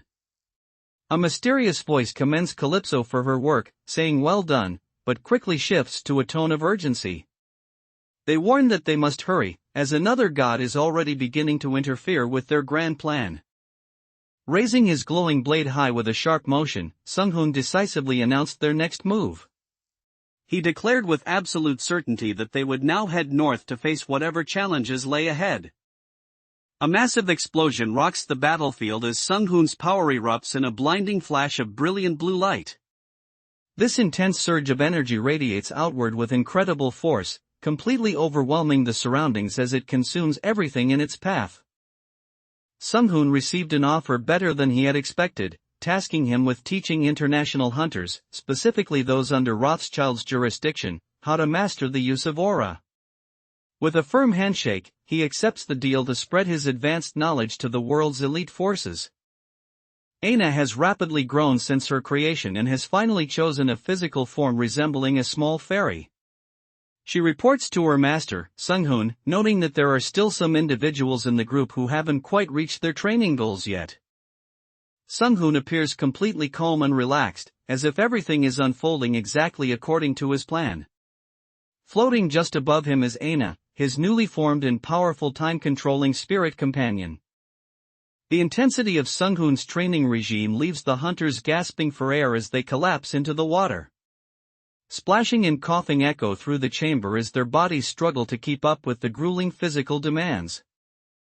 Sunghoon clasps his hands together and informs everyone that 30 days have already passed since they entered the virtual reality.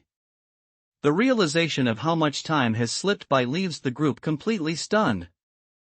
Sunghoon calmly explained that their incredible progress was all thanks to the use of virtual reality. He issued a stern warning that anyone daring to violate the contract is more than welcome to face the consequences, though he noted they would regret it almost immediately. Sunghoon witnessed a strange white light manifesting before him, revealing several blurry, glowing silhouettes. He looked on with a focused and slightly surprised expression, trying to decipher the nature of these mysterious figures appearing in the void. Sunghoon noticed that Jessica was surprisingly able to stay put by resisting his magic. With a knowing smirk, he questioned what she could possibly be thinking to show such defiance against his power. Sunghoon presented a bold proposition, asking if the powerful Rothschild family would join forces with him. Overwhelmed by the gravity of his offer, the blonde woman dropped to her knees and grasped his hand in a moment of intense realization. Sunghoon cut straight to the chase, calmly asking what the offer was. His direct approach caught the other party off guard as he waited to hear the specific terms of the deal. Sunghoon questioned whether they actually held the authority to make such a significant decision. The response was immediate and certain, confirming that they had received full clearance and specific instructions before arriving. While Sunghoon's ability to transfer the knowledge of aura was amazing, it paled in comparison to the wonders of that place. To actually trick the flow of time and manipulate it was something truly extraordinary. Aina, the sentient spirit created by Sunghoon, has fully manifested with a vibrant burst of light. Fluttering her delicate wings, she appears ready and eager to serve her master. Sunghoon calmly suggests they leave the matter as it is, but his companion is visibly shaken, struggling to believe what she's seeing. Quickly trying to regain her composure, she pivots back to her proposal, arguing that no matter how amazing his powers are, he still has limits and would benefit greatly from partnering with her family. Sunghoon reflected on the nature of his power, noting that a true sorcerer is perpetually preparing for whatever challenges are coming next. He remains focused and vigilant, ensuring he is never caught off guard by the evolving threats of the dungeons. Tiny Aina rests comfortably atop Sunghoon's head as they prepare for the challenges ahead. Beneath this calm moment lies a deep focus on the evolving world and the strategic moves necessary to stay ahead. Sunghoon makes it clear that he has already been preparing for any confrontation, warning that he cannot be subdued by mere force. With Aina by his side, his confidence shows he is steps ahead of anyone trying to restrain his power. Young Yina let out a heavy sigh of exhaustion, feeling the physical toll of the relentless battle against the monster horde. Despite the strain evident on her face, she remained focused on the task at hand. Sunghoon politely asked if she could convey his sincere greetings to her family elders or whoever is currently in charge. He aimed to establish a formal connection with the leadership to further solidify their growing alliance. A slight, haunting smile played on her lips as she issued a chilling warning that everything he owns will be destroyed. Looking over the situation, Sunghoon turned to Aina and asked for her professional opinion. He valued her insight as they navigated the complexities of the current magical anomaly. Aina reassures Sunghoon that despite the enemy's strength, he wouldn't lose either. She explains that if they were to engage in a long, drawn-out battle, he would ultimately hold the advantage. Sunghoon has successfully completed the creation of Aina, the true embodiment of the magic tower itself. This small, fairy-like spirit is now fully manifested and ready to serve as his ultimate supporter. Sunghoon watched in stunned silence, his eyes fixed on the unfolding spectacle. He couldn't help but think that what he was witnessing would give a certain movie he'd seen a real run for its money. Maintaining sharp focus, Sunghoon rapidly enters commands into a glowing purple virtual keyboard. He activates his mental interface with the computer systems to prepare his next move against the encroaching chaos. Standing before a glowing purple interface, Aina explains that she wants to demonstrate just how hard she has been working. She notes that if she had simply been sitting around, she wouldn't have achieved these results so effectively. Sung-hoon is meticulously preparing his high-tech facility, confirming that they now have 817 units ready for operation. These machines represent a significant escalation in his technical capabilities and resources. Sung-hoon plans to launch a power generation business simultaneously, anticipating that they will soon require significantly more electricity than they currently use. With full confidence, he simply says, "Leave it to me." Our journey shifts to an ancient city in Egypt, where a new threat is beginning to loom over the horizon. The local people are in a state of distress as the merging dungeons cause chaos, leaving them desperate for a savior. A strange red orb of energy began to crackle and spark in the sky, signaling a volatile release of power. A soldier nearby watched in confusion as the crimson mass pulsated with electrical discharge, threatening to erupt at any moment. A wave of panic rippled through the ranks as a startled hunter called out to his superior. Stuttering in disbelief, he could barely get the words out, shouting, "See, chief." That, as he pointed toward a terrifying new development on the horizon.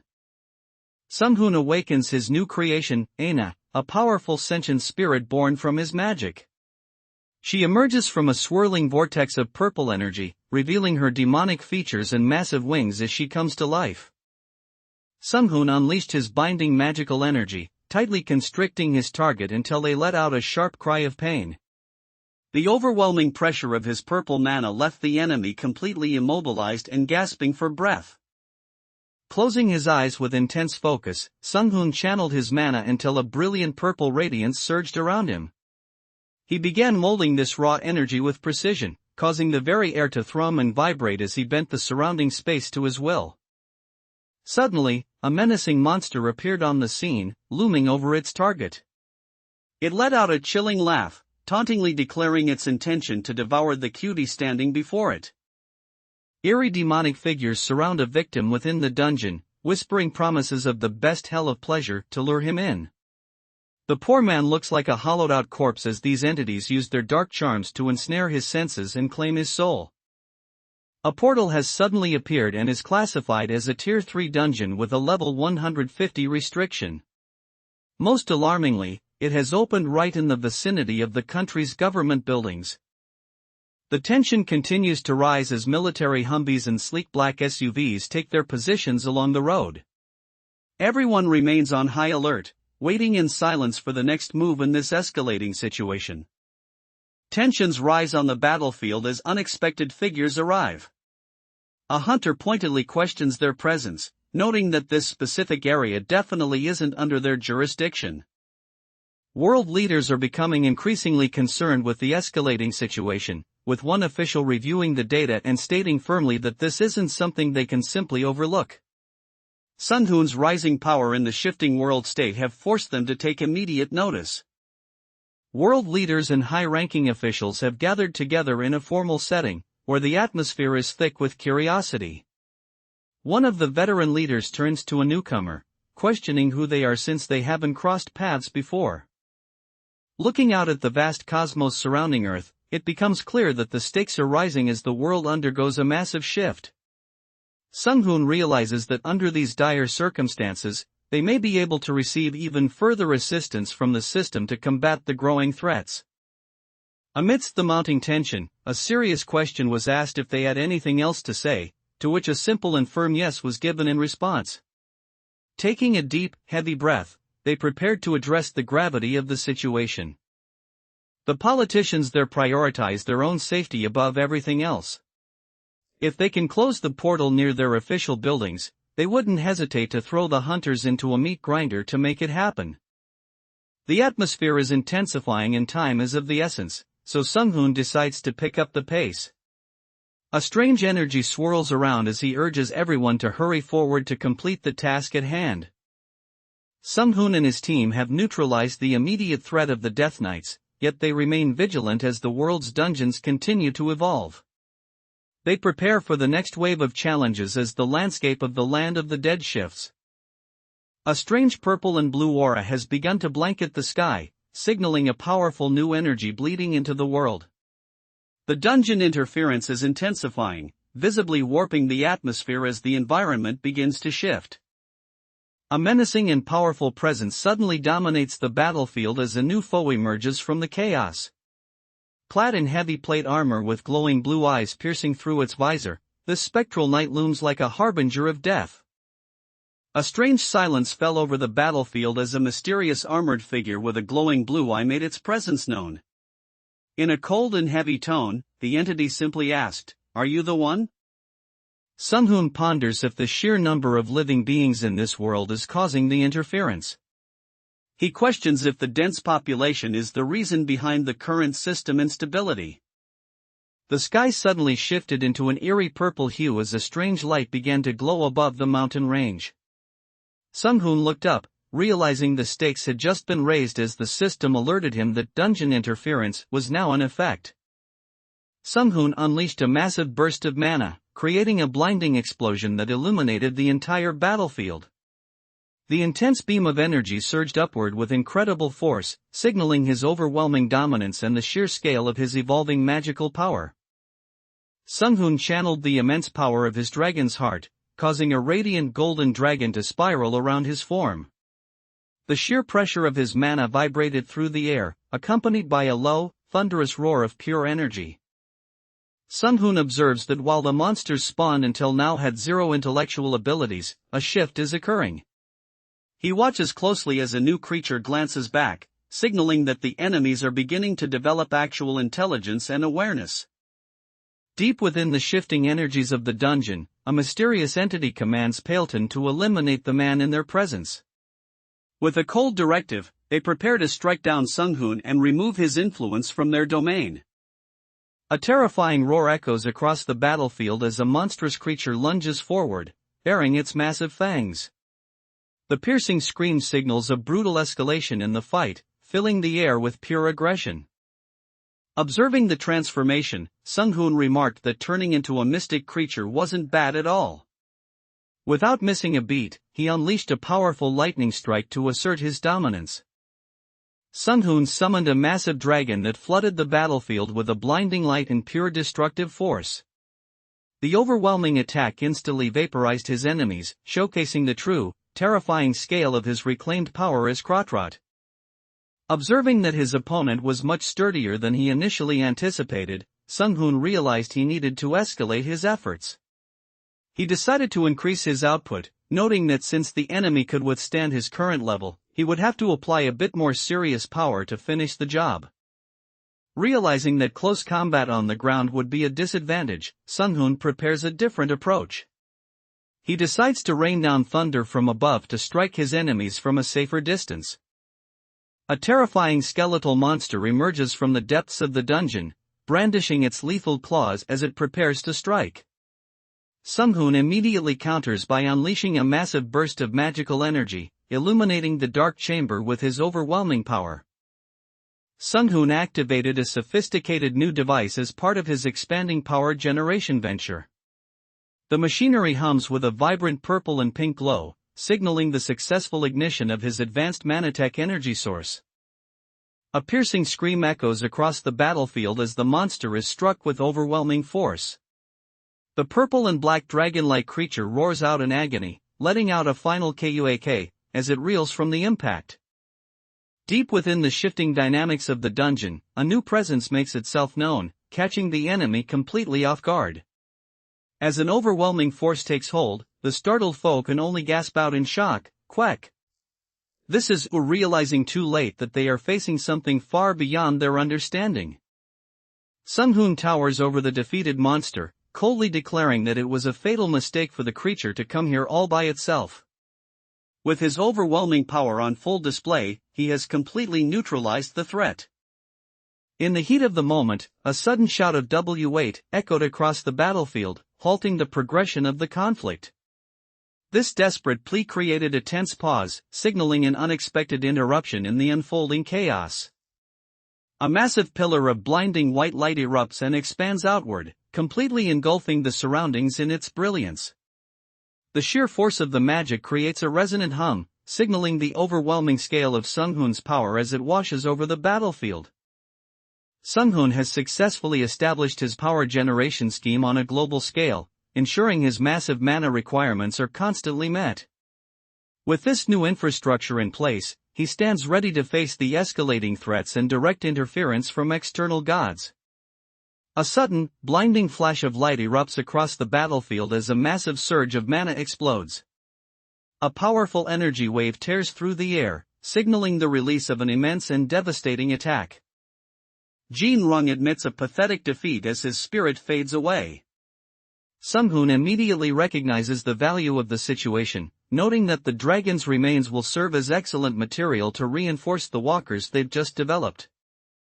Sung-hoon stands atop a high cliff, overlooking the desolate landscape as the purple skies of the system interference loom above.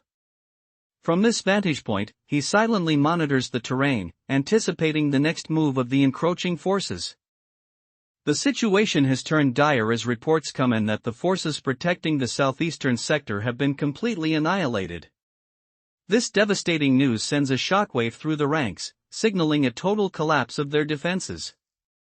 The situation has become dire, as it's clear that if even someone as powerful as Jin Rung couldn't stop them, this threat cannot be taken lightly. His ability to shapeshift into a dragon was a force that sheer numbers alone could never overcome, yet even that wasn't enough. Amidst the global shifts, a revolutionary magic item has been introduced to the market. This life support system acts as a personal guardian, ensuring the user never feels hunger while maintaining a perfect body shape without any weight gain. In the midst of the global chaos, a glamorous woman appears on a broadcast showcasing a glittering ring. She calmly announces that they will now begin taking orders, highlighting the surreal contrast between high-end commercialism and the encroaching apocalypse. While the world grapples with the escalating crisis, a hunter relaxes on his sofa until a sudden ringtone breaks the silence. Looking at his phone with a puzzled expression, he wonders aloud who could be calling him at such an hour. The launch of Sung-hoon's power generation business was an instant success, with everything being completely sold out in just 10 minutes. Overjoyed by the massive response, the team expressed their sincere gratitude for everyone's incredible support. Amidst the chaotic dungeon interference, a monstrous creature screeches "Keek" as it is violently struck down. The battlefield intensifies as the corrupted entities continue to lash out with primal aggression. A sudden, violent movement cut through the chaos of the battlefield as a sharp kia rang out from the struggle. The tension spiked instantly as an unseen threat lunged forward, catching everyone off guard in the heat of the moment.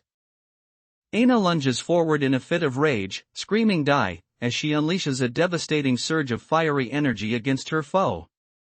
Her fierce determination proves she is more than just a spirit, she is a powerful extension of Sung-hoon's will and his magic tower's defense. Following Sung-hoon's rigorous training, the hunter's confidence is at an all-time high. One armored hunter proudly boasts that he can handle any task thrown his way, while his teammates look on with amused expressions. Sung-hoon observes his ally's growth with approval, noting that her strong mentality allows her to shrug off damage by healing herself mid-battle like a relentless zombie. He is particularly struck by how significantly her attack power has increased, making her a formidable force on the battlefield. Observing Yo Young's intense training, the others wonder if she's pushing herself a bit too hard. However, Sung-hoon notes that her improvement is indeed impressive as she rapidly masters her new abilities. Witnessing Sung-hoon's evolving mastery over space, his ally was left stunned by his sudden appearance. They couldn't help but ask when he had learned to manifest like that, literally appearing out of thin air before their very eyes. The rest of the team stands in stunned silence, barely processing the sudden use of teleportation. Amidst the confusion, it's noted that Yo Young is still busy finishing up her part of the operation. Standing amidst the eerie purple haze, Aina effortlessly wipes out the massive monsters blocking her path. She raises her hand in victory, standing defiant and calm among the fallen beasts she just defeated. Following the intense confrontation, the team is overwhelmed by a foul stench lingering in the air.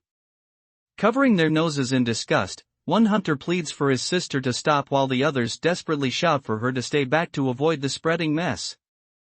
Aina was left completely breathless, letting out a soft whoa. as she marveled at her newfound radiance.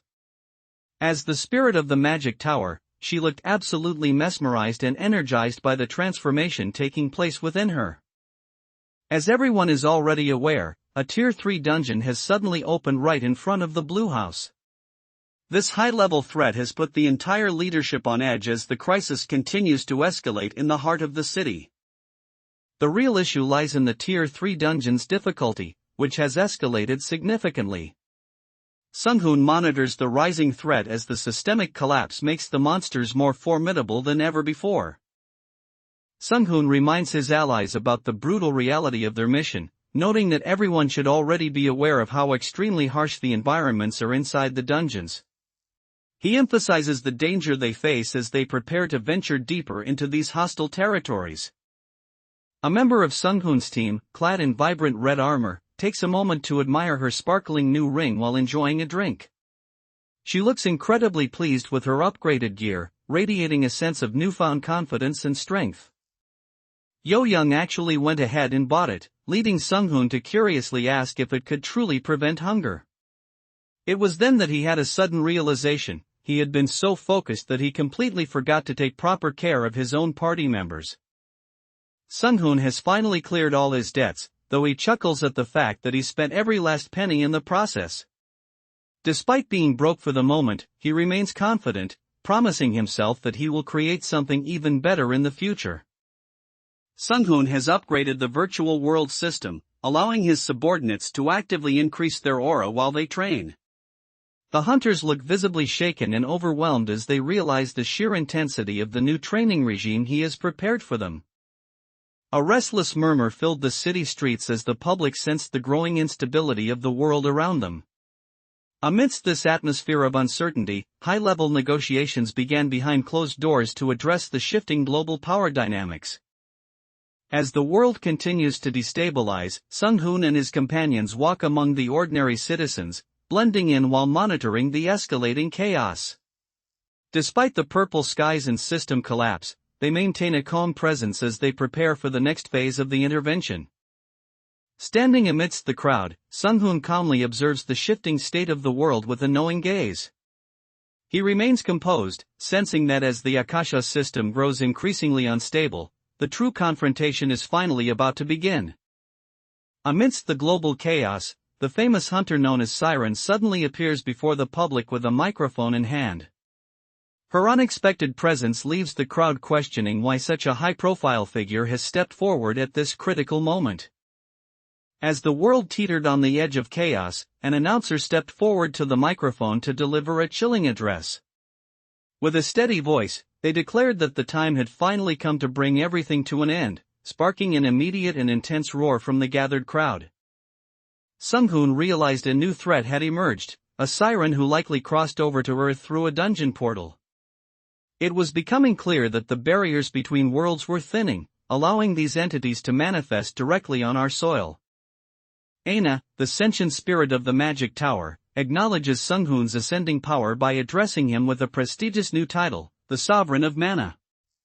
This recognition marks his evolution into a being whose mastery over magical energy has reached a transcendent, godlike level. A mysterious figure suddenly appears before Sung-hoon, approaching him with a formal and calm demeanor. The stranger asks if Sung-hoon would be able to spare some time to converse with him, signaling a potentially significant meeting. Sung-hoon narrowed his eyes as he sensed a sudden shift in the atmosphere around him. He felt an immense, unfamiliar presence drawing near, signaling a potential new intervention from the Akasha system.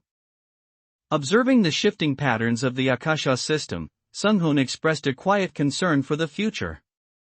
He simply hoped that the escalating situation wouldn't become too bothersome for him to manage. Amidst the global chaos and rising tensions, Sung-hoon takes a brief moment for himself. He stops at a place called Cafe Maid, calmly placing an order for a single cafe mocha. Sung-hoon finally arrived for the meeting as planned, but he couldn't help feeling a bit uncertain. He wondered to himself what exactly she was planning to talk about and what her true intentions were. In the midst of the escalating chaos, a woman appears wearing a dress adorned with a red rose, her presence remaining somewhat mysterious. Sung-hoon locks his gaze onto her, sensing she might be a new threat or a figure from the past re-emerging in this shifting world. Placing her hand over her heart with grace, she introduced herself to those present. She revealed that her name is Ileona, and she serves as both a skilled elementalist and a siren.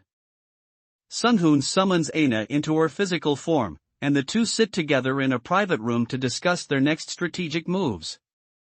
Under the cover of night, they analyze the shifting dynamics of the Akasha system and prepare for the escalating global crisis. Sung-hoon activates an ancient magic contract that brings death to anyone who lies. While typically meant for those without credentials, it serves as a powerful and reliable tool for a secure exchange of information. Though her memories remain fragmented, Aina recalls one specific detail with absolute clarity. She reveals that the empire of humans existing in that realm was known as Petrin. It all began 3 days ago, as Sung-hoon stood before a pulsing, radiant artifact to prepare his next move. A low hum resonated through the air, signaling the shifting energy of the world around him. Sung-hoon feels a wave of annoyance as he deals with the complexities of elemental magic. He sighs in frustration, muttering that this is exactly why elementalists are such a massive bother to handle. Aina, the sentient spirit of Sung-hoon's magic tower, stands with a calm yet watchful expression. Her golden hair and the striking red rose on her attire emphasize her ethereal presence as she observes the shifting magical atmosphere around her. Sung-hoon calmly shared that he is 28 years old, noting that the inquiry felt rather trivial to him. He questioned with a slight smile whether it was even appropriate to ask such a basic question given the circumstances. As Sung-hoon takes her hands in his, a glowing magical chain manifests between them, sealing a powerful connection. She is left momentarily speechless, staring in stunned silence as the mystical energy pulses through their link. Sung-hoon suddenly noticed something strange and his eyes widened in shock. He spotted dark, crackling energy fragments appearing in the air, as if reality itself was beginning to fracture. A strange disturbance begins to ripple through the sky as a mysterious portal starts to manifest. Recognizing the arrival of the impending threat, Sung-hoon calmly observes the phenomenon and whispers, "There." Sung-hoon observed that the Akasha system is entering a new phase where a game of destiny is now in play. He realizes that the system's instability and the interference from external gods are signaling a massive shift in the world's fate. Sung-hoon sits with his arms crossed, lost in deep thought as a mysterious light hums and glows before him. He remains silent and focused, carefully analyzing the situation as he prepares his next move. Aina stands in silence as a brilliant flash of light erupts before her, with mana crackling intensely as if reacting to a sudden surge of power. She remains composed, watching the energy manifest with a quiet, focused intensity. Aina, the sentient spirit of the magic tower, looks toward Sung-hoon with a hint of hesitation. She softly reaches out to him, asking if he could possibly provide her with some assistance. Sung-hoon looks deep in thought, realizing that the real challenge lies in the nature of the request she is about to make. Everything depends on what kind of help or intervention she asks of him. Aina looks intensely focused, a sharp determination glinting in her eyes as she prepares for the next move. She confidently takes charge, telling the others to leave the rest of the task to her, ready to unleash her specialized abilities. Sung-hoon lays down a strict condition: once the targets are located, the rescue must proceed without incurring significant losses. While he finds the term "without too much loss" a bit vague, she continues to approach him to cement the terms of their agreement. Sung-hoon and Aina sat down for a serious conversation about the escalating situation. Aina agreed to provide him with all the necessary means, promising to take immediate action the moment a new threat is detected. Sung-hoon originally intended to take his time with his plans, ensuring everything was perfectly in place. However, with the sky turning purple and the system destabilizing, he realizes he no longer has the luxury of time. Sung-hoon and Yo-young stand together by the elevator, focused on the high-stakes meeting ahead. With a soft chime, the doors begin to slide open, signaling the next step in their strategic alliance with the Rothschild family. Sung-hoon turned back in surprise as Aina posed a deep, reflective question. She asked him to look back and consider exactly when it was that he first arrived in this world. Observing the spirit Aina, Sunghoon is impressed to see her generating her own mana and simply utters a soft wow. He is also struck by how naturally she speaks, asking her with genuine curiosity how she managed to become so fluent in the Korean language. Sunghoon reflected on the unique nature of his creation, realizing it would be impossible for Aina to exchange any of her vast knowledge with another human. He scratched his head thoughtfully, contemplating the limitations of her connection to his magic tower.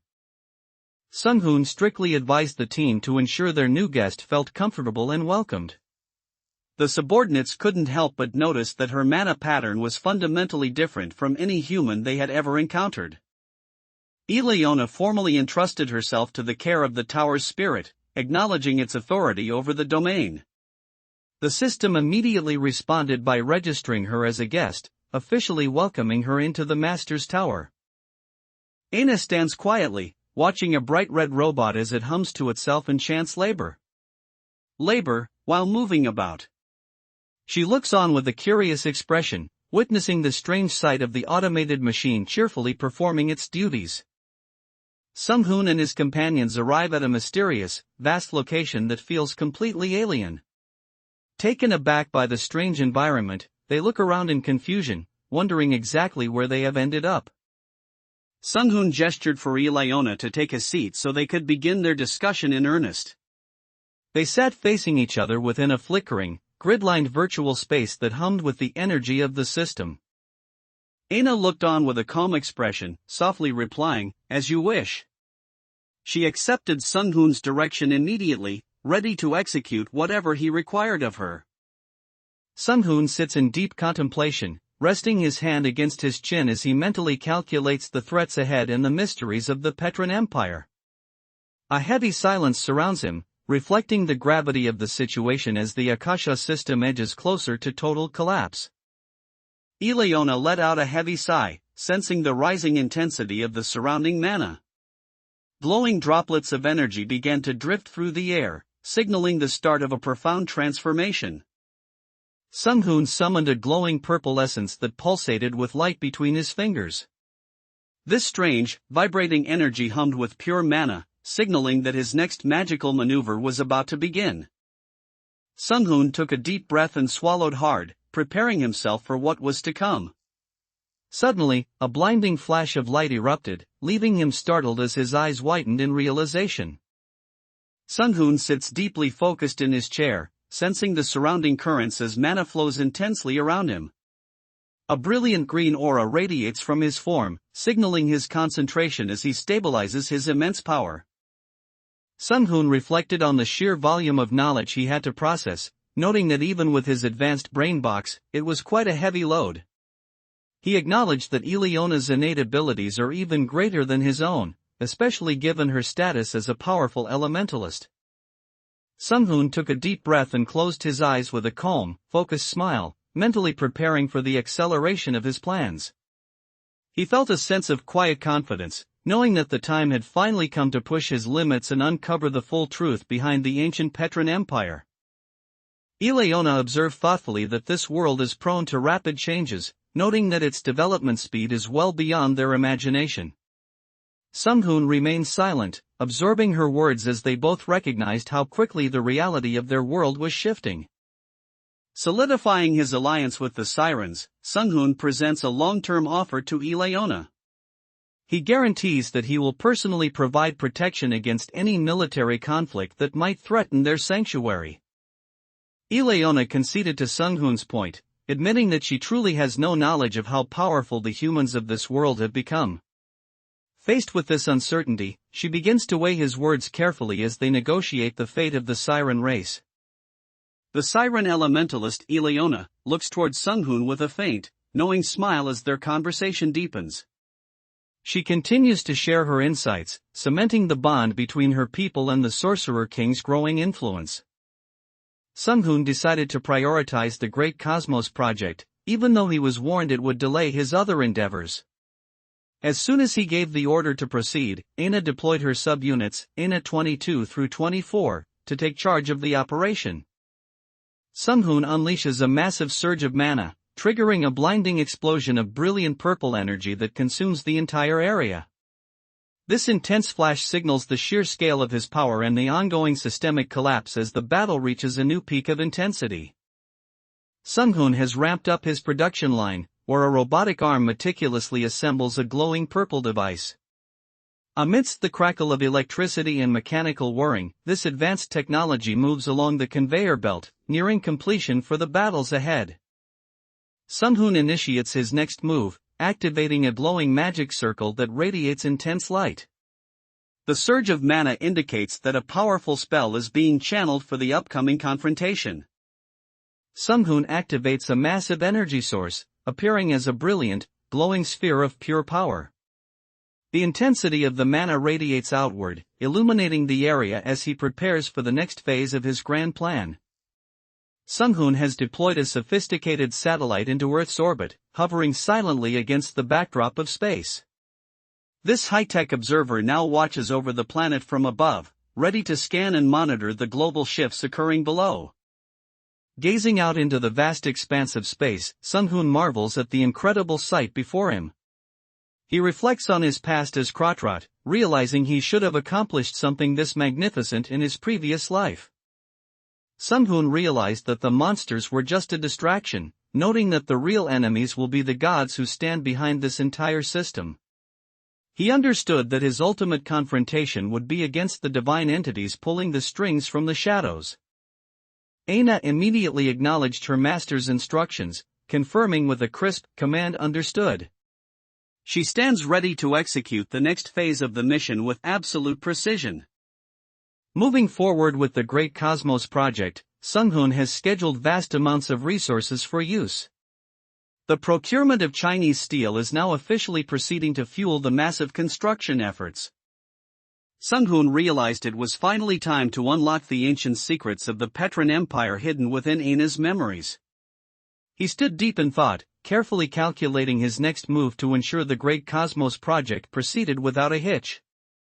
As Sunghoon was working in his lab, a glowing purple notification screen suddenly manifested before him with a soft hum. Aina hovered nearby, both of them pausing in surprise as they reacted to the unexpected system alert. Sunghoon accelerated his plans, and a bright streak of light cut across the sky as he launched his new satellite into orbit. This marks a massive step for the Great Cosmos Project, allowing him to monitor the entire planet with unprecedented precision. Amidst a thick, purplish aura, a restless commotion begins to ripple through the crowd. The air is heavy with a sense of unease as the gathering voices rise in anticipation of what is to come. Gazing up at a small bird soaring through the sky, Sunghoon watches with a sharp, calculating intensity. He observes its flight carefully, his mind clearly processing how even the smallest details of this world fit into his grand design. Tensions rise as a powerful figure warns that defying the rules will not be tolerated, even for a disciple of the elder. In response, the disciple calmly explains that their actions were simply intended to observe the enemies. Sunghoon strictly commanded that no one should deviate from the plan or cause any unnecessary problems. He ordered everyone to hurry back to their assigned posts immediately to maintain their strategic positions. Yo-young's expression tightens as she looks up, realizing that the sudden strike coming from above is actually an attack launched by the government. The conflict is escalating quickly as human authorities finally make their move on the battlefield. A massive explosion erupts in the sky as Sunghoon's power is unleashed in full force. Brilliant light floods the atmosphere with a resounding boom, sending ripples of mana surging through the air. Suddenly, a blinding light and a massive explosion tore through the sky, leaving the onlookers frozen in pure shock. The sheer force of the energy was overwhelming, engulfing the entire area in a brilliant, terrifying flash. Yo-young unleashed a devastating strike that caused a massive explosion, but as the dust began to settle, she could only wonder, did it work? Despite her overwhelming power, the uncertainty of the outcome weighed heavily on her. On the battlefield, a new type of enemy suddenly emerges, standing out as distinctly different from any typical undead. Observers are struck with confusion, realizing these creatures don't share the usual characteristics of the monsters they've faced before. As the attack landed, something unexpected reacted within the chaos, causing the figures to stumble. Sung-hoon realized that a mysterious being had cast a powerful incantation to counter his strike. Ileona looked down thoughtfully, stating that the final decision wasn't hers to make, as that was something for the elder to decide.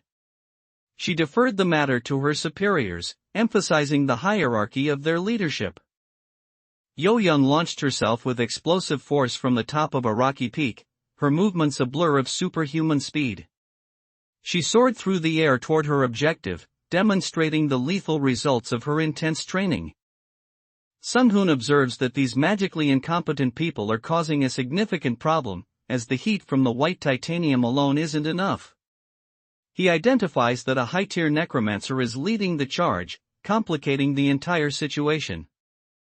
Sung-hoon wonders aloud if he's expected to handle this crisis without any compensation for his efforts. He is then reminded that providing help outside of a dungeon environment could significantly bolster their overall might. Sung-hoon offered a knowing smirk, asking if he truly appeared that kind-hearted to them. It was clear that his actions weren't born of simple charity, but were part of a much larger, calculated strategy. Sung-hoon realizes that with a necromancer lich involved, the threat won't just end with them increasing their undead army. Facing this escalating complication, he can't help but sigh, noting what a massive pain the situation has become. Sung-hoon notes with concern that the number of monsters has surged into the thousands. Even more troubling, they are rapidly proliferating, making the scale of the threat grow at an alarming rate. A haunting silence falls over the battlefield as the Tower of Wraith manifests, channeling the spectral power of the undead. Amidst the swirling purple energy, Sung-hoon prepares to face this new, ghostly escalation of the conflict. A new threat emerges on the battlefield, the Bonesmith, an entity crafting lethal armaments for the undead. These aren't just mindless monsters anymore, they are being systematically equipped for a coordinated war. Aina appeared as a small, delicate spirit, yet her gaze held a profound and ancient depth. Sung-hoon watched her closely, recognizing her as the physical manifestation of his magic tower and the key to the lost secrets of the Petran Empire. Sung-hoon notes a high probability that the Chinese military will eventually get involved in this escalating situation. However, he remains confident that even without their direct intervention, the construction of the necropolis is destined to fail. As Sung-hoon looked on in deep thought, Aina fluttered nearby and pointed out a strange detail about their undead foe's behavior. She noted that the creature was specifically going for the bones, even though there was plenty of flesh available for it to consume or use. Aina watched Sung-hoon in silence, her expression filled with a quiet, thoughtful concern. She couldn't help but wonder why, at a time like this, she was feeling such deep compassion for him. In the midst of the chaos, Aina receives a mysterious message notification that signals a new development within the system. The small, fairy-like spirit pauses as a glowing envelope icon appears with a distinct chime, catching her immediate attention. Sung-hoon has set his next major plan into motion, giving clear instructions to locate several islands available for purchase. He intends to begin immediate preparations for construction on these lands to further solidify his strategic reach. Sung-hoon and Aina analyze the incoming information, discovering that according to the data, these emerging threats were never officially recognized by the system. This lack of documentation suggests a hidden variable operating outside the known laws of the Akasha network. Sung-hoon feels certain that after he clears the Tier 3 dungeon, other nations will have no choice but to seek his cooperation. He acknowledges a harsh universal truth: in any world, the weak must ultimately submit to the strong. Inside the Russian military command center, tension mounts as the situation spirals out of control. A stern officer confirms the worst, reporting that they have lost all communication links and can no longer even see the video feed of the battlefield. The situation on the battlefield turned dire as a frantic commando reported that his entire squad had been wiped out. Trembling with fear, he pleaded for immediate reinforcements, being the sole survivor against the relentless onslaught of the undead. Chaos erupted on the battlefield, leaving everyone in shock as a senior military officer stood up and demanded to know exactly what had happened. The sudden shift in the situation caught the command center off guard, as they struggled to process the unfolding events. The situation on the battlefield is deteriorating rapidly, and everyone is shocked by the sheer scale of the damage. Sung-hoon surveys the destruction as the threat grows far more serious than anticipated. An eerie silence falls over the battlefield as a horde of glowing, purple-hued undead creatures emerges from the shadows. These spectral zombies, with their hollow glowing eyes and distorted silhouettes, march forward in unison, signaling the arrival of a massive necromantic army. The chaos on the battlefield intensifies as military armored vehicles find themselves swarmed and overwhelmed by the relentless undead forces. Explosions rock the area as soldiers struggle to maintain their positions against the crushing weight of the enemy advance. A sudden, violent explosion of mana erupts as streaks of blue light tear through the enemy's silhouettes. In an instant, the opposition is disintegrated into fragments amidst a brilliant flash of violet energy and overwhelming power. The initial attack turned out to be a complete failure, as no one could have guessed that white phosphorus would leave the enemy totally undamaged. This shocking outcome has left the strategists scrambling to figure out their next move against such a resilient threat. A senior military commander emphasizes that their top priority must be uncovering the full extent of the Lich's powers. He believes that understanding what other abilities the creature can use is the only way to survive the escalating threat. The situation escalates as reports come in of great abominations being spotted on the battlefield. Footage captured during a recent air raid is presented, revealing the terrifying scale of these new monstrosities. Military leaders are growing anxious, realizing that the enemy's ability to nullify physical attacks over a wide area will only make the situation worse. Since raw firepower is failing, they conclude that their only remaining option is to deploy high-level hunters to handle the threat. The battlefield tension escalates as the command is issued for all hunters with ranged capabilities to focus their fire on the weakness of the enemy's area resistance spell. The strategy is clear: find the gap in the magical defense to turn the tide of the fight. A sharp, rapid tada sound suddenly echoes across the battlefield, signaling the start of a fast-paced movement. It's the unmistakable sound of someone or something accelerating into the fray with incredible speed. Chaos erupted on the battlefield as hunters unleashed a barrage of gunfire against the grotesque abominations. Amidst the rapid firing, one hunter's eyes widened in sheer terror as a creature lunged from above, closing the distance in a split second. Chaos erupts on the battlefield as armored vehicles drift through the rough terrain in a desperate escape. A soldier shouts in panic that their shooter has been killed, urging the driver to shake off the pursuing monster at any cost. The situation on the battlefield is deteriorating as bone golems and bonesmiths wreak havoc across the front lines. Sung-hoon's team finds themselves struggling against these strange entities that don't even exist within the Akasha system's records. As the darkness within the dungeon deepened, a haunting blue light suddenly pulsed from the shadows. A great abomination emerged, a creature completely unrecognized by the Akasha system, its glowing eyes and jagged teeth signaling a threat unlike any standard monster encountered before. Eerie cries echo through the sky above the battlefield as enemy units begin a rapid descent from the clouds. These flying threats cut through the air with intense speed, diving straight toward the ground for an all-out assault. A violent explosion suddenly tore through the battlefield, sending clouds of dust and debris flying as strange, guttural screeches echoed from within the smoke. The sheer force of Sung-hoon's magic leveled the immediate area, completely overwhelming the enemy forces caught in the blast. The undead forces are shielded by a mysterious defense spell that renders modern weaponry ineffective, just as anticipated. Their leader remains indifferent, mocking the humans' futile struggle and stating that no matter how hard they fight, they cannot avoid their inevitable death.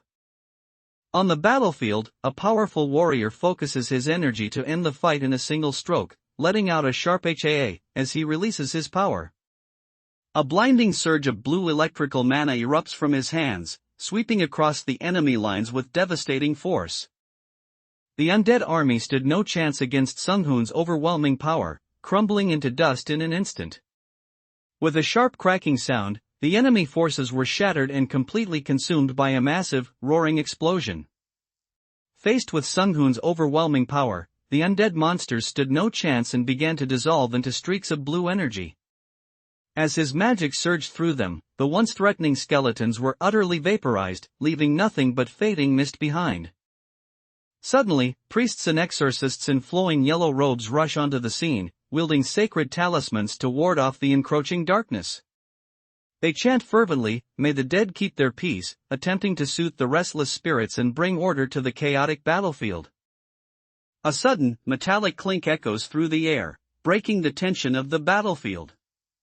This small sound is immediately followed by a low, heavy hum of energy as a massive magical resonance begins to swell and vibrate through the surroundings. The battlefield grew tense as the skeletal lich loomed forward, but Sunghoon remained calm and calculated. With a sharp gaze, he unleashed Area Spell Reflux, a counter-magic designed to turn the enemy's own spells back against them. A mysterious man trembles in the shadows, his eyes wide with pure terror as he clutches his hand to his chest. His heart beats violently with a loud thump-thump, signaling that something deeply unsettling is unfolding right before him. The enemy's spell abilities have proven to be far superior to their own, leaving the seasoned masters in shock. Realizing their tactical disadvantage, they grit their teeth in frustration as they admit the Moshan clan's traditional spells can no longer be used against such a powerful foe. World leaders gather in a high-stakes meeting where they are sternly warned to be cautious, as these new undead entities deviate significantly from the norm. The threat is unlike anything recorded in the system, forcing the global powers to realize the standard rules of engagement no longer apply. Chaos erupted on the battlefield as the undead army surged forward, prompting commanders to shout orders to prioritize targets that could use healing magic. The soldiers held their ground against the purple tide, bracing for impact as magical blasts illuminated the front lines. The situation on the battlefield intensified as the bonesmiths launched their assault. These strange monsters moved with unsettling speed, their presence casting an ominous aura across the terrain as they closed the distance. Yo-Young tears through the enemy ranks with blinding speed and lethal precision, her strikes leaving trails of light in her wake. Clad in her glowing pink armor, she moves like a blur, obliterating the shadowy monsters before they can even react to her presence. The situation on the battlefield has grown incredibly intense as a soldier grits his teeth in frustration while facing down the encroaching monsters. Explosions rock the background as the enemy forces press their advantage, signaling a desperate turn in the ongoing conflict. Sunghoon moves through the sleek, high-tech corridors of his newly established base. The pristine, futuristic white halls reflect the growing scale of his power and his absolute control over his sovereign territory. Yo-Young lays down a strict ultimatum, declaring that any damage dealer who fails to outperform her won't receive healing for 3 days, telling them to just wrap their wounds in bandages and shut up. Meanwhile, a menacing purple beast with glowing eyes emerges, letting out a ferocious roar. A monstrous beast lunged with its jaws wide open, but Yo-Young met the threat head-on with her glowing red blade. With a decisive and powerful swing, she sliced through the creature, sending a spray of blood across the battlefield. Yo-Young unleashed a devastating strike against the monstrous beast, completely shattering its skull in a single, explosive motion. Blood and bone sprayed everywhere as her overwhelming power tore through the creature's head, ending it instantly. At this point, we have no choice but to put all our faith in Sungjin's new skill. His summoned purple flaming wolves are charging forward with incredible speed, becoming our primary hope to turn the tide of this battle. As the battle reaches a fever pitch, Yo-Young gathers her immense energy and unleashes a devastating aura full burst shot. The raw power of her aura explodes outward, manifesting as a blazing force that illuminates the entire battlefield. In the heat of the battle, Yo-Young unleashes her devastating power, sending a ferocious werewolf flying with a single, explosive kick. The force of her strike is absolute, leaving the beast no room to counter as she clears the path forward. The battlefield erupted into chaos as a massive horde of monsters suddenly surged forward from all sides, their guttural roars filling the air. These dark, monstrous silhouettes moved in a terrifying wave, overwhelming the area with their sheer numbers and aggressive force. A strange and blinding light suddenly streaks across the battlefield, saturating the air with a volatile energy. The sheer intensity of this power suggests that an ancient and formidable force is finally beginning to stir.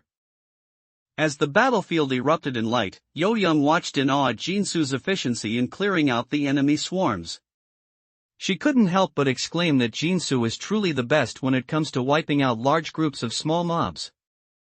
Yo-young successfully takes down the massive beast in a single strike, but she tells the others there's no need to be jealous of her power. She admits that using such a devastating move just once has completely drained her mana reserves. Sung-hoon observed with keen interest as the monsters' corpses dissolved into swirling energy mists, confirming his theory about their nature. He realized that this residual energy was the key factor fueling the systemic corruption in the area after the creatures were defeated. As the tide of battle shifts, a new sense of hope begins to spread among the hunters on the field. One of them speaks up with growing confidence, suggesting that they might actually succeed in clearing the mission this time. In the heat of the moment, the pink-haired healer loses her temper, scolding the main tank and calling him a stupid ajusi. She demands to know how he keeps getting destroyed before she can even cast a heal, especially since he's supposed to be using his shield. In the heat of the intense battle, a comrade urgently called out to Yo-young to grab her attention. Without missing a beat, she firmly replied, "I know," signaling that she was fully aware of the situation and ready for the next move. A violent explosion suddenly erupts on the battlefield, drenching the area in a sinister, blood-red energy. The sheer force of the impact sends shockwaves through the air, leaving the soldiers screaming in terror as the dark power intensifies around them. A massive explosion rocks the battlefield, and from within the blinding white light and swirling dust, a terrifying winged creature emerges. It lets out a piercing roar, signaling its arrival as a formidable new threat in the heat of the conflict. Yo-young lets out a confident smirk as she faces the enemy, remarking that seeing that ugly face so many times has actually started to make her happy. She remains completely unfazed, showing just how familiar and prepared she is for this relentless confrontation. As the tension on the battlefield reaches a breaking point, a heavily armored warrior decides to take the initiative, declaring, "I will attack him first." He sneers at the humans before him, ready to lead the charge into the fray. Sung-hoon dismissively viewed the formidable lich as nothing more than a well-made NPC, noting that traditional villain cutscenes are usually better. He admitted he was honestly getting sick of the creature's repetitive dialogues and wanted to move past the theatrics. A sudden, blinding light erupts across the battlefield, catching the warriors off guard as they brace themselves.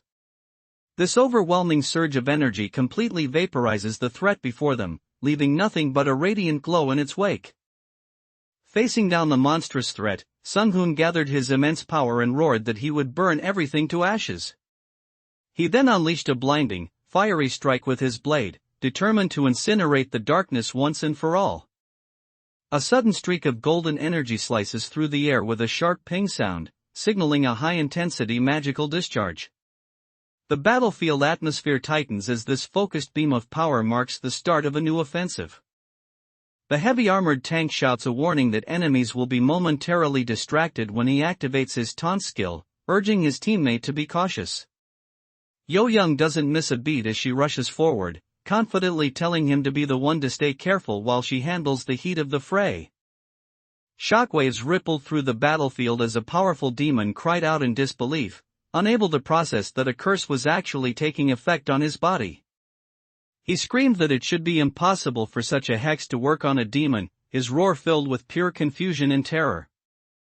The intensity of the battle surged as a powerful warrior swung their blade in a devastating arc against the foe. With a sharp cack, the impact connected squarely, forcing a pained cry from the enemy who was caught off guard by the sheer force of the strike. A monstrous demon suddenly erupts onto the battlefield, screaming a murderous die, as it launches a fierce assault. With its massive wings unfurled and eyes glowing with hellfire, the creature looks ready to tear through anything in its path. Taking a direct hit, Yo-young shouts in frustration, remembering Sung-hoon's warning to be careful. She immediately retaliates, unleashing a massive burst of purple energy that slams into her opponent with explosive force. A monstrous winged demon beast lunges into the fray, unleashing a devastating punch that shatters the ground with explosive force. Yo-Young narrowly evades the lethal impact by leaping into the air just as the shockwave ripples through the battlefield. A piercing scream erupted across the battlefield as a massive surge of purple energy struck with devastating force. The air filled with a thunderous qua, as the target was engulfed in a blinding, violent explosion of magic. A powerful impact erupts as the enemy reels from a sensation of pain they haven't felt in ages.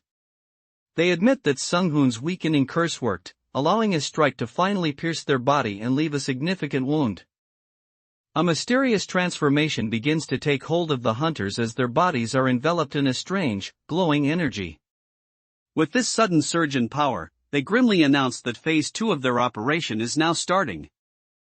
Yo-Young unleashed her power once more, instantly obliterating the threat before her.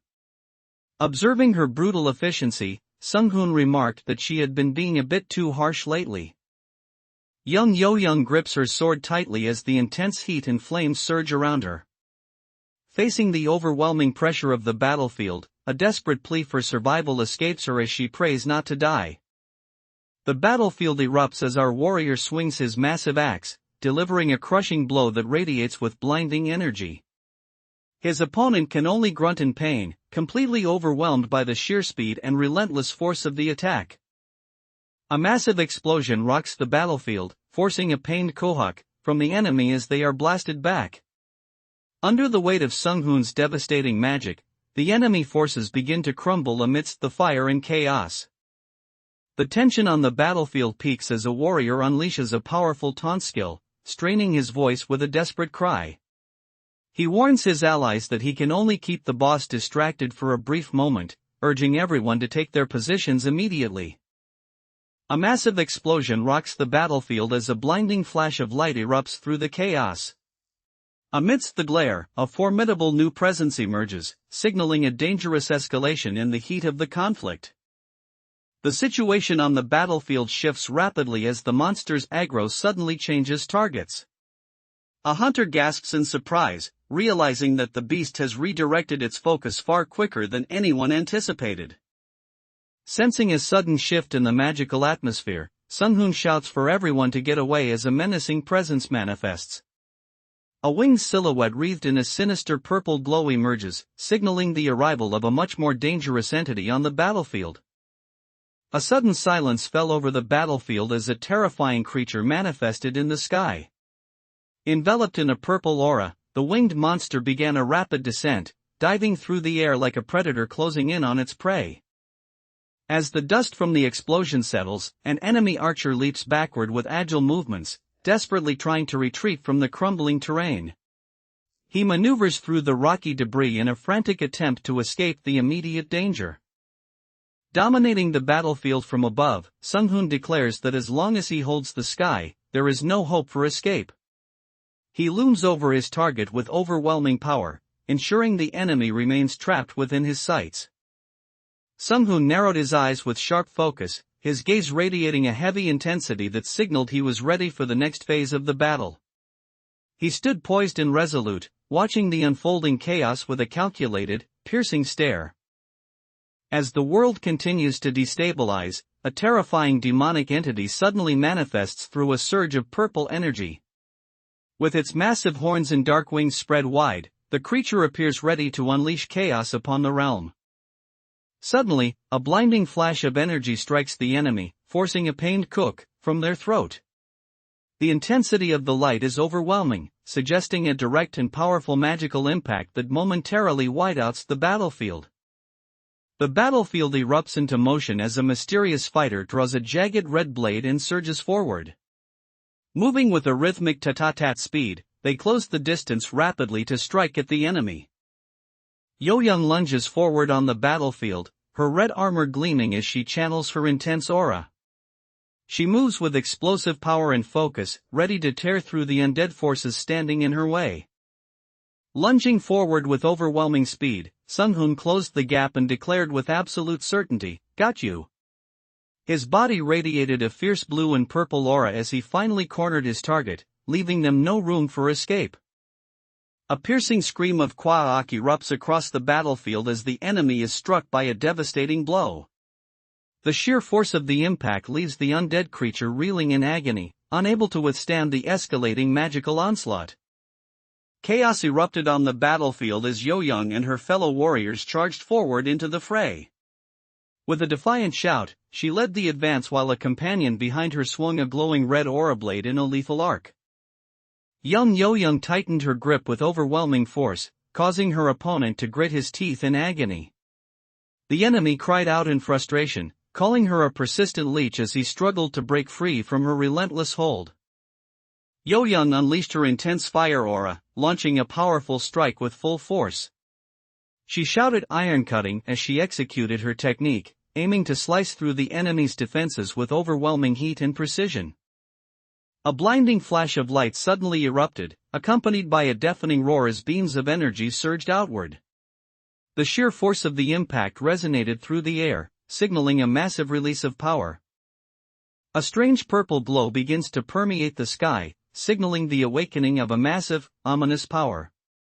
Below, the ancient bridge and ruins sit in silence, cast in a haunting light as the atmosphere grows increasingly heavy.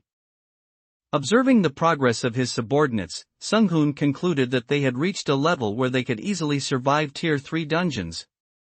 He gave the command to Aina to wake them from their intensive training slumber. Ocean waves crash gently against the side of the vessel as Sung-hoon travels toward his newly acquired island territory.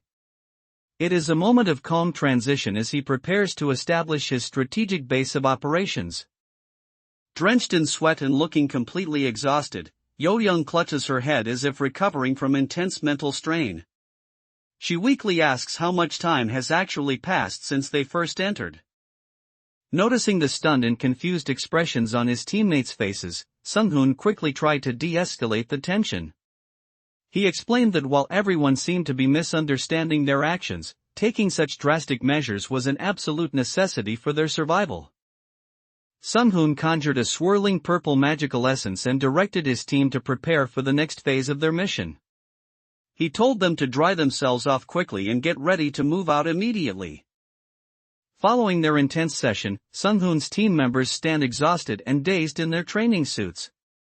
Looking completely shell-shocked, they can't help but wonder exactly what kind of grueling contract they signed themselves up for. The expressions on Sung-hoon's team members have turned incredibly serious as the weight of the situation sinks in.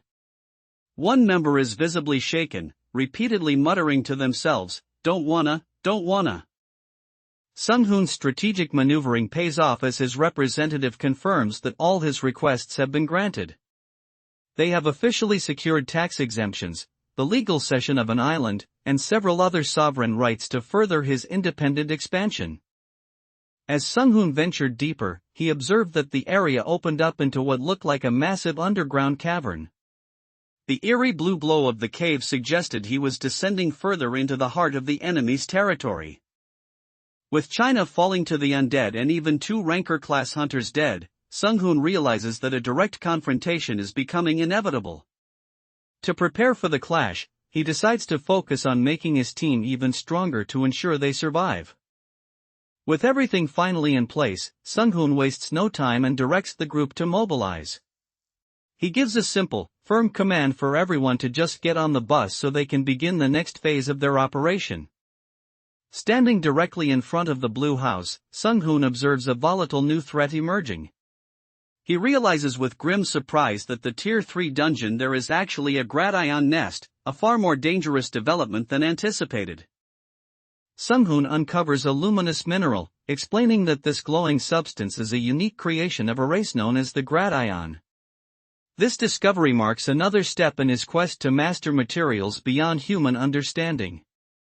Sung-hoon and his team prepare for a new level of danger, acknowledging that they must be extremely careful of the enemies known as guardians. These entities aren't just mere monsters, but formidable protectors standing in the way of their objective. Sung-hoon admitted himself that this is a difficult enemy to face, and now a mysterious silhouette emerges amidst a brilliant blue aura. This powerful entity stands as a formidable challenge, testing the limits of the Sorcerer King's strategic prowess. An intense surge of energy ripples through the battlefield as Sung-hoon prepares his next move. With a single, authoritative command to summon, a brilliant blue magic circle erupts in a blinding flash of light, signaling the arrival of a powerful ally.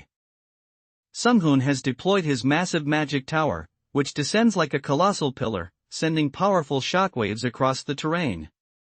This structure now stands as the heart of his new sovereign territory, a physical manifestation of his absolute power. Sunghoon assesses his current progress, noting that his skill level remains at a quad spell, technically making him a tier 4 sorcerer. However, thanks to his advanced support tool, he can now cast a massive heptaspell 100 and still have mana to spare. Deep within the dark and dangerous dungeon, Sunghoon has deployed a massive mana-powered machine that glows with a brilliant blue light. Strange insect-like monsters crawl around the perimeter of this towering cylinder as our heroes stand below, carefully monitoring the progress of their high-tech operation. With a calm and knowing smile, Sunghoon reassured his ally, telling them not to worry and to simply focus on which stat they wanted to boost after leveling up. His absolute confidence made it clear that he viewed the upcoming battle against the Lich as nothing more than a guaranteed victory. Aina, the sentient spirit of the magic tower, closes her eyes in deep concentration as she chants Earthen Wall. With a calm but determined expression, she summons the protective power of the earth to fortify their position against the escalating threat. A massive explosion ripped through the battlefield, sending the undead monsters hurtling into the sky as the force shattered their ranks. The sheer intensity of the blast signaled that Sunghoon's counterattack was devastatingly effective against the encroaching horde. Sunghoon realized that the leftover creations of the dragon would serve as the perfect opponents for their debut battle. Amidst a haunting purple glow, a swarm of monsters begins to stir, ready to be the first test of his growing power. A massive explosion suddenly erupts across the battlefield, sending searing waves of fire in every direction. The force of the blast is absolute, instantly incinerating the ranks of the strange, insect-like monsters standing in its path. As the dust settled from Sunghoon's devastating magic, a flurry of system messages appeared before him. He was pleasantly surprised to see that his power had surged, gaining 7 levels instantly from that single, decisive spell. 2 massive golden magic circles suddenly manifested in the sky, erupting with a blinding energy that shook the entire battlefield.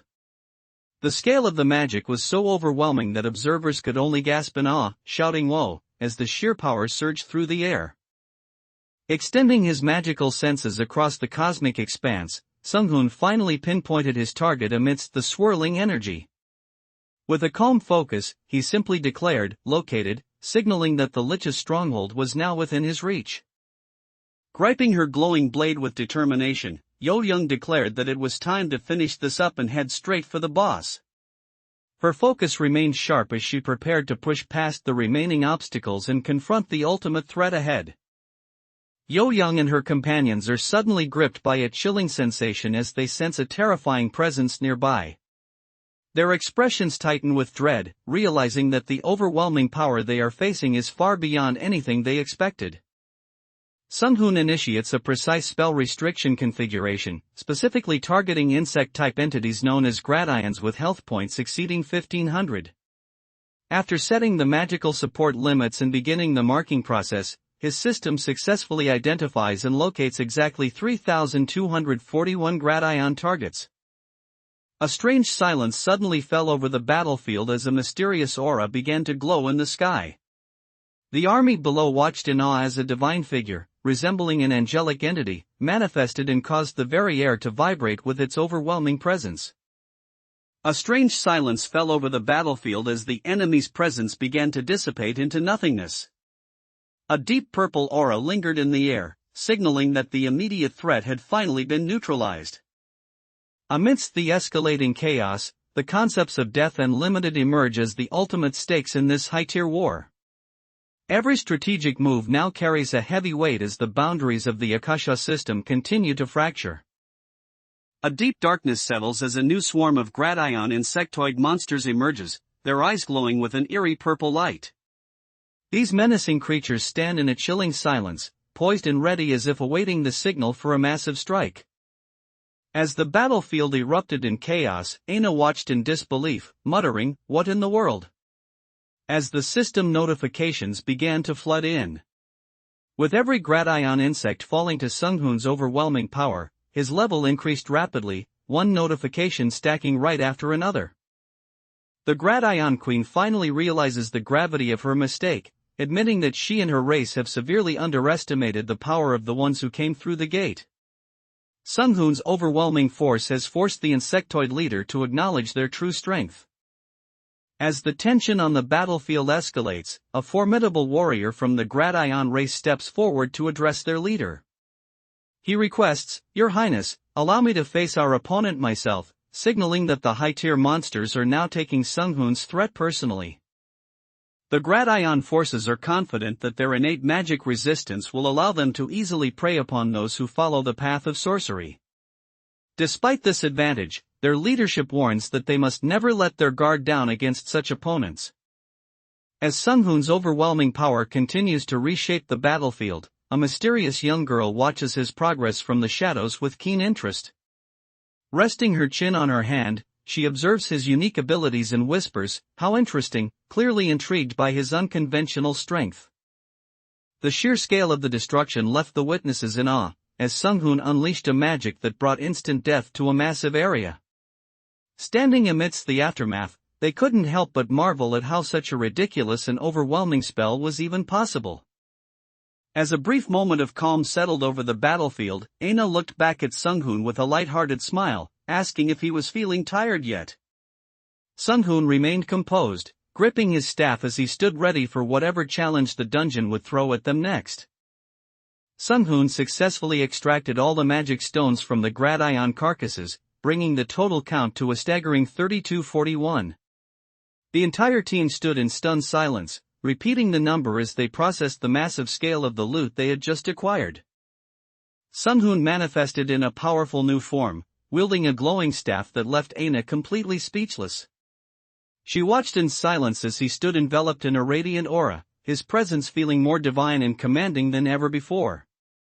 Sunghoon and his team stand before a massive, glowing blue barrier that towers over them and blocks their path. Yo-Yun looks up at the immense structure in disbelief, questioning how they are even supposed to get through such an overwhelming obstacle. Sunghoon turned to Aina to confirm if she knew the way forward, and upon her quiet affirmation, he decided it was time to proceed. He told her to guide him as they began their walk toward their next objective. A confident smile spreads across Sunghoon's face as he realizes the enemy has been anticipating his arrival. Unfazed by the trap, he acknowledges the situation with a calm smirk, saying, "You were waiting." Standing before the Gradion Queen with his glowing staff, Sunghoon notes that her eyes are remarkably keen. He confronts the insectoid leader directly, assessing the threat and intelligence of this Tier 3 race within their crystalline lair. Sunghoon commanded his forces to get him while unleashing a crackling surge of blue electrical energy. He noted with a sense of anticipation that it had been a very long time since he last faced off against a high-rank Gradion. Yo-Young surges forward on the battlefield, unleashing a massive wave of aura that radiates with destructive power. Leaping high into the air, she prepares to deliver a decisive strike with her blade, moving with the speed and intensity of an unstoppable warrior. Sunghoon released a massive surge of energy that detonated with a deafening roar, engulfing the area in a blinding purple flash. The sheer force of the impact obliterated everything in its path, signaling a decisive blow against the enemy forces. The situation on the battlefield became so dire that the enemy let out a desperate cry of "No!" in the face of Sunghoon's overwhelming power. Their resistance crumbled as they realized there was no escape from his absolute dominance. With absolute precision, Sunghoon unleashed a powerful binding spell that instantly neutralized the threat. The force was so overwhelming that the enemy was pinned down and completely incapacitated in a single, decisive move. A confident smirk plays on Sunghoon's face as he establishes absolute dominance over the battlefield. He stares down the approaching Gradion swarm with cold, unwavering eyes, knowing the tide has completely turned in his favor. A painful scream echoes across the battlefield as the Gradion monster finally buckles under Sunghoon's overwhelming power. Its desperate cry of "Quack" marks the definitive end for the insectoid race in this encounter. Sung-hoon observed that his opponent moved exactly as he had predicted. Because the enemy was completely overwhelmed by fear and anger, their actions became predictable and easy for him to control. Sung-hoon's gaze remained incredibly sharp as he surveyed the battlefield, his eyes gleaming with the same intense focus and determination as always. As the conflict intensified, he watched every movement closely, poised to ascend to an even greater level of power. The enemy is left trembling in the face of Sung-hoon's overwhelming divinity, calling him a monster and demanding to know how a mere human could acquire such power. The sheer scale of the Sorcerer King's strength has completely shattered their perception of what is possible. Sung-hoon stood amidst the chilling darkness of the cavern, surrounded by the fallen remains of his enemies. He looked down calmly at the wreckage, silently assessing the battlefield as the dust began to settle. Sung-hoon let out a soft, knowing ah, as a subtle smile played across his face. It was the look of a man who had just confirmed a crucial detail in the midst of the unfolding chaos. Aina suddenly issued an alert, stating she had detected a powerful lifeform nearby, prompting a thoughtful HM from Sung-hoon. This new threat seemed to be lurking just beyond a massive, imposing barrier that stood before them. A great mage is essential right now to disrupt the enemy's relentless and powerful barrage of magic.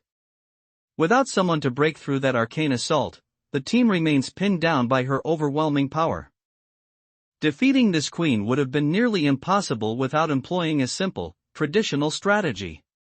Even with my power, I likely would have failed if I hadn't come so thoroughly prepared for this encounter. Remaining perfectly calm, Sung-hoon sensed a hidden presence watching him and didn't hesitate to call them out. He coolly invited the intruder to reveal themselves, saying, "Why don't you come in already? Outsider."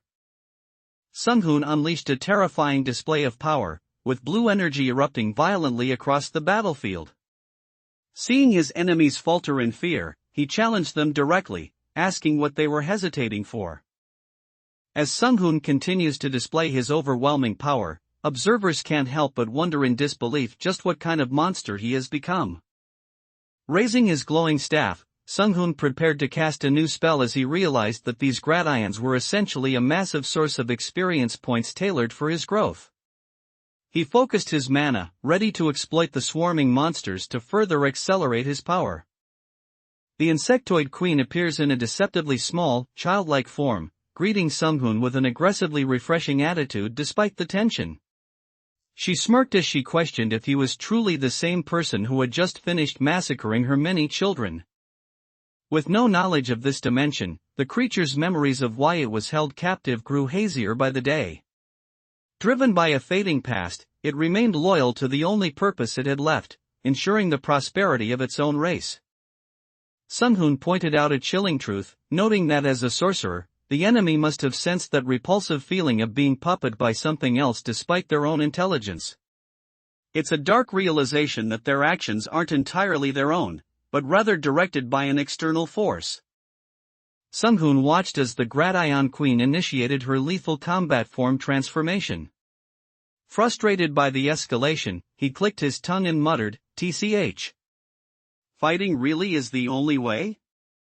Before the true clash begins, the Gradion Queen fixes her glowing purple gaze on Sung-hoon, pausing the violence for a moment. With a chilling confidence, she asks him a single question, wanting to know his thoughts on facing a power as overwhelming as hers. A sudden, blinding flash of light erupts across the battlefield as a massive surge of energy is released. The intensity of the blast whiteouts the surroundings, signaling the overwhelming scale of the power Sung-hoon is now wielding. A sudden and sharp movement cuts through the air with a distinct tat sound as a force surges forward. The sheer speed of the motion suggests a powerful entity or technique has just been unleashed on the battlefield. Sung-hoon immediately commands Aina to initiate the magic disruption, aiming to neutralize the enemy's supernatural advantages. With this strategic strike, he seizes total control over the flow of the battlefield. A massive explosion erupts across the battlefield as Sung-hoon's overwhelming power incinerates the Gradion swarms. The intense burst of energy radiates outward in a blinding flash of purple light, completely obliterating everything in its path. Chaos erupted on the battlefield as the command was given to pour all resources into disrupting her magic. Amidst the blinding light, Yo-young launched a powerful strike, channeling immense energy to break through the enemy's desperate interference. Amidst the blinding pillars of light descending from the heavens, Sung-hoon unleashed his full power, obliterating the enemy in a final, thunderous blast. The sheer force of the impact shook the entire battlefield, signaling the end of this fierce struggle. A sudden, massive surge of energy erupted across the battlefield, leaving everyone present in utter shock. One of the warriors could only let out a stunned whoa as the sheer scale of the power unfolded before his eyes. A terrifying surge of blue lightning cascades down from the heavens, engulfing the entire battlefield in a blinding flash. The raw energy is so overwhelming that it distorts the very air, signaling a catastrophic shift in the fight.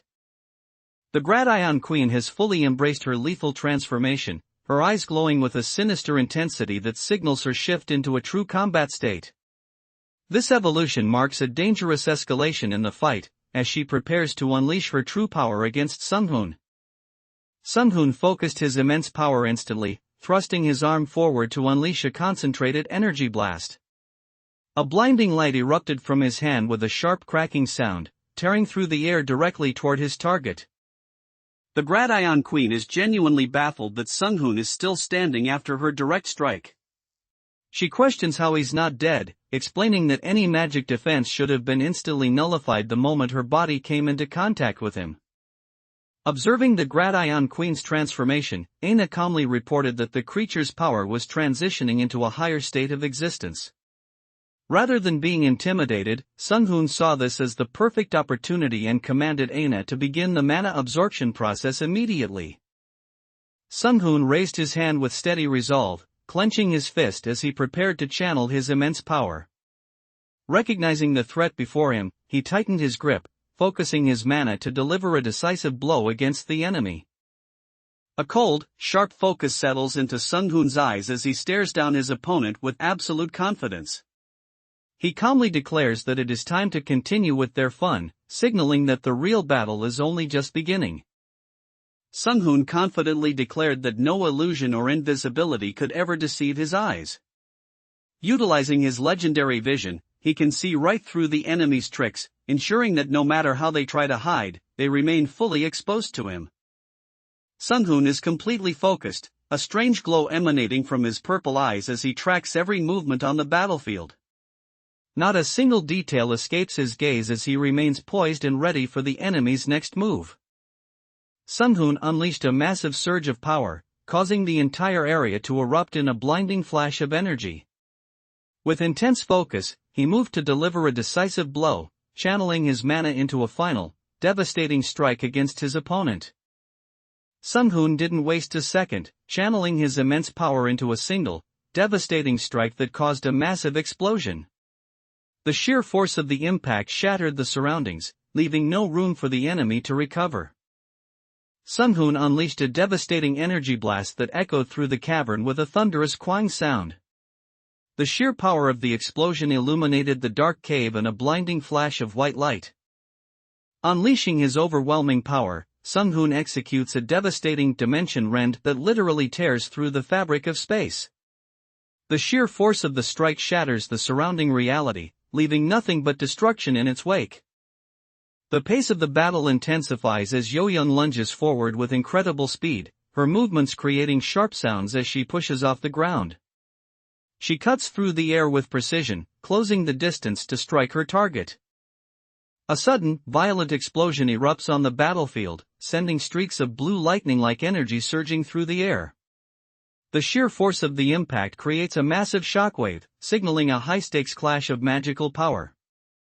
Without wasting a single moment, Sung-hoon unleashed a massive surge of energy that streaked across the battlefield toward his target.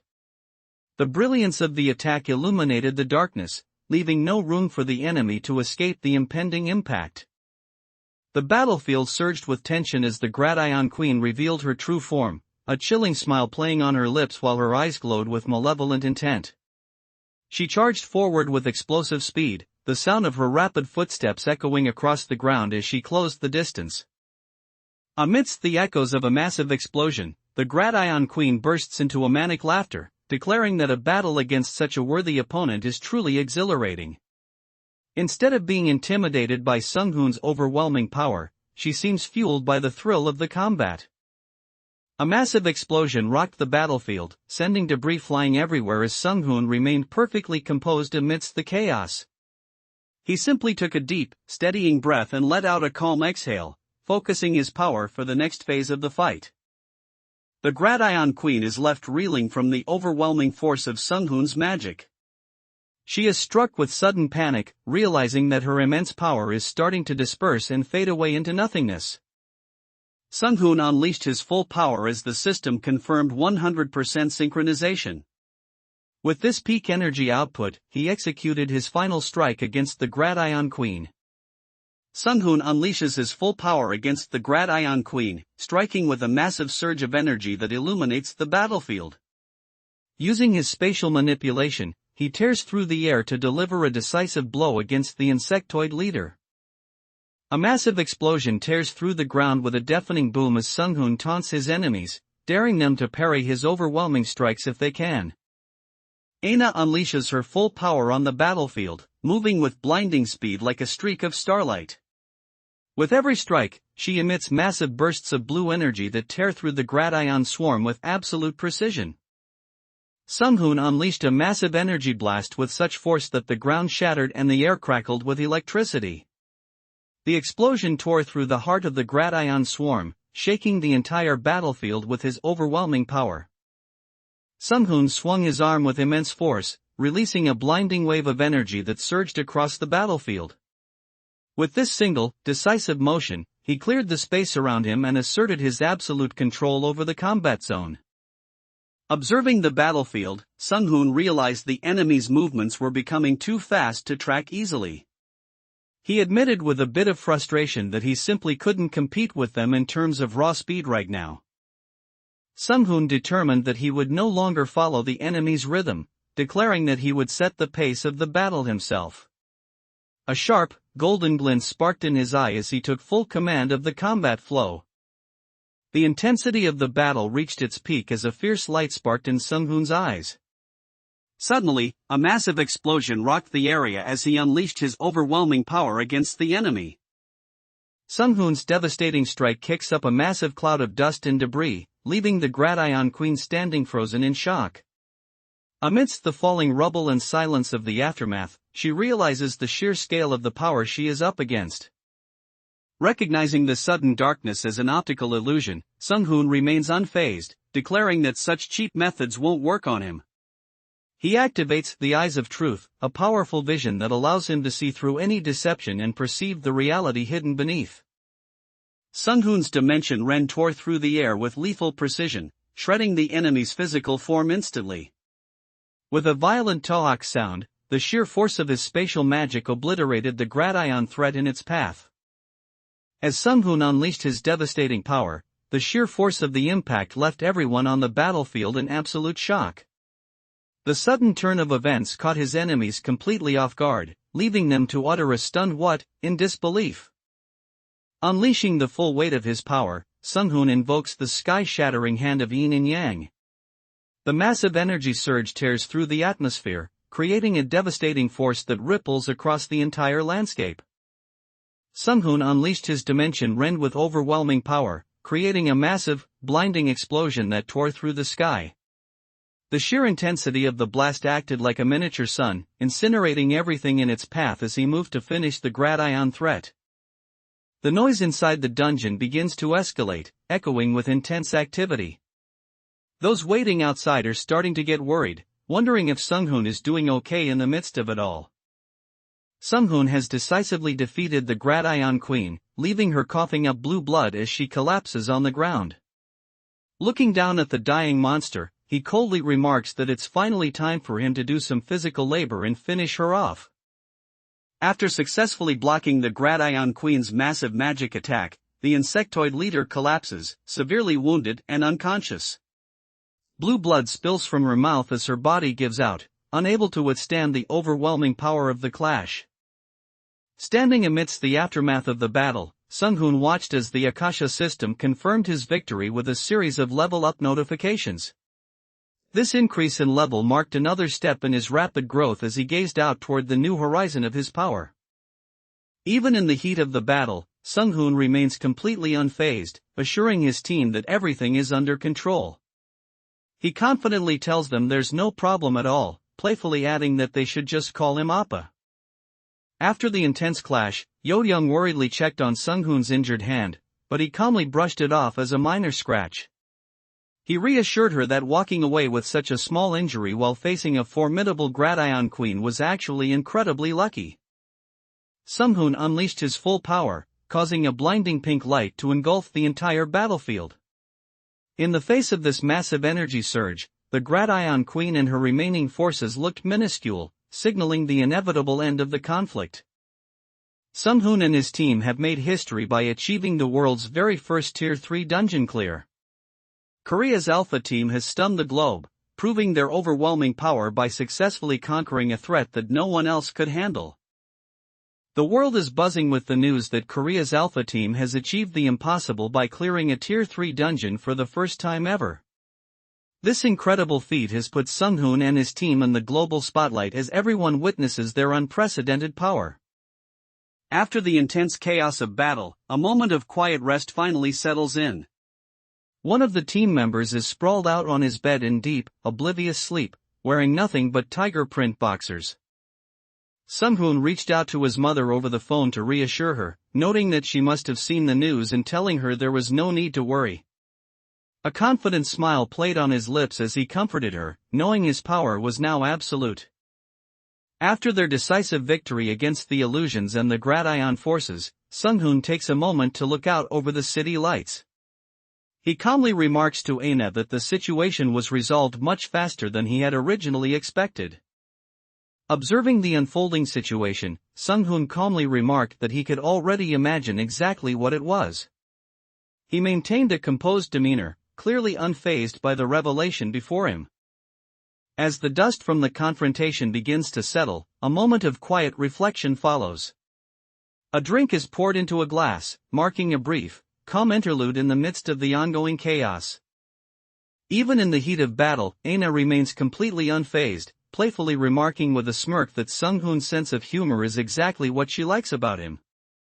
Her light-hearted demeanor shows just how confident and untouchable the duo feels against their overwhelmed enemies. Sung-hoon suddenly noticed a shift in the atmosphere, his sharp eyes narrowing as he sensed something unusual. He realized that an unknown presence was carefully observing his every move and monitoring his power levels from the shadows. Following the intense battle, Sung-hoon and Aina share a quiet moment over drinks where he remarks on her impressive tolerance, saying, "You drink well." Aina admits with a hint of annoyance that work has become incredibly stressful lately, all because of certain difficult people she has to deal with. As the global crisis deepens, people are reaching out to Sung-hoon for any advantage they can get. They've requested that if direct intervention is impossible, he should at least share the critical data regarding the Tier 3 dungeon he successfully cleared. With a calm and confident expression, Aina confirms that they have finally found the root cause of the problem. This discovery sets the stage for Sung-hoon and his team to strike directly at the source of the chaos. In a quiet moment following the battle, Sung-hoon reveals a grim global reality while holding a drink. He explains that many countries have completely given up on clearing dungeons, choosing instead to wait and fight once the inevitable dimension override merges their worlds.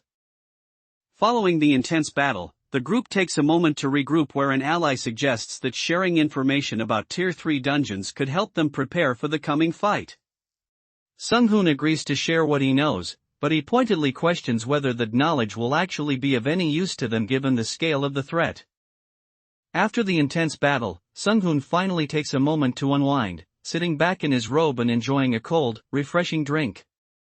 He looks completely at ease, savoring this rare moment of peace amidst the ongoing chaos. Sung-hoon offered a calm, knowing smirk that rattled his opponent, who could only stammer out, "What nonsense," in disbelief. It was clear that the Sorcerer King's power had completely derailed the enemy's expectations.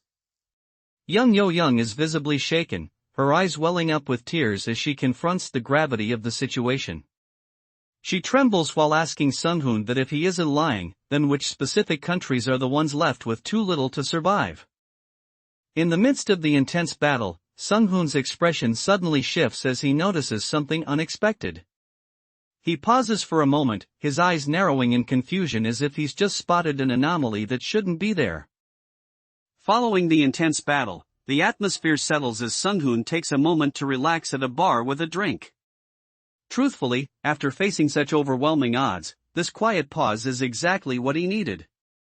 Sung-hoon calmly raised his glass, his expression steady as he contemplated his next move.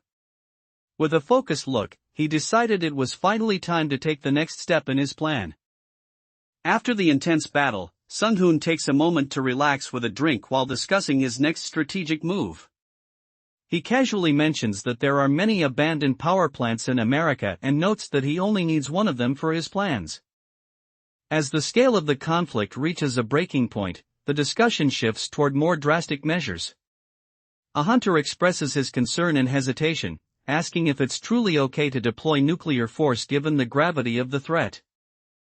A mysterious discovery was made by accident in orbit, an extremely small satellite built entirely from Earth-based materials. Given the advanced tech, it's clear to everyone that the owner behind this secret surveillance is none other than Lee Sung-hoon. As the global situation worsens, American leadership convenes to discuss their next move regarding the world's most powerful hunter. The president looks on intently, asking his advisors if there is truly no way to recruit this incredible arc wizard to their side. The American leadership is growing anxious, realizing that the US will be forced to rely on Sung-hoon's whims whenever a new crisis emerges. This leaves them with one burning question: can they truly trust him? Global leaders are currently in a state of observation. Since Sung-hoon is the only hunter to successfully clear a Tier 3 dungeon, they have no choice but to wait and see how he handles the escalating crisis. American officials are taking no chances, announcing that they have established triple defensive perimeters utilizing the most elite hunters available to secure the area. As Sung-hoon unleashed his overwhelming presence, the enemy suddenly gasped for air, finding it impossible to draw a breath. The sheer pressure of Sung-hoon's power left the adversary suffocating and confused by the sudden physical toll. Sung-hoon has reached the depths of space, finding himself in a void where there is no ground or gravity to hold him. He notes that there isn't even any air to breathe, yet he remains suspended in the vast, silent emptiness. Suddenly looking up, everyone was stunned as they spotted something strange in the vast darkness above. A gasp of hook. Spaceship, echoed as an unidentified craft became visible in the void. Sung-hoon releases arcs of purple mana into the dark sky to finalize the activation of his satellites. These glowing streaks represent the launch of the Great Cosmos Project, extending his reach into space to defend Earth. In the heat of the conflict, the order is given to launch the fighters immediately. The mission is clear: intercept and shoot down the enemy as the jets roar into the sky. Sung-hoon realized the scale of the confrontation had escalated far beyond expectations. Frustrated by the chaos, he exclaimed that the situation had turned into nothing less than a full-scale space battle. Floating amidst a swirl of magical energy, Sung-hoon prepares to unleash his full power against his unseen adversary. He defiantly shouts back that if his efforts are deemed meaningless, then he is more than ready to settle things right here and now. Sung-hoon checked in with Aina to ensure the target area was successfully blocked off, and she gave him a cheerful confirmation. With everything now perfectly in place, he wore a determined smirk, ready to initiate the next phase of his plan. With the target firmly locked in his sights, Sung-hoon gives the decisive command to fire the main cannon. A blinding surge of purple energy begins to charge within the massive fortress, ready to unleash its devastating power. A massive explosion erupts, filling the sky with a blinding, radiant purple light. The sheer force of the energy release resonates through the air, marking a significant shift in the battle. Looking up at the cosmic energy, Sung-hoon realized it was the perfect moment to test out his new spell. He began channeling his power into a brilliant, glowing orb that pulsed against the purple night sky. Sung-hoon has gathered his immense power and is now manifesting a volatile sphere of dark energy. Between his outstretched hands, a dense black orb swirls with a glowing purple aura, ready to be unleashed against his enemies. The enemy's assault is so overwhelming and precise that evasion has become impossible. With the system warning of an unavoidable hit, a massive explosion erupts, leaving no room for escape. Sung-hoon maintains intense focus as the system confirms that the shield has successfully stabilized at 50%. Amidst the swirling energy and blinding light, he carefully balances the power to ensure the stabilization process continues without a hitch.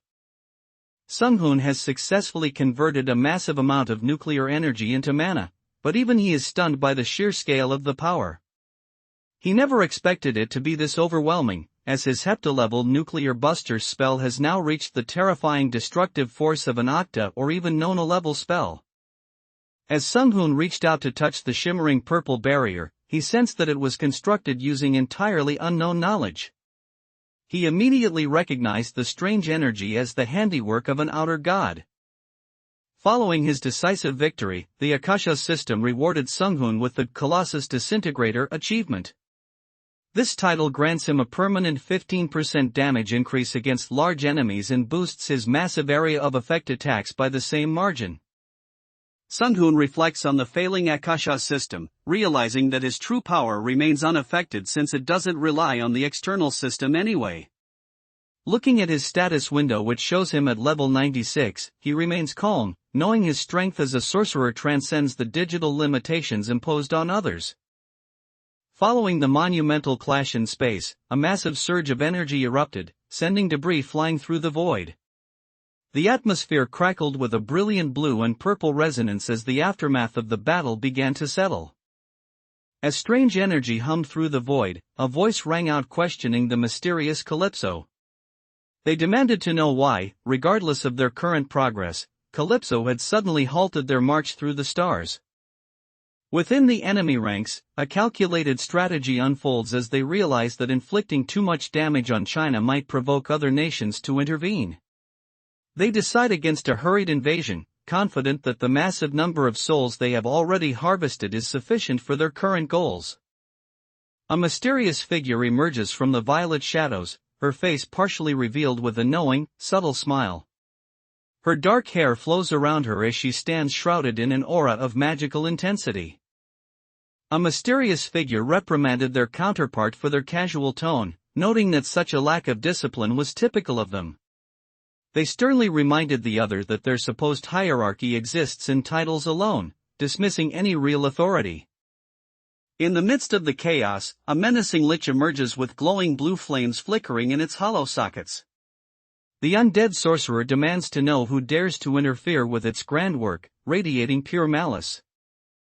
Amidst the chaos, a mysterious female figure appears, looking down at the messy state of the conflict with clear disdain.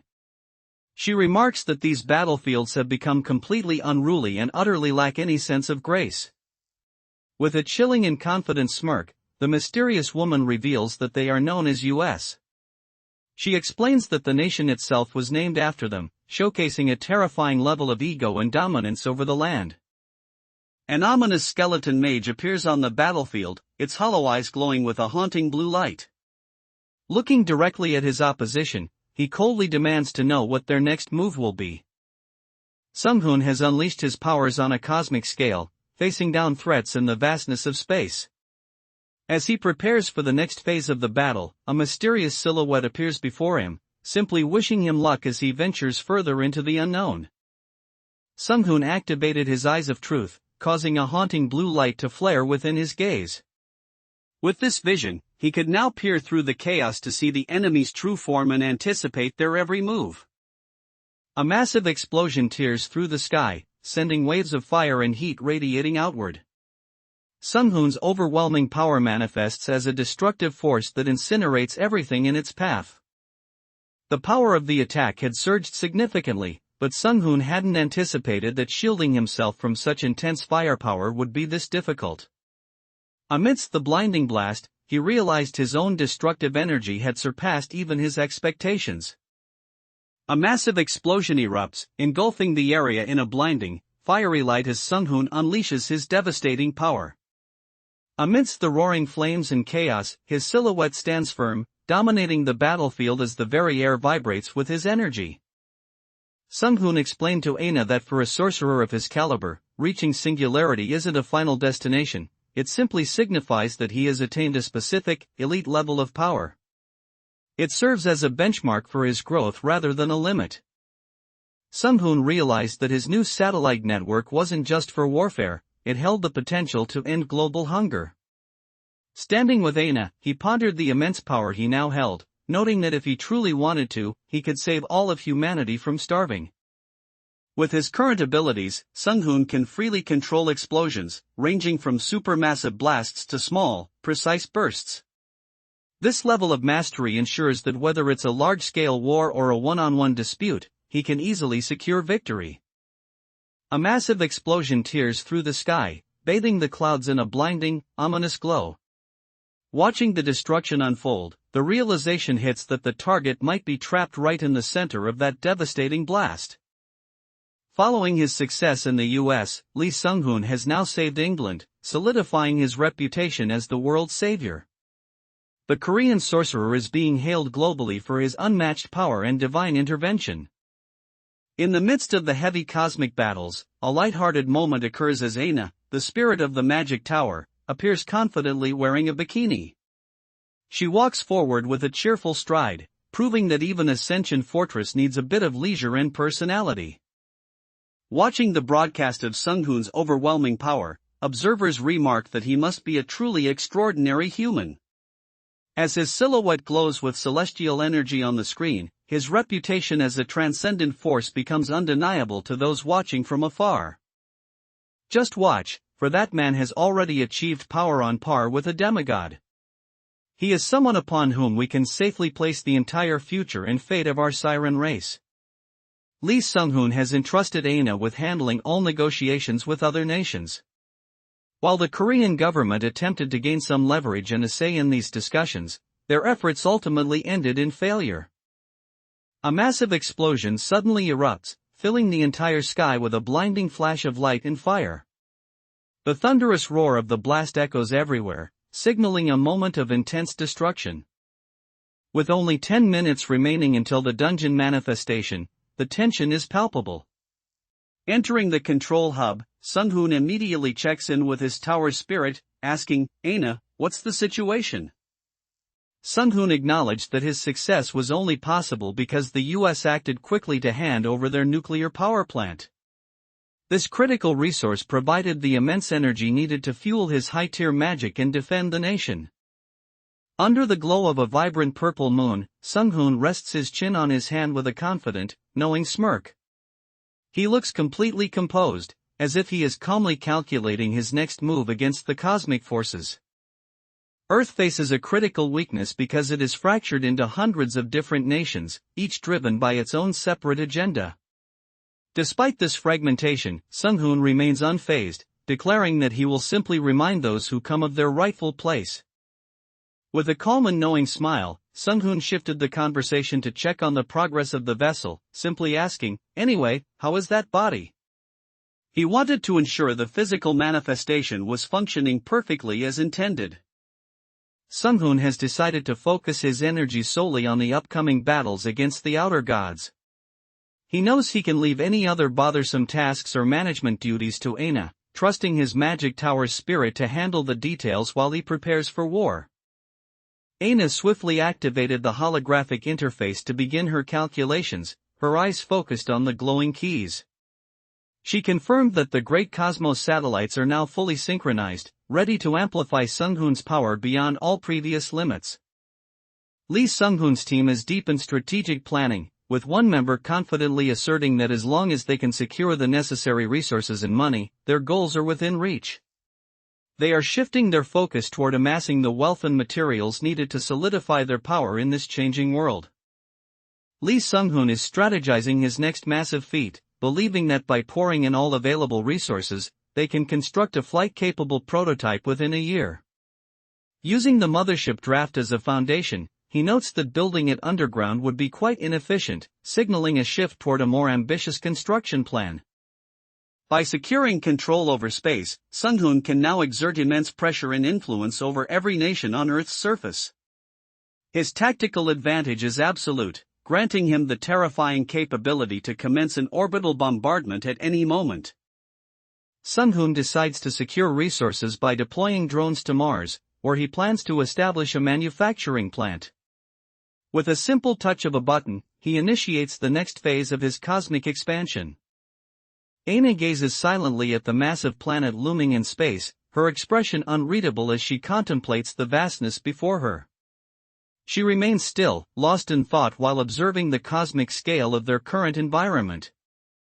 A faint, knowing smile plays on Sung-hoon's lips as he senses the shift in the tides of power.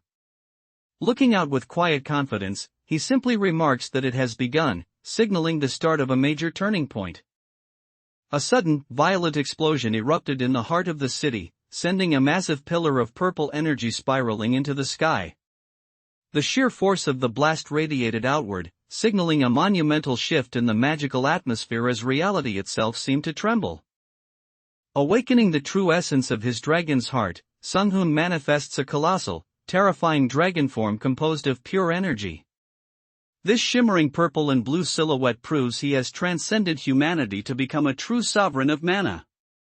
The sky becomes a chaotic battlefield as fighter jets swarm the massive dragon, unleashing a barrage of missiles that erupt into blinding explosions across its body. Despite the overwhelming scale of the creature, the Air Force pushes forward in a desperate attempt to bring down the winged terror.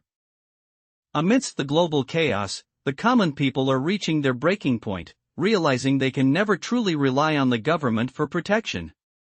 A frustrated figure stomps away, clicking their tongue in annoyance at the systemic failure as the world crumbles around them. As Sung-hoon unleashes his full power, a massive and terrifying purple aura in the shape of a dragon manifests in the sky. This majestic creature surges through space with a thunderous roar, embodying the sheer scale of Sung-hoon's ascending godlike strength. A massive explosion rocks the battlefield as the clash intensifies. Observing the enemy's persistence, Sung-hoon scoffs with a humph, noting that it is actually managing to keep up with him. Channeling his immense power, Sung-hoon roared a command for the ghosts of the past and future to manifest. He unleashed a surge of magical energy, summoning these temporal entities to aid him in his escalating battle against the external forces. Sung-hoon observed with fascination that the summoned monsters were actually at a higher level than the summoner itself. He marveled at this peculiar skill, noting how amazing it was to see such a strange power dynamic in play. Sung-hoon unleashed the true power of his dragon's heart, manifesting a massive ethereal dragon that soared through the sky. With a deafening roar, the spectral beast loomed over the battlefield, ready to crush any opposition beneath its glowing form. Aina begins her move, channeling her purple magic energy into the form of a sharp, spectral blade. With a determined and playful grin, she swings the weapon downward with immense force. Suddenly, a massive explosion erupted, flooding the entire area with a blinding, violet light. The sheer force of the blast tore through the surroundings, sending debris flying and shaking the very foundations of the ruined city. The air is thick with tension as everyone trembles in fear, and a girl shouts urgently, "Hurry! Ghost!" She is desperately calling upon her powers, her face tight with a mix of anger and sheer panic. Sung-hoon observes that the girl is performing much better than he expected, taking on the boss that broke out of the gate entirely on her own. He watches as she fearlessly engages the massive creature, showing a level of skill and independence that surprises even him. A formidable hunter in Japan possesses special protection from the god of thunder and wind, granting her total immunity to those elemental attacks. Because of this strategic advantage, it's highly likely that Japan will successfully hold their ground against the current manifestation. As Sung-hoon surveyed the damage in Japan, the reports confirmed a grim reality: the Prime Minister's office and other key government buildings had been completely razed. With the surrounding structures and much of the road system destroyed, the scale of the devastation was absolute. As the global situation shifts, Aina takes charge of the briefings, noting that China is in a dire state after losing a significant number of their hunters. She continues to manage the complex geopolitical fallout as Sung-hoon's influence expands. Now that the pieces are moving, Sung-hoon ponders his standing, curiously asking if people will start to avoid him now. Having displayed such overwhelming power and global influence, he's gauging whether his presence has become too intimidating for others to approach. Sung-hoon and Aina discuss the current state of the world, acknowledging that the United Nations is a necessary organization during such a global crisis. They recognize that coordinating with international bodies is essential for humanity's survival as the situation escalates. With international negotiations now under Aina's capable management, Sung-hoon takes a moment to consult with her in private. As they stand before their glowing interfaces, he contemplates the next phase of his grand design to protect the world from the outer gods. Aina, the physical embodiment of the magic tower, was busy managing logistics when an urgent call suddenly flashed on her screen. She looked on with focused intensity, prepared to handle whatever global negotiation or crisis was demanding her attention next. Seated calmly upon his throne amidst the stars, Sung-hoon gazes out into the cosmos after delegating the messy world of international diplomacy to Aina. With the logistics of Earth handled, his mind is now fully focused on the escalating war against the outer gods and the expansion of his Martian stronghold. Ileona greets Aina warmly as they come face to face. Aina acknowledges her, noting that it has been a very long time since they last saw each other. Following Sung-hoon's delegation of international affairs, two elf-like girls look upward in complete confusion. They appear startled and puzzled by the sudden events unfolding around them, their expressions filled with silent questions. Sung-hoon casually checked in with the group, asking if there was any discomfort regarding their current livelihood or living situation. One of them quickly clarified that their basic needs weren't the issue, hinting that there was a different concern weighing on their minds. Aina pointed out with a knowing look that there are many beings in this world who simply do not uphold their part of a contract. She warned that they must remain vigilant, as agreements aren't always honored by those they deal with. Witnessing Sung-hoon's overwhelming power and absolute dominance, a group of survivors bows deeply before him. They formally pledge their total allegiance, stating that they wish to serve him as their new lord. Sung-hoon is left speechless, wondering where they could have possibly heard such bizarre ideas, only for them to admit that their entire understanding of Earth's culture comes from watching dramas. Standing by the bright blue waves, Sung-hoon reflects on the growth of those around him. He admits that while his current magical prowess might be greater, his companion's raw potential completely outclasses his own. As Sung-hoon continues to outline his next moves, Aina suddenly spots something unusual on the displays. She pauses with a curious her attention caught by an unexpected development on the magical radar. High above the Liaoning necropolis in China, a streak of brilliant light cuts through the vast, quiet sky. This desolate region, now a graveyard of the old world, watches as something significant approaches from the heavens. Sung-hoon successfully extracts the memories from the monster, gaining a strategic advantage by peering into its mind. With a calm and calculated demeanor, he acknowledges the value of the information, thanking the creature for providing such a useful treat of knowledge. As they watched a missile streak toward its target, Sung-hoon stood by as Aina remarked on the spectacle. She noted that while the power of human science is truly something to behold, it remains insufficient against the divine threat of the outer gods. A violent rift tears through the sky, flooding the entire horizon with an ominous purple radiance. It looks as though the very fabric of space and reality is cracking apart, signaling the arrival of a massive new threat. A colossal explosion triggered by Lee Sung-hoon's power erupts, sending massive plumes of purple smoke and debris high into the atmosphere. The thunderous roar of the blast echoes across the landscape, signaling the sheer scale of the destruction. Sung-hoon has developed a formidable countermeasure specifically designed to nullify magic. With this advanced shield in place, he is certain that no magical attack from his enemies will be able to penetrate his defenses. The atmosphere in the control room grew incredibly tense as an officer shouted out an urgent command. Panic was visible on their faces as they struggled to maintain control over the escalating situation. A Russian military official watches the unfolding events with a grim, calculating expression. Suddenly, a sharp beeping sound cuts through the air, signaling an urgent alert or a new development in the crisis. As the situation on the ground worsens, a female hunter is captured in a moment of pure panic, shouting urgently into her phone.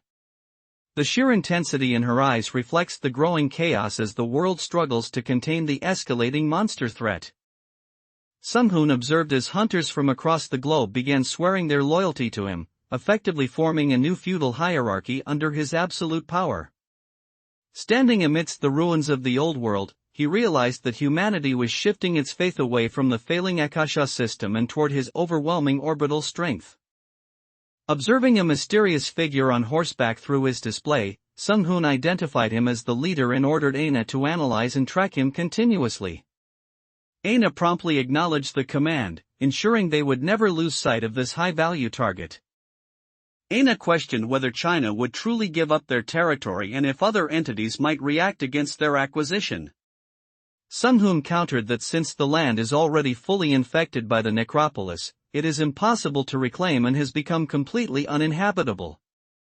Sung-hoon stands within the inner sanctum of his magic tower, watching intently as a glowing blue energy core hums to life before him. He remains focused, monitoring the system's latest mana readings and data as his technological and magical advancements continue to unfold. A formidable new enemy emerges on the battlefield, Zhao Shuang, the level 224 leader of the Special Dragon Assault Force. He mockingly addresses those empowered by the God of Machine, questioning whether they prefer to call themselves hunters or awakened ones. A new adversary emerges, pointing an accusing finger at Sung-hoon and shouting, "You must be the cause of this catastrophe." Driven by pure desperation, he vows to burn away his remaining life force if necessary just to turn Sung-hoon into dust. A formidable new threat emerges on the battlefield, a dark-armored warrior radiating an aura of absolute confidence. He openly challenges his opponents, declaring that he will gladly take them on and taunting them to come forward and face him. Sung-hoon unleashed his immense power, filling the entire area with a blinding white light through a massive energy blast. The sheer intensity caused the ground to crack as the surrounding mana vibrated violently. Sung-hoon unleashed a massive surge of blue energy, obliterating everything in its path with a deafening roar. The force of the blast echoed through the air as he exerted his overwhelming power to crush the remaining opposition. As Sung-hoon unleashed his overwhelming power, the battlefield was filled with the desperate screams of his enemies. The enemy knight could do nothing but let out a final, agonizing cry as he was completely overtaken by the sorcerer's might. Unleashing the raw power of his dragon's heart, Lee Sung-hoon fires a devastating dragon breath attack. The blinding beam of pure energy engulfs the enemy warrior, leaving no room for escape in its wake. Sung-hoon unleashed his mana aura with such velocity that the entire area was flooded with a blinding neon light.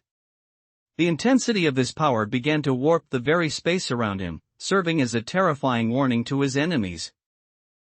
As Sung-hoon launches his attack, the mysterious horseman remains completely unfazed. He mocks Sung-hoon's overconfidence, claiming that such an assault could never truly harm him. A formidable enemy stands over a fallen opponent on the battlefield, radiating a menacing aura. He boldly declares that while Akasha may assist the hunters, his side is backed by the great god of death, who grants them their dark strength. A red-scaled lizardman warrior stands trembling on the battlefield, his body shaking with visible terror. Witnessing Sung-hoon's overwhelming strength, he cries out in despair, wondering how anyone could possibly win against such a monster. Sung-hoon slams the mysterious horseman into the ground with overwhelming force, creating a massive crater in the impact. Pinning his opponent down, he glares at the fallen figure to ensure there is no escape.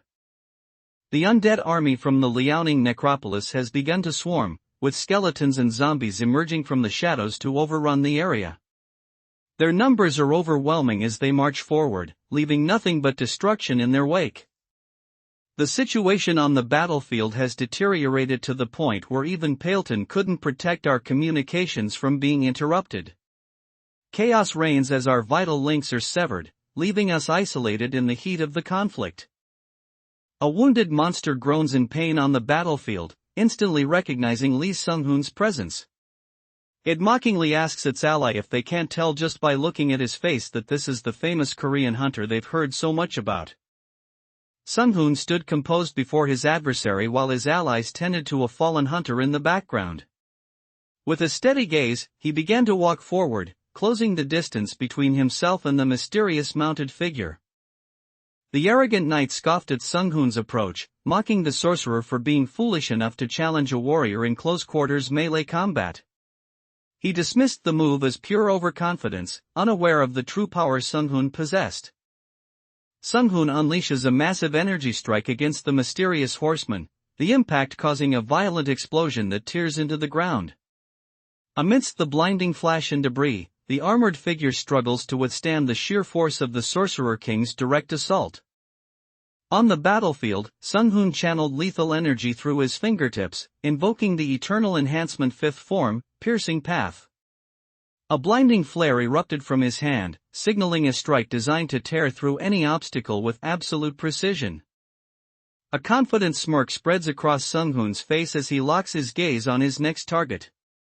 Having identified the mysterious horseman, he prepares to strike with a cold, calculated grin. As Sung-hoon scanned the devastated urban landscape, he realized with a clicking tongue that there was no one left alive. While he lamented that so many had died so quickly, the lack of survivors meant he no longer had to hold back his power to protect civilians. Sung-hoon summoned a massive pillar of light that surged toward the sky, calmly contemplating which spell would be most effective for the task at hand. He ultimately decided to unleash judgment of the heavens, choosing to rain down absolute destruction from above. In the control room, the atmosphere is tense as the team desperately tracks their target. One official urgently commands the others to hurry, emphasizing that they are actively looking for him and cannot afford to waste a single second. The Russian military command was left in utter disbelief at the speed of their return.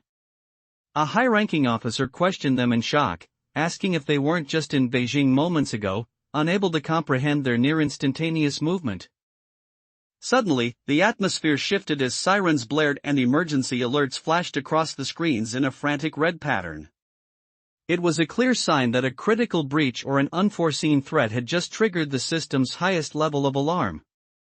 Sung-hoon locked onto the mysterious horseman and unleashed a devastating strike that caused a massive explosion across the battlefield. As the blinding light and debris cleared, the horseman remained standing amidst the wreckage of the leveled landscape. Sung-hoon unleashed a massive surge of energy, creating a blinding explosion of white light that consumed the entire battlefield.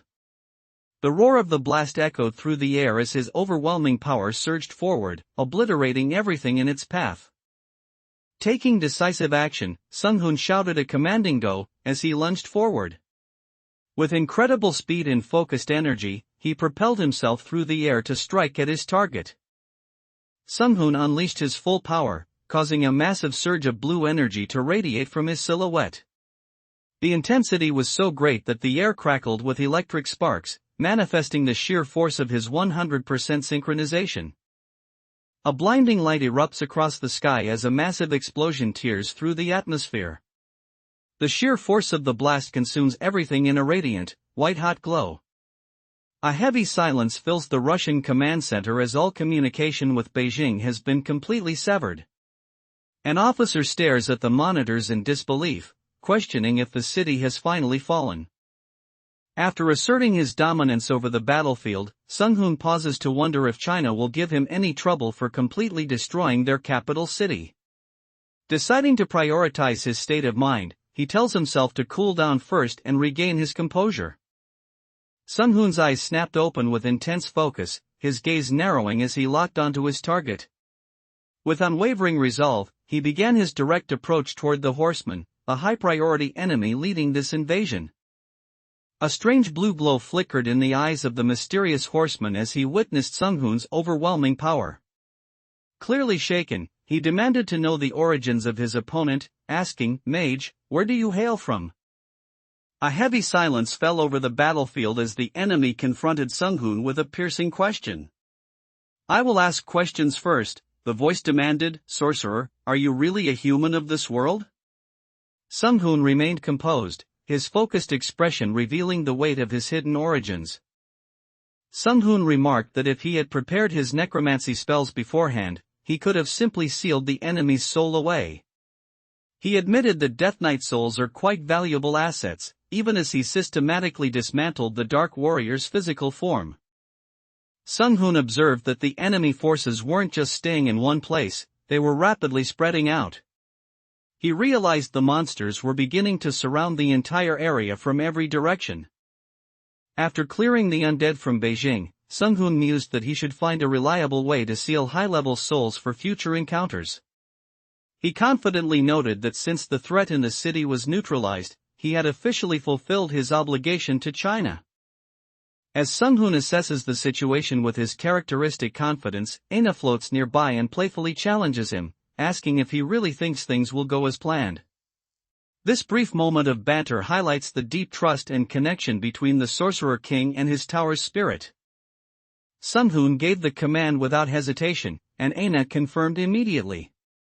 She pushed the nuclear fusion to full capacity, unleashing a blinding surge of energy ready to incinerate everything in its path. As Sung-hoon's movements flash across the Russian command screens with blinding speed, a high-ranking official watches in shadow, wondering what else the Sorcerer King is planning to do. Sung-hoon has solidified his control in space, where his satellites drift through orbit to maintain a constant watch over the world. This network is a key part of his Great Cosmos project, allowing him to track enemies from above and project his overwhelming power across the globe. Inside the Russian military command centers, the high-ranking officers stood in stunned silence as they watched the monitors. They were completely shocked by Sung-hoon's overwhelming speed, barely able to process the incredible power being displayed on their screens. A massive magic circle suddenly materialized across the sky, casting an ethereal glow over the entire battlefield. The air hummed with raw power as Sung-hoon's magic began to reshape the very atmosphere, signaling a devastating strike from above. Shocked by the sheer scale of Sung-hoon's overwhelming power, the Russian military leadership can barely process what they are witnessing. Drenched in a cold sweat, a high-ranking officer turns to his aide in disbelief, asking if he is truly seeing the same impossible display of strength unfolding before them. Witnessing Sung-hoon's overwhelming display of power, the crowd fell into a stunned, speechless silence. People looked around at one another in disbelief, barely able to process the magnitude of the strength they had just observed. Amidst the global chaos and the heavy toll of war, a young girl looks up at her mother in confusion and asks, "Mom, what are you doing?" Her innocent voice cuts through the tension as she interrupts her mother's focused silence. In the midst of the devastation, a mother tearfully pulls her child into a tight embrace, trying to shield her from the surrounding chaos. Her face is etched with worry and exhaustion as she wonders what remains for them after such a terrifying conflict. Sung-hoon has unleashed his eternal enhancement form, looking down from the heavens like a radiant deity. His entire being is wreathed in glowing mana, signaling that he is finally ready to bring this overwhelming battle to its absolute conclusion. The world watches in absolute awe as the true scale of Sung-hoon's magic is finally revealed on the battlefield. An observer adjusts his glasses in disbelief, realizing for the first time just how capable and terrifying his power really is. Based on reports from the analysis team, there is a serious possibility that Lee Sung-hoon will declare an independent nation all by himself. This realization weighs heavily on global observers as they witness his overwhelming influence. Witnessing Sung-hoon's overwhelming power, global observers realize his public reputation is about to skyrocket across the world. They conclude with absolute certainty that they must secure him as an ally at any cost. To further protect humanity from monsters on a global scale, military forces from various nations have been dispatched across the world. Naval fleets now span the oceans, standing as a united front against the encroaching darkness. Following the liberation of Beijing from the undead, attention shifts toward the future leadership of the recovered territories. Currently, Yoryong has emerged as the strongest candidate to take on this pivotal role. Sung-hoon hadn't been slacking off for a moment, and his intense training finally paid off. Drenched in sweat, he noted with satisfaction that he had reached Class 5, having finally recovered enough of his original power to be ready for the challenges ahead. Sung-hoon decided to stop worrying about things he couldn't figure out and spent the rest of his available points on his luck stat. As he committed the points, his luck value began to surge upward rapidly. Following the successful operation in Beijing, Sung-hoon's team is already looking toward their next objective. One of his advisors notes that they have officially acquired the Liaoning province, marking a significant expansion of their territory. Even after clearing Beijing, the threat remains as the number of undead in Liaoning province continues to grow, leading to frequent invasions along the border. Recognizing the gravity of the situation, Sung-hoon declares that since this is now his land, he must take full responsibility for its defense. Following the liberation of Beijing from the undead, high-ranking Russian military officials approached Sung-hoon with deep respect. Extending a hand in greeting, they acknowledged that it was a profound honor to finally meet the man who single-handedly reshaped the global battlefield. According to the latest intelligence reports, the enemy has begun constructing a mysterious new building. The Russian military leaders have concluded that they absolutely do not want this structure to be finished, fearing what it might represent. World leaders are finding the situation increasingly bothersome as they confront the terrifying reality of the undead. They are forced to admit their confusion, unable to comprehend how those creatures manage to withstand and even defeat a nuclear strike. The Russian military command remains in a state of disbelief as they realize Sung-hoon's power has transcended human limits. A senior officer gestures emphatically, noting that they are no longer just watching a hunter, but witnessing a shift in the global order. After the massive cleanup of the undead in Beijing, the conversation turns toward the value of what remains. A sharp question is posed to Sung-hoon, challenging whether he truly believes that preserving the physical buildings is more important than the lives of the people themselves. Sung-hoon gets straight to the point, informing the Russian officials that he will assist them in completely eliminating the undead forces remaining in Liaoning province. His declaration is firm and immediate, showing his commitment to wiping out the remnants of the necropolis infection once and for all. Sung-hoon tapped his finger rhythmically against the table, deep in thought about the Chinese leader's true intentions. He questioned whether the goal was simply to publicize that China was siding with him, or a calculated move to garner public support around the Liaoning necropolis region. After clearing the undead from Beijing, Sung-hoon firmly declared that Liaoning is now his land. He told the world that it is only right for him to protect his own territory by himself, asserting his absolute authority over the region. Following the cleanup of Beijing, Sung-hoon advised with a knowing smile that China's primary focus now should be securing their borders. He warned that there is a high probability a few remaining undead will attempt to escape and leak into the mainland. After clearing Beijing, a Russian military official stood before Sung-hoon and bowed respectfully, stating that he was simply awaiting his next command. Sung-hoon looked on with a puzzled expression, realizing that the global powers were now looking to him for absolute leadership. Following the successful clearance of Beijing, the Russian military leadership remains in a state of high alert and disbelief. As an aide whispers an urgent update into the commander's ear, the veteran officer can only respond with a shocked "what," his face tightening as he processes the staggering news. After successfully purging the undead from Beijing, Sung-hoon simply utters the word teleport and vanishes in a flash of brilliant blue light. The Russian military and global observers watch in stunned silence as he instantly departs for his next objective. Having successfully purged the undead from Beijing, Sung-hoon now initiates the next phase of his plan. He deploys a massive swarm of advanced drones and mechanical units that soar across the sky to secure the territory. Following the purification of Beijing, Sung-hoon's robotic forces surge across the landscape with relentless precision. These automated combat units unleash a heavy barrage of fire, solidifying his absolute dominance over the battlefield through advanced technological warfare.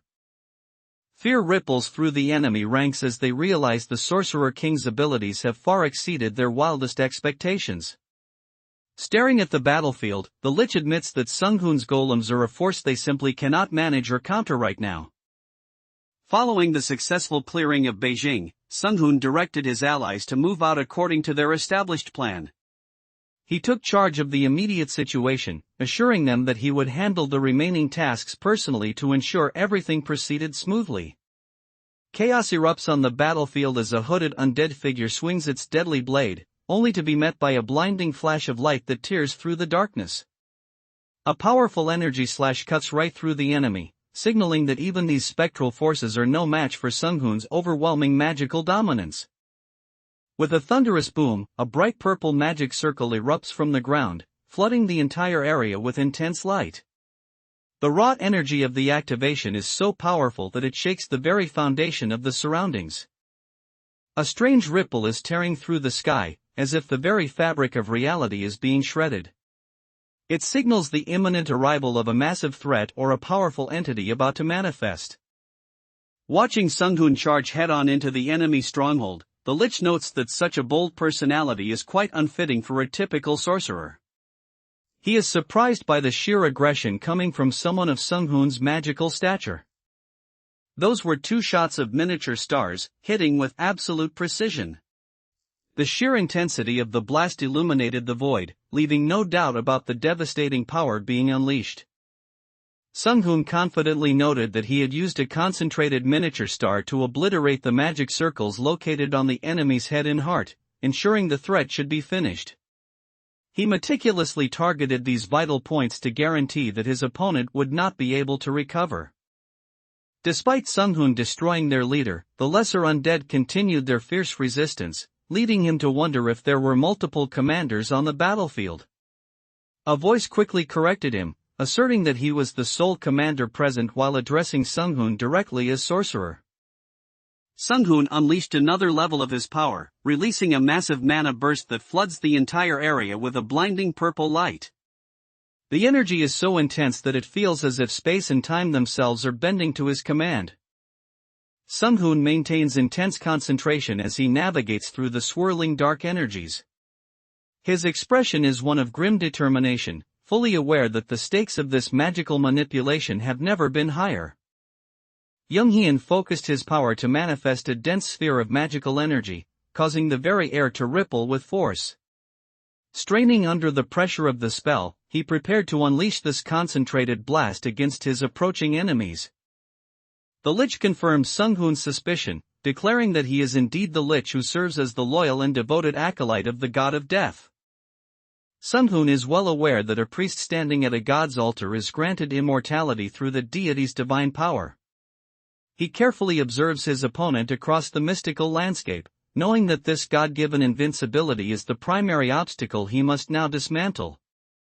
Sung-hoon realizes the danger of fighting on the enemy's home turf, where their reactor provides a significant tactical advantage. His adversary, eyes glowing with power, confidently declares that Sung-hoon cannot win in this domain and demands his total submission. Aina reports with concern that the enemy is continuously summoning more undead to the battlefield. Furthermore, she warns that the entire region is being suppressed by an anti-magic effect, likely powered by hidden artifacts. A deep purple aura suddenly blanketed the battlefield as a strange, resonant hum began to vibrate through the air. The energy built up with an intense pressure, signaling the arrival of a massive magical force about to be unleashed. The skeletal visage of death loomed, tauntingly asking how much longer Sung-hoon could possibly last. He declared that as long as he continued to supply the ring with his own mana, it would never disappear, leaving Sung-hoon with death as his only inevitable choice. In the midst of this spacefaring war against the god of death, a strange robotic entity appears. It grimly observes that no matter the circumstances, Sung-hoon's presence has become far too significant to be ignored any longer. Sung-hoon released a massive pillar of energy that surged toward the sky with a deafening roar. The sheer force of the blast caused the ground to tremble as a brilliant purple light enveloped the area, signaling the awakening of his overwhelming power. Sung-hoon unleashed his overwhelming orbital firepower, raining down a devastating energy beam from space that struck the enemy's heart with a thunderous boom. The sheer force of the impact vaporized everything in its path, signaling a total shift in the tide of the war. Sung-hoon has taken the fight directly into the cosmos against the outer gods, focusing his power on their very essence. He declares with cold determination that it is finally time to seize the divinity from these beings who have brought nothing but ruin. Sung-hoon initiated a devastating orbital strike, activating optical camouflage before summoning 50 tons of tungsten from the heavens. These massive kinetic rods began their rapid descent, ready to obliterate everything in their path with the sheer force of gravity and magic.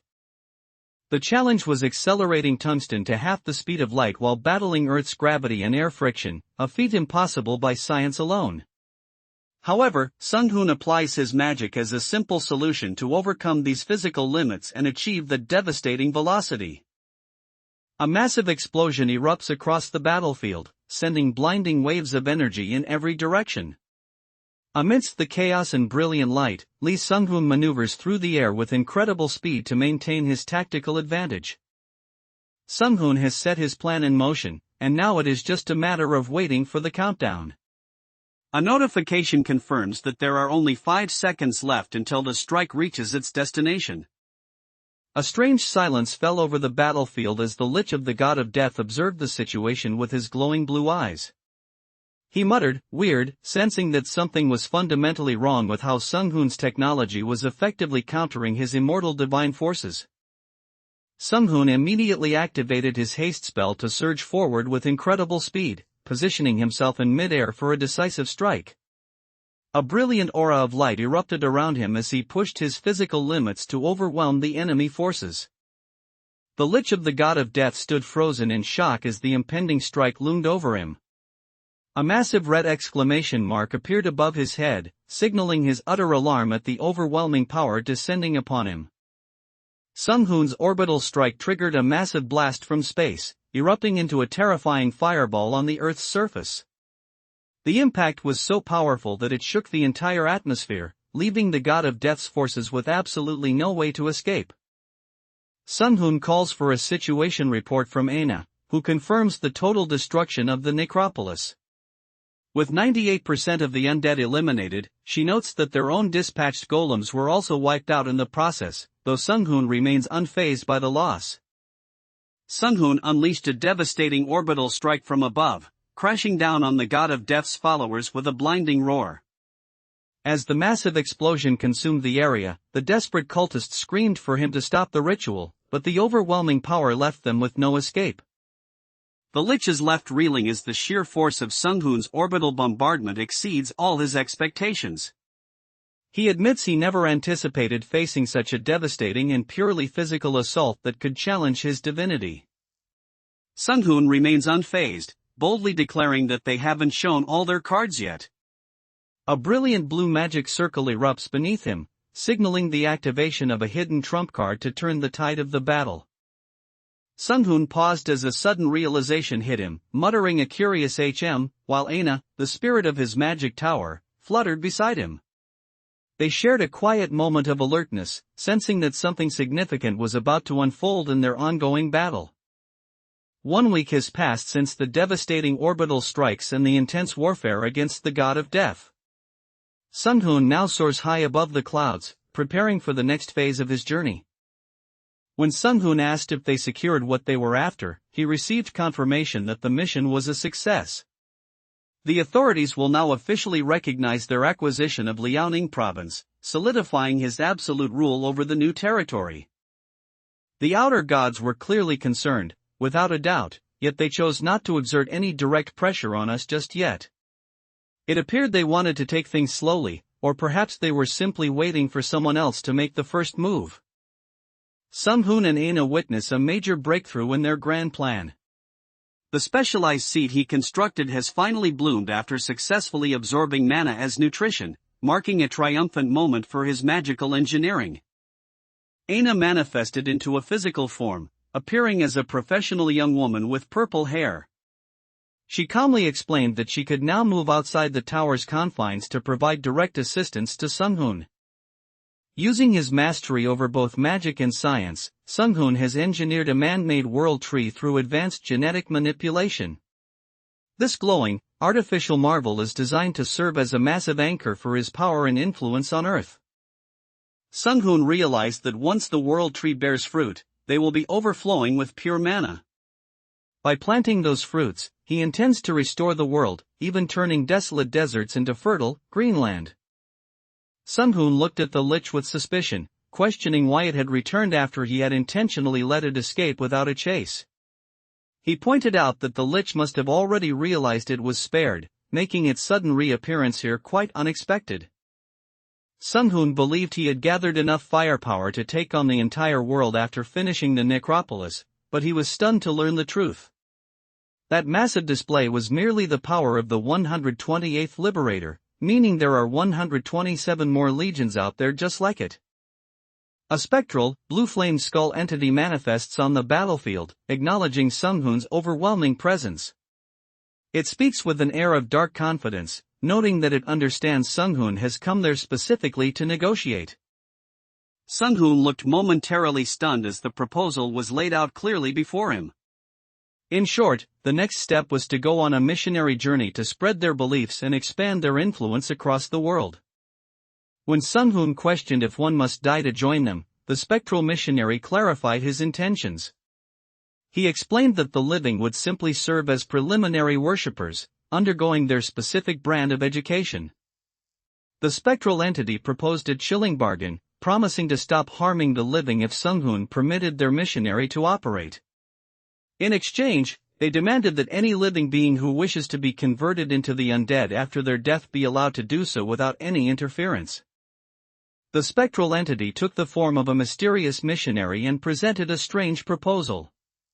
It explained that they belonged to a civilization that has spent its entire existence chasing after the concept of the end and ultimate destruction. Sung-hoon called out, "Aina, take a look," prompting her to instantly appear in her small, spirited fairy form. With a vibrant pop of purple energy, she responded with an enthusiastic yes, as she turned her attention to whatever he wanted her to inspect. As Sung-hoon questioned the presence, a flash of light cut through the darkness and the spectral entity manifested into a clear form. Confirming its purpose as a missionary, it simply indirectly replied, "Yes." The spectral entity stands before Sung-hoon and issues an ominous warning, stating that he already knows the gravity of the situation. It declares that soon the Great Death shall loom over the entire world, signaling an inevitable and massive threat. Processing the gravity of the spectral entity's words, Sung-hoon realizes that if this is indeed the truth, he is running out of time. With so much left to prepare for the coming storm, he simply replies fine, signaling his reluctant acceptance of the situation. Sung-hoon activated the power of his dragon's heart, causing an intense and blazing energy to flare up. His focus remained razor-sharp as he began to channel and control this immense source of mana. Sung-hoon reflects on the limitations of using a nuclear fusion reactor for mana storage. However, he realizes that by utilizing his dragon's heart, he can push far beyond those constraints and achieve much greater feats. Sung-hoon stands at a distance, silently observing a mysterious glowing portal that has manifested on the ground. With a low humming sound, the radiant light pulses against the landscape as the entity makes its presence known. Sung-hoon's man-made world tree has reached full bloom, its roots pulsing with mana that breathes new life into the scorched earth. The massive tree stands as a radiant beacon, signaling the start of a global restoration for the entire ecosystem. Awakened hunters empowered by Akasha generate karma by clearing dungeons, which serves as the primary fuel for the system itself. However, when dungeons aren't cleared within their time limits, they manifest into reality, physically filling the gaps of our fractured dimension. Sung-hoon paused in deep reflection, realizing that the current cycle of threats was coming to a close. He understood that once the existing dungeons were fully exterminated, the world would face a new surge of Tier 4, 5, and 6 dungeons, escalating the danger to a whole new level. Sung-hoon has shifted his focus beyond Earth's orbit, checking in with Aina regarding the progress of their manufacturing infrastructure on Mars. He is clearly preparing to scale his operations to a planetary level to stay ahead of the outer gods. When Sung-hoon questioned why the spectral entity appeared in this form instead of its main body, it revealed that its physical self was currently occupied in the training room. Intrigued and slightly skeptical, Sung-hoon repeated the words training room as he processed this unexpected location. Despite feeling the strain, the girl insists she is fine as she pushes herself forward. She reveals her determination, knowing that if she wants to stay by her Appa's side, she must reach at least the master level. As news of the man-made world tree began to spread, people watched in awe at the monumental achievement broadcasting across their screens. Even Sung-hoon's sister was left speechless by the sight, simply exclaiming, "Whoa! Appa actually made this!" The mysterious spectral entity offered a surprising suggestion, telling Aina that she might be the one who could actually reach Sung-hoon. Hearing this, Aina flinched in shock, her eyes widening as she processed the weight of those words. After talking with Aina, Sung-hoon feels a bit more encouraged and lighthearted. He thanks her for cheering him up and prepares himself to head back inside to continue his mission. Aina extended her hand with a sharp focus, unleashing a sudden and powerful magical blast. The energy erupted with a deafening roar as she exerted her strength to repel the opposition. As Sung-hoon and Aina engaged with the mysterious spirit, a blindingly brilliant light suddenly erupted, engulfing the entire space. Amidst this intense radiance, the missionary entity began to fade away, signaling the end of their ethereal encounter. Taking a deep breath as he contemplated the mission ahead, Sung-hoon stood up from his chair with a look of quiet determination. His resolve was clear as he prepared to take the next decisive step in his grand plan. Lee Sung-hoon and his team stand before a massive, dark metaphysical wall that vibrates with an ominous trembling.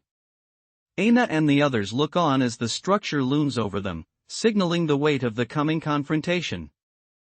Aina watches Sung-hoon with a mix of surprise and pride, admitting she never expected him to reach such a high level of power in such a short amount of time. Her expression remains calm yet impressed as she acknowledges how rapidly his strength as the Sorcerer King is evolving.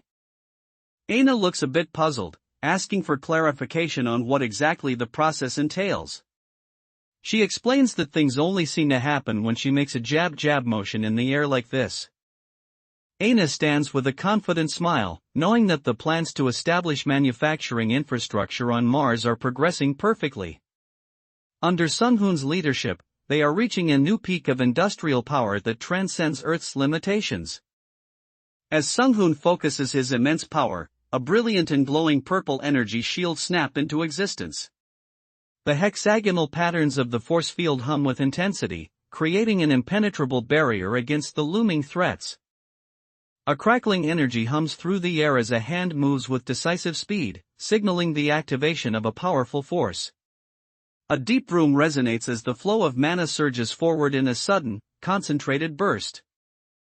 In a moment of sheer shock, the enemy could only mutter, "Huh, what?" as the attack struck home with precision. It completely bypassed his defensive spells, hitting the target as if his magical shields weren't even there. With a confident smile and a thumbs up, Sung-hoon explains that once an aura user reaches a certain level of mastery, they can completely alter the physical laws of the world around them. This level of power allows them to reshape reality itself to suit their will. The work on Mars is progressing rapidly, and Sung-hoon visits the Golan production sector of his massive magical manufacturing plant. Surveying the sprawling industrial landscape, he asks his team exactly how much they have managed to expand so far. Yo-young has finally reached the level of a master, but Sung-hoon realizes this is only the beginning. To prevent the world from collapsing, he knows he must gather many more talented individuals, just as a familiar voice greets him by saying, "It's been a while, Hunter Lee Sung-hoon." A top talent from China named Takoyan, a highly established individual, makes an unexpected appearance. She politely apologizes for her sudden visit, explaining that she has something important to discuss with the group. A sudden tension filled the air as one of the members began to growl with intense irritation. Sung-hoon could only look on in confusion, questioning what was behind this sudden outburst of anger. Sung-hoon observes his mother, noting that she has been operating as a damage dealer since mastering aura. He finds himself unable to gauge her true strength, leading him to wonder if she has finally reached a level equal to his own. Sung-hoon has begun recruiting the mightiest hunters from around the globe to join his cause. It's clear that he is strategically assembling a specialized private team to bolster his forces against the looming threats. However, Sung-hoon's mother is firmly against the idea and voices her strong opposition. She fumes with determination, insisting that she is more than capable enough as a close combat specialist on her own. A powerful hunter approaches Sung-hoon with a sincere proposal, believing that standing beside someone of his stature is the only true path to gaining more power. They make it clear that this move is entirely independent of the Chinese government, driven solely by the desire to grow stronger under his influence. Sung-hoon considered that perhaps Yo-young could learn something valuable from the missionary, leading him to formally accept the request. With a mutual agreement to try their best, they prepared to move forward together. As the sun dips below the horizon, casting a golden glow over the clouds, a day of intense preparation comes to a close. Yet, this peaceful sunset feels like the calm before a massive storm as the threat of the higher-tier dungeons looms. As tensions rise, security is tightened with orders for Guard Team 1 to watch the perimeter while Team 2 prepares the sniper for immediate action. Taking command of the situation, Aina told the missionary that if they were truly the one they claimed to be, she would grant them a chance to live. She coldly noted that while she wouldn't mind killing them right then and there, she was choosing to spare them for now. As Sung-hoon executes his plan, a system notification confirms that the target has been successfully delivered to Jessica Rothschild. The man witnessing this is left trembling in shock and rage, shouting out in disbelief, "What is this?" Sung-hoon completely dominates the missionary, rejecting the proposal of conversion and exerting absolute authority over the spectral being. Looking down with cold determination, he declares that from this day forward, the missionary is nothing more than his dog. Standing alone atop a jagged cliff on the desolate surface of Mars, Sung-hoon gazes into the horizon. He has positioned himself there specifically to observe the hunters and accurately judge the true extent of their abilities. Standing amidst the jagged, reddish rocks of Mars, Yo-young prepares to test her newfound strength. Her specialized combat suit and steady stance signal her evolution into a focused hunter ready for the trials ahead. Word is spreading about Min Yo-young, who has gained a reputation as the Alpha Team's healer while simultaneously being their top damage dealer. Others are starting to recognize her unique dual role and are questioning if she is indeed the best at both. Yo-young showed no mercy during the training session, sharply warning her opponent that if they wanted to be treated with the respect of a senior, they shouldn't let their guard down for even a second. A look of intense focus crosses Yo-young's face as she contemplates the depth of her own power. It has become nearly impossible for an outsider to gauge exactly how strong she has truly become under Sung-hoon's guidance. The tension on the battlefield escalates as a powerful warrior focuses his sharp gaze, tracking every movement with lethal precision. A lightning-fast strike tears through the air, signaling that the combat has reached a new level of intensity. The intensity of the confrontation reached a breaking point with a thunderous crash.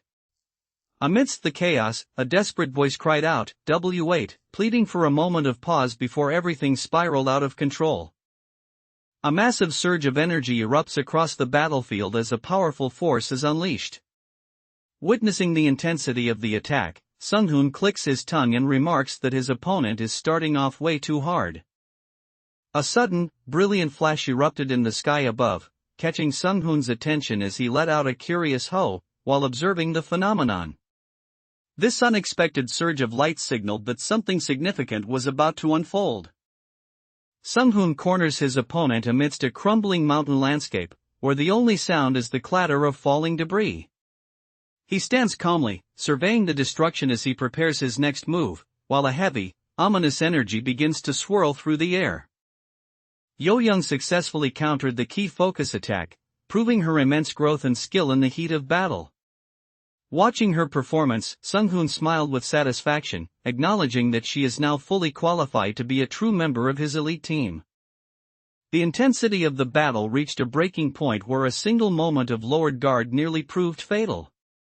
Realizing how close the end was, they admitted that they were just about to kick the bucket during that lapse in concentration. Suddenly, a strange silence fell as a soft thump echoed, catching everyone off guard. A sense of confusion lingered in the air as they wondered what had just occurred.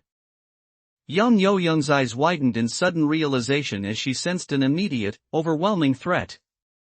A sharp warning of danger flashed through her mind, signaling that the enemy's next move was far more lethal than she had anticipated.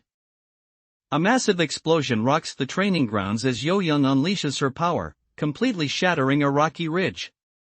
The sheer force of her strike sends debris flying, showcasing her terrifying growth and aura control.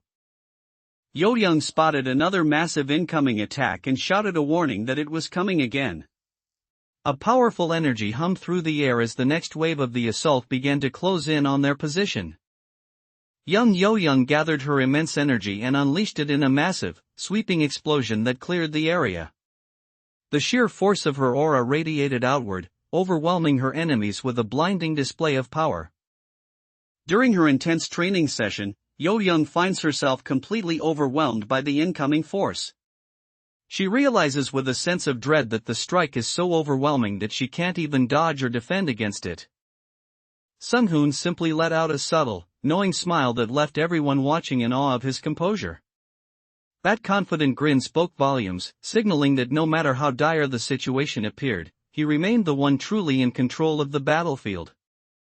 Yo-young stared directly into Sung-hoon's eyes with fierce determination, confidently declaring that she would stop him before he could even launch an attack. The tension between the two escalated as they locked eyes in a high-stakes confrontation. As the dust kicks up from the dry ground, Sung-hoon strides forward with unwavering determination. Each step resonates with the weight of his power, marking his advance through the settling chaos of the battlefield. Executing a powerful spin move, young Yo-young pushes her physical limits during her intense training session. Her movements are becoming increasingly fluid and precise as she prepares for the high-level combat challenges ahead. Yo-young is pushing her limits in training, but a sudden impact forces a sharp gasp of pain from her. Caught mid-air by the force of the blow, she struggles to regain her footing and maintain her composure. A look of intense grit and fury flashes across Yo-young's face as she pushes through the heat of battle. Her teeth are clenched in a snarl of pure determination, showing she's ready to risk everything to strike down her opponent. During their intense sparring session, Yo-young calls out her opponent's lack of dueling experience, noting that their reactions are far too slow for a one-on-one fight. She continues her rapid assault, pushing them to improve their combat instincts through this direct confrontation. Sung-hoon watched closely and noted that it was unfortunate for Yo-young because the matchup was simply a bad one for her. He recognized that despite her growth, the specific abilities of her opponent put her at a significant disadvantage in this fight. The training was so intense that Yo-young ended up collapsed on the ground, completely speechless. She lay there in silence, struggling to catch her breath after being pushed to her absolute limits by Sung-hoon's rigorous demands. Yo-young launched herself into the air with incredible speed as a powerful explosion rocked the ground beneath her. Demonstrating her advanced mastery over aura and movement, she maneuvers through the chaos of the intense training session. A blinding flash erupts across the battlefield as Yo-young releases her pent-up power. Her hand is instantly enveloped in a brilliant green aura, signaling her absolute mastery over her internal energy as she prepares to strike. Yo-young is now clad in her advanced combat suit, focusing intensely as a powerful green aura radiates from her body. She is channeling her energy with precision, refining her master-level control to prepare for the high-stakes battles ahead. Yo-young pushes herself to the absolute limit during her training, her breathing heavy and labored as she strains against her own physical boundaries. Determination burns in her eyes as she focuses every ounce of her energy into mastering the high-level combat skills required for the wars ahead. Yo-young poured every ounce of her strength into a final, decisive aura strike that completely overwhelmed her opponent. The sheer force of her attack signaled her true ascension to master-level combat, leaving everyone in awe of her growth. Yo-young has reached a new level in her training, moving with such blinding speed that her kicks streak through the air like flashes of light. With a sharp grunt of effort, she unleashes a devastating strike that shows exactly how lethal her aura-enhanced combat skills have become. In the training grounds, Yo-young and Takoyan are locked in an intense sparring match, trading heavy blows. It is clear to everyone watching that Yo-young has grown significantly stronger, pushing her limits with every strike.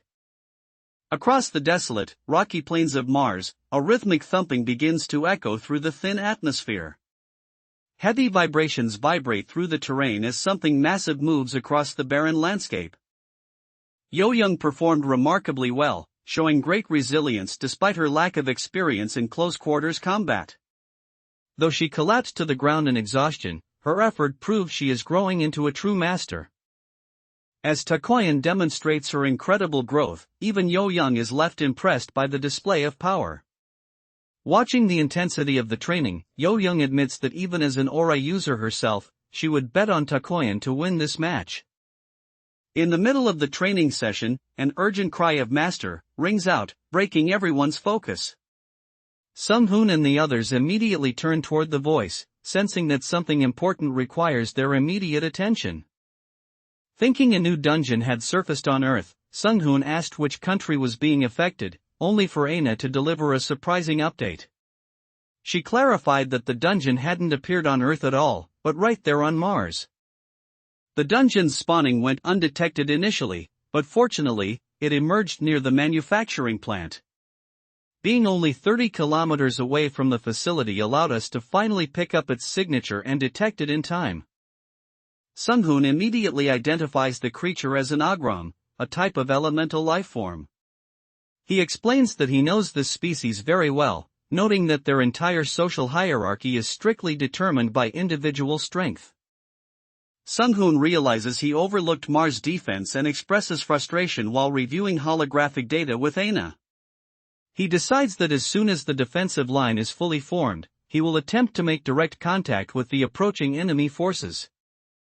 A brilliant blue glow of cosmic energy illuminates the desolate, icy plains of Mars beneath a vast starlit sky. In this frozen wilderness, jagged peaks stretch toward the horizon as the silent atmosphere hums with power. Sung-hoon considers a diplomatic approach, thinking that unlike the queen he faced in the dungeon, he might be able to resolve this current conflict peacefully. He decides to investigate first and see if a non-violent solution is truly possible before engaging in combat. The threat on Mars intensifies as hordes of agroms launch a direct assault towards Sung-hoon's base. These massive, rocky monsters are hurtling forward with overwhelming force, appearing almost unstoppable in their advance. Standing his ground on Mars, Sung-hoon issues a stern warning to the approaching agroms. He declares this land as his territory, making it clear that he will not allow them to trespass any further without his express permission. A sudden, powerful presence manifests on Mars, catching everyone off guard. An unknown entity senses Sung-hoon's arrival and asks in disbelief, human, shocked that a mere mortal has dared to set foot in its domain. Aina reports to Sung-hoon that among the emerging threats, there is a Viscount-class being who appears to be the leader. Sung-hoon reacts with surprise, questioning the title Viscount as he realizes the hierarchy and scale of the enemy forces on Mars. Sung-hoon offered a confident smirk as he took control of the situation on Mars, with Aina perched on his shoulder providing real-time updates. Their preparations were complete, and he stood ready, waiting for the enemy to fall right into his tactical trap. Sung-hoon cut straight to the point, reminding the intruder that they were the ones who trespassed on his land without permission before asking if he was the leader of the agroms. The creature let out a low grunt, confirming with a simple yes. Identifying the massive new threat on Mars, Sung-hoon deploys his spectral missionary servant to confront the towering agrom monster. The servant hovers confidently before the giant, acting as Sung-hoon's loyal shield to protect their strategic base from this hierarchy-driven predator. Standing firm against the emerging threat on Mars, Sung-hoon boldly declares that he desires everything belonging to the enemy's race. Instead of showing fear, he is intent on claiming their entire legacy and resources for himself. A massive new threat has emerged on Mars, manifesting as a gargantuan rock monster with glowing, circular eyes. Despite the creature's overwhelming size, Sung-hoon stands his ground, preparing to confront this high-ranking agrom. A fierce battle has erupted on Mars where raw power determines the hierarchy. It is a high-stakes conflict where the victor will take it all, leaving nothing behind for the defeated. Sung-hoon steps onto the front line as tensions reach a breaking point. Looking his opponent directly in the eye, he declares that they will be the one to start this fight. Reacting instantly to the emerging threat on Mars, Sung-hoon extends his hand and unleashes a precise burst of magical energy. With a confident smirk, he takes direct control of the situation to ensure his strategic industrial base remains secure from the invading Agroms. As Sung-hoon unleashes his true power, a blinding blue light consumes the surroundings, signaling the activation of his divine aura. This massive release of energy creates a violent shockwave that ripples across the Martian landscape, marking the start of a devastating counteroffensive. As the threat on Mars escalated, Sung-hoon immediately led his elite team into the fray to confront the strange and powerful Agrom monsters. The sheer force of the collision filled the battlefield with dust and explosions, but Sung-hoon's warriors charged forward with unwavering confidence to meet the enemy head-on. Following Sung-hoon's overwhelming victory, the remaining Agroms are left in a state of total shock and confusion. One of the creatures frantically waves white flags in surrender as they collectively panic, wondering what they should do now that their king has been defeated. Standing tall on Mars, Sung-hoon proudly declared to his followers that they were now the very first citizens of this new land. As their sovereign lord, he issued his first official command, ordering them to begin the full colonization of the planet. Sung-hoon remained calm, noting that these Agroms are actually much simpler than one might think. However, he admitted his surprise that it was this specific race who managed to colonize Mars before anyone else. Analyzing the evolving threat, a mysterious figure notes that the situation has become far more formidable than what was initially reported. They study a glowing holographic display, realizing that the scale of the danger on Mars is escalating rapidly. Sung-hoon is proving to be incredibly stubborn, making any form of negotiation a real challenge. He barely admitted to possessing otherworldly knowledge, confirming he is the type of person who won't easily be swayed or controlled. He has been a constant threat to our family since the very beginning of our history, so I believe it is right for us to eliminate him the moment we are given the chance. Since the family head has made up his mind, the rest of the family will surely follow suit, won't they? Detecting a hint of defiance in my voice, he questioned just how close I had become with that man to speak with such a rebellious tone. Sung-hoon receives a chilling warning to erase any improper thoughts if his intentions aren't pure. He is told that if the family is forced to take action, any men in their path will eventually cease to exist. World leaders are sounding the alarm as the continuous respawning of monsters has already drained half of the world's oil reserves. They now believe that humanity's only hope for survival and future resources lies deep within the dungeons themselves.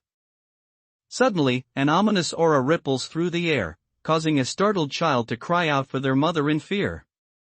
The atmosphere thickens with tension as an unseen, powerful presence makes itself felt. Sipping her tea calmly, Sung-hoon's mother asks if there is actually a problem, noting that taking safety measures should be seen as a positive thing. She remains curious yet composed, perhaps not yet grasping the full weight of the shifting circumstances.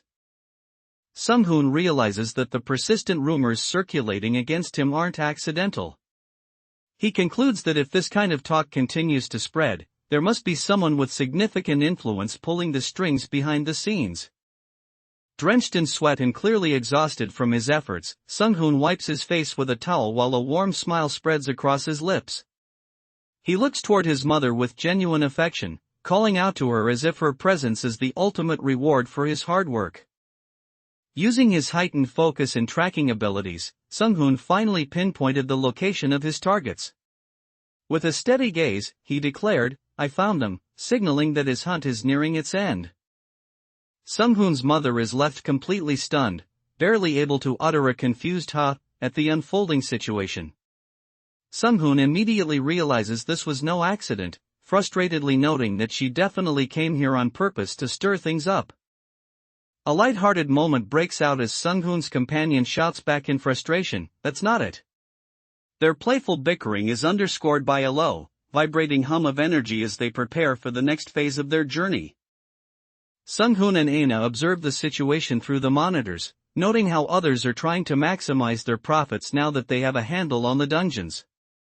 Displeased by this opportunistic greed, Sung-hoon firmly decides that this behavior simply won't do.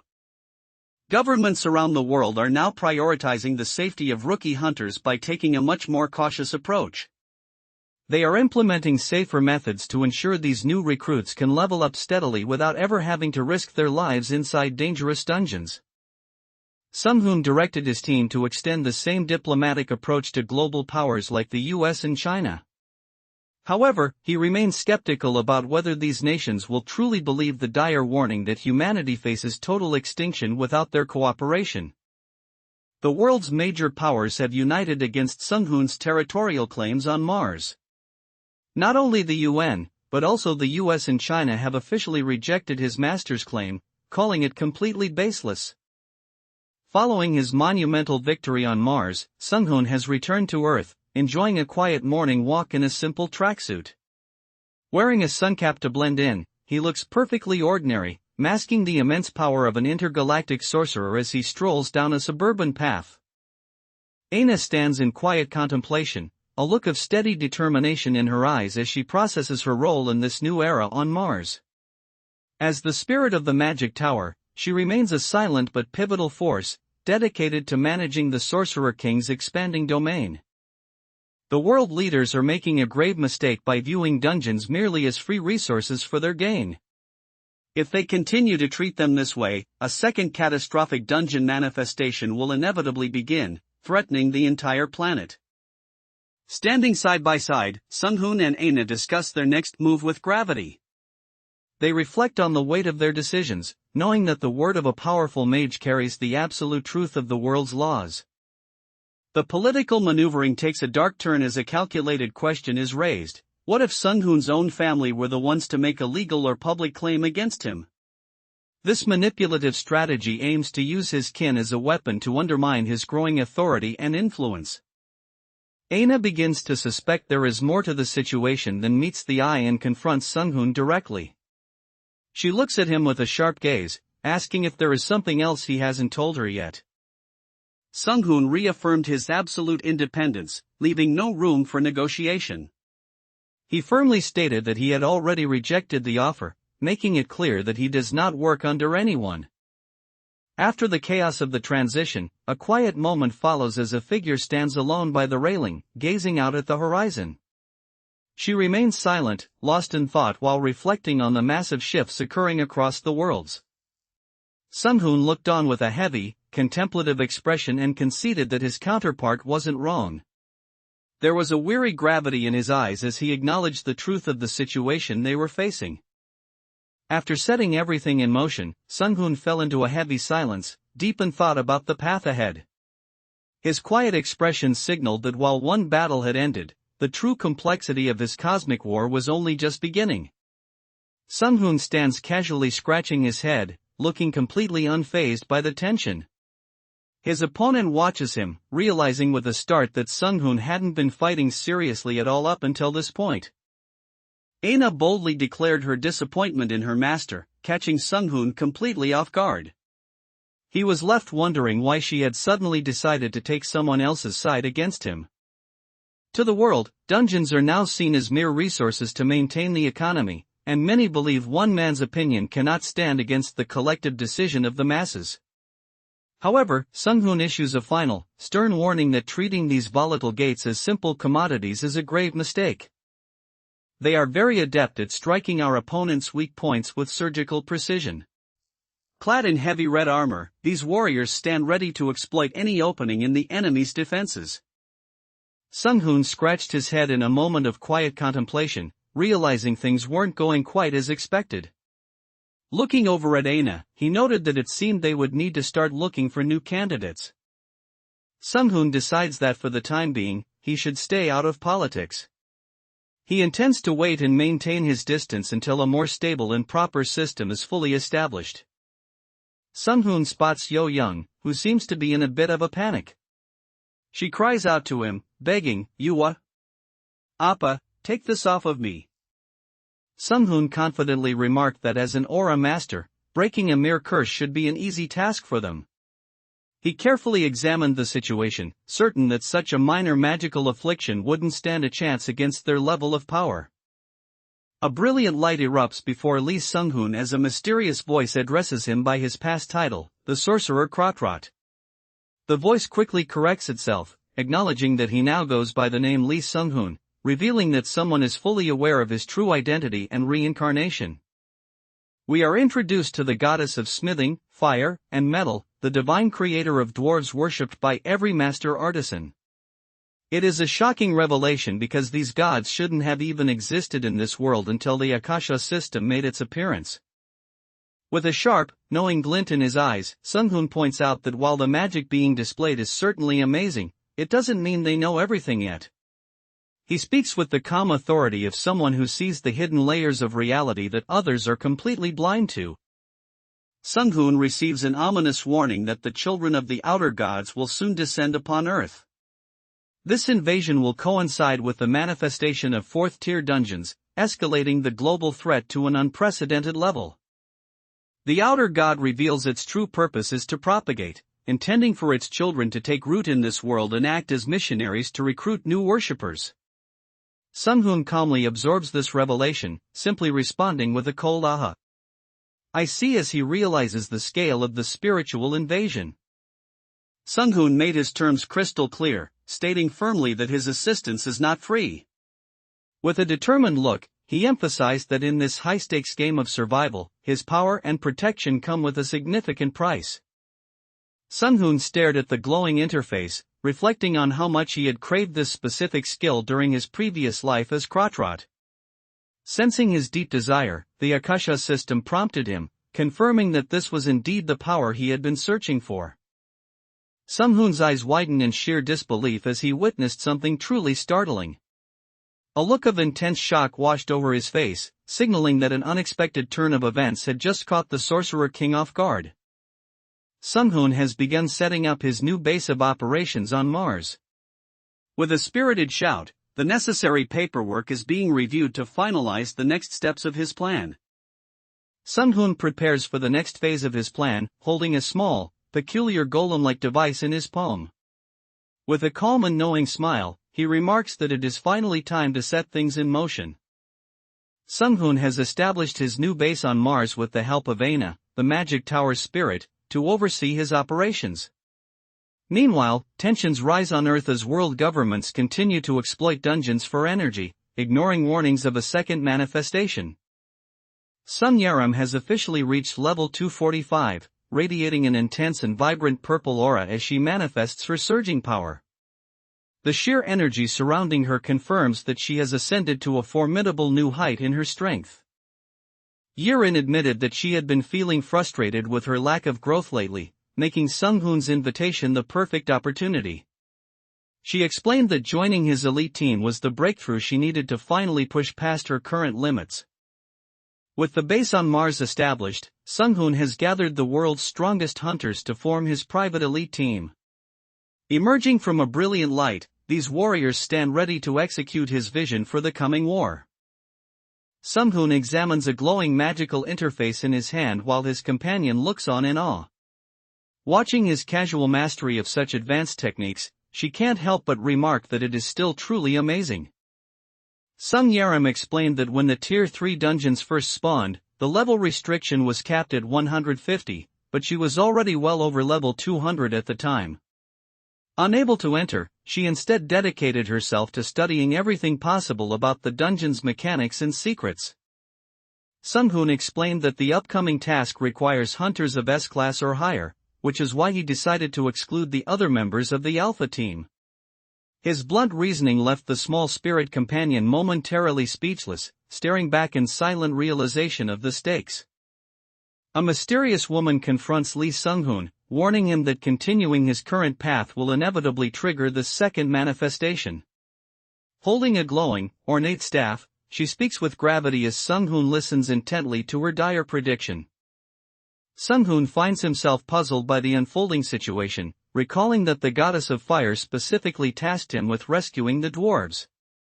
Looking at the chaos before him, he can't help but wonder what exactly is going on in this place. Sung-hoon began manifesting his legendary skill, causing glowing orbs of mana to materialize and float through the air with a soft, resonant hum. The sheer density of the energy altered the atmosphere as the spheres drifted silently, signaling the activation of a high-level magical process. Aina stands in quiet contemplation, realizing that everything now hinges on Sung-hoon's performance in this critical moment. She knows that his entire future will be carved out based on how he handles the challenges right here and now. Sung-hoon and his team are suddenly rocked by a massive tremor from an explosion 23 kilometers away. He quickly analyzes the situation, noting that there was no mana movement involved, confirming it was a purely chemical explosion caused by human forces.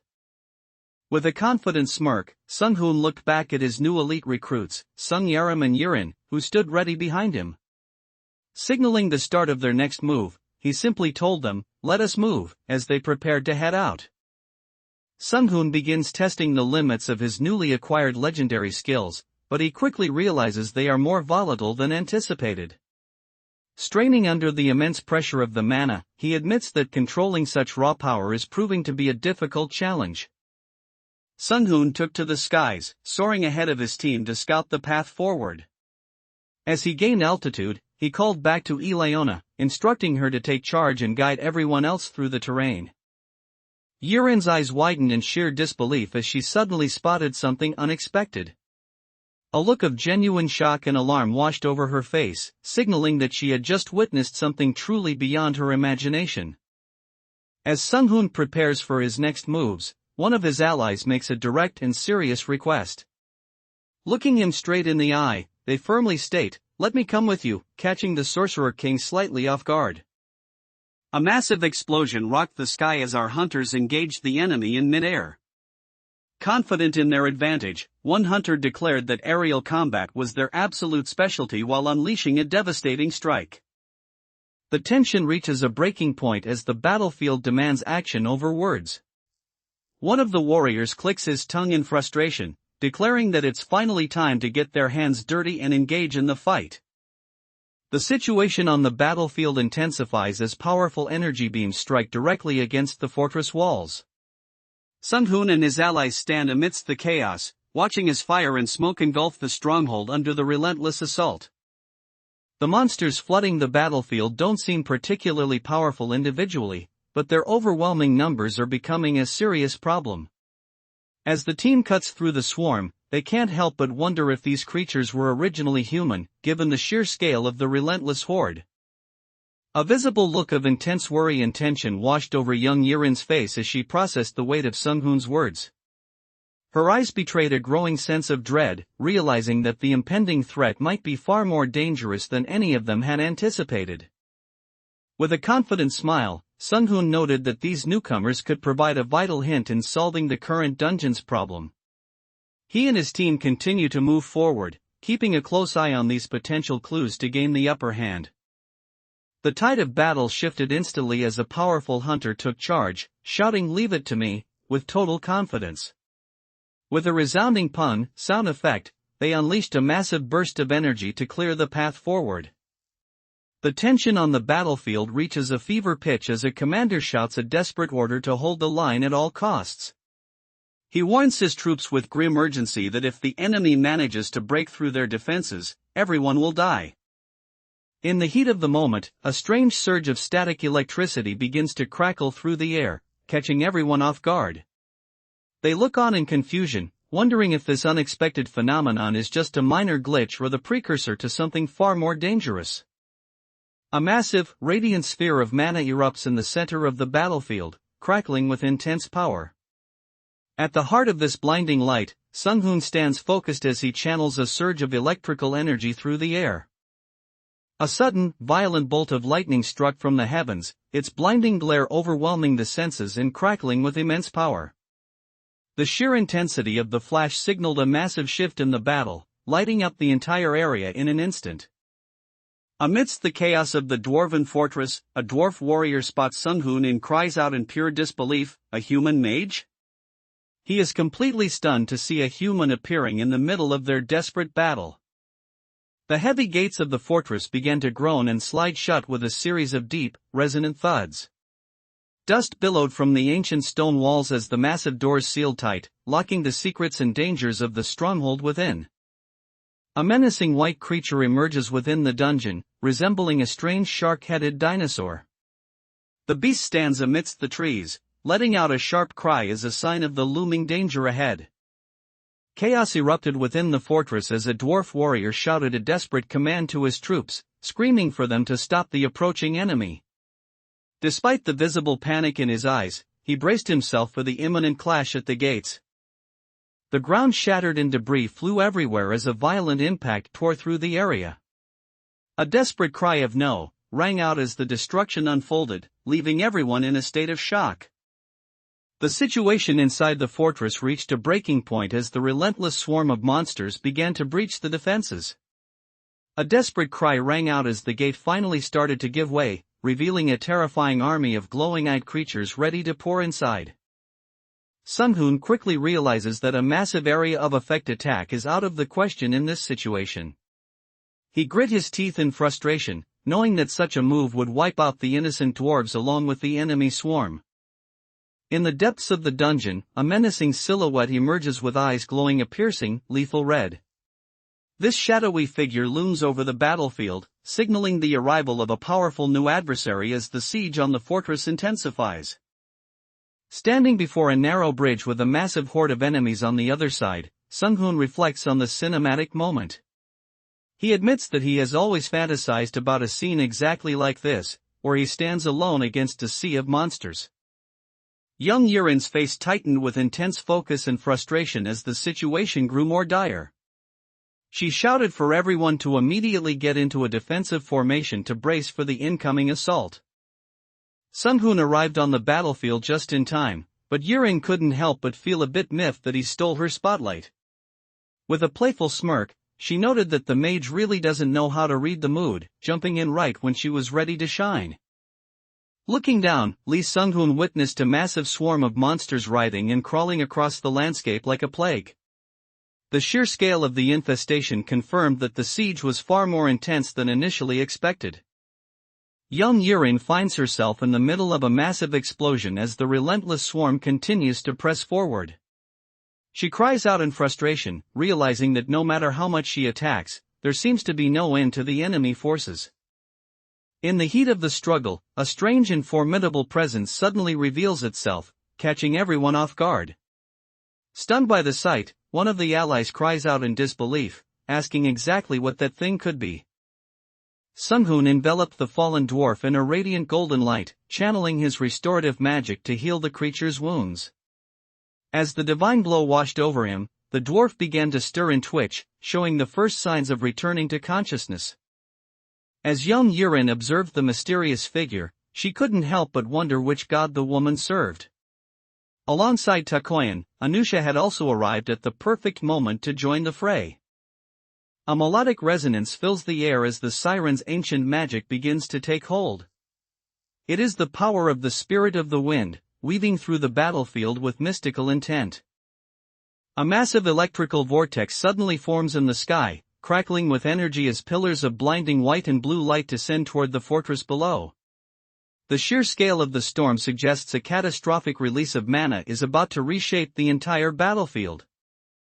As the blinding flash of magic cleared a path through the siege, the dwarves realized their salvation had arrived. One dwarf let out a triumphant laugh, shouting, "Oh ha ha! Good! We live," as they scrambled toward the opening to escape their certain doom.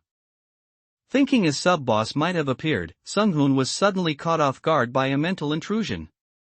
He realized the entity was attempting to communicate via telepathy, causing him to groan in physical discomfort from the psychic strain.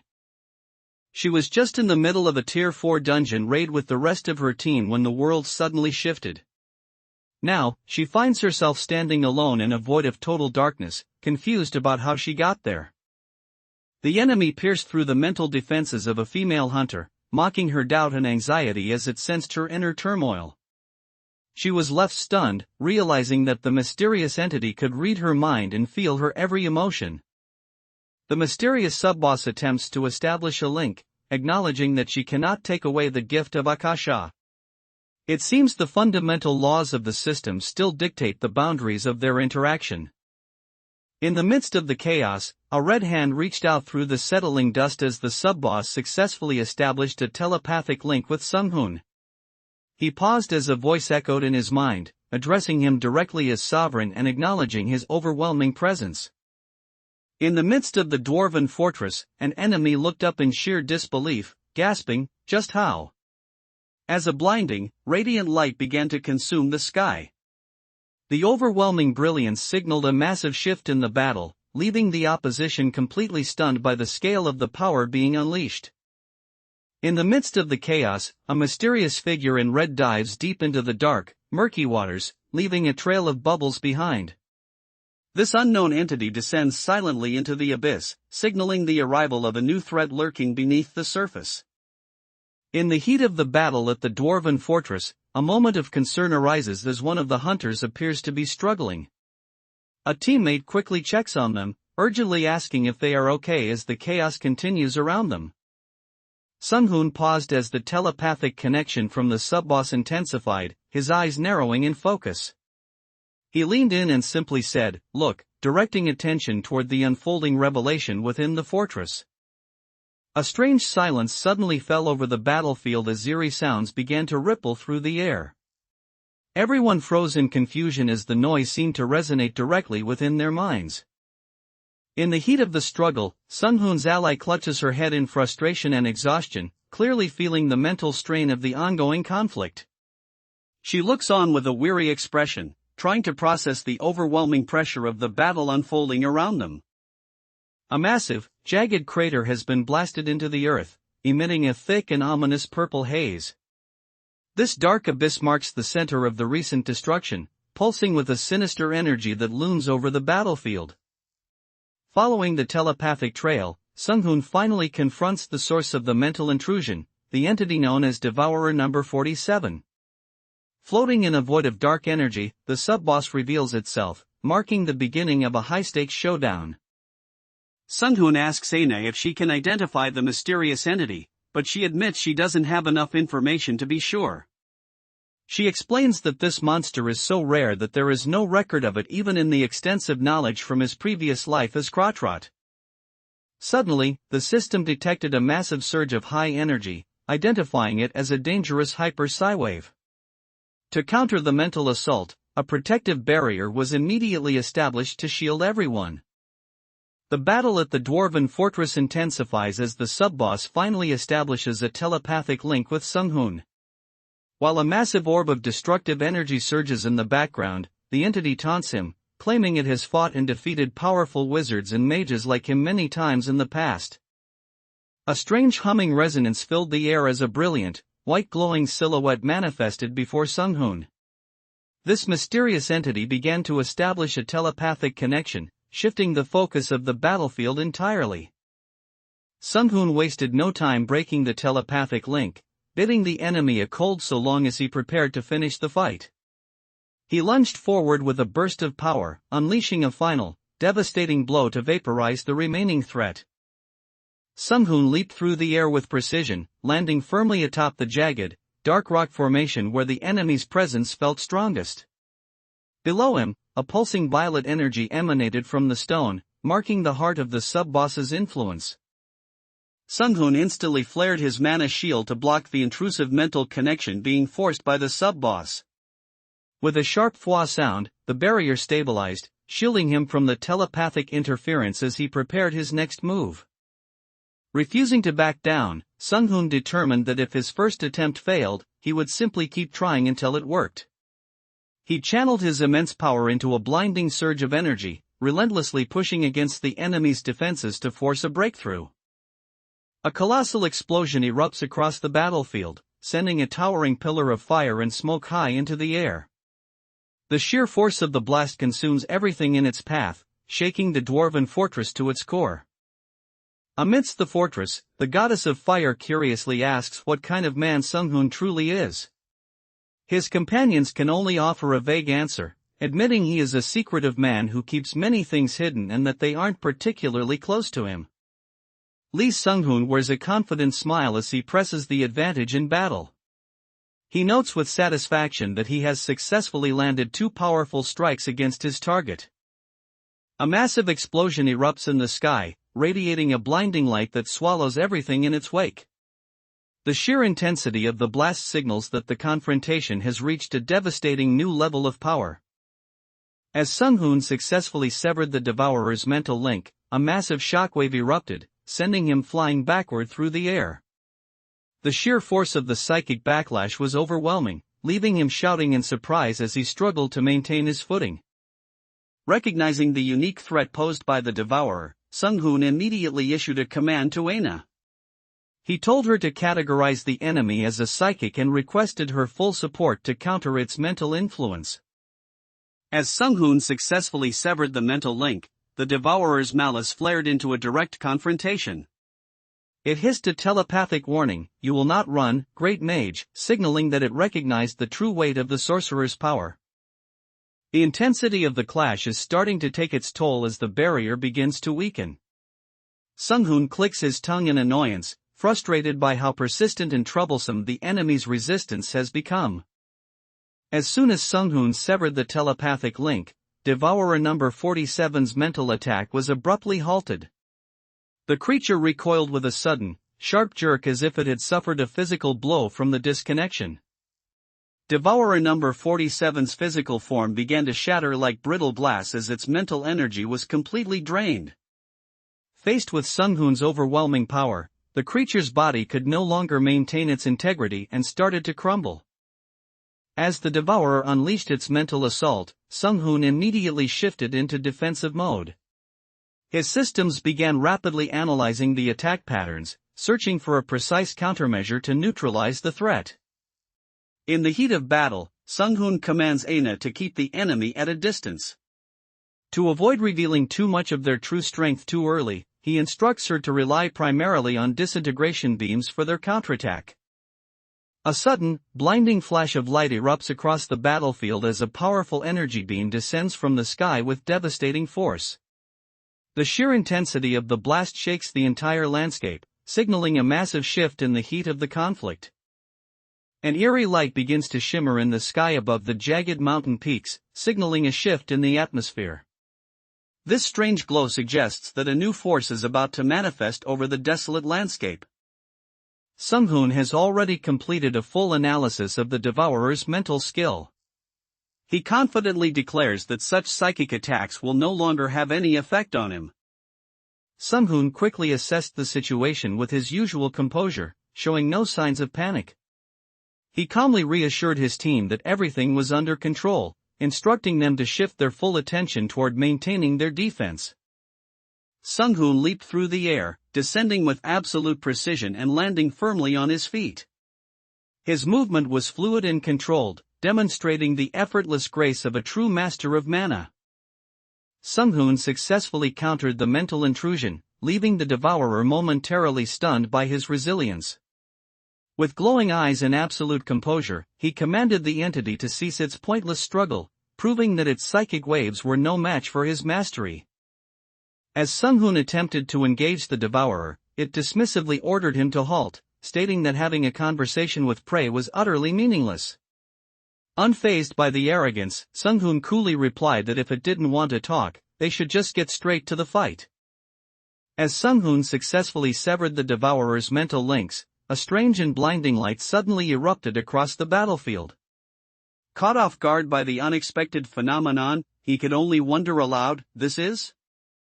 Sung-hoon successfully blocked the Devourer's mental interference and countered with a precise, devastating strike. With a heavy thud, a dark energy sphere manifested right in the creature's chest, signifying the beginning of its end. Defeated, Devourer number 47 admits that while this body is meeting its end, it is merely one of many. Sung-hoon sharply questions this claim, asking if the entity has saved many others, including the dwarves, in this same twisted manner. A massive energy surge erupts in the sky, radiating a blinding purple light accompanied by a deafening roar. The sheer force of the manifestation ripples through the atmosphere, signaling a powerful shift in the ongoing battle. Exhaling a weary breath, Sung-hoon finally lets the tension drop as he asks, is it over?" After the grueling confrontation, he seeks a moment of confirmation amidst the settling dust. After neutralizing the devourer, Lee Sung-hoon approaches the gathered group to formally introduce himself. He calmly announces that his name is Lee Sung-hoon and explains he has arrived to assist them at the specific request of Erigma, the goddess of fire. Upon arriving at the dwarves' holy sanctuary, Sung-hoon is greeted with immense respect by the local residents. The dwarves express their deep gratitude, stating that even though their god commanded his arrival, they never forget an act of kindness and are truly thankful for his presence. We were accompanied by a powerful wizard during the crisis. When the dimensions ruptured and the world literally turned upside down, we set out to investigate the root cause of the chaos. After processing the devourer's cryptic threat about its multiple forms, Sung-hoon fell into a deep silence. He paused, realizing that the situation was far more intricate than he had initially calculated. The dwarven leader honestly admitted that they had only been defending because they didn't want to go down without a fight. Sung-hoon listened in silence, processing the grim reality of their struggle against the devourer. Sung-hoon confidently claimed he could resolve the issue quickly and immediately called upon Aina for assistance. As Aina signaled her readiness, he began calculating exactly how much food and supplies would be required for their next move. After defeating the devourer, Sung-hoon approaches an old door that slowly creaks open with a sharp kick sound. He cautiously steps into the dimly lit room beyond, ready to uncover the next layer of this mystery. Sung-hoon explained to his team that since the enemy has the ability to adapt to their attacks, they must utilize various patterns during combat. He emphasized that switching up their tactics is the only way to stay ahead of such a flexible opponent. Amongst these locations, 7 places unfortunately have no survivors left, but in the other 19, there are still people holding on. Using the precise coordinates provided by the drones, we have successfully opened multiple dimension gates simultaneously. This coordinated effort allows us to work together to construct a massive gateway across the dimensions. To ensure the devourer's complete destruction, Sung-hoon has coordinated with the dwarves to prepare a devastating final attack. Amidst the roaring flames and molten metal, their legendary craftsmanship is being forged into a decisive blow. Devourer number 47 begins searching through the records of all the civilizations it has previously consumed to find the most effective combat form. It seeks a colossal shape equipped with overwhelming firepower to launch a devastating counteroffensive. Just as the battle with the devourer concluded, a new threat emerged on the horizon. An entity of immeasurable size is now approaching, looming behind the clouds as it draws closer to them. As Sung-hoon assessed the situation from high above, he continued his search for any remaining threats. Aina reported back, confirming that other than that one gigantic entity, she wasn't able to find any other enemies in the vicinity. Witnessing such a massive vessel soaring through the sky left everyone in awe of Sung-hoon's capabilities. They couldn't help but wonder just how immense his mana reserves must be to keep something of that scale airborne. Recognizing the scale of the devourer's threat, Sung-hoon decided it was time to unleash a higher tier of power. He calmly commanded the activation of supergiant stellar-class magic, preparing a spell capable of reshaping the cosmic battlefield. The priority shifted entirely to surviving the immediate threat at hand. Stepping up with determination, the pink-haired warrior promised to give it her all, vowing to make up for arriving late to the previous encounter. Aina reported that all preparations are finalized and everyone has been evacuated, leaving only the connection of the nuclear fusion core. Sung-hoon gave his approval, entrusting her to take full charge of the operation from here. Instead of opting for the form of a standard organism, the devourer is shifting its strategy to use its immense size to its advantage. It intends to weaponize its sheer scale to overwhelm everything in its path. Unleashing a devastating surge of power to erase Devourer number 47, Sung-hoon triggers a colossal energy eruption that engulfs the entire battlefield. With a deafening boom, the concentrated force vaporizes the surroundings, leaving nothing behind of the entity's physical vessel. Realizing the Devourer was heavily shielded, Sung-hoon determined that he must personally dismantle its protective barrier before letting his party members launch their full-scale attack. Sung-hoon analyzes the Devourer's strategy, noting that the creature relies on mental strikes to weaken its prey. He confidently explains that once the target is hit mentally, its defensive barrier will collapse, leaving it completely vulnerable to a final blow. Lee Sung-hoon is in a race against time with only 22 seconds remaining before impact. His system is rapidly rerouting barrier energy into propulsion to prevent a catastrophic crash. As Sung-hoon's magical machinery roared to life, a blinding and intense beam of light erupted across the horizon. The sheer force of the energy surge radiated outward like a massive explosion, signaling the beginning of a high-stakes operation. Contact with the Shard of Akasha has been confirmed, with a mysterious female entity being the first to establish a connection.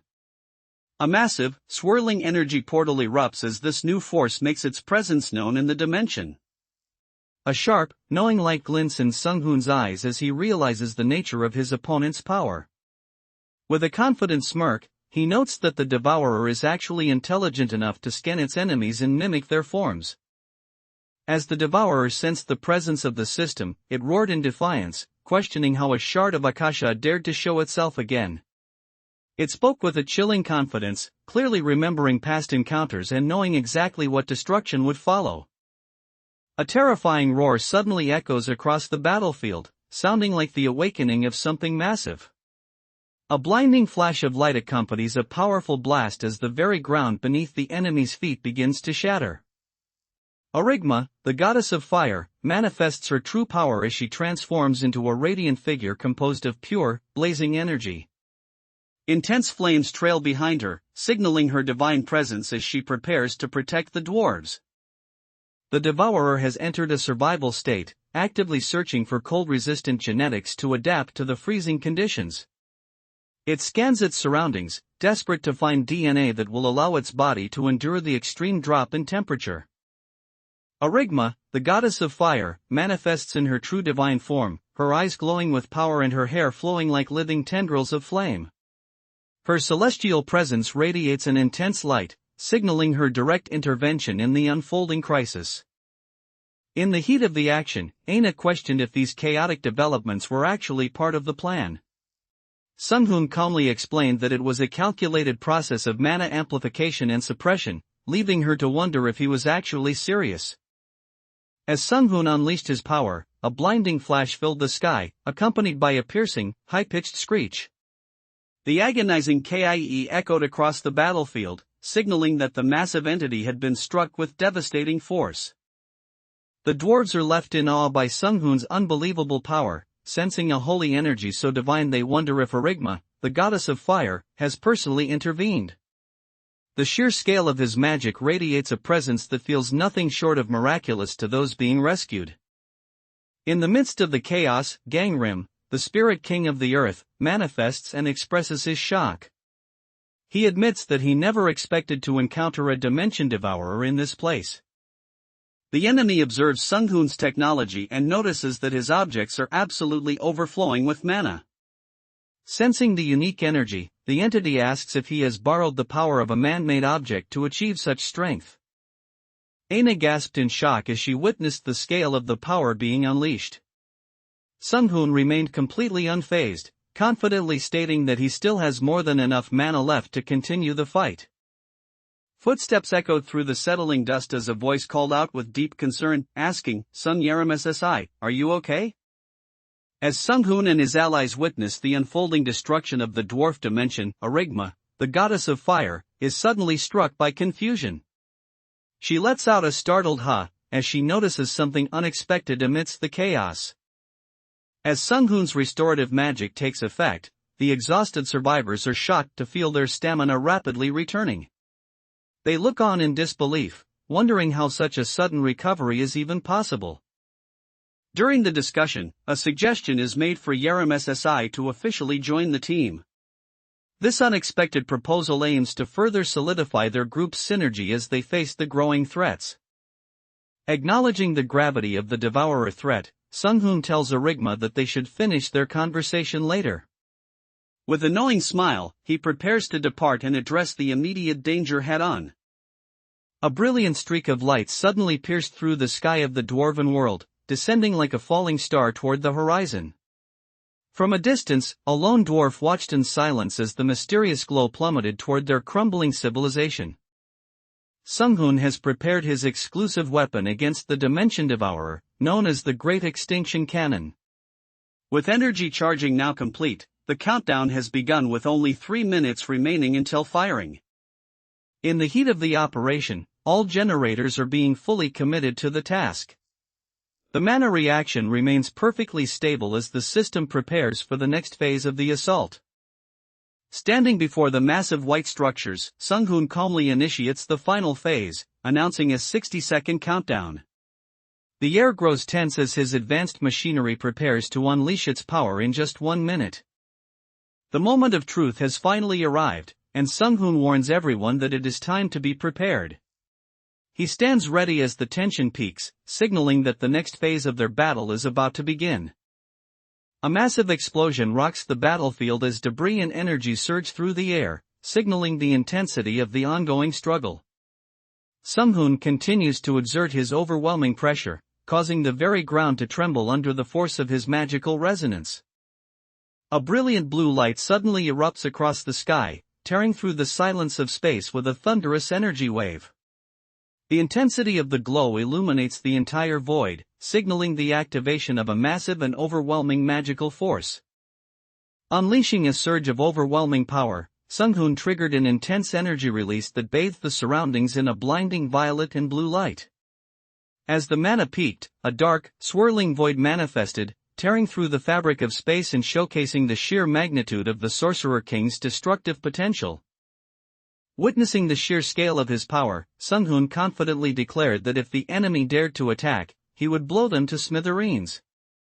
Origma and the others watched in awe as his words underscored the absolute resolve behind his immense magical preparations. The aftermath of the battle is devastating, leaving the castle itself completely collapsed into ruins.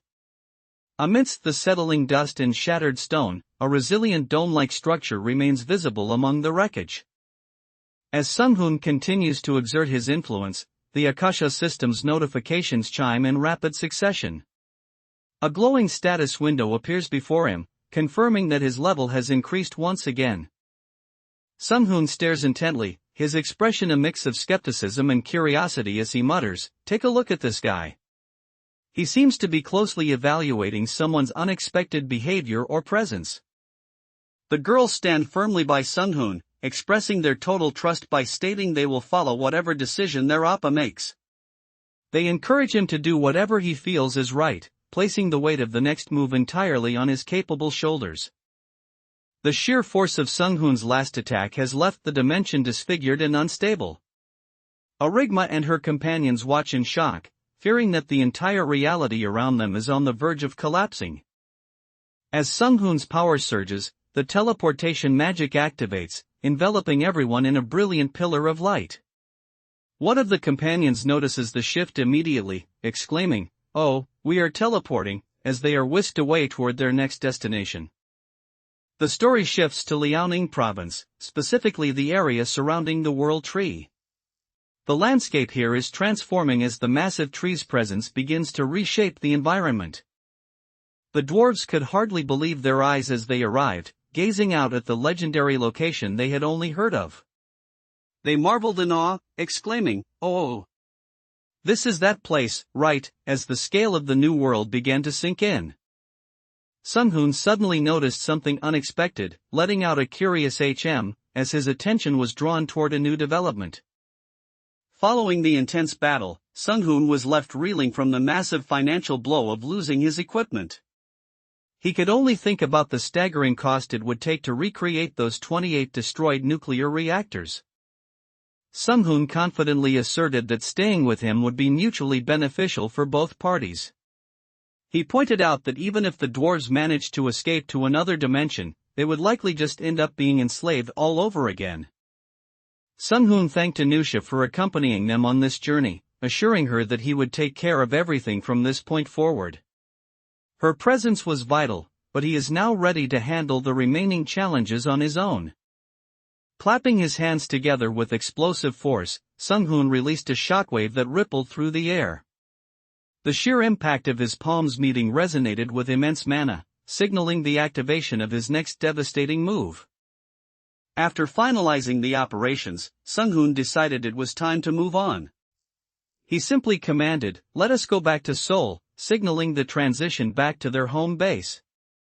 Amidst the cosmic warfare and grand scale of magic, a light-hearted moment occurs when a companion finally asks Sung-hoon how old he is. He simply replies that he is 34, dryly noting that it took her quite a while to get around to asking that question. Lee Sung-hoon successfully settled the dwarves within his own territory, but he had to navigate a complex web of legal and cultural loopholes to ensure they were officially recognized. Standing before a crowd of microphones, he reflects on the diplomatic hurdles he had to clear to integrate them. A Tier 4 dungeon has been successfully cleared, but it has sparked intense frustration within the Rothschild family. They are questioning if they must silently tolerate Lee Sung-hoon's lawless actions, as he has completely disregarded the rules they worked so hard to establish. With a look of absolute certainty in his eyes, Sung-hoon simply replied, "Of course." His calm but sharp expression made it clear that he was fully committed to the plan ahead. Looking at the state of the world, he reflects on the shift toward becoming a global superpower in less than a century. Contemplating the dark future ahead, he can only mutter to himself, "How grim." The balance of power has shifted completely as the entire dwarf race has officially sworn their loyalty to Lee Sung-hoon. The weight of this alliance is clear as the question is posed: do you truly understand the magnitude of what it means for such a legendary race to serve one man? A serious discussion unfolds about Sung-hoon's growing influence, acknowledging that with enough time, he will eventually get a hold of the entire world. His associates agree, wondering why, even in such a dire situation, there is still a stubborn insistence on maintaining a distance between them. Arigma clarified that she has no interest in exerting any political influence over this small planet. However, she left the door open, suggesting that things might change one day. As Sung-hoon prepared for the next phase of his mission, a quiet knock sounded at the heavy wooden door. He calmly called out for the visitor to enter, knowing that another crucial update was about to unfold. In the midst of the chaos, a bizarre humanoid creature with a haunting, toothy grin suddenly manifests. Raising its hand in a gesture of peace or parley, the entity signals for Sung-hoon to halt his relentless assault. Lately, even ordinary people have started showing a keen interest in these matters, which is honestly becoming quite a headache. Dealing with public curiosity on top of everything else is just adding more unwanted pressure. Sung-hoon took a moment to observe the unfolding situation, his expression unreadable as he softly remarked, "As I expected." It seemed everything was proceeding exactly according to his calculated predictions. Gazing at the breathtaking display unfolding across the sky, Sung-hoon was struck with awe, simply whispering, "Amazing." The sheer scale of what he witnessed was truly a sight to behold. Looking at the state of the world, it is clear that the problems ahead will only get bigger. Now, we can no longer bridge the gap just by trying our best. The scale of the threat has far surpassed simple effort. Sung-hoon appeared visibly troubled, his expression weighed down by a deep sense of concern as he looked downward. It seemed as though he was lost in thought, perhaps contemplating the gravity of the looming threat or a memory from his past. Sung-hoon has activated a massive, glowing magic circle above Mars that shines as bright as a star in the void of space. As the magic takes hold, a mysterious figure begins to descend through the light, signaling the arrival of a powerful new force or entity. Observing the dragon heart in Sung-hoon's possession, they realize it belongs to an ancient one, marking a terrifying level of mana. They question him in awe, asking if he truly intends to advance his already immense power even further. Sung-hoon observed his luck stat climbing to a staggering 757 before turning to his companion and saying, "Then, please take care of me, Ileona." Sung-hoon and Aina sit at the heart of a shimmering, expansive magic circle as brilliant rings of mana resonate around them. In this moment of quiet focus, they harmonize their energy to strengthen the planetary defenses against the encroaching cosmic threats. A sudden, blinding explosion erupts, catching everyone off guard and leaving Sung-hoon in a state of shock. He realizes with alarm that he cannot stabilize the mana ring as an unexpected interference disrupts his absolute control over the energy. The mana has spiraled completely out of control, erupting in a violent and unstable surge across the battlefield. This chaotic overflow of energy is tearing through the surroundings, threatening to destabilize the very fabric of the area. The situation grows critical as Aina reaches her limit, requiring immediate help to control the surging mana. However, the true problem isn't the mana itself, but the aura of eternal enhancement which has spiraled out of control due to the dragon's heart. With a thunderous boom, the entire area was consumed by a blinding flash of light as reality itself buckled. Sunghoon's massive mana output completely destabilized the space, threatening to tear the very fabric of the dimension apart. Blinking his eyes as he slowly regains consciousness, Sunghoon's first instinct is to call out for Ileona. He seems to be waking from a daze, his focus returning as he whispers her name. Origma suddenly gasps in shock as she senses someone standing right behind her. She whips her head around in a panic, desperate to see who has managed to approach her undetected. Sunghoon reached out and gently grasped a lock of silver hair, his touch filled with a quiet intensity. The small, deliberate gesture seemed to signal a moment of deep reflection before the next phase of his grand plan unfolded. Waking up in a daze, Sunghoon looked at the small fairy nearby and asked, "Sorry, what happened?" He seemed completely disoriented, trying to piece together the events that occurred during his intense mana synchronization. Upon inspecting his body, Aina delivers the incredible news that Sunghoon has skipped Tier 7 entirely and successfully reached Tier 8. Sunghoon wonders to himself if this rapid advancement is all thanks to his exceptionally high luck stats. Clenching his fist, Sunghoon noted that his senses had become significantly sharper following the mana synchronization. He could now perceive his surroundings with a newfound clarity and intensity. As the mana synchronization reached its peak, a blinding explosion of light erupted, consuming everything in sight. A sharp cracking sound echoed through the air as the very fabric of the environment began to fracture under the sheer pressure of Sunghoon's ascending power. Sunghoon realized that he needed to spend some time training to bring his immense new power under full control. As he reflected on this, Aina and the little spirit cheered excitedly in the background, celebrating his incredible growth. Sunghoon felt a strange transformation taking hold, realizing that his body didn't feel like his own anymore.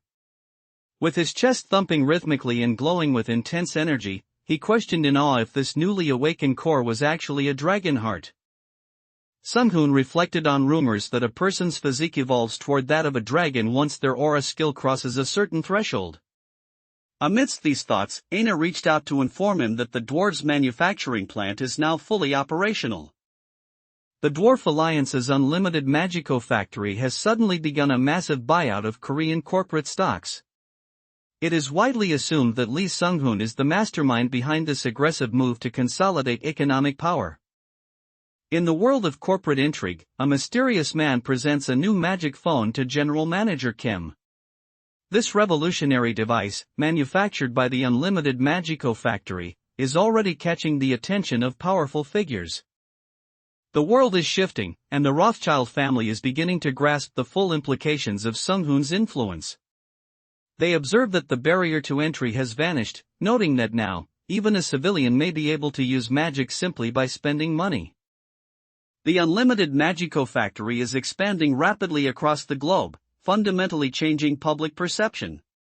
By giving ordinary civilians the chance to utilize skills, it is finally silencing the voices of those who once felt the discrimination between the awakened and the unawakened was unfair.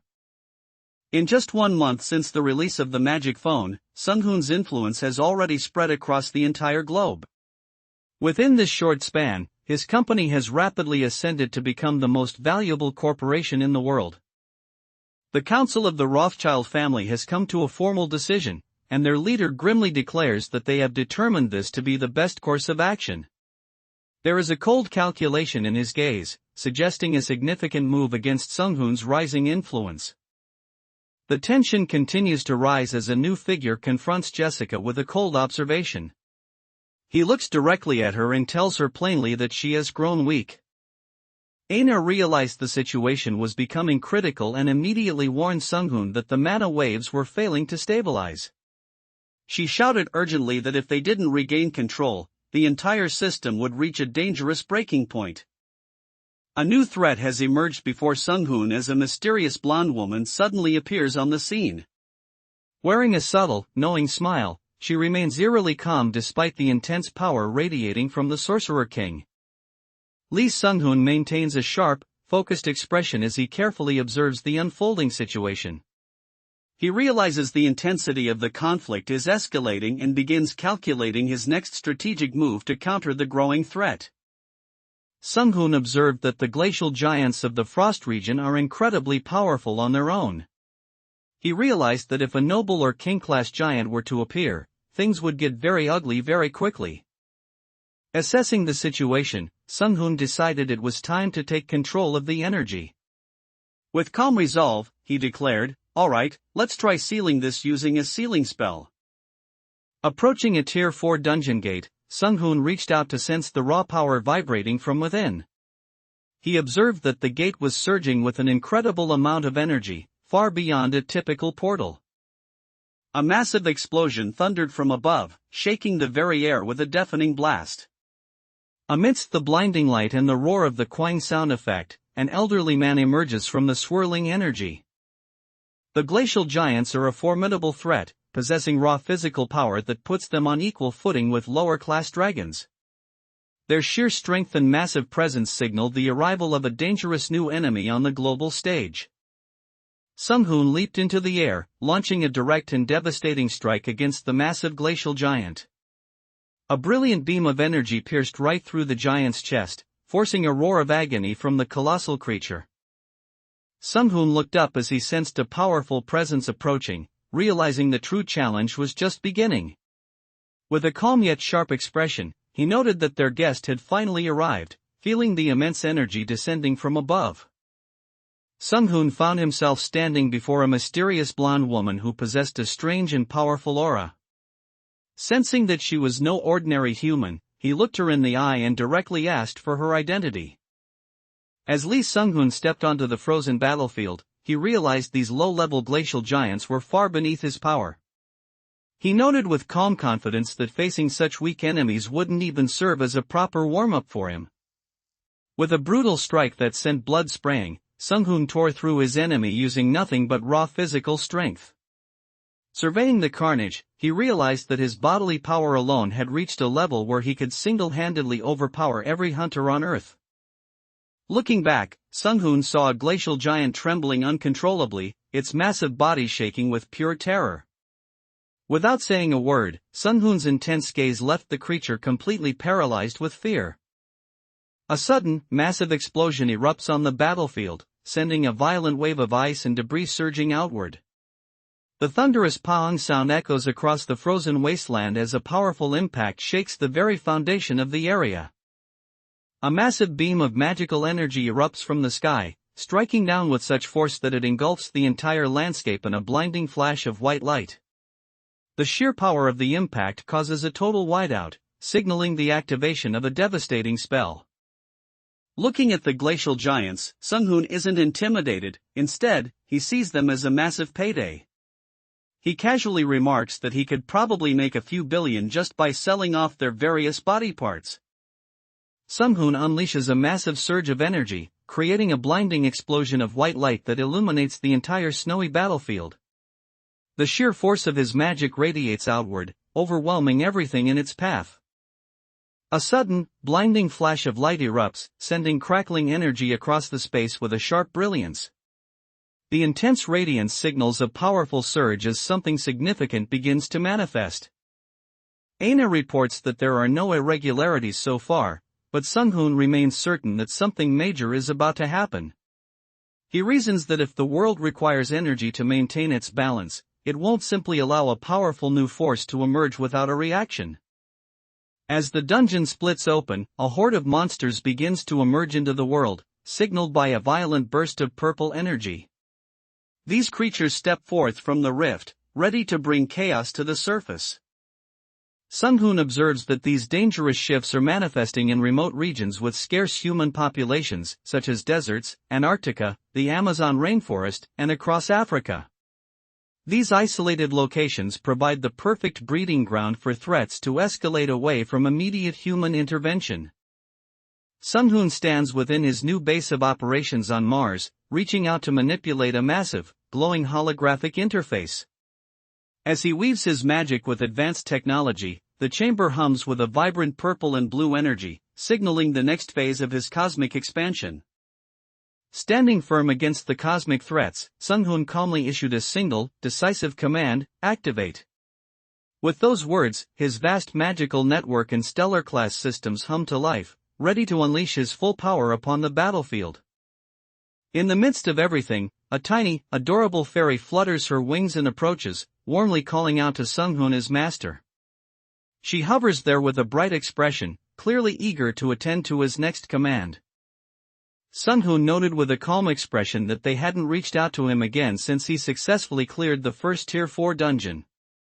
He remains composed while observing their silence following his display of power.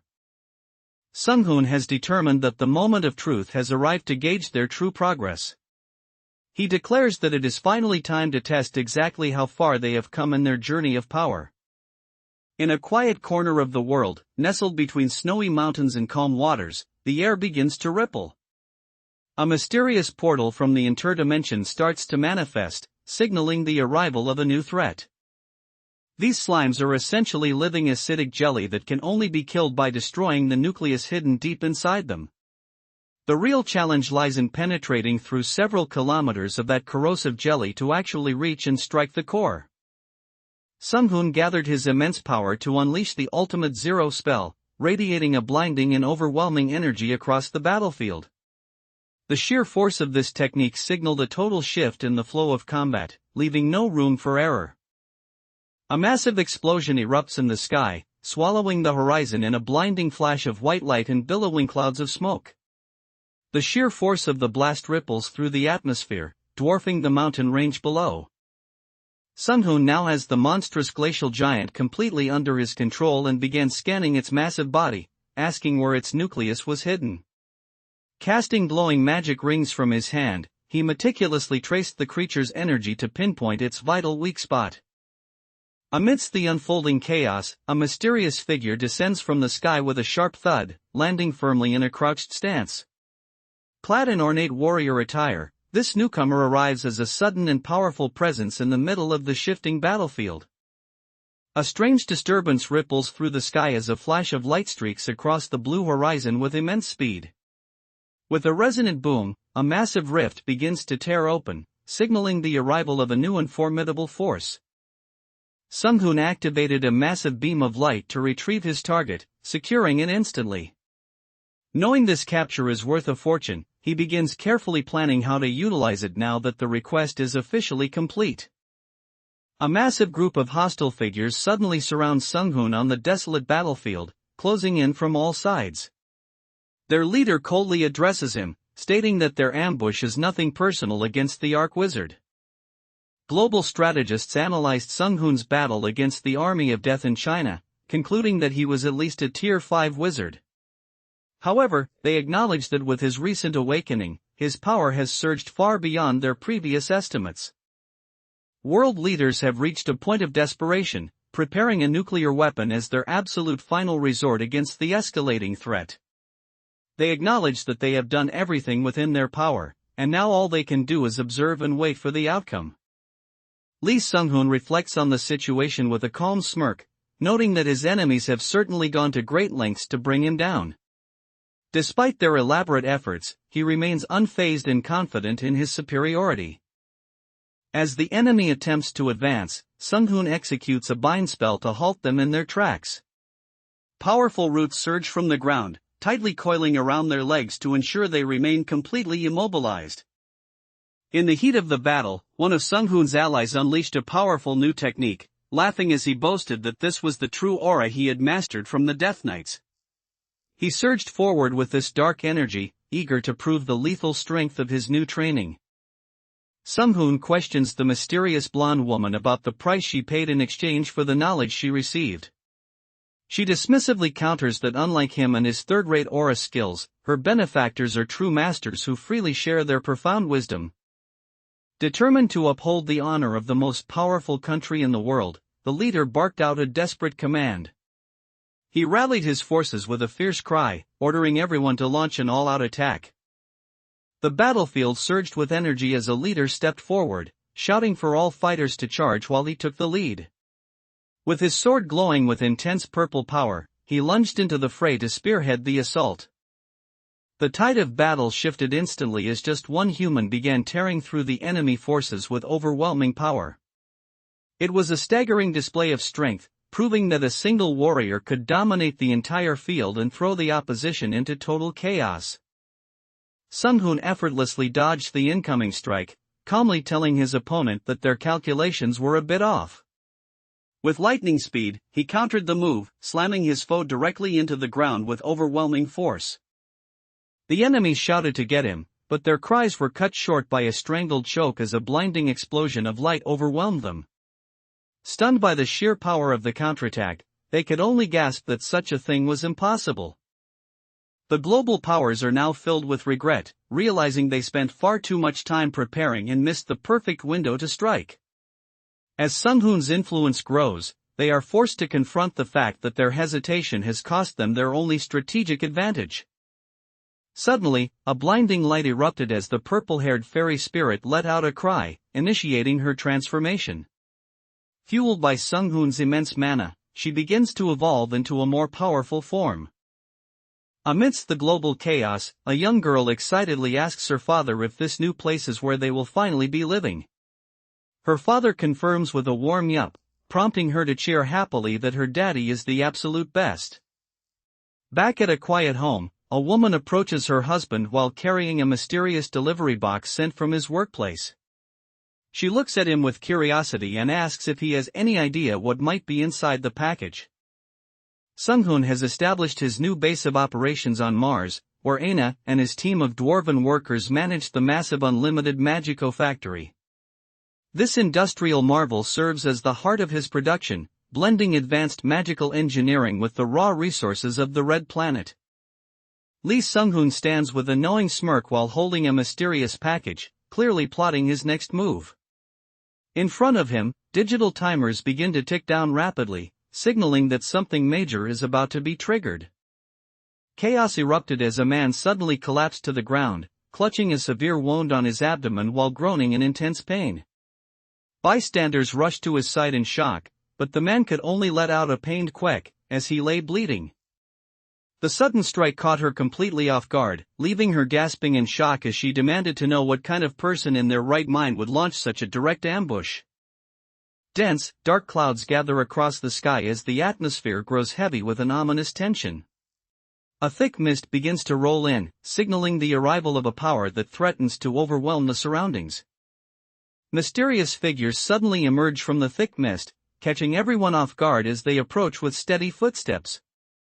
One of the hunters looks on in confusion, questioning who they are while realizing that one of their faces looks strangely familiar.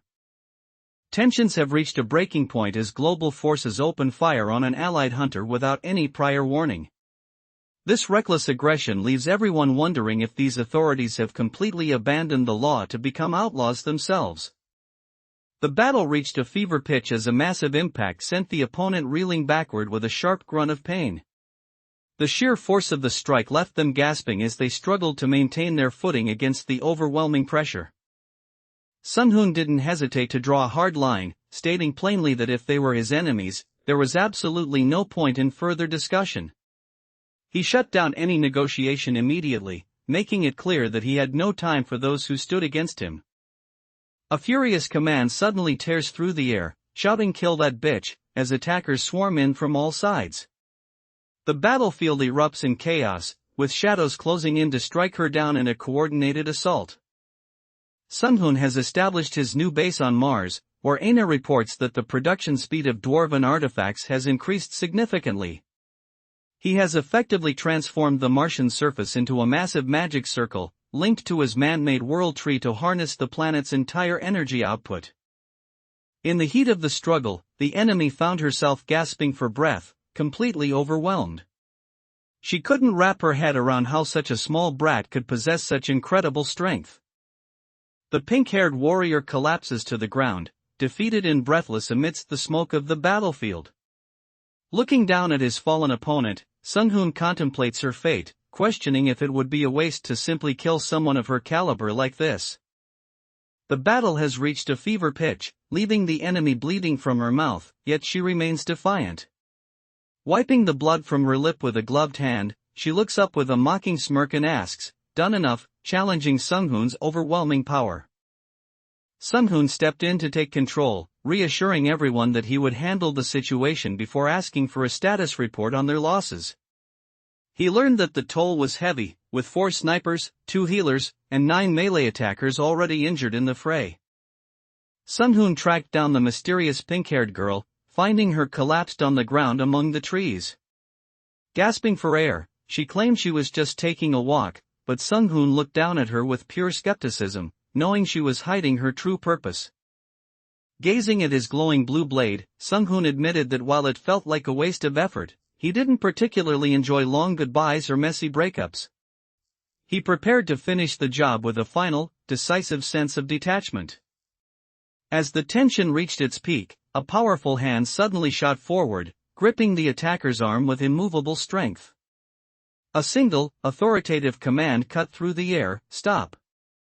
Sung-hoon released a surge of cold, focused energy as he stepped forward with a chilling expression.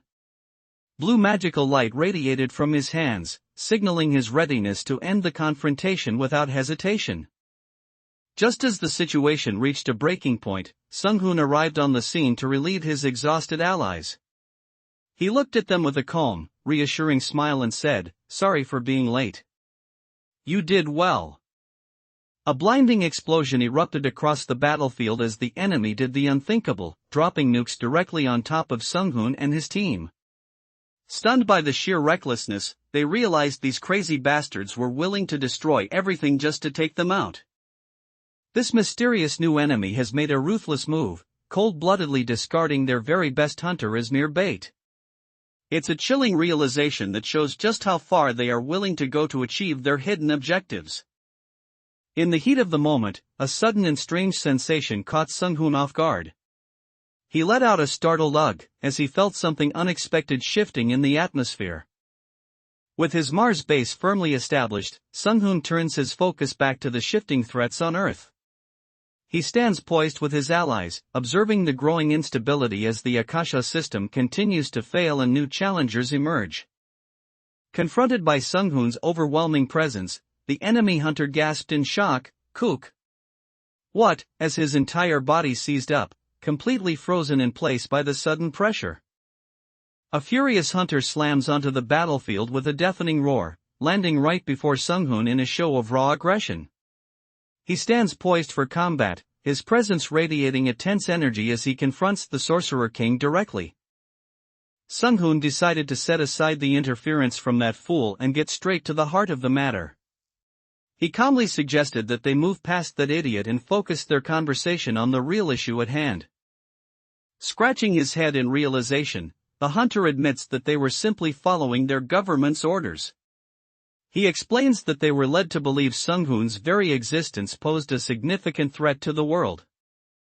If it hadn't been for the crucial information provided by Desmond, the situation would have turned into a total disaster. Yo-young was literally just 1 second away from losing her life. The enemies were in total shock, as reports had claimed that no trace of Sung-hoon was left behind. As he reappeared with crackling energy, the hunters stood their ground with weapons drawn, struggling to process his sudden and powerful return.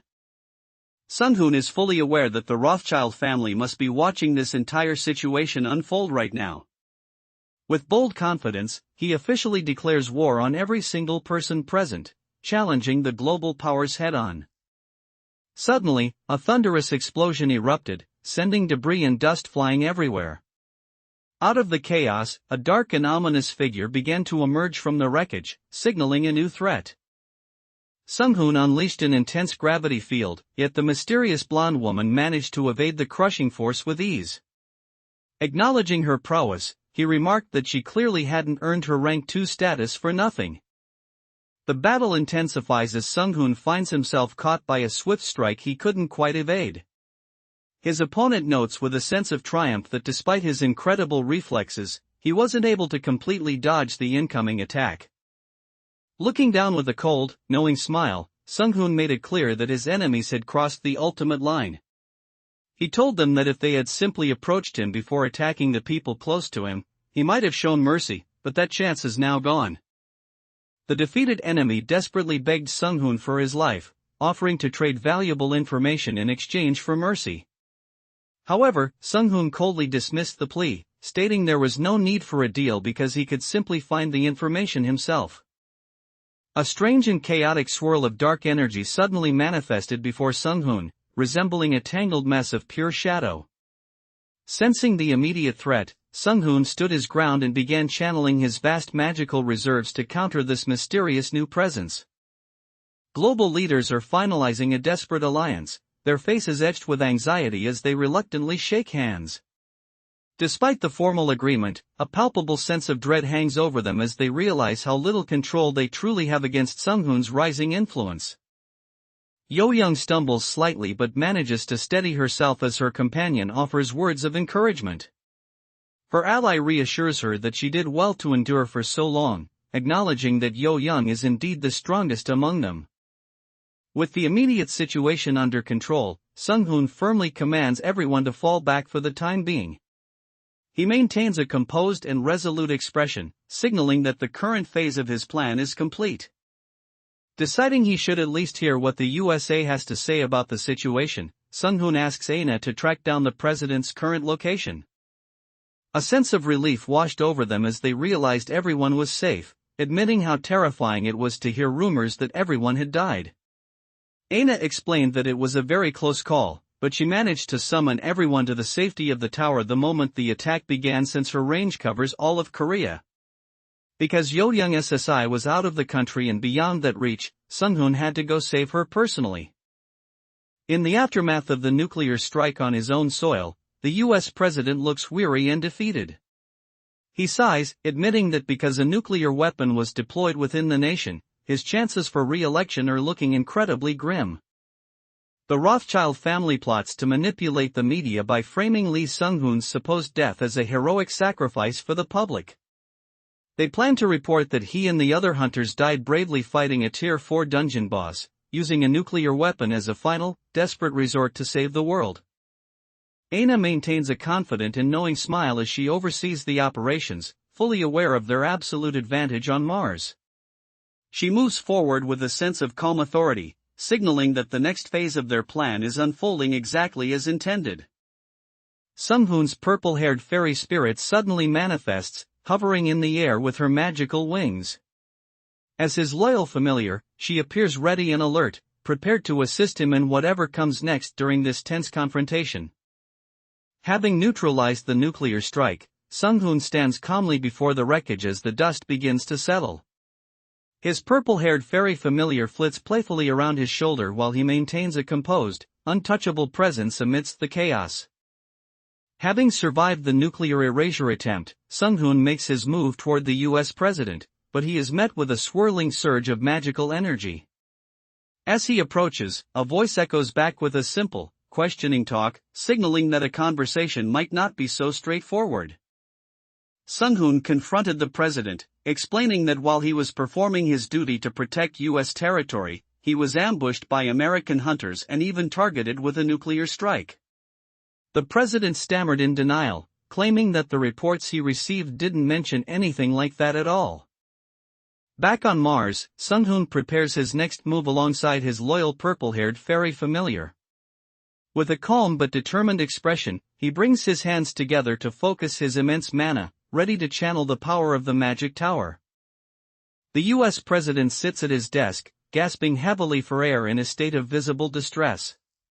Breathless and shaken, he stammers out, "Hook, what, Hook, are you talking about?" Sung-hoon calmly stated that further measures wouldn't be necessary, prompting a stammering response from his opponent who desperately asked what he was planning to do next. Sung-hoon teleports directly into the heart of the White House, leaving unconscious guards slumped against the walls in his wake.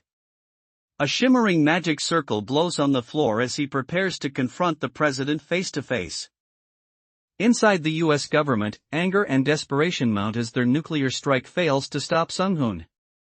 High-ranking officials shout in a frenzy, demanding that the president immediately authorize a full-scale counterattack. Sung-hoon's power has surged to such an incredible level that onlookers are left in awe. Observing his overwhelming energy and aura, it becomes clear to everyone that he is no longer a human, but has transcended into a completely different being. Inside the Pentagon, the leadership makes a cold, calculated decision about the ongoing conflict. They declare that they will simply ally themselves with whoever emerges victorious from the battle. Simultaneously, chaos gripped the Rothschild mercenary camp in North America. The sheer scale of Sung-hoon's power left their leaders paralyzed with fear as they realized they were no longer fighting a mere hunter, but a force beyond their comprehension. The world's top-ranked hunter, Desmond, reflects on the narrow rescue of Yo-young with a sense of wonder. He admits that he definitely saw a mysterious light that guided him to her location, suggesting a higher power or Sung-hoon's influence was at play. Confused and frustrated by Sung-hoon's cryptic remarks, the enemy demanded to know what nonsense he was talking about regarding masters and slaves. Sung-hoon coldly replied that he had no time for idle chatter, simply stating they should end it here before launching a lethal strike with a shout of "Die!" In the midst of a violent explosion, Yo-young cries out in frustration that they have all become nothing more than slaves to that man. The realization of their total loss of autonomy hits hard as the shockwaves of the battle ripple through the air. Faced with Lee Sung-hoon's overwhelming power, his enemies realize their conventional efforts are futile. Desperate and backed into a corner, they decide they have no choice left but to play their final trump card. The US president has somberly accepted his fate, leaving a final request that if he dies, no one should seek revenge. He asks only that people continue to live their lives while keeping his memory in their hearts. Looking up at the clear sky, Sung-hoon finally confirmed that his search had led him to the right place. He quietly asked himself, so he really is here, as he closed in on his target's location. Sung-hoon felt a sense of relief knowing that Aina's reconnaissance was spot on. He remarked that he can always trust Aina's intel as he prepares to confront the forces aligned against him. A heavy silence hangs within the ornate halls of the White House, broken only by the steady, rhythmic sound of footsteps echoing off the walls. Sung-hoon walks with calm determination through the grand corridors, moving deeper into the heart of power. Sung-hoon's purple-haired fairy familiar warns him that a powerful magic field permeates the mansion, disrupting any attempt at detection magic. She explains that this interference is absolute and cannot be nullified by any ordinary means, signaling a high-level magical defense. While confronting the global powers, Sung-hoon's purple-haired fairy familiar suddenly alerted him to a grave discovery. She reported detecting a unique energy signature never before seen on Earth, identifying it as a source of incredibly powerful dark magic. Lee Sung-hoon surges forward with a massive burst of energy, leaving a trail of destruction in his wake. When questioned about what lies ahead, he simply remarks that they will find out once they arrive. The leaders of the Rothschild family are deep in a calculated discussion where their butler confirms that their plan requires exactly 1,000 lives. They are prepared to sacrifice anything and anyone to secure their victory against Sung-hoon. Amidst a dark ritual, the butler coldly remarks that it is only right for a servant to follow his master even into the depths of hell. He impatiently questions when the ceremony will conclude, believing that the designated time has finally arrived. Inside the White House, the atmosphere turns lethal as a menacing dark entity with purple wings and a black silhouette emerges amidst a swirling pool of blood-red energy. The sheer pressure of this new presence causes the air to vibrate, signaling a dangerous new challenge for Sung-hoon as he confronts this mysterious threat. Rothschild finally played his hidden trump card, summoning a powerful, ancient entity that hadn't stepped into the human world for ages. This great being immediately addressed Rothschild, asking its contractor exactly what he wished for it to accomplish. A demonic entity emerged from the swirling dark energy, carrying the sinister aura of a true master. In an instant, the atmosphere shifted as his presence unleashed an overwhelming sense of dread. Inside the White House, the atmosphere grows incredibly tense as the very walls begin to tremble and debris rains down from the ceiling. Sung-hoon's sheer presence exerts a crushing pressure, causing the grand structure to shake as if on the verge of collapse. Lee Sung-hoon's overwhelming presence immediately alerted those nearby to his arrival. Sensing his immense power, a mysterious dark figure reacted with curiosity, questioning, "An enemy?" As Sung-hoon makes his way into the heart of the White House, he is met by a composed figure who isn't intimidated by his power. The mysterious individual looks at him with disdain, calling him a rude guest and questioning where he left his manners. Upon entering the White House, Sung-hoon found it deserted and remarked that they should have at least left someone behind to guide him around. Suddenly, a dark, winged entity confronted him, questioning what kind of human he was and mockingly asking if he lacked the basic manners to knock before entering. In the midst of the confrontation inside the White House, Sung-hoon's sharp senses pick up on something unexpected. He looks on with a focused, questioning gaze, uttering the name Yosuer, as he senses a familiar yet surprising presence. Gazing into the mysterious entity's glowing eyes, Sung-hoon has a sudden realization of familiarity. He murmurs, "I think I have." Causing the entity to tilt its head in curiosity, questioning his half-finished thought with a simple "HM?" As Sung-hoon assessed the situation, his purple-haired fairy familiar confirmed a critical detail from their database. She revealed that they have a perfect record against this foe, having fought and successfully subdued him 3 times out of 3 in the past. Upon summoning the formidable demonic entity, Sung-hoon made it clear that he didn't bring such a power into existence just for idle chit-chat. The Rothschilds and other onlookers could only watch in stunned silence as the dark aura filled the room. The head of the Rothschild family, who had been orchestrating events from the shadows, stood frozen in shock before the overwhelming dark energy. His composed facade crumbled as he realized that this emerging force was a power far beyond his calculations. Just as the tension reached its peak, a mysterious presence intervened to halt the escalation. "That's enough," the figure commanded with an air of absolute authority. A dark entity appears before the high-ranking members of the Rothschild family, questioning if they are truly ready. The entity explains that a human soul is the source of true strength, and to stand a chance against Sung-hoon, it requires even greater power. As fate would have it, Yasmer was summoned from among a very small number of elite demons. Since Sung-hoon knows him well, he believes that if he can use Yasmer's personality to his advantage, he should be able to come out on top. Rothschild revealed a dark truth, explaining that in this world, many people literally sell their souls for money. He has been using these purchased souls to fuel his power, showcasing the depths of his corruption. A massive explosion rips through the Rothschild mansion, sending debris and thick white smoke billowing into the air. Amidst the chaos of the impact, a sinister laugh, "Koaha," echoes across the grounds. The moment Sung-hoon recognized Yasmer, a violent surge of energy erupted across the battlefield. A blinding purple flash consumed the area with a thunderous roar, signaling the start of a truly catastrophic collision. Sung-hoon gazed intently at the demon, his eyes narrowing as he recognized the familiar aura of an old foe from his past life. He remained focused and unyielding, mentally preparing to face the very entity he had once defeated long ago.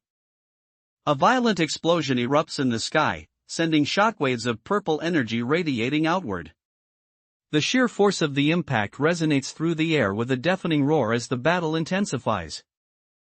Fighting against these demon bastards is such a pain because even if you successfully defend against an attack, many other undodgeable side effects like bleeding, curses, and corruption follow immediately after.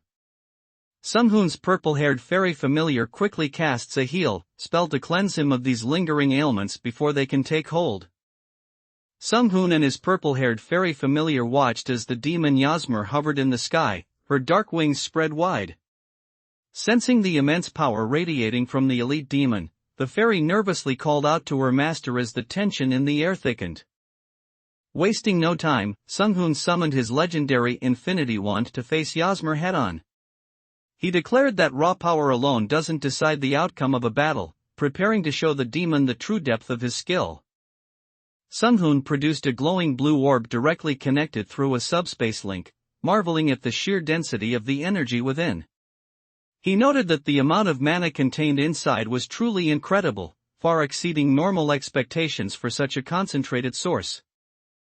Yasmer hovered high in the sky, his massive purple wings spread wide as he looked down with an eerie, silent intensity.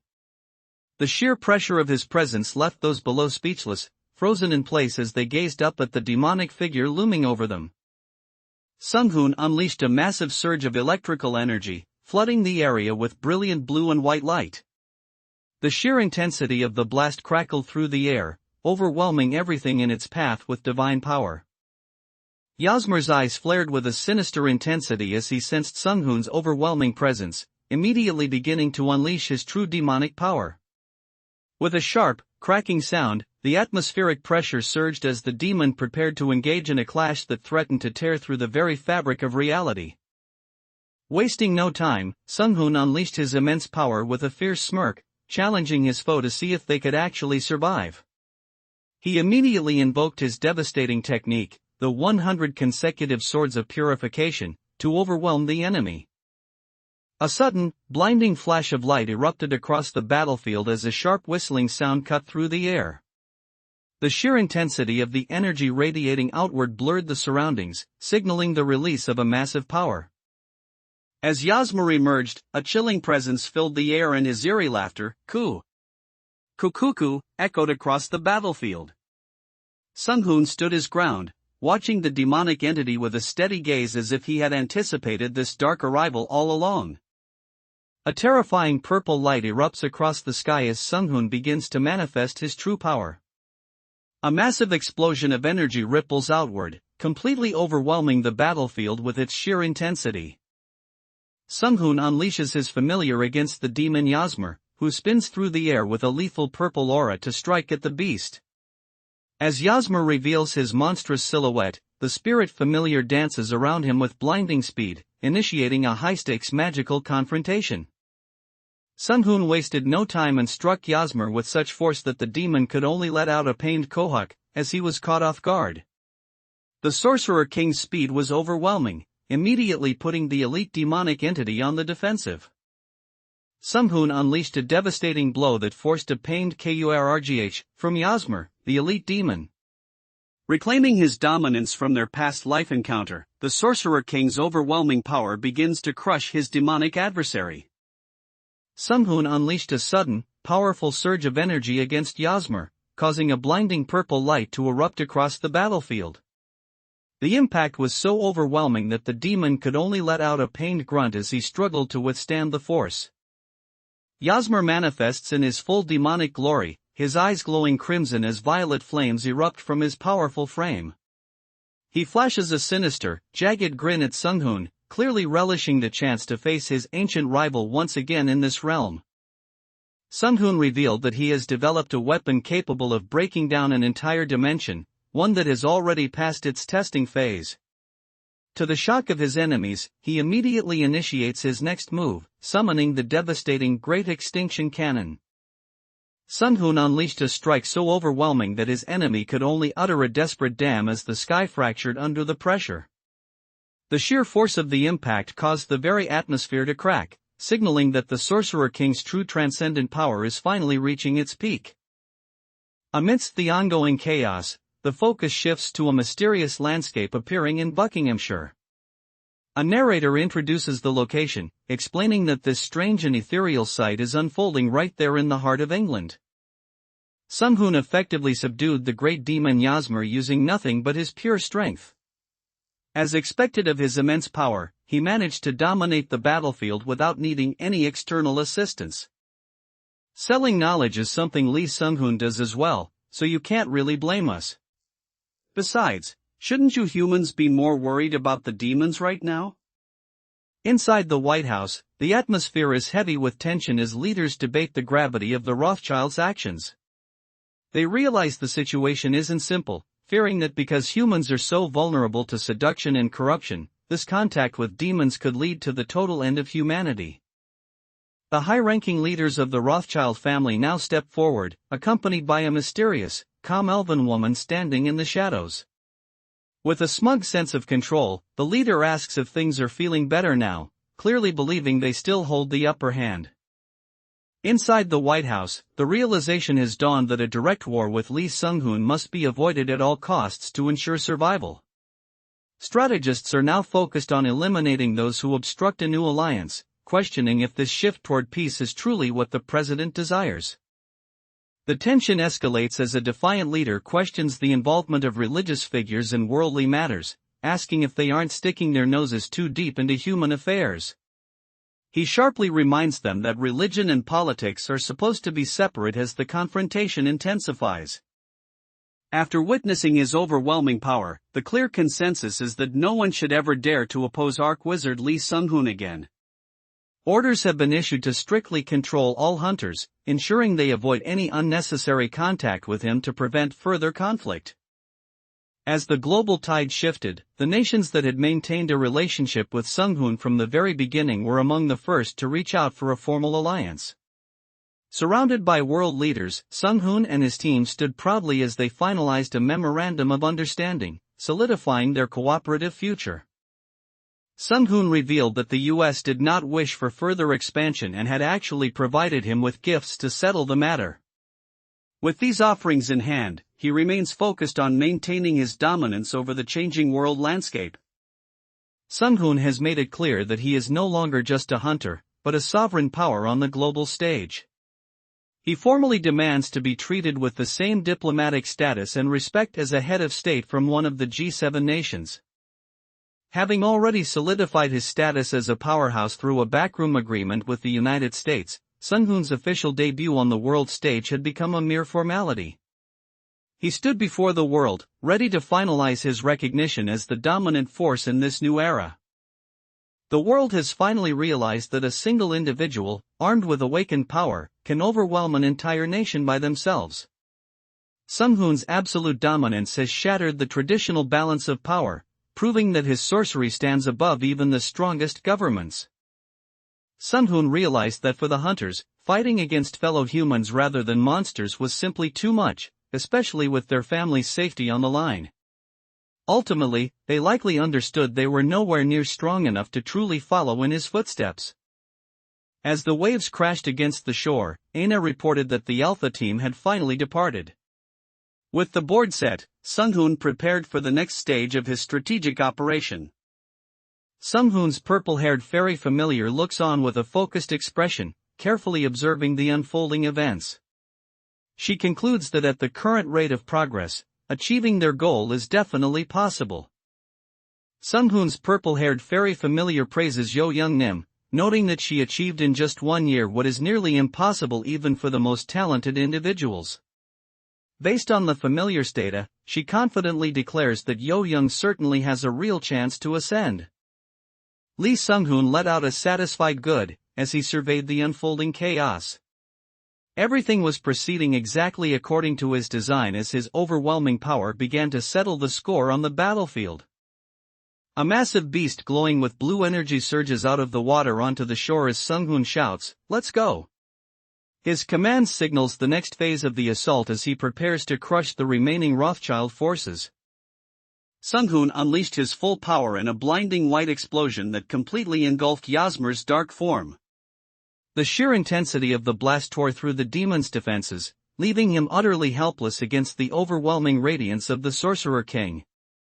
Sung-hoon has been observing Yo Young-nim's growth very closely and is pleased with her development. He notes that the awakened power system holds infinite possibilities, and she is successfully tapping into that limitless potential. Sung-hoon breathed a sigh of relief as he watched over his companion, admitting he had been deeply worried she might fall into an emotional slump after her harrowing near-death experience. Seeing her resilience, he felt a sense of calm as they prepared for the challenges that lay ahead. Chaos erupts on the battlefield as soldiers unleash a relentless barrage of gunfire against the encroaching threat. The commander desperately rallies his troops to hold their ground, shouting that everything will be lost if their defensive line breaks. A massive explosion erupts, sending clouds of dust and debris flying as a sudden surge of power rocks the area.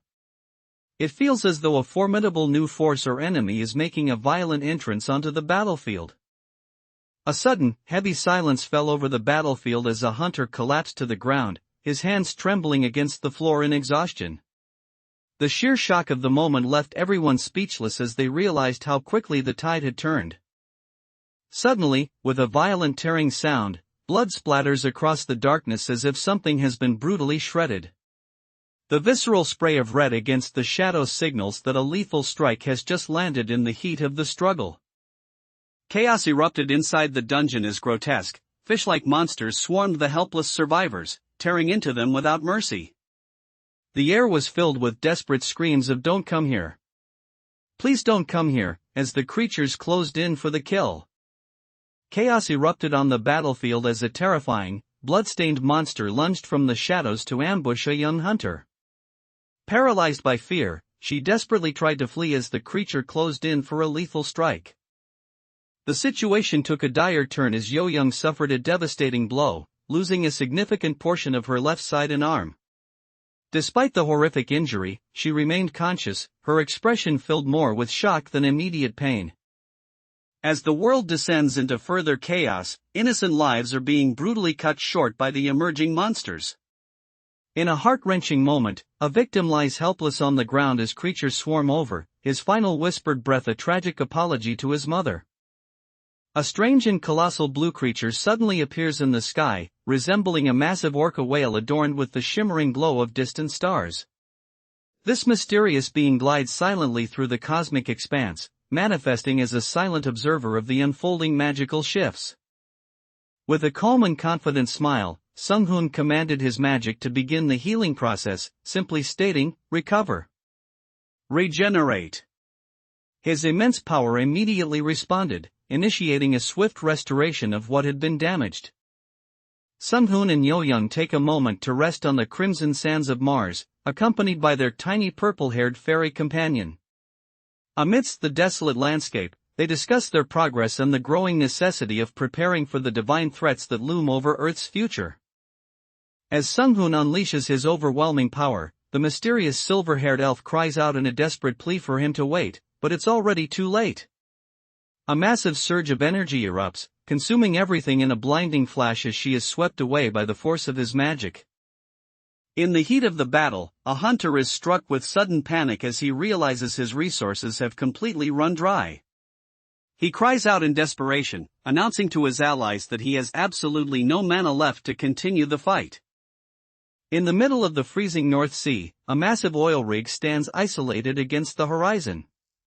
Though it looks like a routine operation, this industrial outpost is about to become the center of a new brewing conflict. Having solidified his control over Mars, Sung-hoon keeps a watchful eye on the unfolding situation. While coordinating with Aina, he observes the strange activity on the surface and asks what those monsters are up to. To everyone's shock, the entrance to the dungeon suddenly began to expand, growing even larger before their eyes. Sung-hoon's purple-haired fairy spirit cried out in disbelief, questioning how the portal's size could be increasing like this. Unleashing a devastating display of cryomancy, Sung-hoon activates Absolute Zero, frozen shockwave to instantly petrify his surroundings in ice. The sheer magnitude of the freezing energy radiates outward, leaving no room for escape. A lonely offshore drilling rig stood amidst the vast, rolling waves of the ocean, appearing peaceful at first glance. However, a sudden, violent disturbance began to surge from the deep waters below, signaling the awakening of a massive power.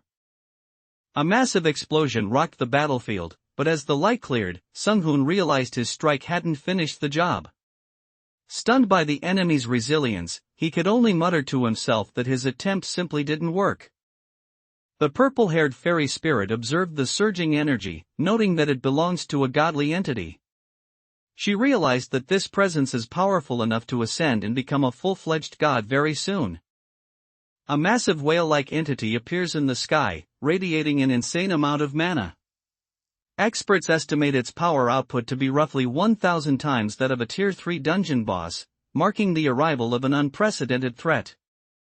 The Rothschild family is finally feeling the pressure as they realize they can no longer withstand Sung-hoon's overwhelming power. In a desperate move to survive, they've issued an urgent command to contact the Queen, preparing to seek refuge within the United States. The Starorca's raw mana output is so overwhelming that even Sunghoon's protective barrier has become completely useless. He grunts in frustration as his defenses shatter against the sheer force of the beast's power. A massive explosion tears through the sky as the Starorca unleashes its devastating power. The boss monster's lethal attack strikes directly into Grimsby, Lincolnshire, causing immediate and widespread destruction. The world watches with bated breath as Lee Sunghoon ascends toward the colossal threat alone. Now, all that remains for everyone watching is to pray that he can successfully take care of that monster. The battle against the Starorca swarm intensifies, with the overwhelming count showing that 472,762 enemies still remain. Amidst a blinding flash of energy, Sunghoon continues his relentless assault to thin out the massive numbers. The Starorca's output is overwhelmingly powerful, proving too much for Sunghoon's space distortion spell to fully reflect. He struggles as he manages only to slightly shift the trajectory of the massive energy beam, realizing the creature's raw strength far exceeds his usual defensive capabilities.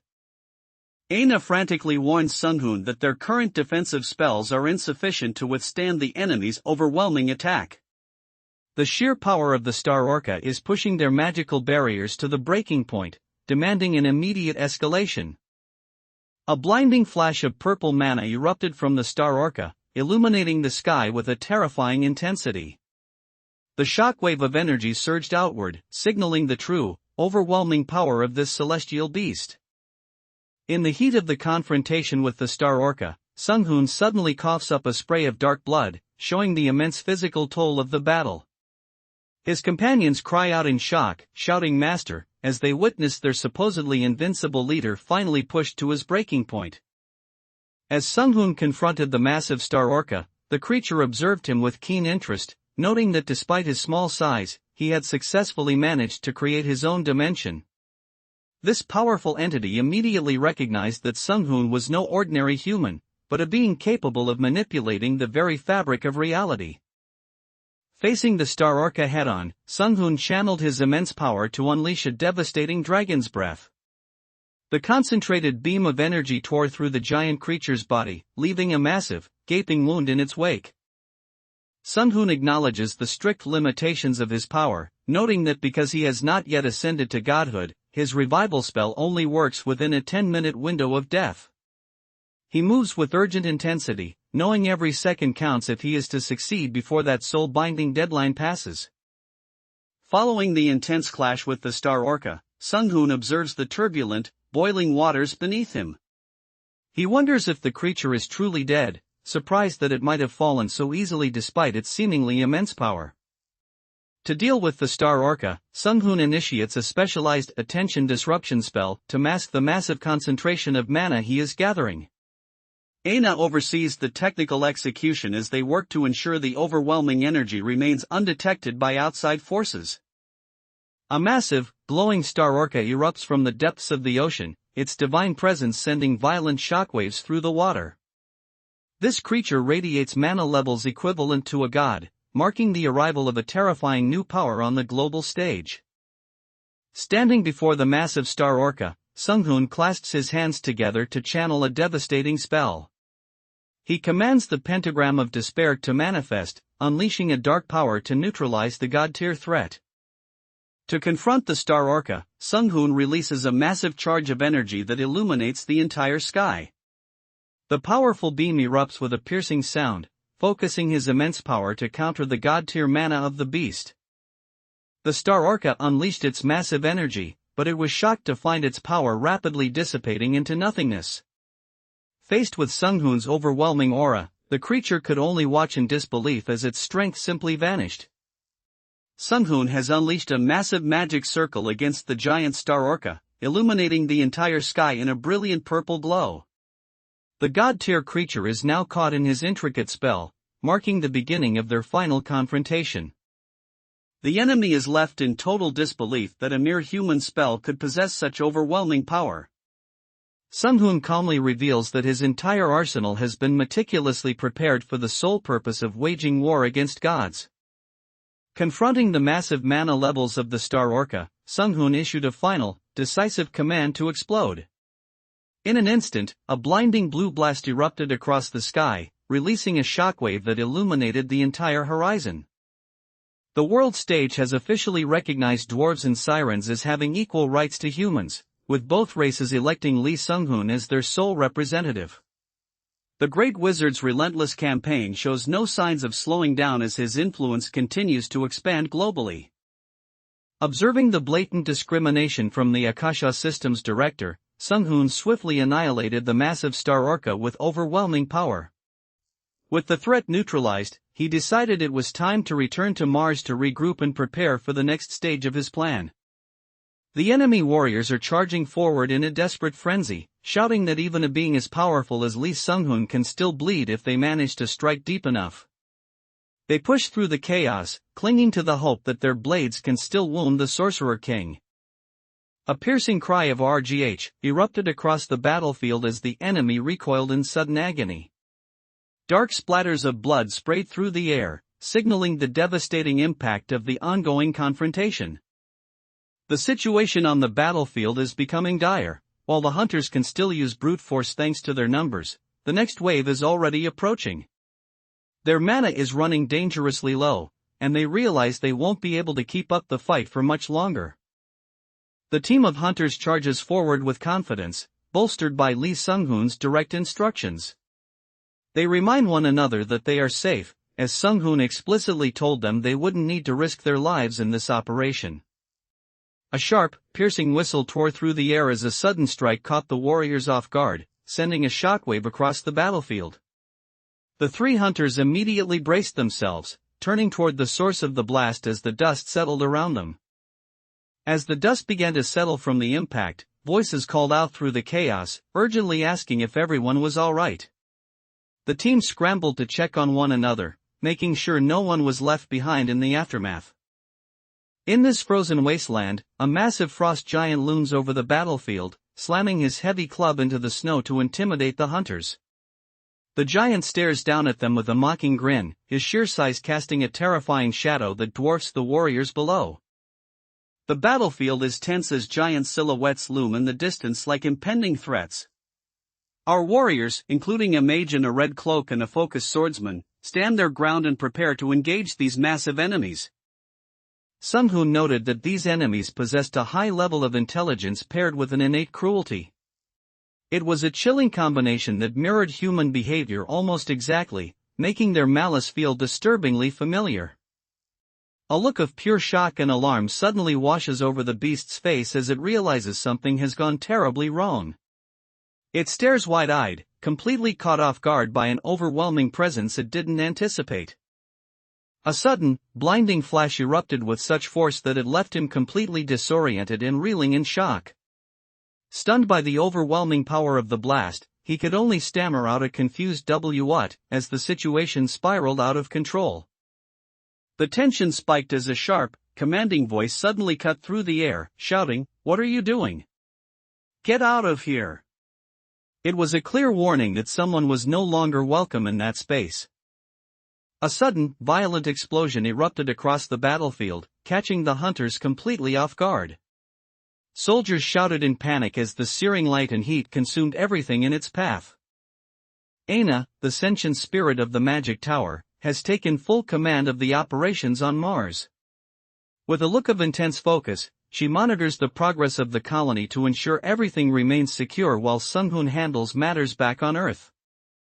A sudden, blinding white light erupted, washing over everything in an instant. The sheer intensity of the flash was startling, signaling a massive shift in energy that caught everyone off guard.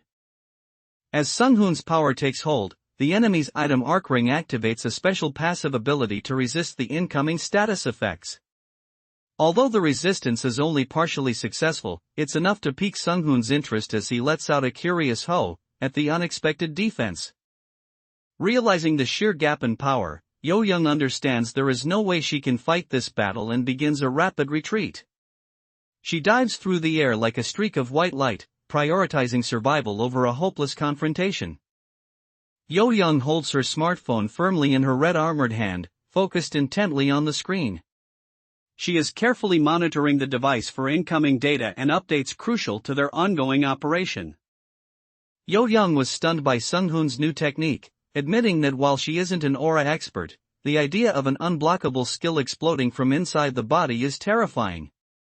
Sung-hoon clarified that while powerful monsters might offer some resistance, a regular human enemy would be killed instantly by such a strike. Aina alerts the team that a Tier 4 dungeon is now manifesting, signaling a rapid escalation in the world's instability. As the Akasha system continues to fail, these new threats emerge more frequently to challenge Sung-hoon's defenses. The atmosphere shifted instantly as a critical dungeon manifestation began, putting everyone on high alert. This sudden emergence signals the dangerous acceleration of dungeons merging directly into the physical world. The global situation is escalating as a Tier 4 dungeon manifestation has appeared in Alaska, operating on a completely different scale than anything seen before. The power of this emergence was so intense that it fundamentally altered the physical terrain of the entire region. Aina confirmed that 128 automated assault units are now in position and ready for deployment. Yo Young immediately followed up, checking on the status of the Air Force to ensure their tactical coverage was complete. Sung-hoon calmly decided to settle the matter by speaking directly to her since she was right there. Surprised by his sudden appearance, she called out to him, asking exactly when he had arrived. Noticing Yo Young's worn-out state, Sung-hoon asks what's wrong, only for Aina to explain that she has been fighting for 3 days straight and is simply exhausted. Despite her fatigue, Yo Young is stuck in a loop of thinking about food and the next fight as Sung-hoon acknowledges the situation and prepares for the next move. Sung-hoon has made his stance clear, emphasizing that they must defend the planet with everything they have since Earth is their home ground. He is determined to protect his territory from the encroaching destruction. Suddenly, a strange object appears in the sky, catching everyone off guard and sparking immediate confusion. People look up in awe and shock, shouting, "What is that? A spaceship?" World leaders look on in awe, questioning if this massive vessel is truly the battleship the Ark Wizard mentioned. Their subordinates confirm its identity, identifying the gargantuan craft as the starship Hanalmaru. Gazing out across the Martian horizon, Aina stood lost in deep reflection. She remained silent, taking in the vastness of the new world they were reshaping. Sung-hoon locked onto the target with precision, confidently stating that destroying it wouldn't be an issue. Eager to see how his enemies would react to his overwhelming power, he gave the final command to fire the weapon. A brilliant, blinding beam of blue energy streaks down from the heavens, illuminating the sky with intense power. The sheer force of the light suggests a massive magical intervention is taking place as it strikes the earth. Sung-hoon turned to Aina for a strategic analysis of the situation, but she reported that no valuable evidence had been gathered due to a severe lack of information.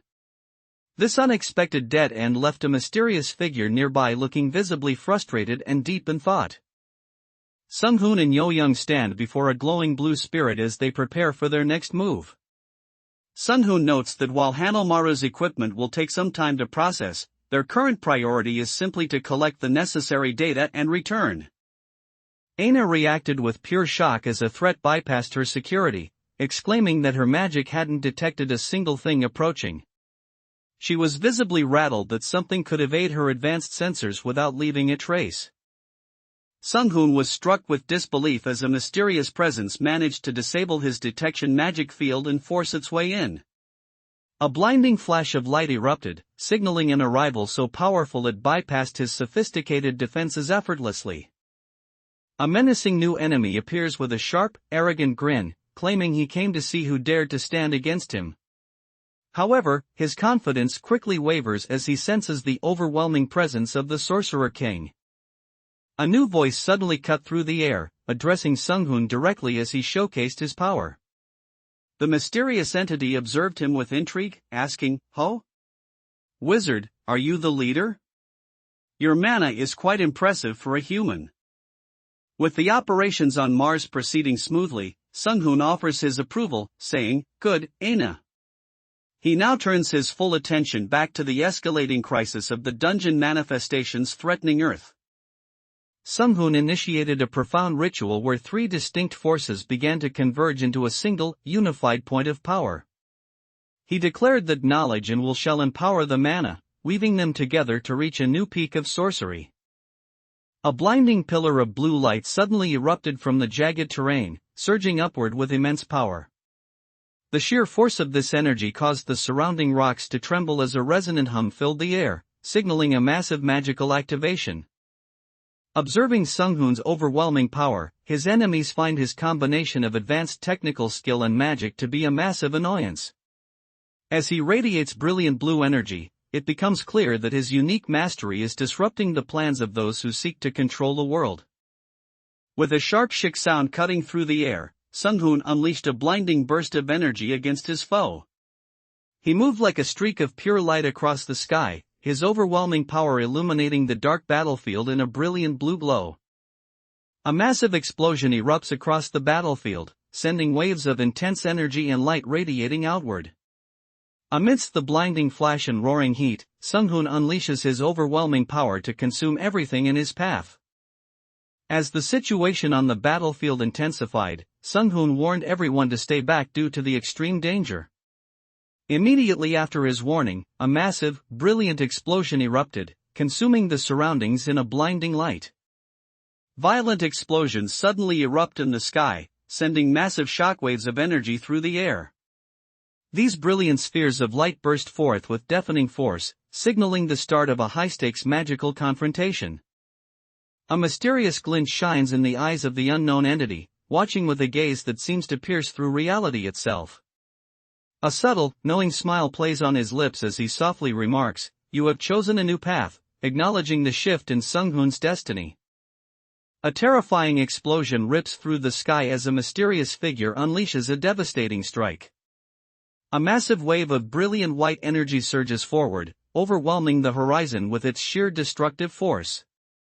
Suddenly, a massive impact sent debris flying everywhere, burying Lee Sunghoon under the weight of the crumbling structure. He let out a sharp grunt of pain as the rocks crushed down on him, yet his eyes remained intensely focused despite the sudden ambush. A sudden, violent tremor caught Yo-young and her companion off guard, forcing gasps of ugh and woa as they struggled to maintain their balance. They were thrown into a state of panic by the unexpected turbulence, momentarily losing their footing in the chaos. Yo-young struggled to keep up with the action, asking in disbelief if Sunghoon could actually see them because they were moving far too fast for her to track. The sheer speed of the entities made it impossible for even a top-tier warrior like her to follow their movements. The enemy was struck with disbelief that a mere mortal, bound by a puny lifespan, had managed to not only reach tier 8 but also master the absolute authority of aura. It was an incredible feat that defied the natural limits of human existence. Sunghoon realizes he needs a decisive move to shift the momentum of the battle in his favor. Noting the enemy's high intelligence, he decides that a direct confrontation won't suffice and begins planning a sophisticated trap. Sunghoon suddenly sensed a strange and overwhelming energy, one that felt unmistakably like the presence of a god. He turned his gaze forward with sharp focus, realizing that a powerful new entity had just manifested before him. Reacting instantly to the incoming threat, Sunghoon braced himself and shouted "Shield X100," as he deployed a massive layered defense. He threw his hands up, manifesting 100 protective barriers all at once to withstand the enemy's power. Blinding flashes of light erupted across the sky in a series of violent magical detonations. The air filled with the sharp sound of successive explosions as raw energy burst outward with immense force. It is a fatal mistake to avert your eyes from an enemy during combat, and Sunghoon capitalizes on this lapse in judgment. Raising his clasped hands for a crushing blow, he calls his opponent a fool as they realize too late that they've left themselves wide open. A brilliant, blinding pillar of light descends from the heavens, crashing into the landscape with immense force.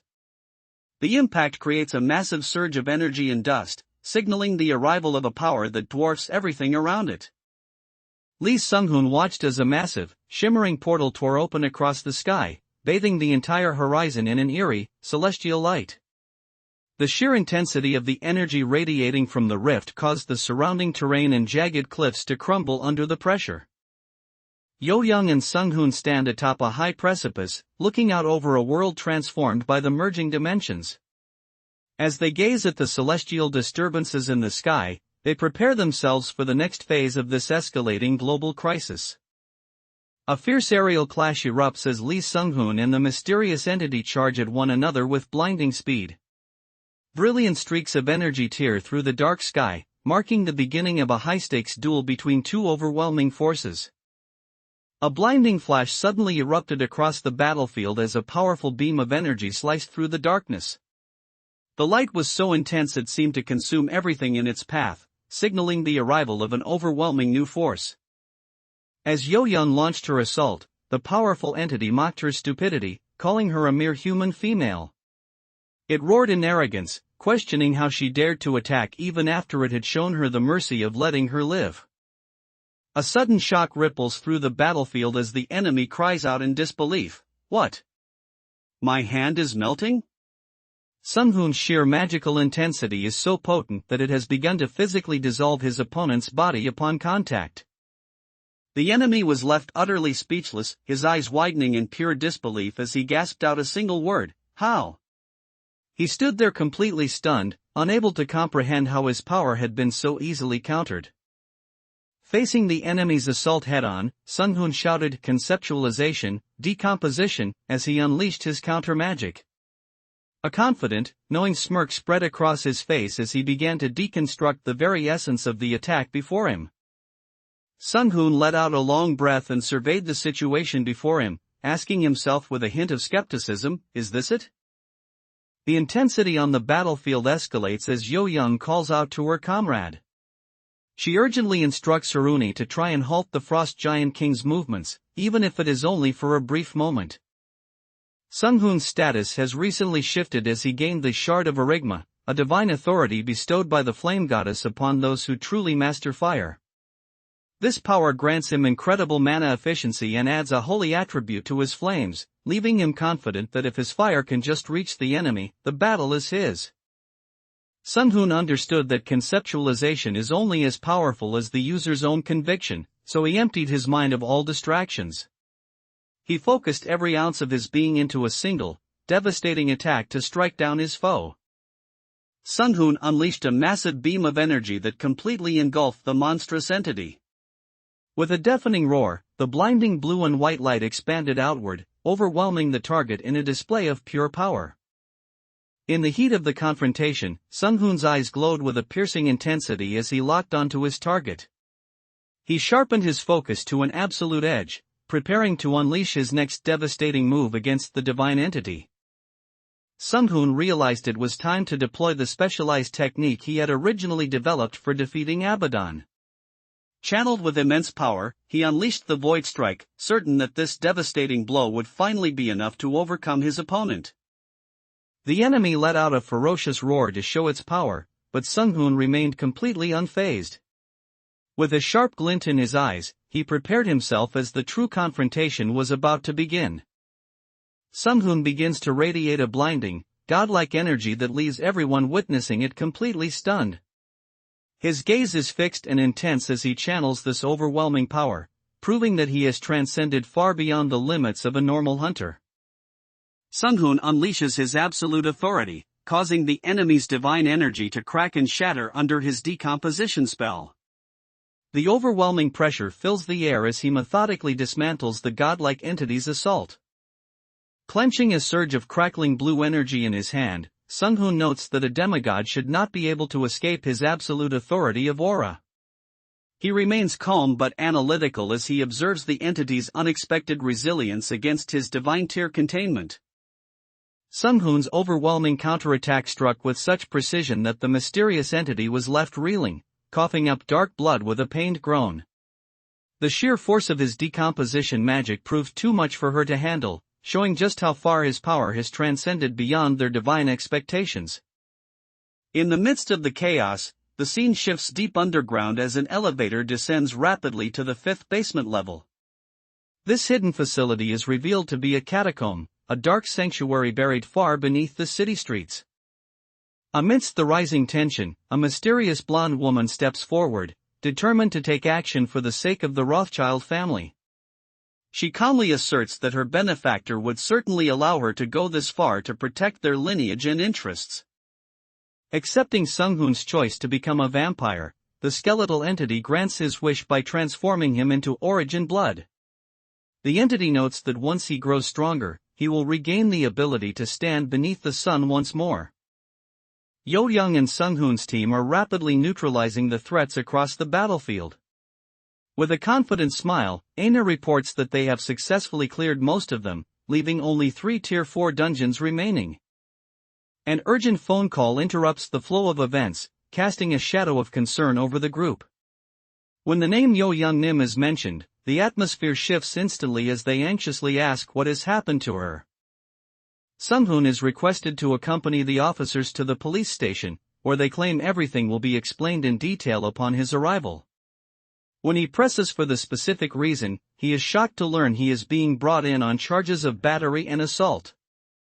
A new complication arises in Yo-young's life as her mother, Kim Sunja, has started yet another business venture despite their past conflicts. Yo-young had originally signed her restrictive contract with the HD Group solely to pay off her mother's massive debts, but as soon as that financial burden was cleared, Kim Sunja jumped right back into another risky startup.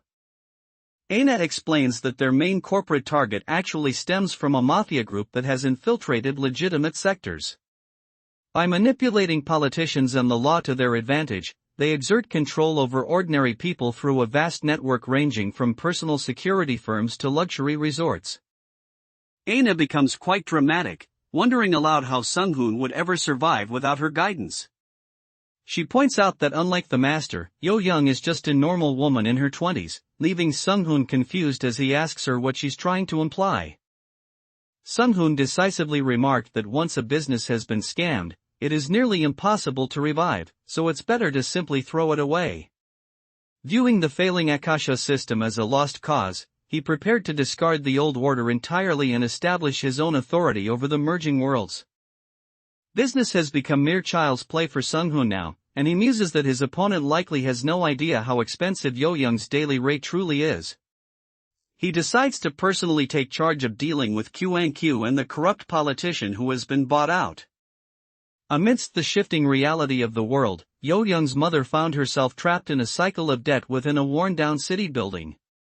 This legal and financial crisis was being orchestrated by mafia-linked forces working under the Rothschilds' influence. Lee Sung-hoon's influence is becoming impossible to ignore, even in fashion. Someone observes the crowd and wonders aloud if everyone these days is growing their hair out just like Lee Sung-hoon. With CCTV cameras watching every corner, using a disguise turned out to be a brilliant move. Sung-hoon operates in the shadows, ensuring his movements remain undetected as he investigates the situation.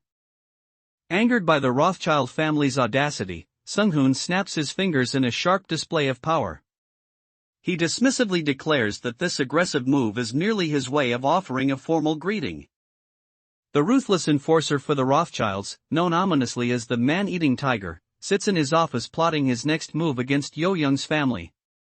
Unaware of the true power he's dealing with, he arrogantly demands to see Sung-hoon's face first, ordering his subordinates to pull up the camera feed. Amidst the legal crisis surrounding Yo-young's mother, a suspicious figure watches the situation unfold with growing doubt. He questions whether the person interfering could actually be Lee Sung-hoon himself, reasoning that there is simply no logical reason for someone of his stature to be involved here. The situation has become so dire that running is the only option left. A furious voice rings out, shouting at their companions to run faster, "You idiots," as they scramble for safety. Confronting the situation head-on, Sung-hoon arrives at the front door only to be met by Kong Chulbong, an assault team leader known as the Metal Knight. Chulbong dismissively mocks him, claiming he's seen plenty of newly awakened hunters try to play hero for revenge, but the crowd quickly begins to panic as they recognize the legendary silver-haired Lee Sung-hoon. Sung-hoon stood his ground with absolute calm as a massive, hulking monster loomed over him, bathed in a brilliant blue aura. Despite the creature's intimidating size, he remained unfazed, radiating a quiet confidence that his superior magic would soon dismantle the threat. Sung-hoon unleashed a unique magic that manifests a person's sins as a visible number floating above their heads. The crowd watched in stunned silence as the numerical evidence of their misdeeds was laid bare for everyone to see. Moving with blinding speed, Sung-hoon leaves only a faint whistling sound in his wake as he evades his attacker. His opponent, completely unable to track his movements, shouts out in frustration, calling him a rat bastard for being so elusive. Yo-young's eyes widened in sheer shock and fury as the horrific details of the Rothschild-linked thugs' crimes were laid bare. She couldn't believe the scale of their depravity, noting 34 counts of manslaughter and 12 instances of desecrating corpses. The Metal Knight was left in disbelief that he had been defeated by nothing more than bare fists. Sung-hoon coldly declared them unredeemable, stating it was finally time to cleanse the world of their presence once and for all. After discovering the truth about the debt crisis involving Yo-young's mother, Sung-hoon's expression turned cold and determined. He realized he couldn't just let things slide now that he knew the extent of the situation. Yo-young effortlessly blocked the incoming projectiles with her hexagonal energy shield, questioning how anyone thought such weak attacks could ever hit her. She quickly scanned the crowd and marked every individual with a crime rate over 70 for immediate elimination. Sung-hoon activates a massive mana field to establish his new base on Mars. A powerful wave of energy surges outward, humming with power as it begins to transform the Martian landscape. A sudden, violent explosion rocks the city skyline as cries of agony echo through the air. Amidst the flashing lights and destruction, a determined voice rings out, promising that they will find a way to escape this chaos. Prioritizing her family above all else, Yo-young moved to secure them first, but she paused when she noticed someone attempting to retreat. She called out in disbelief, questioning if they were actually trying to run away from the confrontation. Yo-young swiftly pressed her glowing blade against the thug's throat, leaving him gasping "Heek" in absolute terror. With lethal precision, she made it clear that threatening the Sorcerer King's interests carries a heavy price. A ferocious monster tiger roars on the battlefield, but a digital timer above its head ticks down to 97. This strange sight highlights how the merging worlds are blending raw monstrous power with the cold mechanics of the system. The enemy is left in absolute shock as Sung-hoon's defense holds firm, completely unscathed even after taking a powerful dimension cutter head-on. They can't comprehend what kind of shield could possibly withstand such a devastating strike without a single scratch.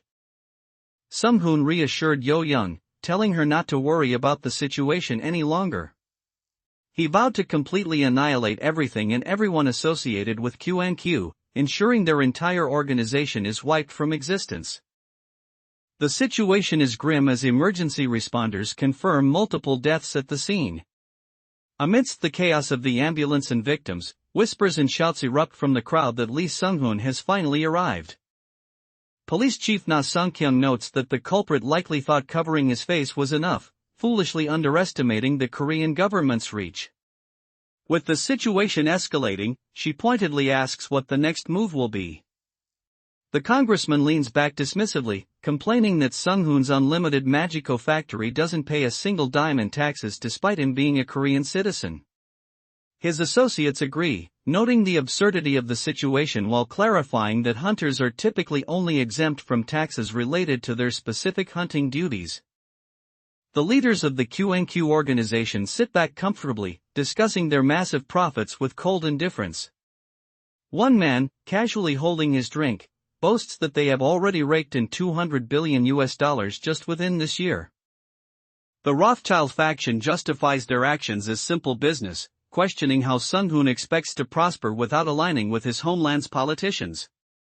Sung-hoon remains unmoved by their cold logic, flatly stating that he cannot let them go after his mother. Panic surged through the Q&Q organization as Lee Sung-hoon suddenly confronted them in their own stronghold. One man shouted his name in a mix of terror and disbelief, realizing that the Sorcerer King had arrived to deliver his judgment. Sung-hoon efficiently eliminated the thugs, noting that they had already committed more than enough crimes in their lifetimes to justify their end. With a calm, cold gaze, he confirmed that he had already taken care of them, delivering judgment for their past sins. Sung-hoon firmly gripped the Q&Q member's hand, his expression cold as he asked if they seriously didn't understand the gravity of the situation they were in. He made it clear that the time for arrogance was over, and he was no longer interested in their excuses or threats. As Sung-hoon moved against the QNQ organization, a panicked official intervened, shouting for him to stop. He desperately argued that the target was an elected representative of the Korean citizens and that Sung-hoon couldn't simply do as he pleased. Sung-hoon confronts the QNQ thugs, manifesting their sins as a glowing numerical count right above their heads to judge them. With a cold, menacing aura, he asks if they are ready to walk through hell as their sin count hits a staggering 87. With a cold, piercing gaze, Sung-hoon confronted his enemy, stating that he had witnessed the hundreds of people who were driven to suicide after being ruined by their organization. His expression remained grim as he forced them to face the devastating human cost of their predatory actions. Panic sets in as the remaining men realize their comrade is dead, crying out in shock at the sudden fatality. Sung-hoon looms over them with cold indifference, asking if they are also ready to start begging for their lives now. Yo-young took a steady breath and agreed with a simple, right. Her expression remained calm, yet a focused determination flickered in her eyes as she acknowledged the path ahead.